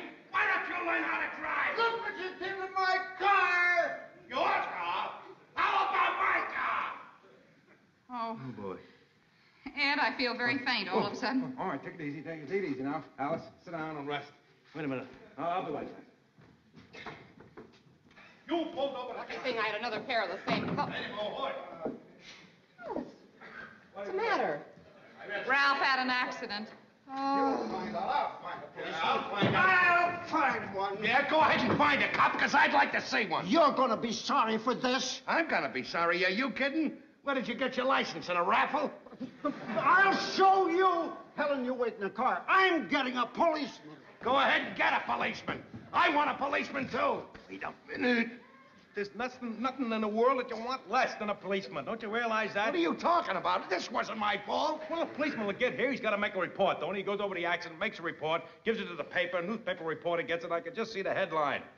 So what? What's wrong? Safe Award drive winner on way to receiving award has accident. All right. Well, what am I gonna do? Well, just settle a thing here. You pay for the scratch you put on his car, and you get Freddie Muller a new fender. Hey, that's right. That way nobody will be any the wiser. So Yeah. Well, maybe you're right.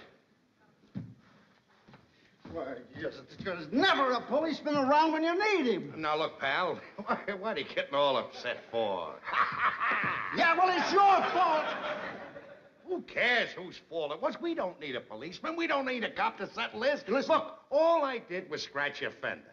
Now, look, I'll pay for it. Yeah. You square the whole thing. Yeah, well, it's a good thing for you that I'm in a big hurry. Otherwise, I'd make you go to the police station. Drivers like you are a menace to the community. You're absolutely right. Now, do you want to take my name and address? Yeah, well, I can only repeat that you're very I'll settle fortunate the that I'm whole such a thing with big you Monday. hurry. Yes, no, yeah, I'll make you settle right now. What's your name? Ralph Cramden, Kramden, 328 Chauncey Street. That's a sensible way to settle me. things. Okay. Well, at least it turned out okay. Hey, you dirty old. That kills me. It was not my fault. Look, just don't get upset. You're getting all upset now. Let's calm down and look nice when we go down there. There's no sense in getting upset. Now, listen, the boys in the sewer there, when we get upset, we got a little motto, a little saying that gives us a little comfort in time of need. Maybe I can pass it on to you. May I favor you with this little ode? When the tides of life turn against you, and the current upsets your boat, don't waste those tears on what might have been. Just lay on your back and float.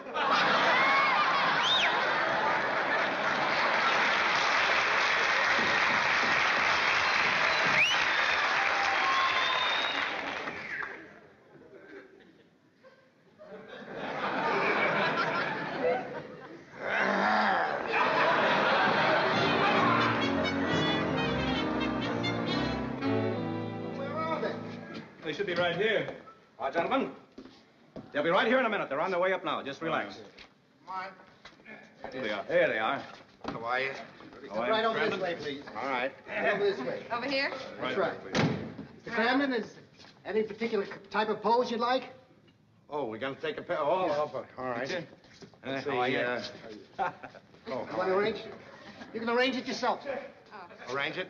All right. Just get close together. My hat look all right, Ralph? Huh? My Yeah. hat? Fine. How are you? What, you, profile? A little closer, please. Hat. Oh.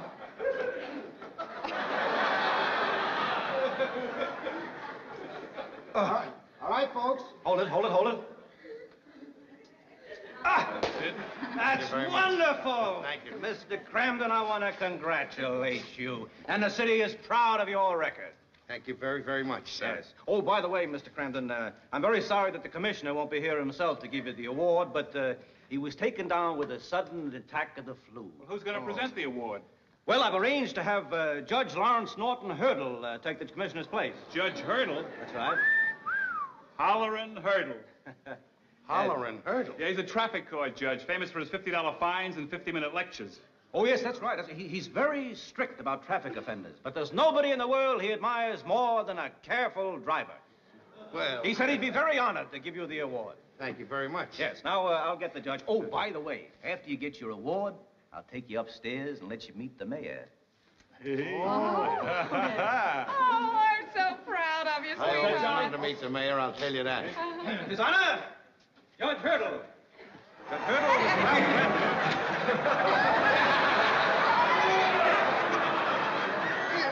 Is this the man who gets the award? Hum. Judge, is something wrong? Well, Mr. Cramden and I were involved in a traffic accident a few months ago. Well, now, wait until you hear the whole story. I was under the impression that the accident was Mr. Cramden's fault, that he didn't put out his hand to make a right turn. But on the way over here, my wife informed me that he did put out his hand and that I failed to see it. Well, for a very good reason, because unluckily I was wearing my reading glasses instead of my regular glasses. So the accident is my fault. And to keep the record straight, I'm fining myself $50. Don't forget the 50-minute lecture.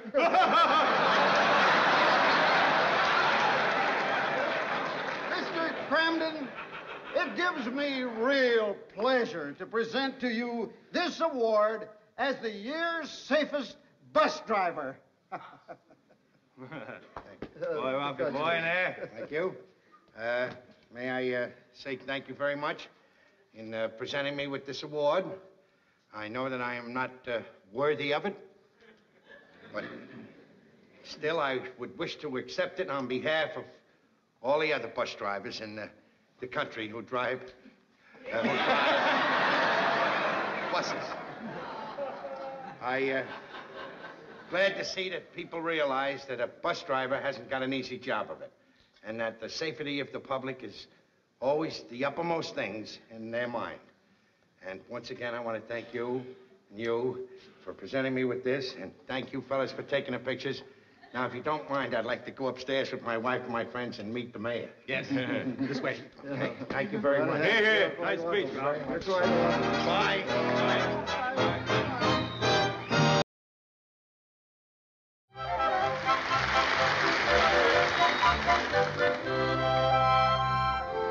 Well, will you throw a card while you're still young? Norton, you play gin rummy your way, and I'll play gin rummy my way.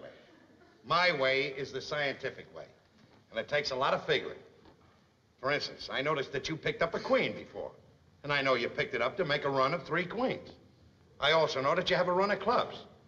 I also noticed that you threw away 2 sevens. Therefore, you couldn't possibly use the card that I'm about to throw down, which is a 7 of spades. That's scientific figuring. That's ever-loving gin.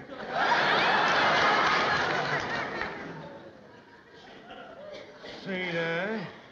25 for gin. That's a total of 90. Boy, I'm telling you, it's a good thing that... You know, if you were Rockefeller's son, I'd never have to work another day as long as I live. What a trouncing, 28,000 pints. That wasn't a blitz, that was a blouse. You owe me 14 cents. I don't owe you anything yet. We haven't finished playing. Now, let's get on with the next hand. No, I don't want it. What do you mean you don't want it? I can't. We got plenty of time. The girls won't be home for another hour. Well, I can't. I can't concentrate on the game. I got something on my mind. Now, what could you possibly have on your mind? Well, you know that promotion that was due me in the sewer? I think they're going to give it to Cassidy. Well, how can they give it to Cassidy? He's only been with the sewer company for about a year. Why should they give it to him instead of you? Well, I think it's politics. You know, he got pretty close to the big shots downtown. He's only been with the company for a year. How could he get close to the big shots? Well, don't forget, for the last 6 months, he's been working on a sewer right underneath City Hall.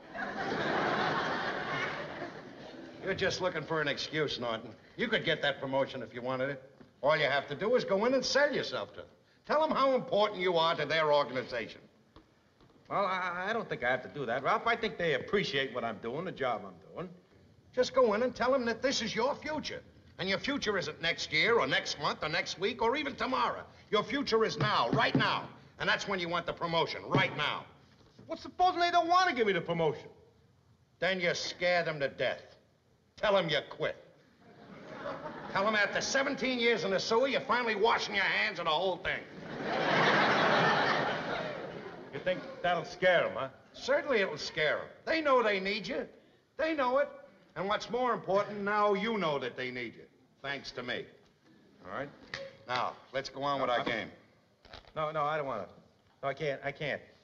I'd rather not play anymore. And listen, forget about the 14 cents you owe me. Oh, I'm not forgetting about it. I lost 14 cents playing cards.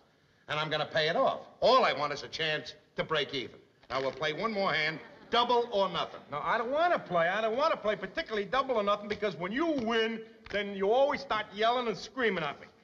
I promise you I will not yell and scream. Now, be very careful how you play this hand because I'm out to get you.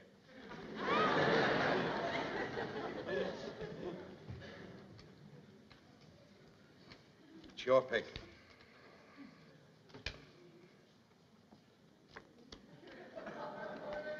Come on with the hand.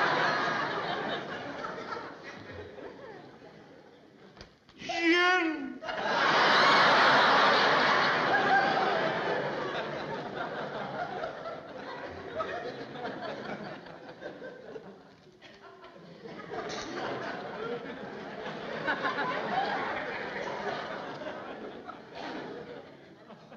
I gotta admit, Ralph, this time you didn't yell at me because you were...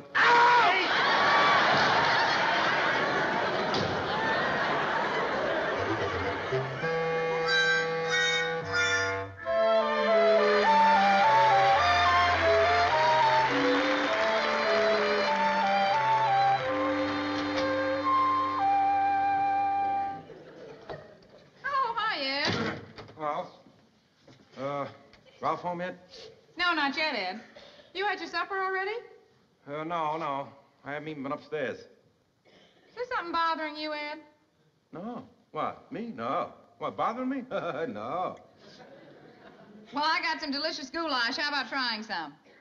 No, thank you. I don't feel like eating. You don't feel like eating now. I know there's something bothering you.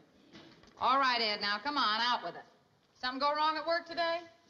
Well, now that you asked, yes, I guess so. I guess you'd call it that. I had words with my boss, Jim McKeever. Oh, well, those things happen to anyone. Yeah, but not this way. It don't happen to anyone this way. After what he told me, I find it impossible to work one more day for him in the sewer. Well, what'd he tell you? You're fired. Ed, he fired you? Yeah, how do you like that? Hey, you get the picture? An old Ed Norton, reliable old Ed Norton, working 17 years in the sewer, and now everything down the drain. Oh, Ed. I don't know what to do. I haven't told Trixie yet. I ain't got the nerve. Hey, Alice, you and Trix have been friends for a long time. Suppose you go upstairs and break the news to her. Oh, no, Ed, that's a man's job. You're right, Alice. I'll get Ralph to do it. Ed, this is something you're going to have to do yourself. You're going to have to tell Trixie. Yeah, I guess you're right. But I don't know how to do it. I can't think of the words to say to her. If only I didn't have to... Hey, how about this? Maybe if I could tell her that we went broke, that the sewer went bankrupt. No, Ed, there is no way of getting out of this. You have got to go upstairs and tell Trixie. Well, guess you're right, Alice. Gotta face the music, fight fire with fire. I like to say in a trade, cess la Gary.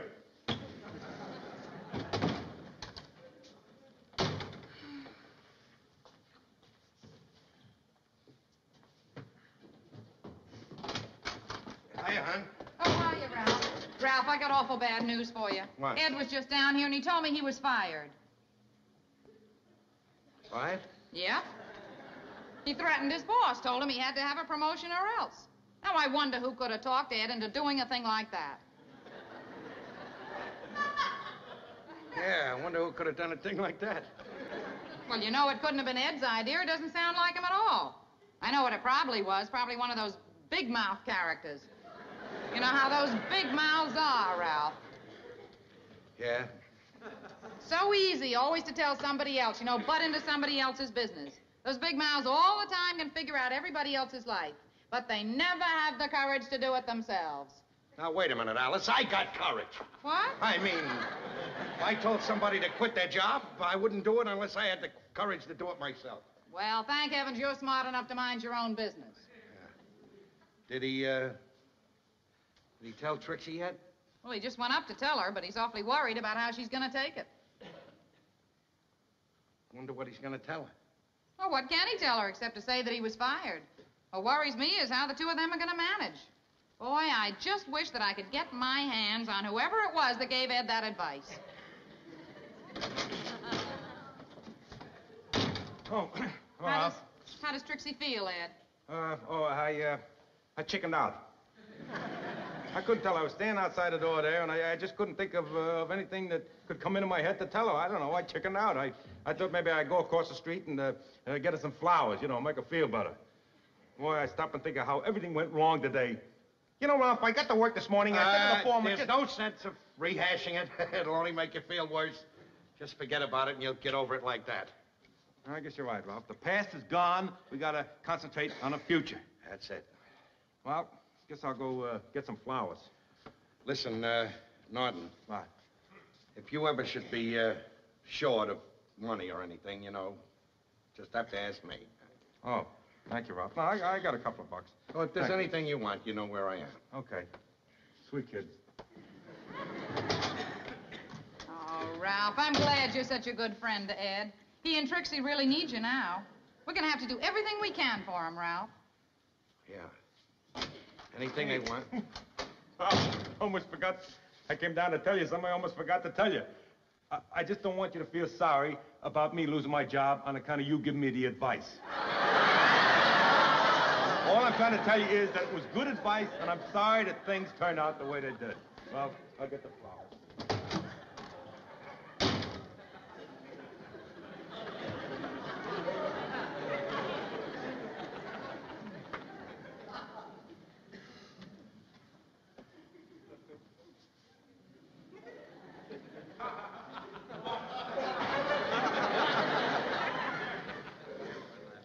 Now, look, Alice. You know that Norton's my best friend. If I told him to do anything, it was with the best of intentions. You know I don't want him to lose his job. And I'm gonna get his job back from Alice. Honest, I'm gonna get his job back to him. Tomorrow morning, first thing, I'm going down the sewer and talk to his boss. There's nothing, Alice, nothing in this world's gonna stop me from going down that sewer tomorrow morning. Oh, no? There isn't a manhole in this city that you could fit through. How could you, Ralph? How could you do a thing like this to Norton? Now, what's he gonna do, Ralph? There is only one sewer system in New York. Now, it's up to you to help him. Well, I'd asked down at the bus company if there was a job down there for him, but they're not taking anybody on. I just hope he's not out of work any length of time, Ralph, because it's going to be awfully rough on the two of them. Well, look, we'll just have to take care of them, that's all. Whatever is ours is theirs from now on in. You're so right. We're going to have to do everything we possibly can to help them. Alice! Oh. Ralph!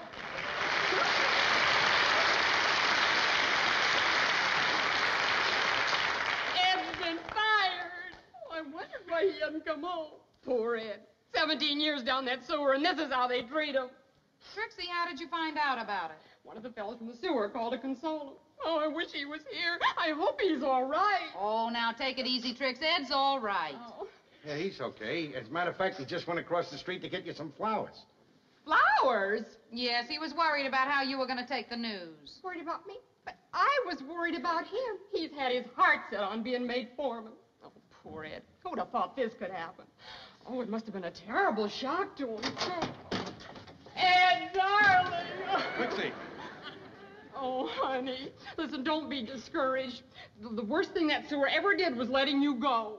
You know? Oh, sure, but honey, everything is going to be all right. You're going to get a better job, a much, much better job. I have faith in you. Trixie, you're a wonderful woman. Oh. You sure you're not angry for me losing my job or anything? No, of course not. You're positive? Positive. Well, all right, folks, just stay where you are. Stay right where you are. Where are you going? Well, as long as everything's okay, I'm going to take these back to the flowers. I'll be right back.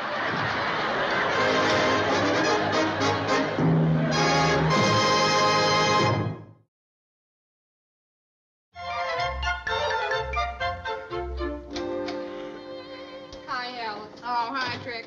How'd Ed do on the new job today? I don't know. He didn't come home yet.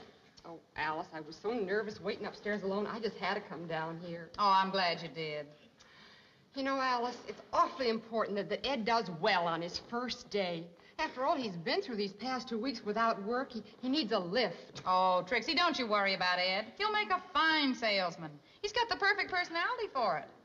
And from what you've told me about this electric steam iron, it sounds like a wonderful product, and I know a lot of people are going to buy it. Oh, I hope so, Alice.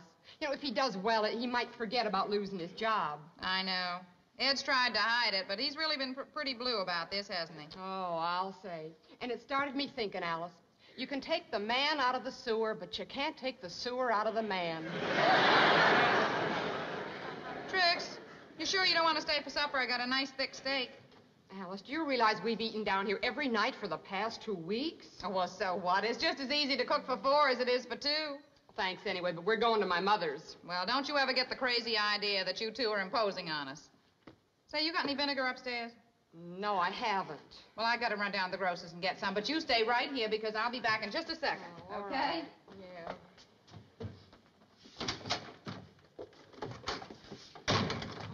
Hi, Trix. Hi. I was looking for you. You weren't upstairs, so I figured you'd be down here. Say, Ed, how'd the new job go today? Oh, fine, fine. Oh, good. I'll be right back, and then I want to hear all about it. All right. Ed, dear, did it really go fine? It was a dark, dark day. Let me tell you, selling from door to door is no way to get rich. I walk my feet off. I call in 137 prospects. I made 1 sale. Out of all those people, you only sold 1 iron? 1 iron, 1 iron. That was my last stop. Oh, but Ed, that's very encouraging if you sold your last customer. Maybe after talking to all those people, you finally hit on the right approach. Can you remember what you said to the customer who bought the iron? Sure, I can remember. I said, Mama, you just gotta buy this iron from me. Oh. You sold an iron to my mother. Not your mother, my mother. Tomorrow's your mother. And the outlook ain't very bright because the day after tomorrow, we run out of mothers. Maybe you could try some other kind of work. Other kind of work? Look, let's face it. Let's face it now. I mean, there's not many jobs that I can step into. A sewer worker is like a brain surgeon. We're both specialists. Well, let's hope tomorrow will be better. I hope so. What's for supper? Oh, we're not eating here. We're going to my folks. Oh, we are? Good. Yeah. I'm glad to hear that. I'm getting very self-conscious about eating here, about mooching off Ralph and Alice. Oh, it's been bothering me, too. Ralph and Alice have been just wonderful, but after all, there's a limit. You know what Alice said to me today? What? She said that if your job doesn't work out, we're to move in down here with them, and they won't take no for an answer. Oh, huh? Hey, you know what? I was just thinking. If they thought maybe that I was doing very good, you know, and that the future looked very rosy and bright, they wouldn't worry, would they? No. So why do I have to tell them that I'm not selling any irons? The business is lousy. I'll tell them that I'm doing great. I'm doing a wonderful job. Hey, good idea. After all, we're not their responsibility, and we'll manage to get through this somehow. We Ed. certainly will. We'll show them. Oh, hi. Oh, hi, Hi there, Ralph. Ralph. Where's Alice? Oh, she just ran down the grocery store. Well, pal, I have my fingers crossed. How did you do on your first day as a salesman? Just great. Yeah? Jim Dandy. I want you to know I sold a lot of irons. I made $40 commission. $40? Yes, sir, boy. $40. I was selling irons like hotcakes. I stopped at 2 o'clock in the afternoon because I didn't want to push myself into a higher tax bracket. $40 in one day? Well, isn't that wonderful, Ralph? Now, you and Alice won't have to worry about us anymore. That's right, Ralph. I just want to thank you at this time for all that you and Alice have done, because I appreciate it. $40? Ralph, Ed and I have to go. We're due at my mother's for supper. Wait a minute. Look, Norton, do you think they could use any other salesman down at this iron place? Well, at the time, they were all filled up. I don't think that... Well, look, you know them. Couldn't you go in and recommend them? You know, tell them what a great salesman I am. Well, Ralph, Ed can't go recommending people. He just got started himself, you know. Yeah, I just got started my first day in a job, you know. Besides, you got a very good job. You're happy in their work. They like you and everything. Don't quit. Stay with it. Yeah, but $40 a day. Look, it just takes a little knack to be a salesman. I mean, some guys have got it, and some guys don't. Now, I just happen to be one of the guys that has it, see? You understand? I see. You understand, Pat? Oh, I understand. Yeah. I understand perfectly. Yeah. Okay. See ya. Bye, Ralph.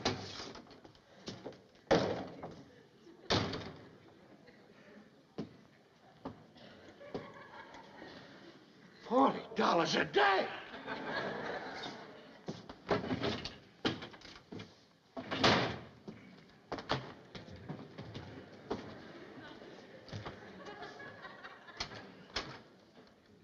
Oh, hiya, Ralph. Yeah.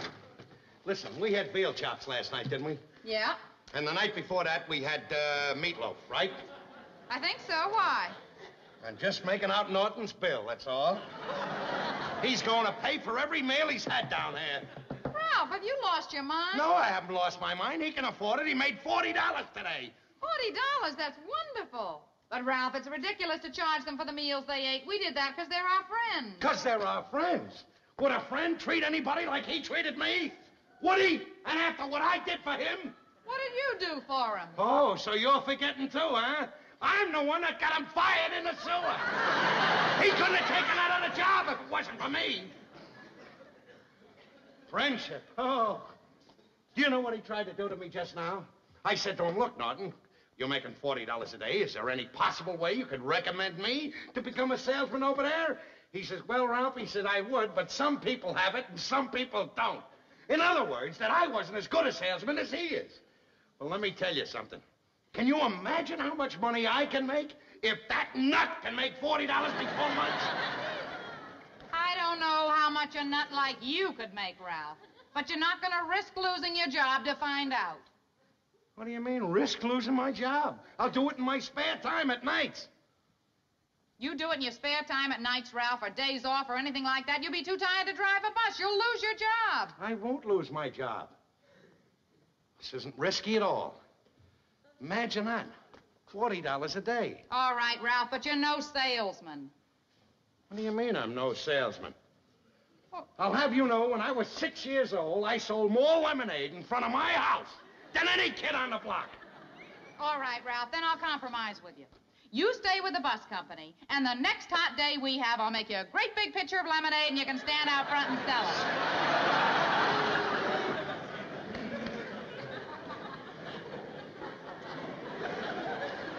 Oh, you're a riot, Alice.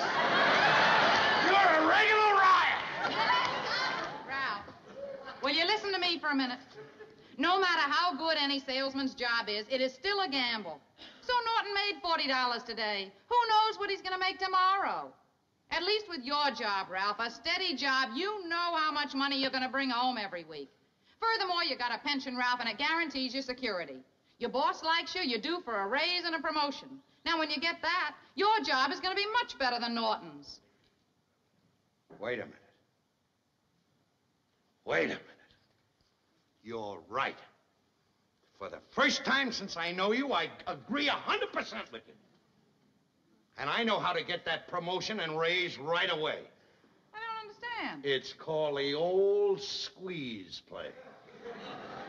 Do you know what that is? Let me explain it to you. Very simple. Tomorrow morning, I get up bright and early, and I go right down to the Spiffy Iron Company. And I make sure that I can get a job there. As soon as I'm sure of that, I go right over to see Mr. Marshall, my boss. And I tell Mr. Marshall that I have this other offer, and that it offers me $40, maybe $50 a day. Therefore, I'll have to leave the bus company. Otherwise, he'll have to give me my promotion and raise. And that's what you call the squeeze play. You know he's not going to get rid of me. It's not going to work, Ralph. What do you mean it's not going to work? I'm going to squeeze Mr. Marshall. He's in no position to squeeze me. Of course not. He couldn't even get his arms around you.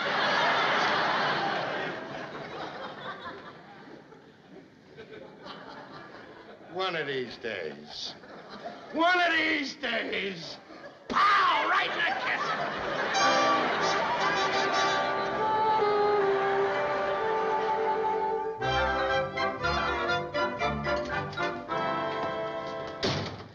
Oh, Ralph, I've been worrying about you Wait a all minute. day. I got a surprise for you. I have it right here. Ralph, please tell me what happened. I've been so worried. It's nothing to worry about. I pulled a squeeze play. First thing I did was go down to the Spiffy Company, make sure that I had the job. Then I went over to Mr. Marshall and laid my cards on the table.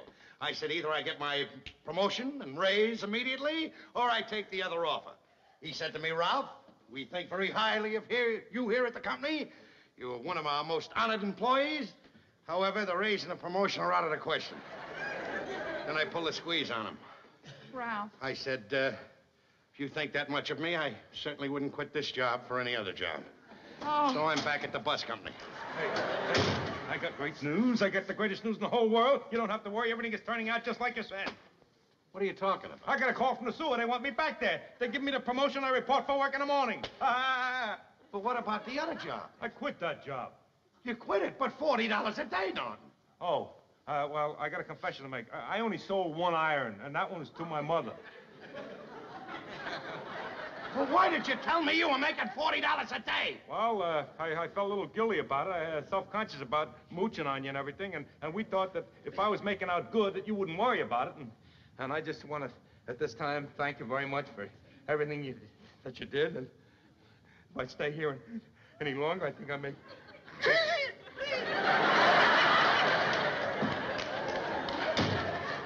There's the man that can't do it out down in the sewer. Ralph, what's in the box? Oh, the surprise. When I went over for the job at the Spiffy Company, well, I ran into one of the salesmen. He sold me an iron.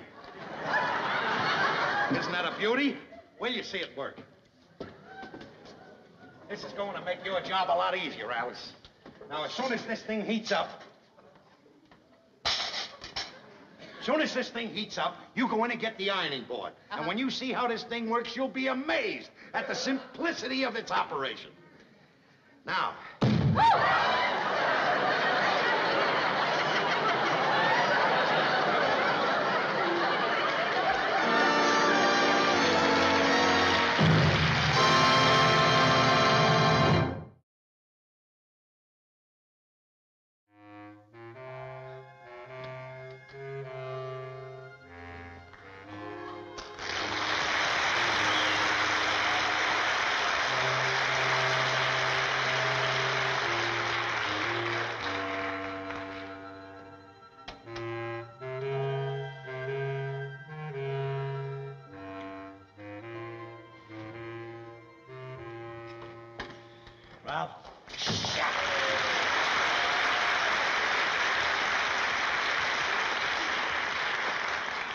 Were you crazy or something? Shut up.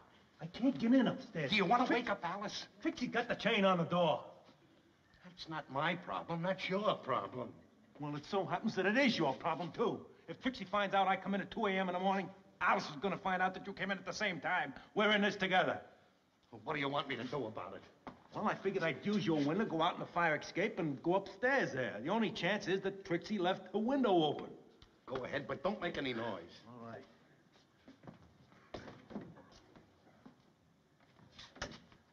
Shh. The latch is stuck. Let me open it. Be careful when you open that. I knew a guy once got his finger caught in a latch and it hurt like anything.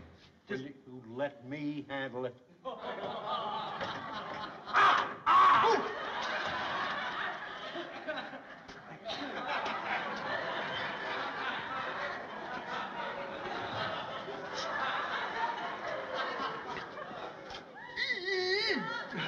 All I can say, it's a lucky thing I was here to stop you from yelling and screaming. You'd have woke up the whole house. If you weren't here in the first place, I'd never hurt my hand. Well, the latch is open. Go ahead and don't make a sound.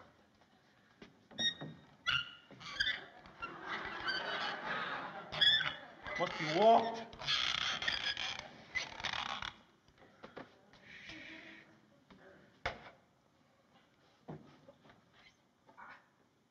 Good night.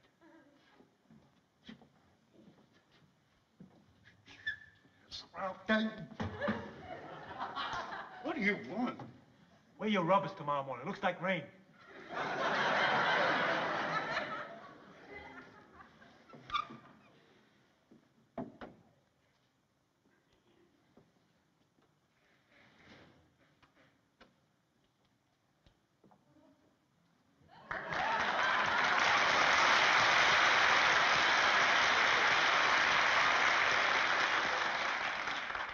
Hello? Here. And just what do you think you're doing, Ralph? Oh, well, I couldn't sleep, so I thought I'd get up and get a glass of milk. I like the pajamas you're wearing. Ralph, do you know what time it is? Yeah, it's a little after 11. You're right. It's 3 hours after 11. Do you realize, Ralph, that you've been out almost every single night this week? And I stay alone at home here alone while you're out at that crazy lodge having fun with the fellas. Having fun with the fellas? Having fun with the fellas? Huh. That shows how much you know. Just so happens that the Raccoon Lodge is going through a financial crisis. And I'm the treasurer, Alice. I'm responsible. If I don't get some money into that treasury, you know what might happen?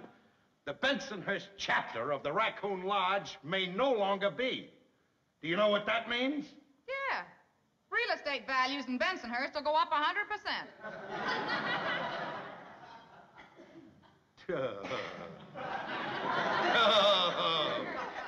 Bang, zoom. I'll tell you what it really means, Alice. It means that I failed my job as treasurer.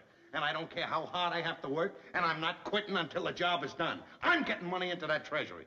You'd have plenty of money in the treasury, Ralph, if you all didn't waste it on childish things. Childish things? Where do we waste any money? How about $35 for this Admiral Dewey sport jacket? Oh, you're gonna get it, Alice. You're gonna get it.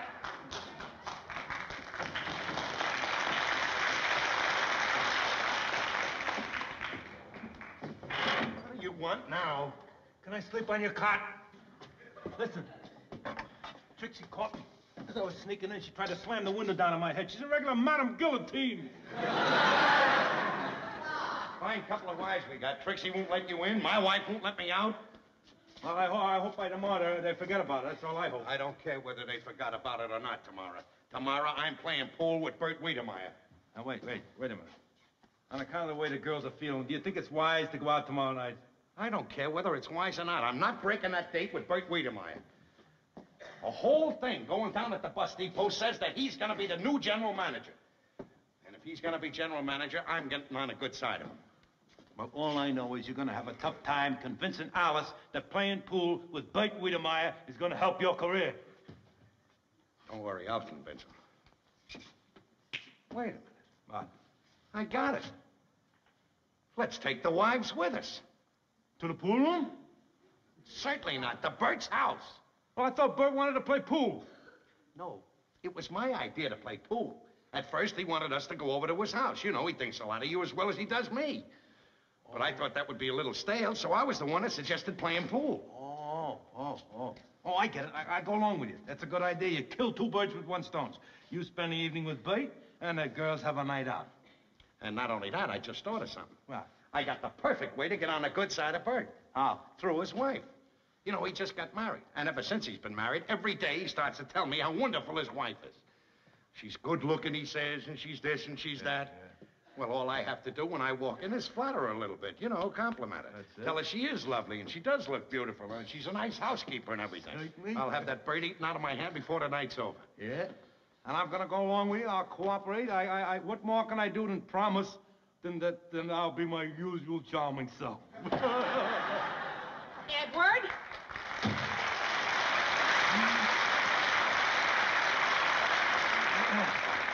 Come on upstairs. Yeah. Fins, Trixie, fins. I'm guilty. Wait a minute. I'll explain this whole thing, Trixie. But first, I'd like to get Alice out here. Alice, sweetheart, do you mind coming out? Oh, I'm warning you. This had better be good. There's nothing to worry about. Nothing to worry about. Alice, Trixie, I would like to say a few words on behalf of Ralph and myself. We admit that it was wrong that we come home at 2 a.m. this morning, and we come home late last night, Friday night ditto, and Thursday night when we were playing... What Norton is trying to tell you, girls, is that we apologize. And we realize we were wrong, and to make everything up, we're taking out the whole crowd of you girls tomorrow night over to Bert Wiedemeyer's house to meet his wife. Bert Wiedemeyer? Who's Bert Wiedemeyer? He's a friend of mine, works down at the bus depot. He just got married, and this is a perfect chance for us to go over and get acquainted with him. We'll have a lovely evening. Well, I don't want any excuses. We're all going tomorrow night, and we'll have a ball. Well, I'm a little tired now. I think I'll hit the hay. Good night, Trix. Good night, Norton. I'll see you later. Right. Hi, Ralph. I'll be right in, Ralph. Well, night, Alice.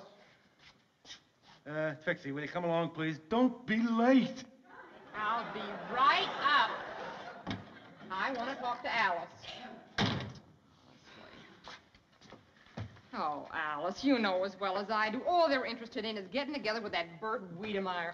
The only reason they asked us along is because they know we won't let them out of the house alone after what happened tonight. Yeah, you may be right, Trix, but something tells me we should go anyway. What do you mean? Well, I've been thinking, Trix, and maybe the reason the boys go out so much at night and don't pay any attention to us anymore is our fault. Our fault? Well, sure. Do you remember the days when Ed and Ralph wouldn't dream of going anywhere without us? Sure. That was before we were married. Exactly. Now, the whole reason that it happened then was because we used to knock ourselves out to be attractive and to look glamorous for them, and they paid plenty of attention to us in those days. I get it. Alice, the watchword is glamour. We're going to dress to the teeth and make a fuss over the boys. Then they'll treat us like they did before we were married. That's right. And tomorrow night, Trix, we're not going to be wives. We're going to be dates. Yeah. Oh, I'll wear my new blue satin. Oh, it's a knockout. Hey, what are you going to wear? I'll wear my green dress because Ralph's never seen me in that. Ooh, wonderful. Hey, Trix, you got the key to the front door. I left it open. Well, it ain't open now.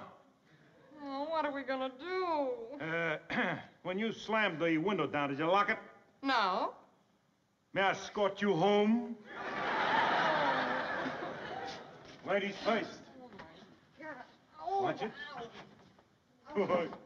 I'll tell you, Alice, going home like this reminds me of that old poem I used to love in my childhood. When he crept out into the stealthy night air, little did he realize the fire escape was not there. I'm stupid and common. I'm the truth.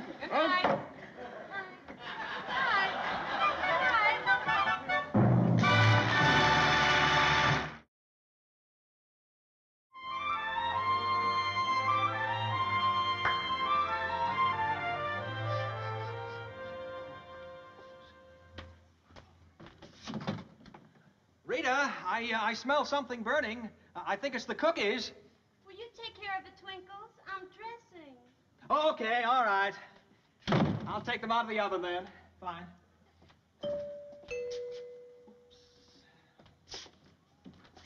Oh, hiya, Bert. Oh, hiya, Hey, fella. boy. Hiya, pal. Hi, how are you? Oh, it's good to see you. You'll have to excuse me. Something's burning in the stove. Just put your coats in the first room down the hall. I'll be right with you. Okay, Bert. Nice guy, isn't he? Let's get rid of our coats. Well, whoever said the age of chivalry is dead was right. And I know the two guys that killed it.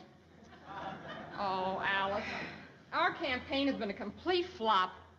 On the way to the bus, they walked 20 feet ahead of us, and they only talked to each other. And if that isn't bad enough, on the bus there are just 2 empty seats. And who sits in those 2 empty seats? Ralph. Well, you can't expect miracles, Trix. I figured it would take a little time. A little time? Alice, they didn't even notice our new dresses. Well, we were hurrying and rushing, and we threw our coats right on over them. Believe me, they'll notice our dresses now. Bet you a quarter they don't. It's a bet. Well, I want to tell you, that's really living. A spare room just to play cards and watch television in. Let me tell you, if they had an ice box in there, it'd be a perfect setup, huh? Yep. Why don't you girls take your coats in? Ralph, What? don't you notice anything? Your stockings are crooked. Don't forget the quarter you owe me. Boy, this is someplace, isn't it? Sorry I had to leave you that way, but it couldn't be helped. Oh, that's all right, Bert. You know, you really got a great place here. I'm telling you, it's fixed up real good. Well, thanks a lot, thanks. My wife picked out everything herself. Your wife? Yes. Are you going to stand there and tell me that your wife decorated this thing here? You know, I would have made a bet that a professional interior decorator come in here and did all this. That's right. But, I mean, there's only one word that I can find to describe this place. Suave. Well, as long as nobody's going to introduce us, I'm Alice. Oh. I'm Trixie. Oh, pardon me, Mrs. Cramden, Mrs. Norton. Oh, a pleasure to meet you, Mrs. Cramden, Mrs. Norton. Oh, say your coats here. I'll take them for you. My wife is dressing. She'll be out in a moment. Take the pocketbooks, too. Oh, surely, fine, I will. Thank you very much. Either that or this one will be toting it all over the place with it. Well, can't you put your pocket down for 5 minutes? Always carrying it. Thinks you got a big load or something in there. Well, you know. Oh, hey, by the way, when Mrs. Wiedemeyer comes out, it might be good if you complimented her on how she decorated this place. That's right. You know, she might give you a tip on how to fix up our place. Yeah, I could sure use her help. I just can't make up my mind what color pan goes best under our icebox.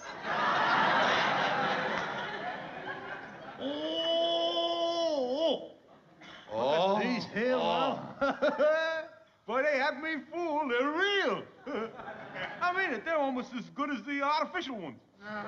Nice, huh? Oh, I'm sure glad we could all get together tonight. We should have done this a long, long time ago, you know? You're right about that, Bert. But, Oh, you know, say, here's my wife.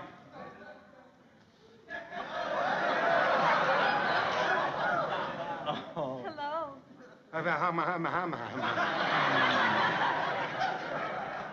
You look lovely, darling, lovely. This is Mrs. Cramden, Mrs. Norton. Mr. Norton, Mr. Cramden. Yeah. So nice to meet you. How do you do? Mrs. Wiedemeyer, pardon me. Surely. May I say, when your husband started to tell me about you when you just got married, I thought that he was bragging. But after seeing you in person, I can truthfully and honestly say that his words were inadequate, to say the least. Oh, well. Mrs. Wiedemeyer. Sure. Well, I'm very happy to meet all of you. Well, now that everybody knows everybody, why don't we sit down, Good thinking, Bert. Good, all right.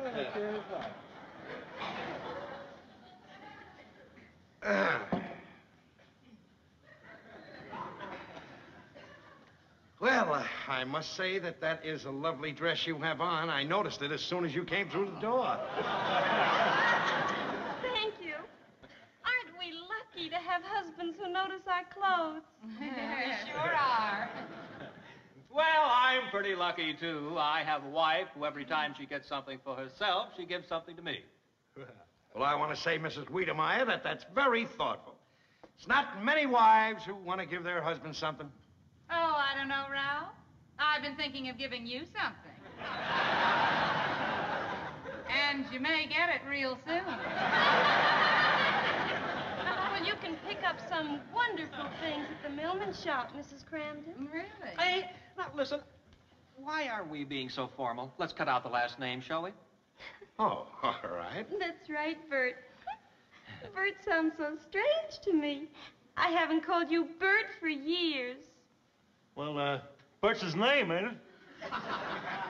Yes, but you see, we have pet names for each other. Pet names for each other. Now, isn't that cute? I bet you that was your idea. Yes, it was. Don't you have certain names you like to call your husband? Oh, I have several I'd love to call him. All you have to do is pick your husband's outstanding feature and find a name that fits. Oh, I see. Isn't that a good idea, Tubby?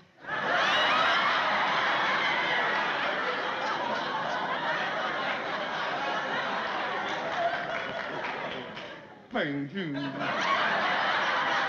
do you mean, Tubby? Tubby? That's a perfectly darling name. Do you think so, Mrs. Wiedemeyer? Oh, I like it. Boys in the pool will love it.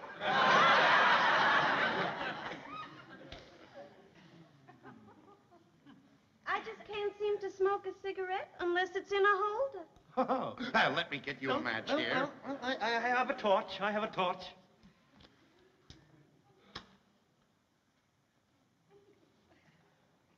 Such gentlemen. Look, folks, we skipped our dessert at dinner. Thought you might like to have it with us. I wouldn't dream of having it without you, Bert.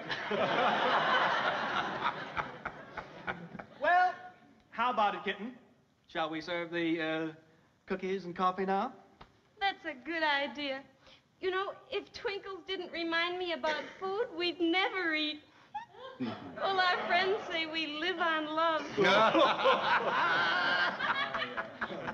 I'll bring it in. Oh, well, let me help. Let me help. Really, there's no need to bother. Perfectly all right. This way we can bring it all in together. What a husband you have. He certainly is a treasurer.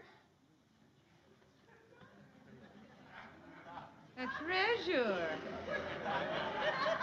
If he keeps this up much longer, he's going to be a buried treasure.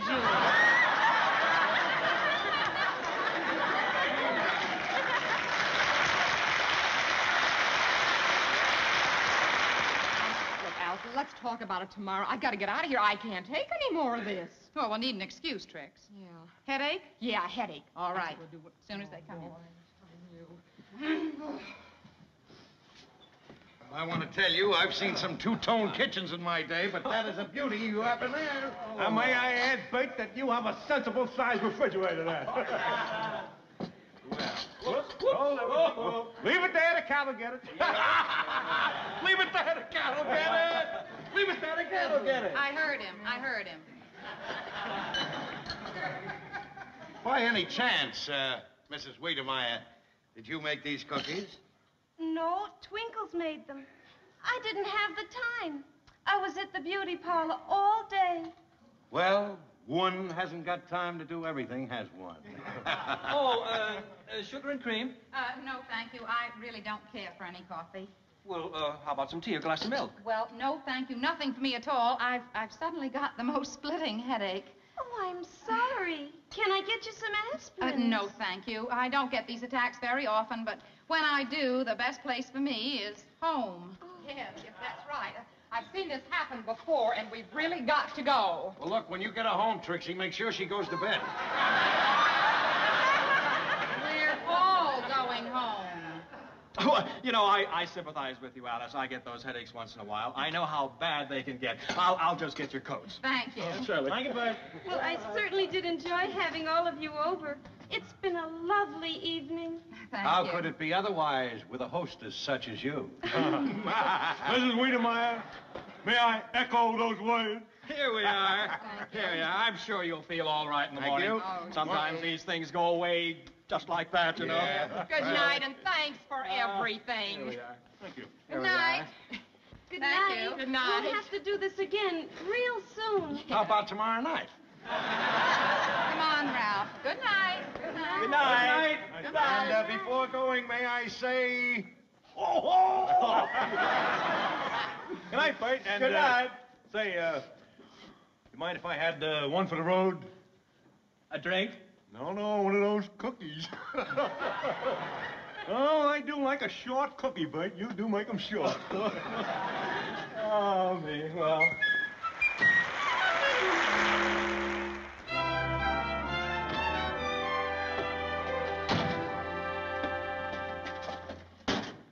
Alice, honey, I'm home.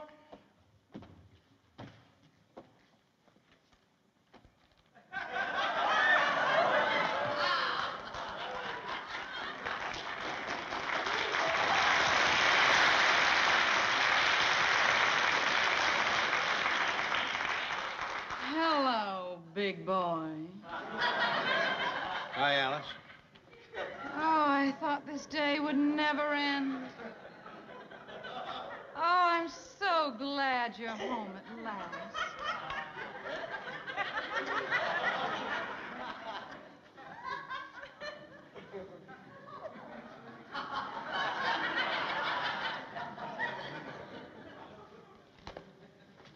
Alice, you've been at that rum candy again.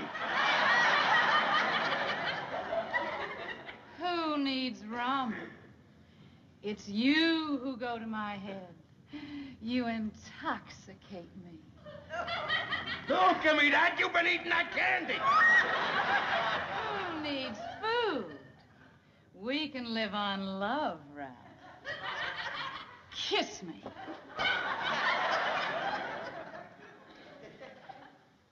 Now, can you compare pot roast to that? I must be smeared. I'll go fix my lipstick. I won't be gone long, killer. I call you killer, 'cause you slay me.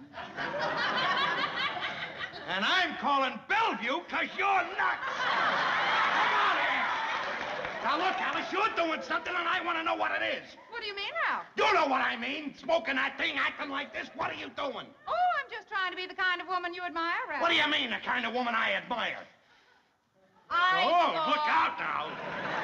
I saw the kind of woman you admire, Ralph. I watched you. Oh, I watched you all last night being so attentive to a woman that you admire. A woman who, in my opinion, is silly, self-centered, and takes terrible advantage of her husband. But if that's the kind of woman you admire, that's the kind of woman that I'm going to be. And it's going to be terribly easy for me, Ralph, because I'll spend all my days at the beauty parlor and shopping for dresses. And when I come home here at night, you'll be waiting for me with the same kind of flattery that you gave Rita.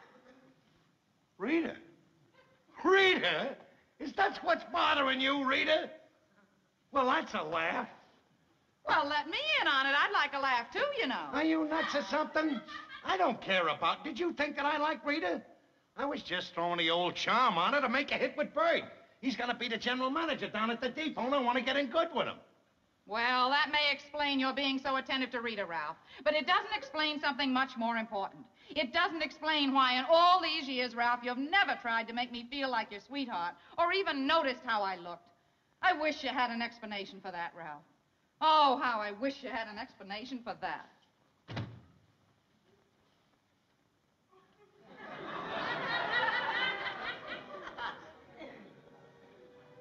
I have got an explanation for it. I'm a mope. But I love you, sweetheart. Honest, I do. You're the greatest. Oh, Ralph.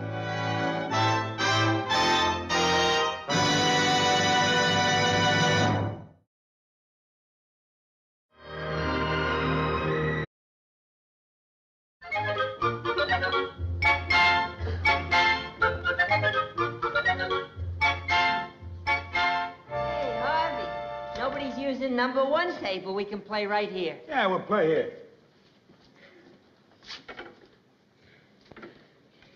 Hey, Harvey, I'm not kind of thirsty. What do you say we go inside first and have a cold drink? Good idea. Come on, George, let's go.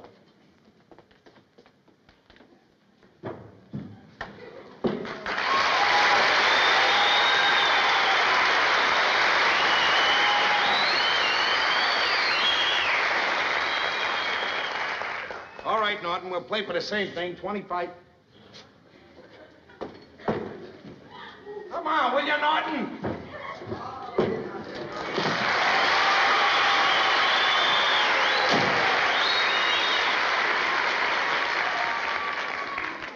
doing out there? I stopped at the egg cream place to get some of these donuts. Here. Want one? Big ones. Now, you know I don't want a pretzel. I'm on a diet. Besides, on the way home, we can stop off and get a pizza. All right, I'll break. Wait a minute, I'll get my weapon. Wait, hey, whoa. How come automatically you break? Huh? Well, let me break. It's very simple. I'll tell you why I'm breaking. The last time we played, you broke. Oh, no, you broke. Because we tossed the kern. And whenever you toss the kern for the break, I never win. All right, we'll make it fair and square. I'll toss another kern. Go ahead, you call. How about letting me toss? Give me an even chance. I'll toss the kern. All right, you toss it. I'll take heads. Why do you want heads? Let me take heads. Why are you so particular on wanting heads? That has nothing to do with it. You're tossing, so I'm calling, and I want heads. Now, wait a minute. We both want the same thing. I'll play you odds and evens for who gets heads. All right, I'll take evens. You what? I said I'll take evens. How come you want evens so sneaky? Go ahead and take the ball! You are the stupidest man I ever knew. Maybe so, but I'm breaking. Go ahead and break.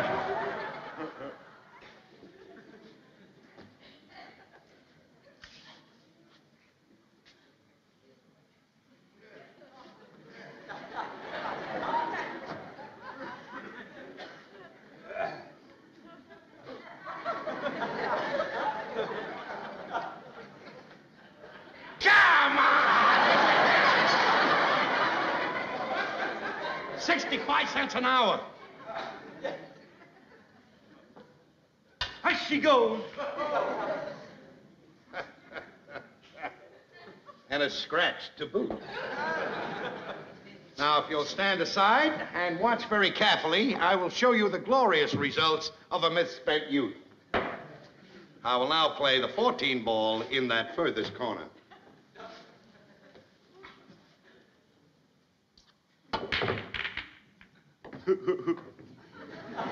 Boy, you must have blew a lot of time going to school. Let's go ahead and shoot. Wait a minute, I gotta spot a ball. Thank you. You didn't spot it in a very good place.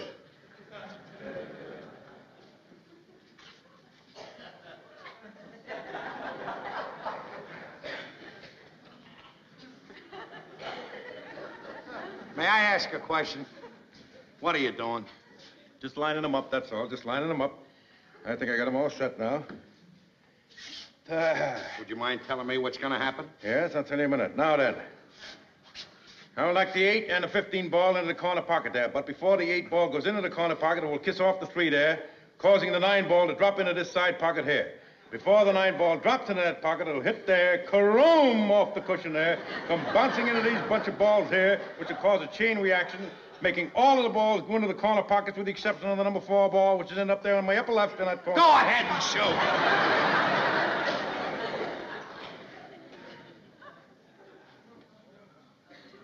Hey, wait a minute. You can't use this table. Me and my friend, we're playing here. What are you talking about? We can't use the table. We are using it. Get out of here. Go ahead and shoot. But gee, fellas, we were all ready to play. We just went inside first to get a cold drink. Well, I hope it was very cold. And I hope it was strong milk. Now get out of here. Go ahead. How do you expect me to go ahead and shoot with all this arguing and everything? Let's get another table. We are not getting another table. We started here, we're going to finish here. Now, you get out of here. Go ahead. You better not. My friend isn't going to like this. I don't care what your friend likes. Now, you're not getting this table under any condition. Go ahead and shoot. All right for you. But if you do not let us have this table, I am going in and tell my friend Harvey. Harvey? Oh, Harvey! You're going to tell your friend Harvey? Harvey! He's going to tell Harvey. That's a nice name. I like Not it. a nice name, That's Harvey. a nice name. Harvey. I don't care if you tell Harvey. Go ahead and tell him. It's got me mighty scared. I'm shaking to death. You better be careful. My friend is even bigger than me. Your friend Harvey is bigger than you? I have a friend Shirley that's bigger than you. Go ahead and shoot. Stop picking on the little guy. I'm not picking on it. He started it. We're playing here. We're going to continue to play here. Now, look, go in there with your friend Harvey. And if he wants to start anything or you want to start anything, just come back out here again, and I'll twist you into bookends. Now, get out of here.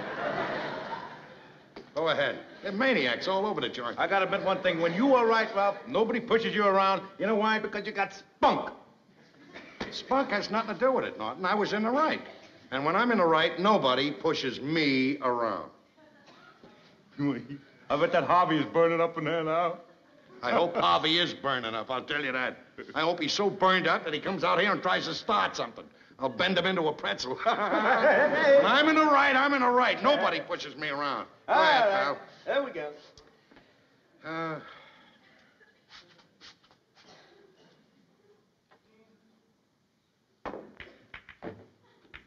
Very lucky.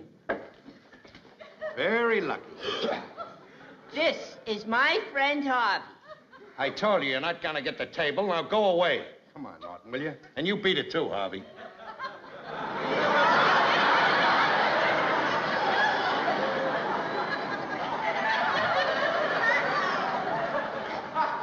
Hey, Ralph, he's even bigger than your friend Shirley.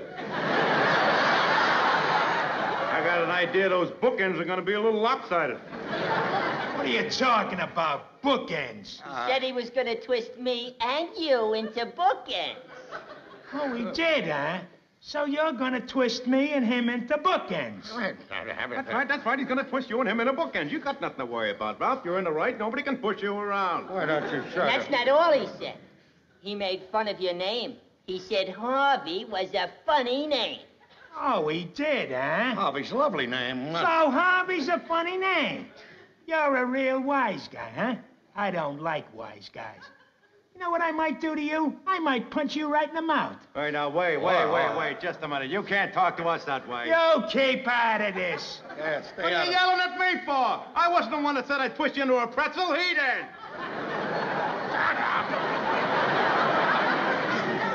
Oh, so you're gonna twist me into a pretzel, huh? I don't even like pretzels. You hear that, George? He's gonna twist me into a pretzel. All right, wise guy. I'll give you a chance. Come on, step outside. Come on, Ralph, I'll hold your coat. Why don't you shut up? Come on, wise guy, step outside and twist me into a pretzel.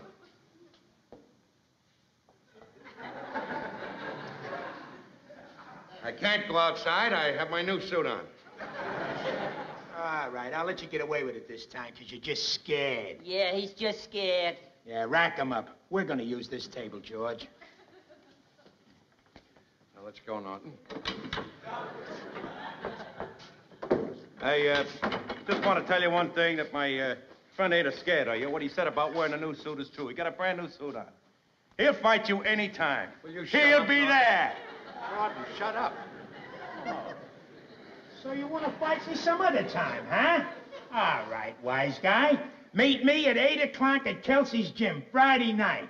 How about We will be there. Just make sure that you show up. Don't worry, I'll be there. And if you don't show up, I'll come get you. Where do you live? 328 Chauncey Street. All right, don't forget, Friday night, Kelsey's gym. Come on, George, I want to go home and punch the bag a little. Okay, Harvey. And just remember, if you don't show up, I'll come get you.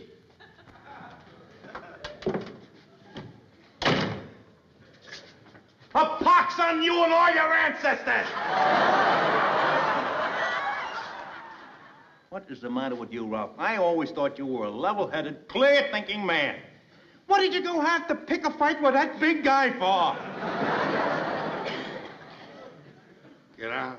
Huh? Get out! Get out! Pox on you and your ancestors.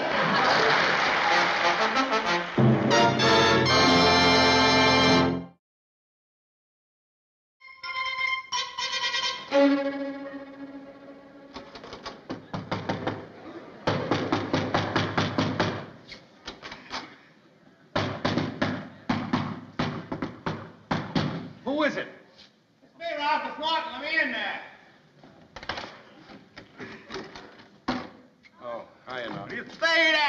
boy. How do you do, folks? This is Smiling Ed Norton talking to you direct from the training quarters of the Bensonhurst Bomber. Would you like to say a few words to your fans out there, Bomber? Oh, shut up. Boy, I'm telling you, you ought to hear the guys talking out of the pool room. They're all excited about this fight, and they're betting on it and everything. Oh, I'm telling you, it's going to be a beautiful fight. And I got some news for you that'll make you feel pretty proud. Some word came in direct from the candy store a little while ago. Some late money came in backing you and knocked the odds down to 500 to 1. You mean they're betting 500 to 1 that I lose? Lose nothing. They're betting 500 to 1 that you don't even show up. Well, you better grab a piece of that bet, because they're so right. You think I'm going up to that Kelsey's gym, you're crazy. What do you mean you're not going? Just what I said, I'm Well, not going. You gotta go. All the boys are talking about that. They're betting on it and everything, like I said. This is the big thing. Do you realize that they're closing the pool hall tonight just so that all the boys can go over there and watch the fight? This is a big thing in your life, Ralph. You gonna let some of your friends down? Shifty, Red, Nutsy? I don't care about them. Nutsy's going to the fight, Ralph. Nutsy! A guy who hasn't missed a night in the pool room in all his life. Nutsy! He's the guy that went right over to the pool room after his wedding, that the same night. This is a big night. Do you realize they're closing the pool hall in your honor tonight? Let's face it, Norton, if I fight that hobby tonight, tomorrow night, they'll be closing the pool hall in my memory. Now, you gotta go, Ralph, because if you don't go, they'll all think you're scared. Wait a minute. How is it that everybody in the neighborhood knows that I'm going to fight this guy? Who started that rumor? Oh, I don't know. Some blabbermouth shot off his mouth. I'll try and find out who it is. You don't have to find out, because I know who the blabbermouth was, pal. You're the blabbermouth. You're the blabbermouth that started this whole thing in the first place. Well, just blabber around that there ain't gonna be a fight. Listen, Ralph, you don't go, the guys will think you're scared. Remember, this guy's a bully, you know. This Harvey, he's a bully. He said if you don't show, he'll come and find you. He's a bully. You won't even be able to walk the streets in the neighborhood. He says he's gonna find you, and he's gonna find you. He won't miss you. Because let's face it, Ralph, you're not the type that melts in the crowd. I don't care what type I am. All I know is I'm not fighting that guy. And another thing, Mr. Norton, everybody knows about this fight except one person. And that one person is Alice. And I don't want her to know about it. Remember that. I don't want her to ever know about this fight. I think she'll get a strong hint about it when you come home one night with a lump on your head. I'm not coming home with any lump on my head because I'm getting out of town for a few days right now. What are you gonna tell her when you go out of town? What? I don't know. I'll think of something. Yeah, I'll bet you will.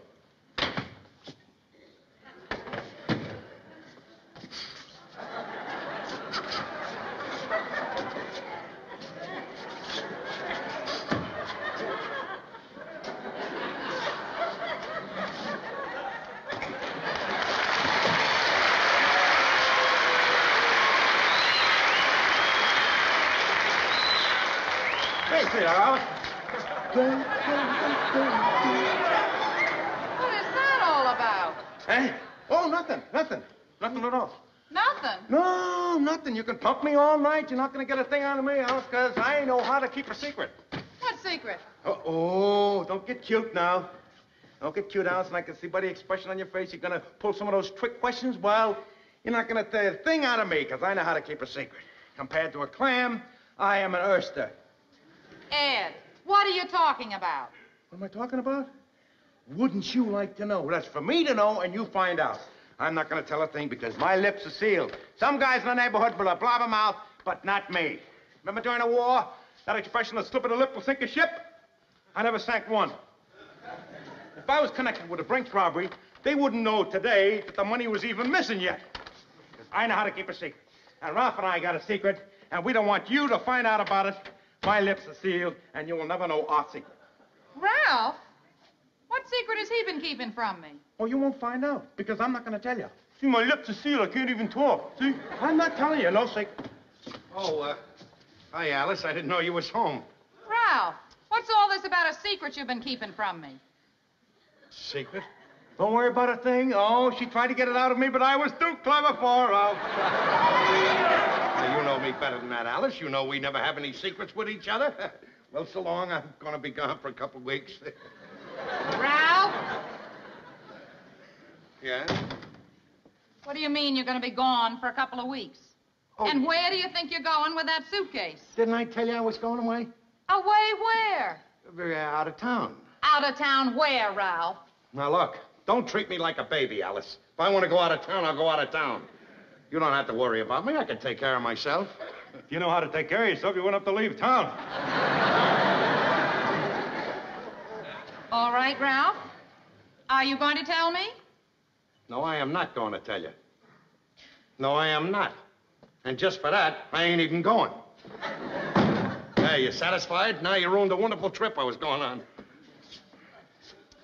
Boy, oh boy, all I know is if they ever institute a Nut of the Month Club, I've got a very good idea who's going to be January and February. Well, if you know, don't tell, because a slip of a ship can sink a lip. Oh, why don't you shut up? Listen, Ralph, you just stay right here. I'll fix your supper for you in a minute. But I got to go up to Trixie's first. Well, looks like you're going to have to stick around, Ralph, so... Yeah, you're a big help, Norton. Why don't you let me give you a few printers on boxing? I don't need any printers because I'm not fighting. What do you mean you're not fighting? This guy's a bully, you know. He said he'd come after you if he didn't find you. He's coming right up here, you know. This isn't a game of tag with him. It's not kid stuff. What are you going to do when he comes up here? Well, if he comes up here, I'll fight him. But I ain't going over there to fight him. All right, you'll have to fight him here then. So get up and let me show you a few pointers on boxing. I don't want any pointers. Will you get up there and show me your stance? Get up there. You got to know how to defend yourself. I know how to defend myself. All right. Now, first, show me your boxing stance.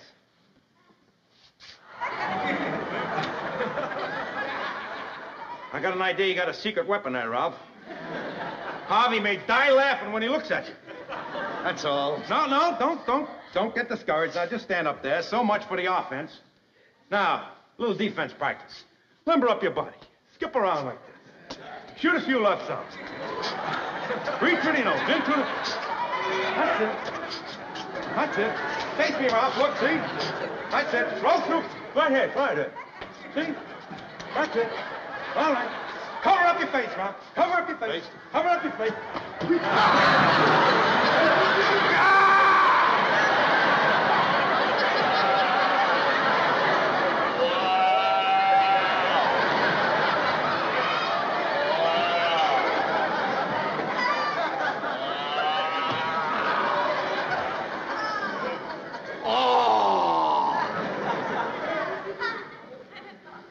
What is the matter with you? What do you tell me to cover up my face and hit me in the stomach for? Well, that'll teach you never to trust anybody in the ring. All right, Ralph. All right. I'll admit, I'll agree. You're not in shape to do a fight with this guy. All right. We just got to think of something. I'm in shape. To get I'm in out shape. of this gracefully. Get out of it gracefully. Yes, just get out of the fight. I know all about getting out of it gracefully. But how do you get out of it gracefully? Well, let me think now. If Harvey thought that you could beat him up, there would be no doubts about it. He'd back out of it in a minute, right? Well, how could I knock out anybody that's bigger than Harvey? Just a minute now. The wheels are turning. I know what your wheels are turning. turning. You think you're going to get somebody bigger than Harvey for me to knock out. Is that right? Just a minute. Yes, that is the general idea. But here's what we do. We get this guy that is bigger than Harvey and get him over there at the gym tonight, see? And then you knock him out right in front of Harvey. Well, now you know that Harvey's going to be scared and he'll back out of the fight in a minute. Now, I got a friend. That might work. He works in the sewer. He's a giant, a big guy, much bigger than Harvey. I'll get him over there tonight, and you will knock him out right in front of Harvey, and Harvey will back out quick. Go along? Not bad. Go along with the idea? Well, look, maybe Kelsey's gym will be crowded tonight. How am I going to know you're a friend? Oh, that's right. We'll have to have some password. Let me think. I'll tell him to say when he sees you, hey, get a load of fatso there. See? Does he have to say, get a load of fatso there? Well, he could say, hey, get a load of skinny, but then Harvey would suspect that it was a fix. All right, get a load of fatso. Okay, I'll go get him at his place. Now, are you sure that this guy will do it for you? Well, of course he'll do it for me. He's my friend. He works with me in the sewer. We stick together down there. We got a motto. Water is thicker than blood. Now, don't forget, The saying. Hello there, Fatso. I know. that. Get a load of See you- fatso. All Yes. right. See you later.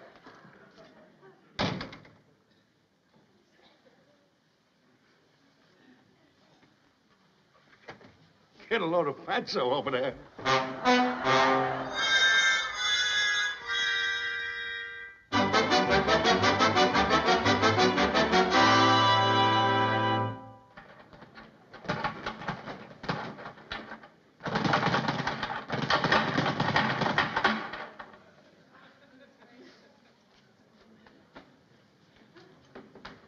Well, I see you showed up, wise guy. Oh, hello, Harvey. Come on, let's go inside and get started. Oh, I can't go yet. I'm waiting for a friend.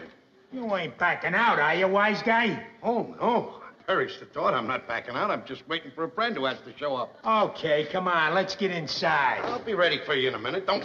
Hey, what are you doing? Out of my way, buddy. Hey, get a load of fatso there.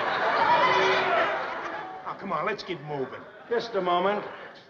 What did you say? I said get a load of fatso there. Want to make something out of it? I certainly do.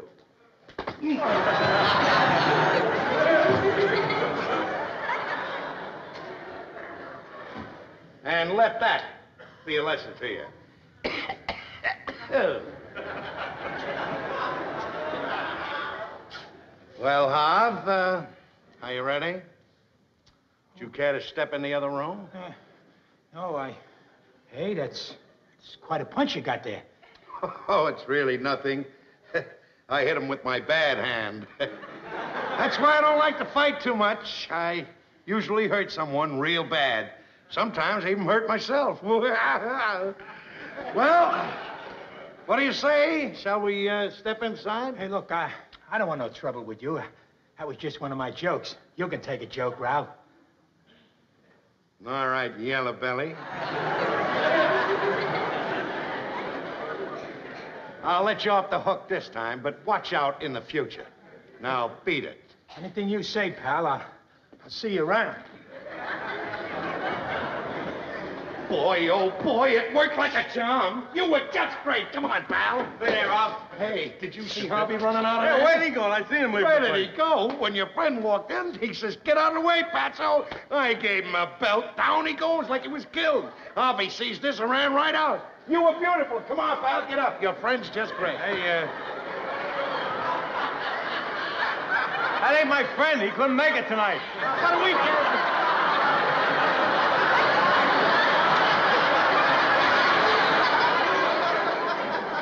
That ain't your friend. No, my friend's sick in bed with a cold. But this guy walked in. He did everything like your friend was supposed to do. Why would he say, hey, Fatso, get out of the way? I don't know, maybe the phrase just fits. Wait a second. If that isn't your friend, then I knocked him out with one punch. I guess you did, Ralph. Run downstairs and have Harvey come back up. I'm ready for Harvey. Hey, Harvey! Hey, Harvey! Come on, go, Harvey!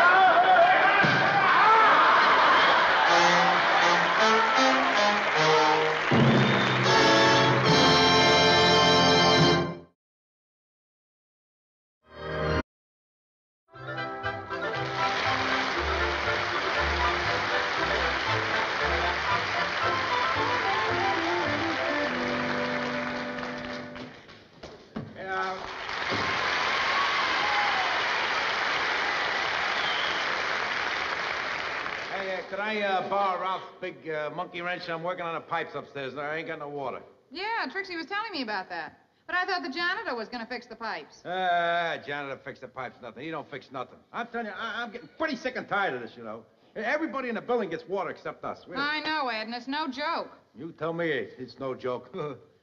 Boy, I never thought I'd live to see the day when I'd work 8 hours in the sewer and come home and want to see water. Well, I'll see if I can find the wrench for you. Yeah.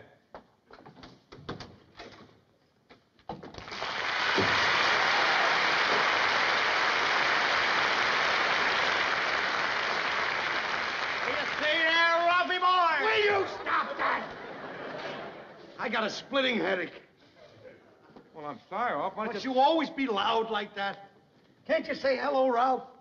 Hello, Ralph. Why don't you take some aspirin? I did.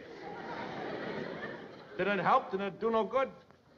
Now, isn't that a stupid question to ask me if it did any good? If it did any good, would I be sitting here holding my head waiting for it to blow up? I know just what you're going through, Ralph. When I was in the Navy, boy, I'll never forget I had a headache like that once day, boy. Pounding. Bang, bang, bang, bang, bang, bang, bang. Oh, sorry, Ralph. You any consideration? Well, anyway, like I was telling you, I had this headache. I couldn't get rid of it, see? So I went to the Navy doctor. So he examined me. He says I have pressure on the brain. He should remove it. So, well, I took a lot of kidding from the boys on the ship, you know, because afterwards they said, what did he do? Remove the pressure on the brain? Don't ask me, because I know what he removed. There you are, Ed. How are you, Ralph? Hi, Ann. Thank you very much, Alice. I shall return it. Okay. What's the matter, Ralph? Oh, I got a headache. Oh, I'll fix you an ice pack. Wait a minute, what are you going to do with that? I'm going to chop some ice, of course. No, I don't want to hear any banging. Don't chop anything. Just keep quiet. Open the window, let some fresh air in. I'll be all right in a couple of minutes. All right.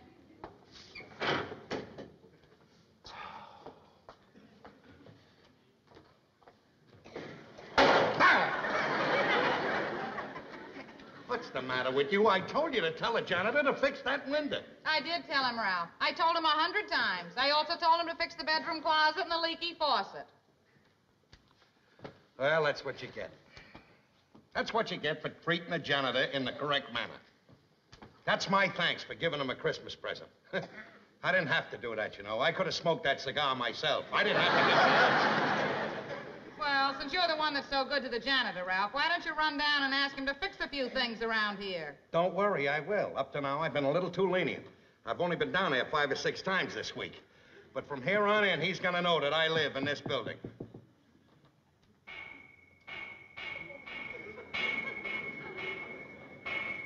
What's that? That's Ed. He's working on his water pipes. Well, can't he get the janitor to fix it in the daytime? He asked him to, Ralph, but I guess he didn't give him a nice Christmas present like you did.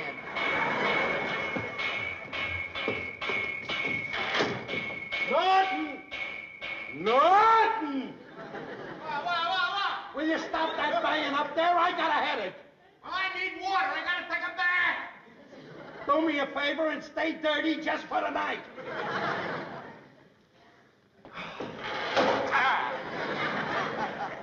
Ralph, it's no good you're going on suffering like this. I'm going to run next door to Mrs. Manicotti and get some of those headache powders she uses. All right, sweetheart. I'll be right back.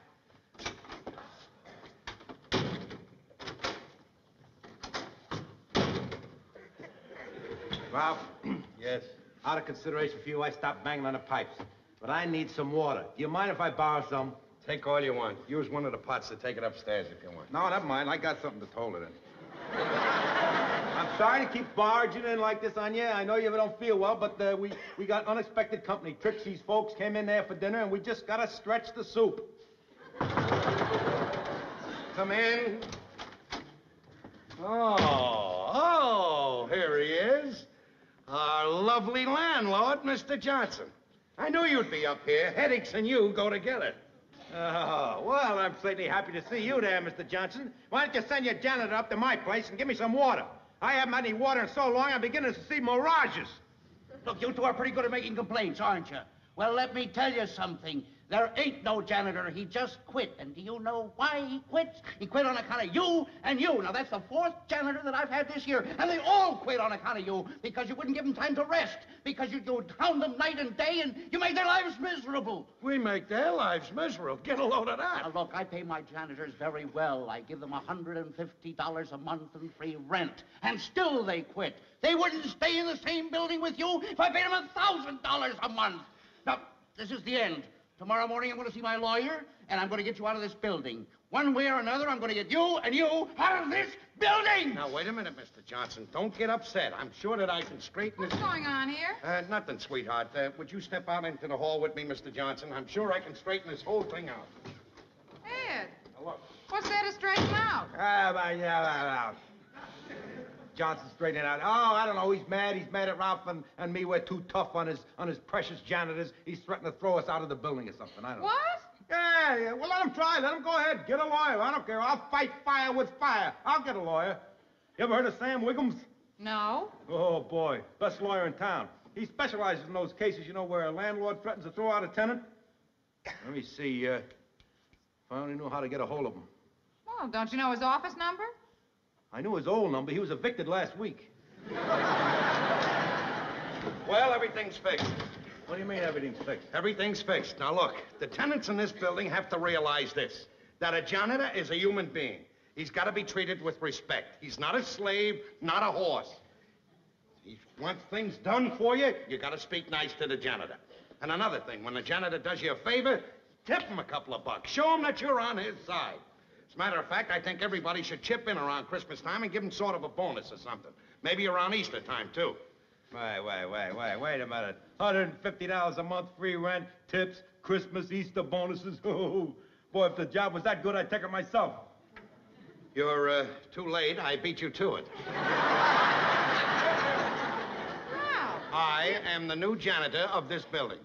Have you gone completely out of your mind, Ralph? You've already got a job. So what? Now I'm going to get 2 salaries, and we don't have to pay the rent on this apartment. Ralph, you can't possibly handle all of that. Boy, you've done some crazy things in your time, but this is without a doubt the craziest. Har, har, hardy, har, har. Wait a minute, Ralph. Well, I think your wife speaks words of wisdom. I think that at a time like this, you should just stop and give serious consideration to this before you assume these grave responsibilities. Now, do you realize all the long hours entailed in this job? Long hours that normally would be devoted to Alice and to your other friends and to recreational activity? True, there will be some financial reward or remuneraries. But if you realize that money is a mere nothing compared to the sacrifices you're going to make to this here job as janitor. Now, considering all of this, you still want to be janitor? I certainly do. Okay. Fix my pipes.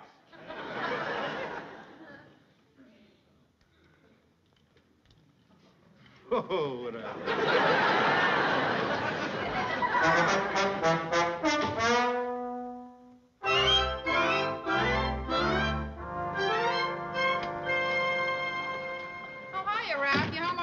Yeah. I come right home as soon as I took the bus in. I want to tell you, this job as janitor certainly keeps you hopping. What's that? Oh, this is house telephone. It's keeping in line with my new efficiency system. You see, now, if anybody in the building wants me, all they have to do is buzz me, instead of yelling out the window for me or yelling down the hall or screaming, "Where is he?"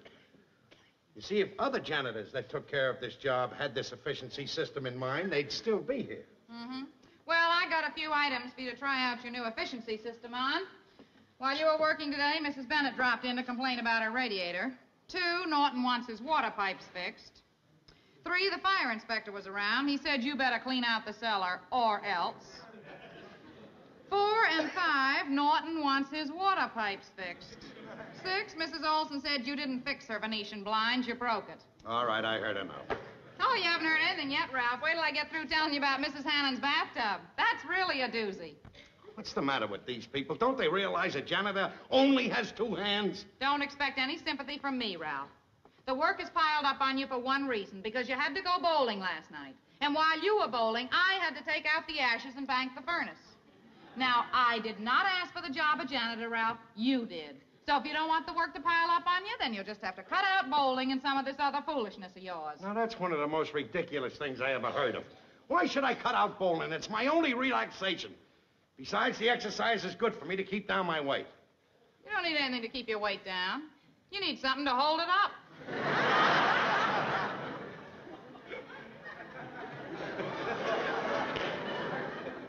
Oh, bang, zoom. Get my supper. I'll be very happy to fix it for you, Ralph. If only to prove that somebody in this family can fix something. Well, I guess that does it. Now, I'll tell all the tenants in the building that the house phone is in and they can buzz me. Attention, everyone! Everybody in the building!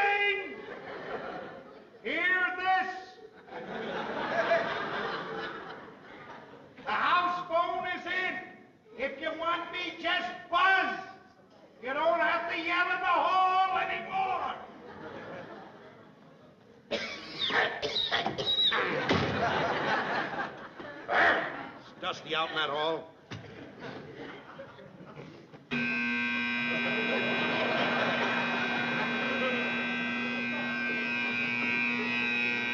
Hello. Oh, hiya, Mrs. Manicotti. What do you mean I didn't fix your sink? While you were out Sunday, I spent 3 hours fixing your sink. And by the way, you could at least have the courtesy, if you want me to fix your sink, to take the dirty dishes out of it. Huh? Oh. All right. How do you like that? I spent 3 hours Sunday fixing the kitchen sink, and it was the bathroom sink that was stuffed up.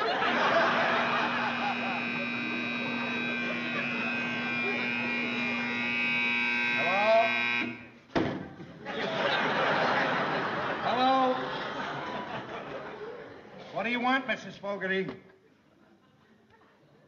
Somebody's been taking things out of your icebox. Well, what are you telling me for? You think I'm the type of man that goes around taking things out of people's iceboxes? Don't be a Weisenheimer, Mrs. Fogarty. They're all nuts. Hi. Hello? No, Mrs. Schwartz, this is a house phone. You can't get Jersey on it. They're all nuts, Alice. They're all gone. Sorry you took the job, Ralph? No, I'm not sorry. It'll take more than a few complaints to make me quit. What's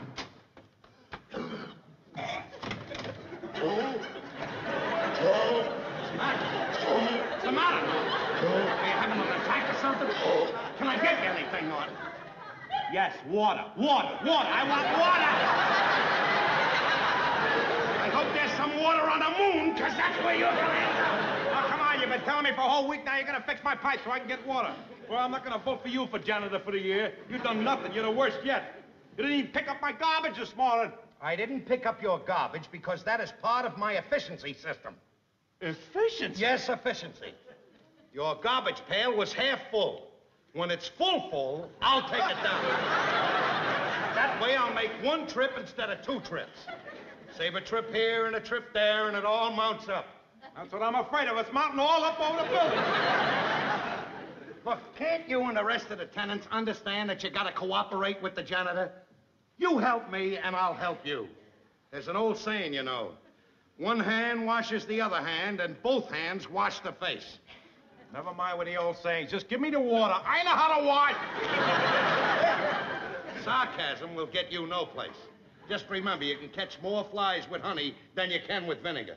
Yeah, well, with your efficiency program there with the garbage cans, the least worry I have is attracting flies. Listen, Ralph, I don't blame Ed for getting sore. How would you like to go without water? Now, I think you should drop everything else and go up and fix his water pipe. I can't drop everything else. I'll fix your water for you tomorrow morning. Thank you very much.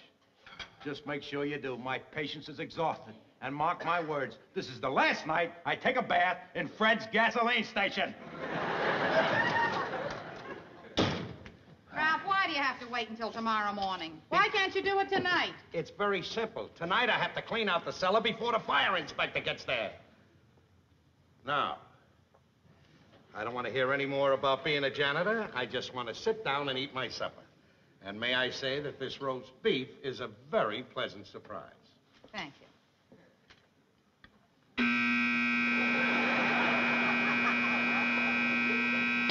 I'm not answering. Let them ring and ring and ring, because I'm not answering. But they're playing your song. I don't care whose song they're playing. I'm not answering.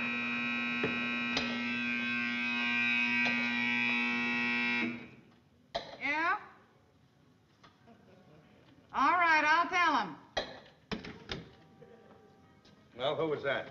Mr. Riley, he said, and I quote, "Eureka, my garbage can is full."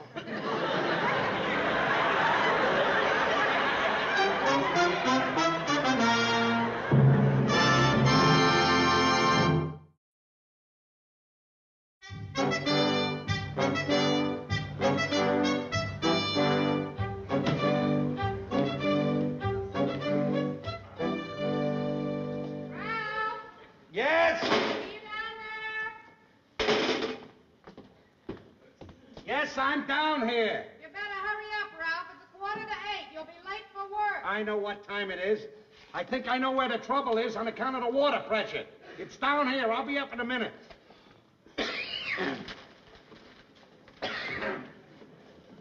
Janitor? Oh, janitor. Oh, excuse me, janitor, for barging into your private office here. If I told you once, I told you 100 times, don't call me janitor. I am a maintenance engineer. Would you mind engineering a little maintenance and getting my pipes fixed up in my place, please? It just so happens, for your information, Mr. Norton, that the solution to your problem is not upstairs, it's down here. The whole trouble is water pressure. There's nothing wrong with your pipes. Pressure, huh? That's right, pressure. It's a simple scientific principle. I hope that you realize that water always seeks its level. Yes, we've heard rumors to that effect down the sewer. Well, the trouble is that all I have to do is turn this wheel on that water pipe. It'll increase the pressure, and you'll have all the water you need. Oh, I see. Now, move those boxes out of the way. And hold this. What's the matter? I can't reach it enough to get a good grip on it. What? I know it's 5 minutes, Dave. Well, get around a different position at it. Look, you asked me to give you water this morning. I'm going to give you water this morning. And there's more way to skin a cat. If I can't reach it this way, I'll just go around the back and come through there.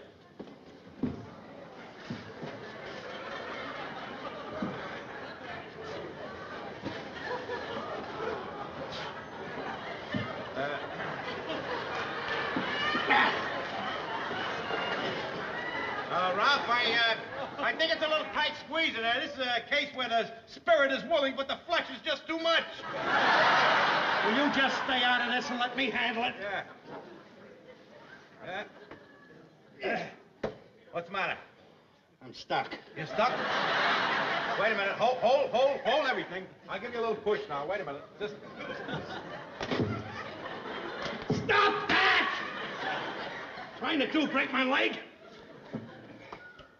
I can't reach it. You can't reach it, huh? Well, now, let's just be calm.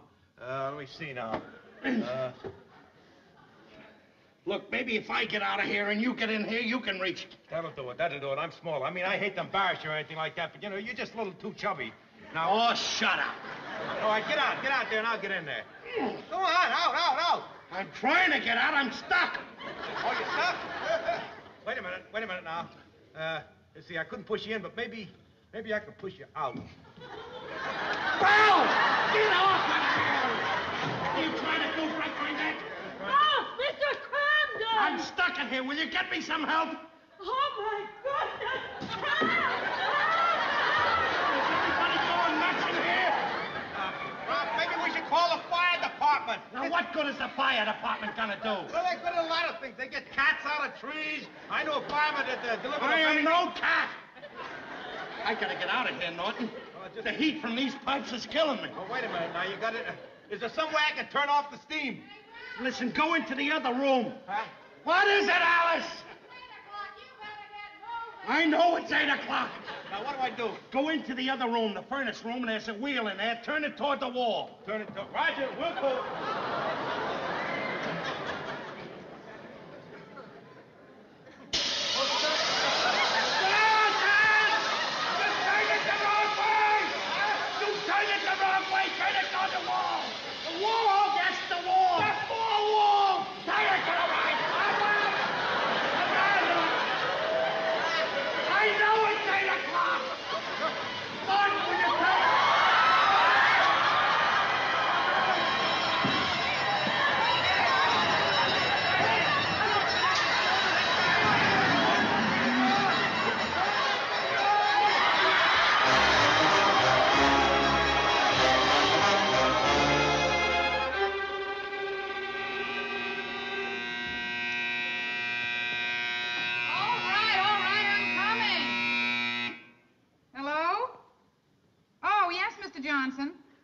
Yes, we did want to see you.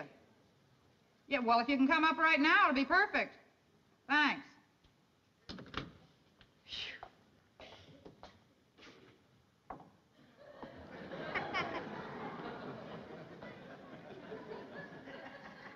Don't start anything, Alice.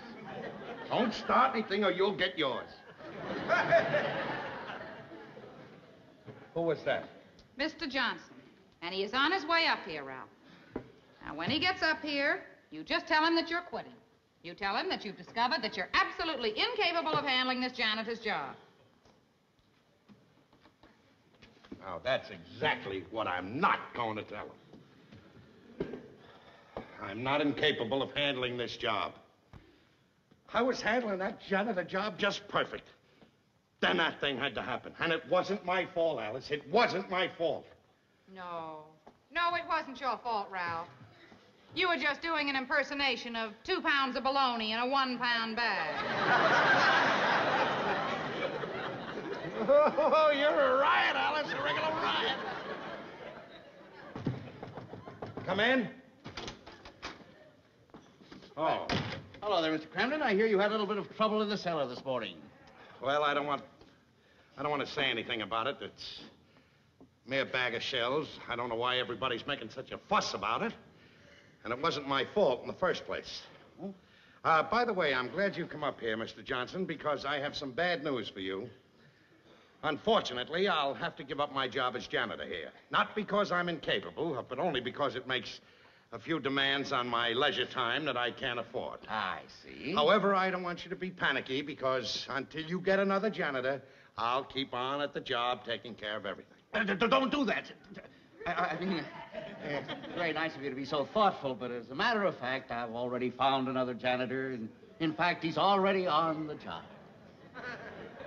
That, Mr. Johnson, is pretty sneaky. I hope whoever you got is on the ball, a guy that doesn't goof. Because there's plenty of things in this apartment that need attention. That window needs to be fixed. That sink needs to be fixed. It leaks all the time. I'm glad you brought it up. That janitor's on the floor right now. In fact, I'll send him right in. Thank you very much, Mr. Johnson. Thank heaven that's over with. Isn't it a relief, Ralph, not to have to go to work tonight? And busy yourself around this house? Now you can go bowling with Norton. You won't have a thing in the world to worry about. Go bowling with Norton? Go bowling with Norton? If I lived to be 100 years old, I wouldn't go bowling with Norton. The gall that man has to do what he did to me. Circulate a petition amongst the tenants and get them to sign it to fire me as janitor. Come in. Probably the new janitor now. Come in. That's your service, folks? No. That can't be it. That can't be it. It can't be it.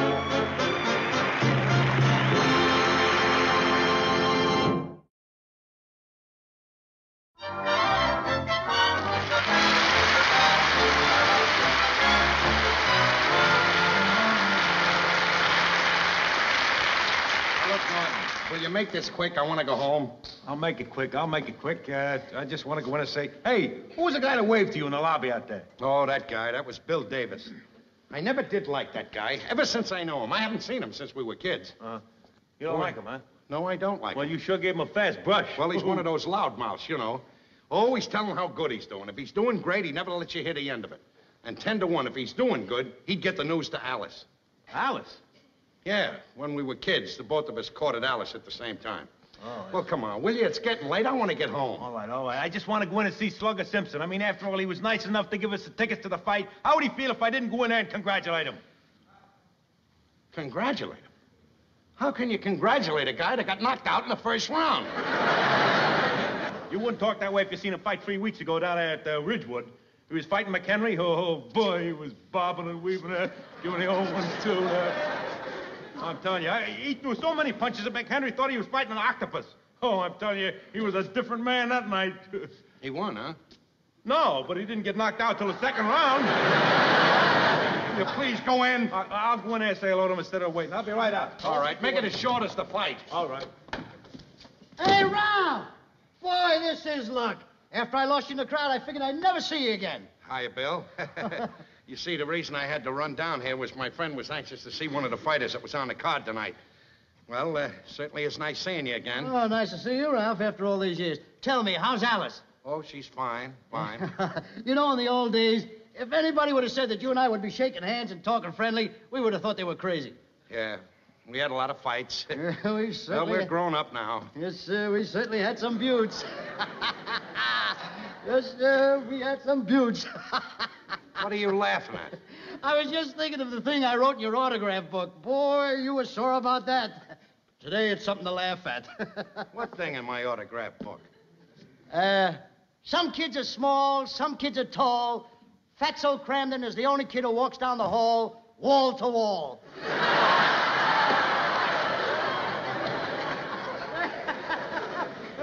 Funny, isn't it, huh? Very funny. Yes, sir. Hey, you're up. Told you I wouldn't keep you waiting. Oh, Norton, this is Bill Davis. This is my friend Ed Norton. Hey, slip me fine so I know you're alive. Glad to know you, glad to know you. Well, how are you doing? Oh, great. Couldn't be better. You know, I moved to Chicago. Got my own manufacturing business. My headquarters in Chicago, my plants are in Akron. I'm figuring on opening a branch office in New York, so my wife and I took a business trip. Say, how about you, Ralph? Oh, I'm doing great. Yeah? What's your line? Transportation business. Transportation business? Yes, Gotham Bus Company. What do you do? Oh, I run things. Hey, that's quite a company. And you run things? Yep. Oh, yeah, he's in the driver's seat. Well, I'm real glad to hear how well you're doing, Ralph. Yep. I'd sure love to see it for myself. Hey, suppose I come over and you show me around the place tomorrow. Oh, tomorrow? Well, I'm not going to be there tomorrow. I'm very busy doing some outside work. Well, I don't want to take you away from your work. You break for lunch, don't you? How about then? Well, I'm not going to be around for lunch. I have some important meetings around lunchtime. Take up all my time. Well, I'm an early riser. I'll be there the first thing in the morning, 8:30. Oh, no. Right around that time, I have most of my appointments. Yeah, he sees loads of people between 8 and 9 in the morning. Too bad I'm flying back tomorrow evening, or we could have made it for another day. Oh, you're flying back tomorrow night, huh? Yeah. Yes, it is a shame. I would have liked to take you over and showed you my office, taking you around the place. Gee, swell. Where you located, Ralph? Oh, down on 9th and 48th Street. Tomorrow I'll stop in for a minute and see your setup. Oh, you can't do that. I won't be there. Oh, don't worry about it. You're the boss. Leave word with your secretary to have one of your employees show me around. I'll be there at 6. Wait a minute. Don't come at 6 o'clock. Come around 6:30, and I'll come back from whatever I'm doing, and I'll show you around personally. Oh, Ralph, I don't want to put you in any trouble. Trouble's his middle name. Yeah.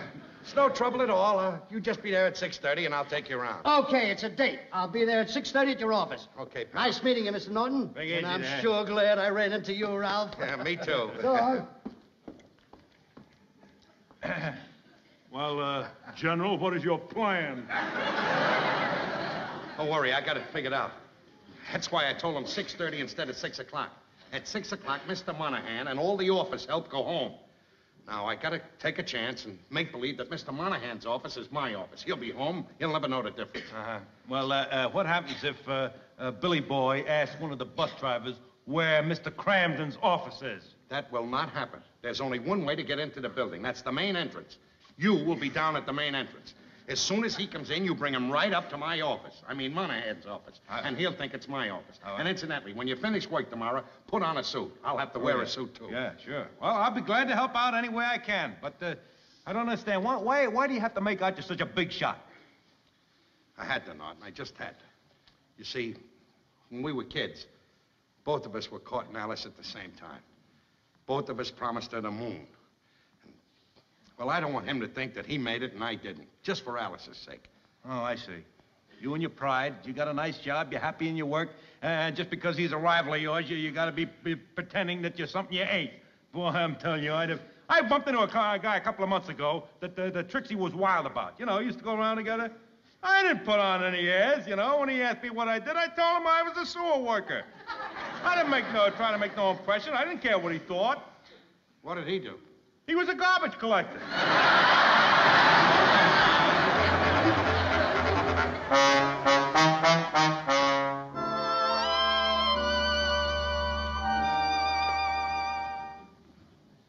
Hello, this is Mr. Monahan. May I speak to my wife, please? Thank you. Hello, dear. Yes, I find I'm going to be detained at the office for a little while. Yes, I do realize it's after 6 o'clock. Well, I can't promise you, but I expect I'll be leaving here, between 6:30 and 7. Well, I'm sorry, dear, but I just couldn't help it. All right, dear, then I'll call you when I'm just about ready to leave. Thank you. Bye-bye.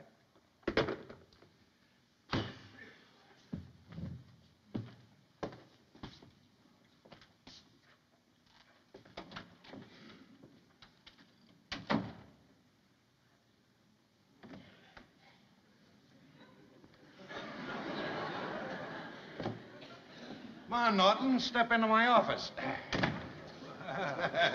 There it is. Well, so far your luck is holding out, Ralphie boy. Don't worry, I knew what I was doing. When 6 o'clock comes, boom, home they go.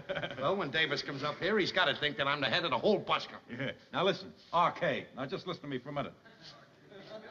When I bring him up here, remember, you are the president of the Gotham Bus Company, not a driver. So don't give yourself away by yelling, step to the rear of the office. You know. Just go downstairs and bring him up as soon as he gets here, and I'll be right behind the desk. All right?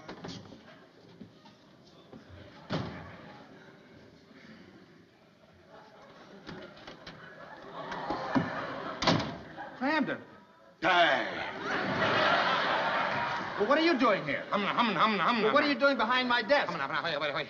Listen, come, Crandom, now. What's the explanation for this? Well, you see, I come up to talk to you about a little business, and I was looking at your chair, and I thought I'd sit down and see how it feels to be boss. Well, from now on, let's see if you can possibly avoid playing kowtow to your whimsy. Now, what was it you wanted to see me about? Wanted to see you about? Do you think that you could arrange for a promotion for me to, like, dispatcher or something like that? Crandon, you know you've been around here long enough to know that Mr. Muller has complete say over those promotions. Yes, sir. Now, if there's any other suggestion or anything that Yes, Mr. Monahan. Hello. Oh, yes, Riley. Yes, I'll be right down. Now, be sure you have everything set up. Yes, I can only spare you 10 minutes. All right, right. Well, I'm sorry. Well, if there's nothing else, No, there's Brandon. nothing else. Bye. Good night. Night.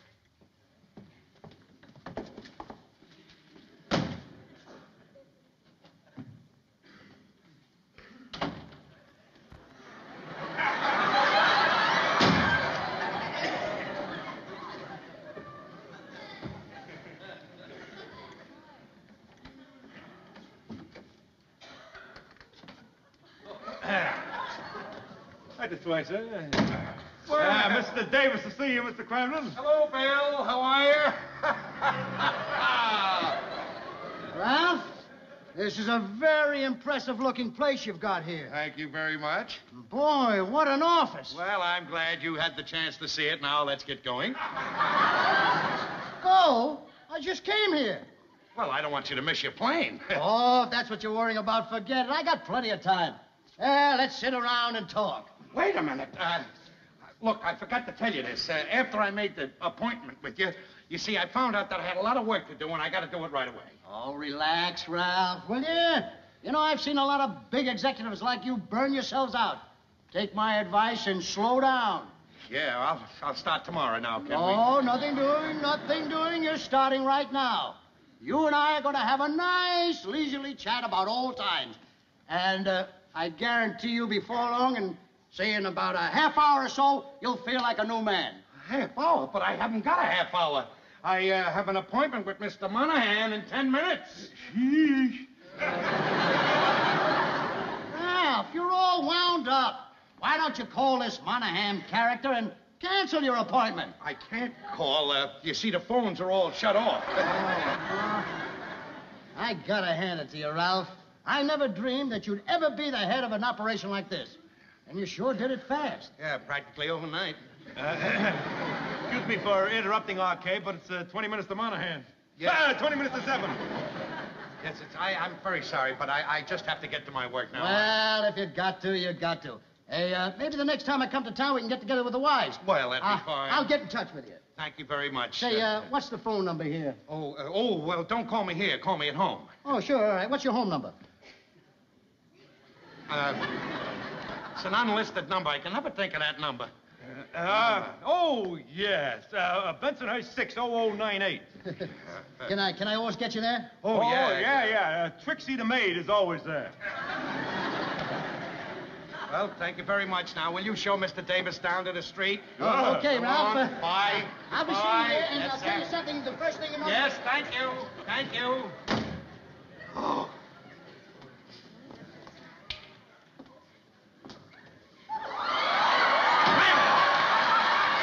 What are you doing in here?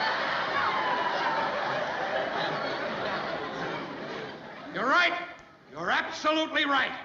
Muller's the man to tell me about the promotion.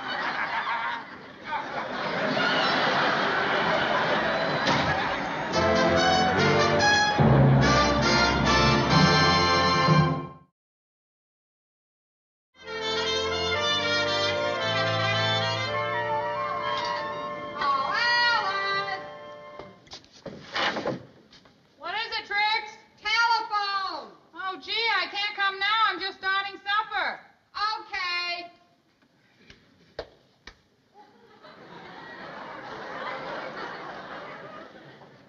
Hello? Yes, it is. Who? Bill Davis. Well, when did you get into town? No, Ralph didn't tell me. Oh, you saw him again this afternoon? No, he's not home yet. Well, this certainly is a surprise. Well, what are you doing in town? When am I going to get a chance to see you and meet your wife? Oh, well, I'm sorry your flight was canceled, but I'm glad it'll give us a chance to get together. Yeah, you want to come over here? To our house? Well, if you'd rather not, sure. Oh, that'd be wonderful. Yeah, I know Ralph would be delighted, sure. Yeah, that'll give us plenty of time. All right, we'll meet you in the Colonnade room at 9:30. Oh, I'm really looking forward to seeing you, Bill. All right, bye-bye. Take it away, Trix. Okay.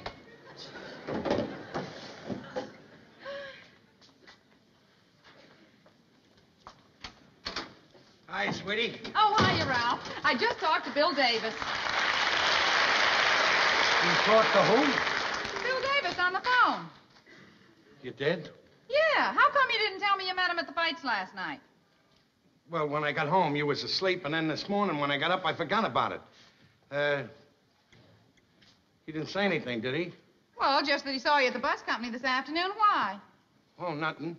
Nothing. Gee, he must surely be doing well, Ralph. Well, he says he is, yes. He invited us to have dinner with him tonight with his wife. That's impossible. He's flying to Chicago tonight. No, he's not. The airline's just canceled his flight. And he's so glad that they canceled it, Ralph, because it'll give us all a chance to get together. Wait till I tell you where we're going to have dinner. The Colonnade room. We are not going. Why not? Because we're not, that's why. You know what kind of a place that Colonnade is, don't you? Well, Ralph, I've heard about it for years. It's supposed to be a very fine, exclusive restaurant. Is that so? Well, that shows how much you know about it. Just so happens that it's the most expensive restaurant in the whole world. What do you think it costs to eat there? If it costs a cent, it must cost $3 a person. Ralph, Bill invited us. He doesn't expect you to pay for anything. Besides, he was down at the bus company. He knows you're a bus driver. I'm not going. Now, listen, Ralph. Bill was nice enough to invite us, and I accepted his invitation, so we have to go. Besides, we never get a chance to go to a place like that. And we haven't danced together in years. You want to go dancing? Okay, tonight I'll take you to the Hong Kong Gardens. Dance all you want. Oh, Ralph. You can even have those sweet and sour lychee nuts that you like. The whole break. I'll go the whole route tonight. Listen, Ralph, this is a lot of nonsense. You can't give me one good reason why we shouldn't have dinner with Bill and his wife. I can't? I'll give you a reason. The food at the Colonnade is no good, that's why. How can you say that? How can I say it? Name me one truck driver who eats there. Oh.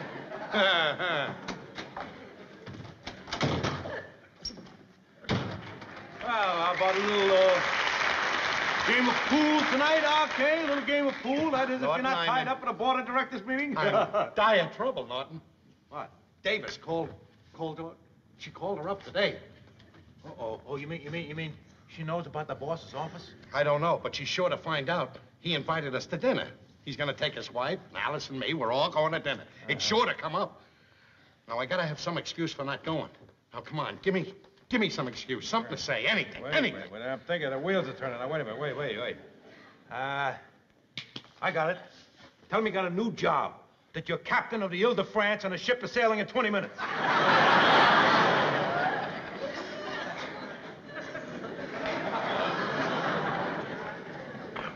What good is that gonna do? Will you ask for anything if that isn't anything? I don't know what is. Anybody that asks you for an idea must be an idiot. Come on, Norton, give me an idea. Wait a minute. Will you stop getting in such a stew? Don't worry about it. When you're together, don't talk about business. Get off the subject. Talk about something else. Don't talk about business. That's right.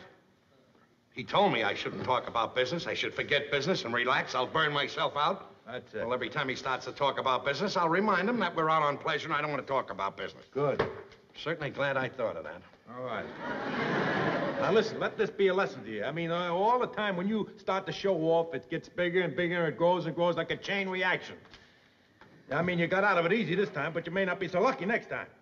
I know it, Norton, I know. Me and my silly pride. I promise you this, Norton. I'm gonna learn. I'm gonna learn from here on in how to swallow my pride. Well, that ought not to be too hard. You've learned how to swallow everything else. Get out!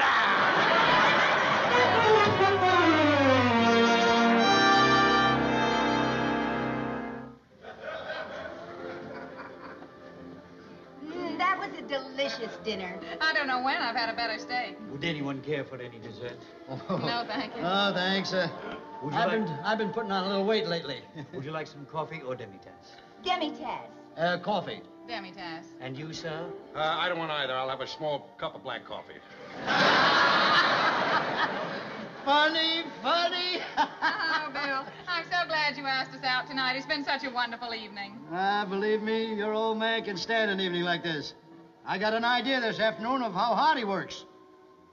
Look, now, please, I asked you not to talk about business. We're all here on pleasure. Let's not mix it up. That's a good rule to stick to. Yep. I'm telling you, Alice, I've seen men who take their responsibility seriously.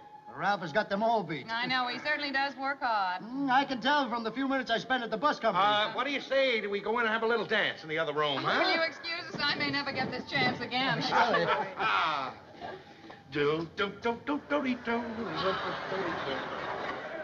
know, it was certainly nice of Ralph to invite us here tonight.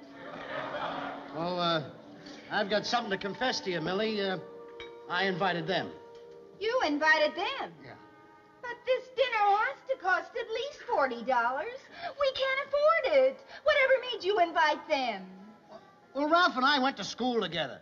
And I didn't want him to know that I wasn't doing good, so I said I had my own company. Factories in Akron, headquarters in Chicago. Well, anyway, I did it. Well, why couldn't you tell him you're an assistant plumber?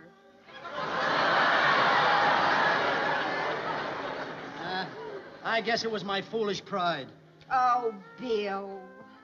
Now what are you going to do when the check comes? Look, Ralph is the head of a bus company. This is his town. He's not going to let me pay the check. Well, I don't know. Listen to me, will you, Millie?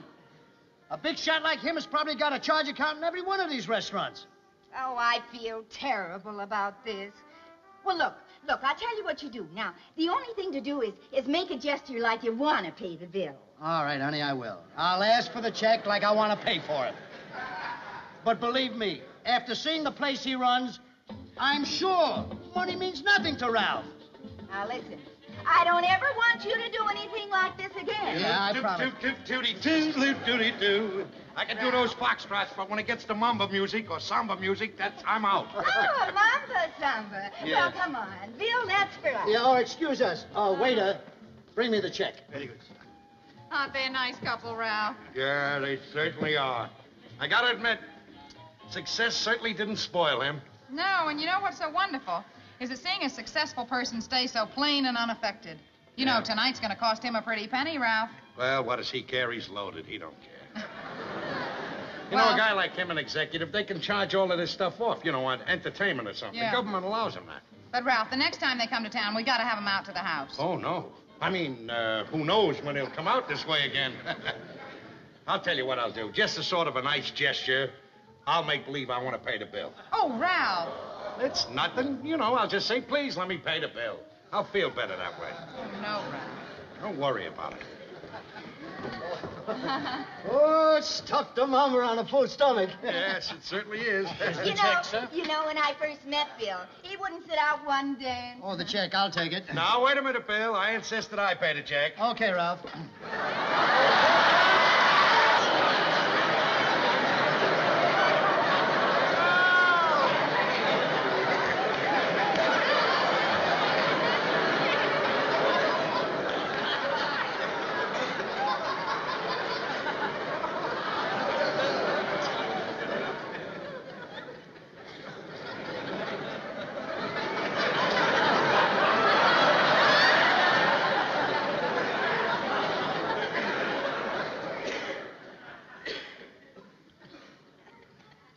I got a confession to make.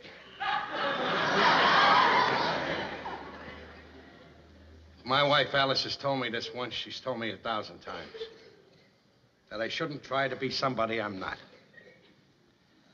I can't afford to pay this check. I'm not the boss of the Gotham Bus Company. I'm just a bus driver. That office I had you in today belongs to Monahan. He's my boss. Sorry. Just another case of my silly pride. Oh, Ralph, you couldn't have done a thing like that. I don't know what to say. Bill, you better say something. Oh, Ralph, I haven't got any company in Chicago. I'm an assistant plumber.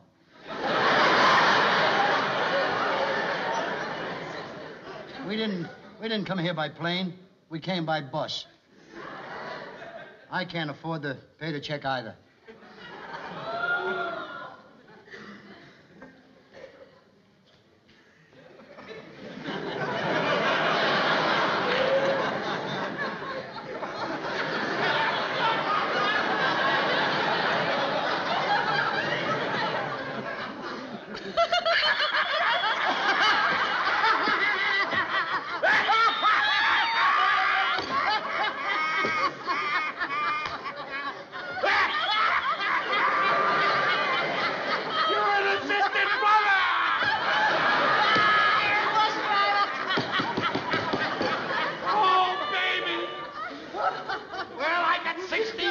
I got 12. Well, Yes, just sir. put it in the pot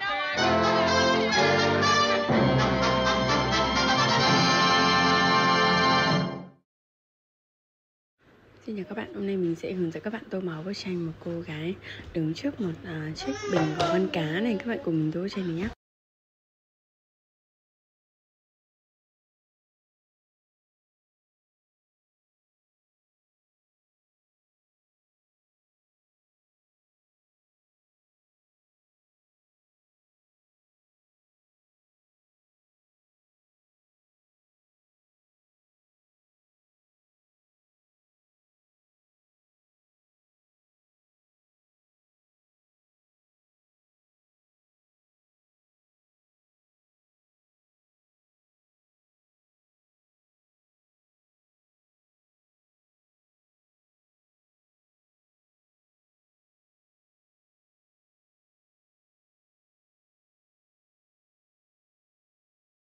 Tóc mình tô màu nâu.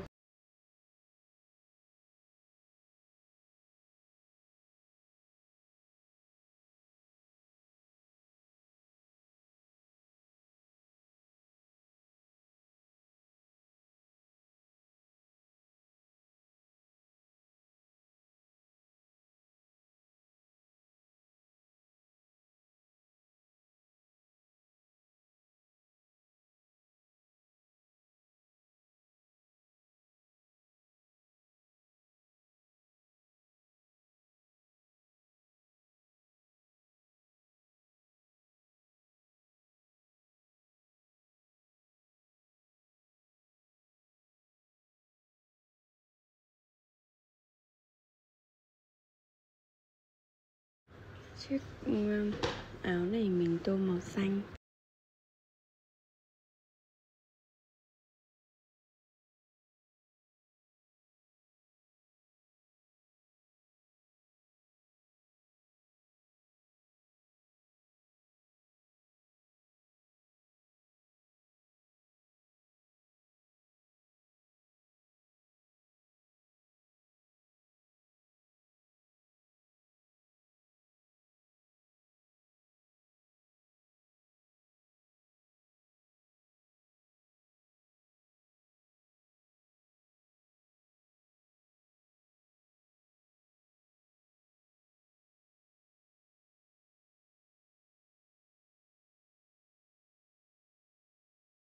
Mình tô cả bộ quần áo của cô gái màu xanh nhé.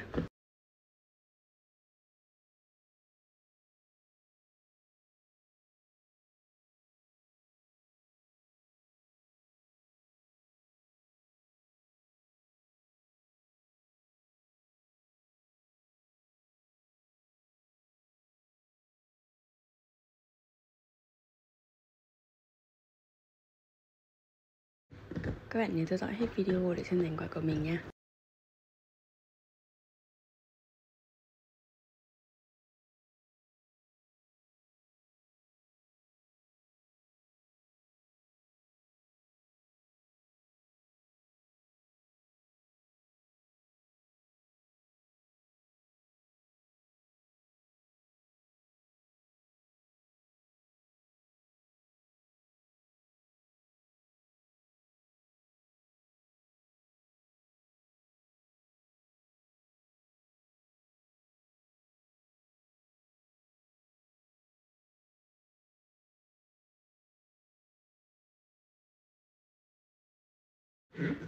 Con cá thì mình tô màu vàng.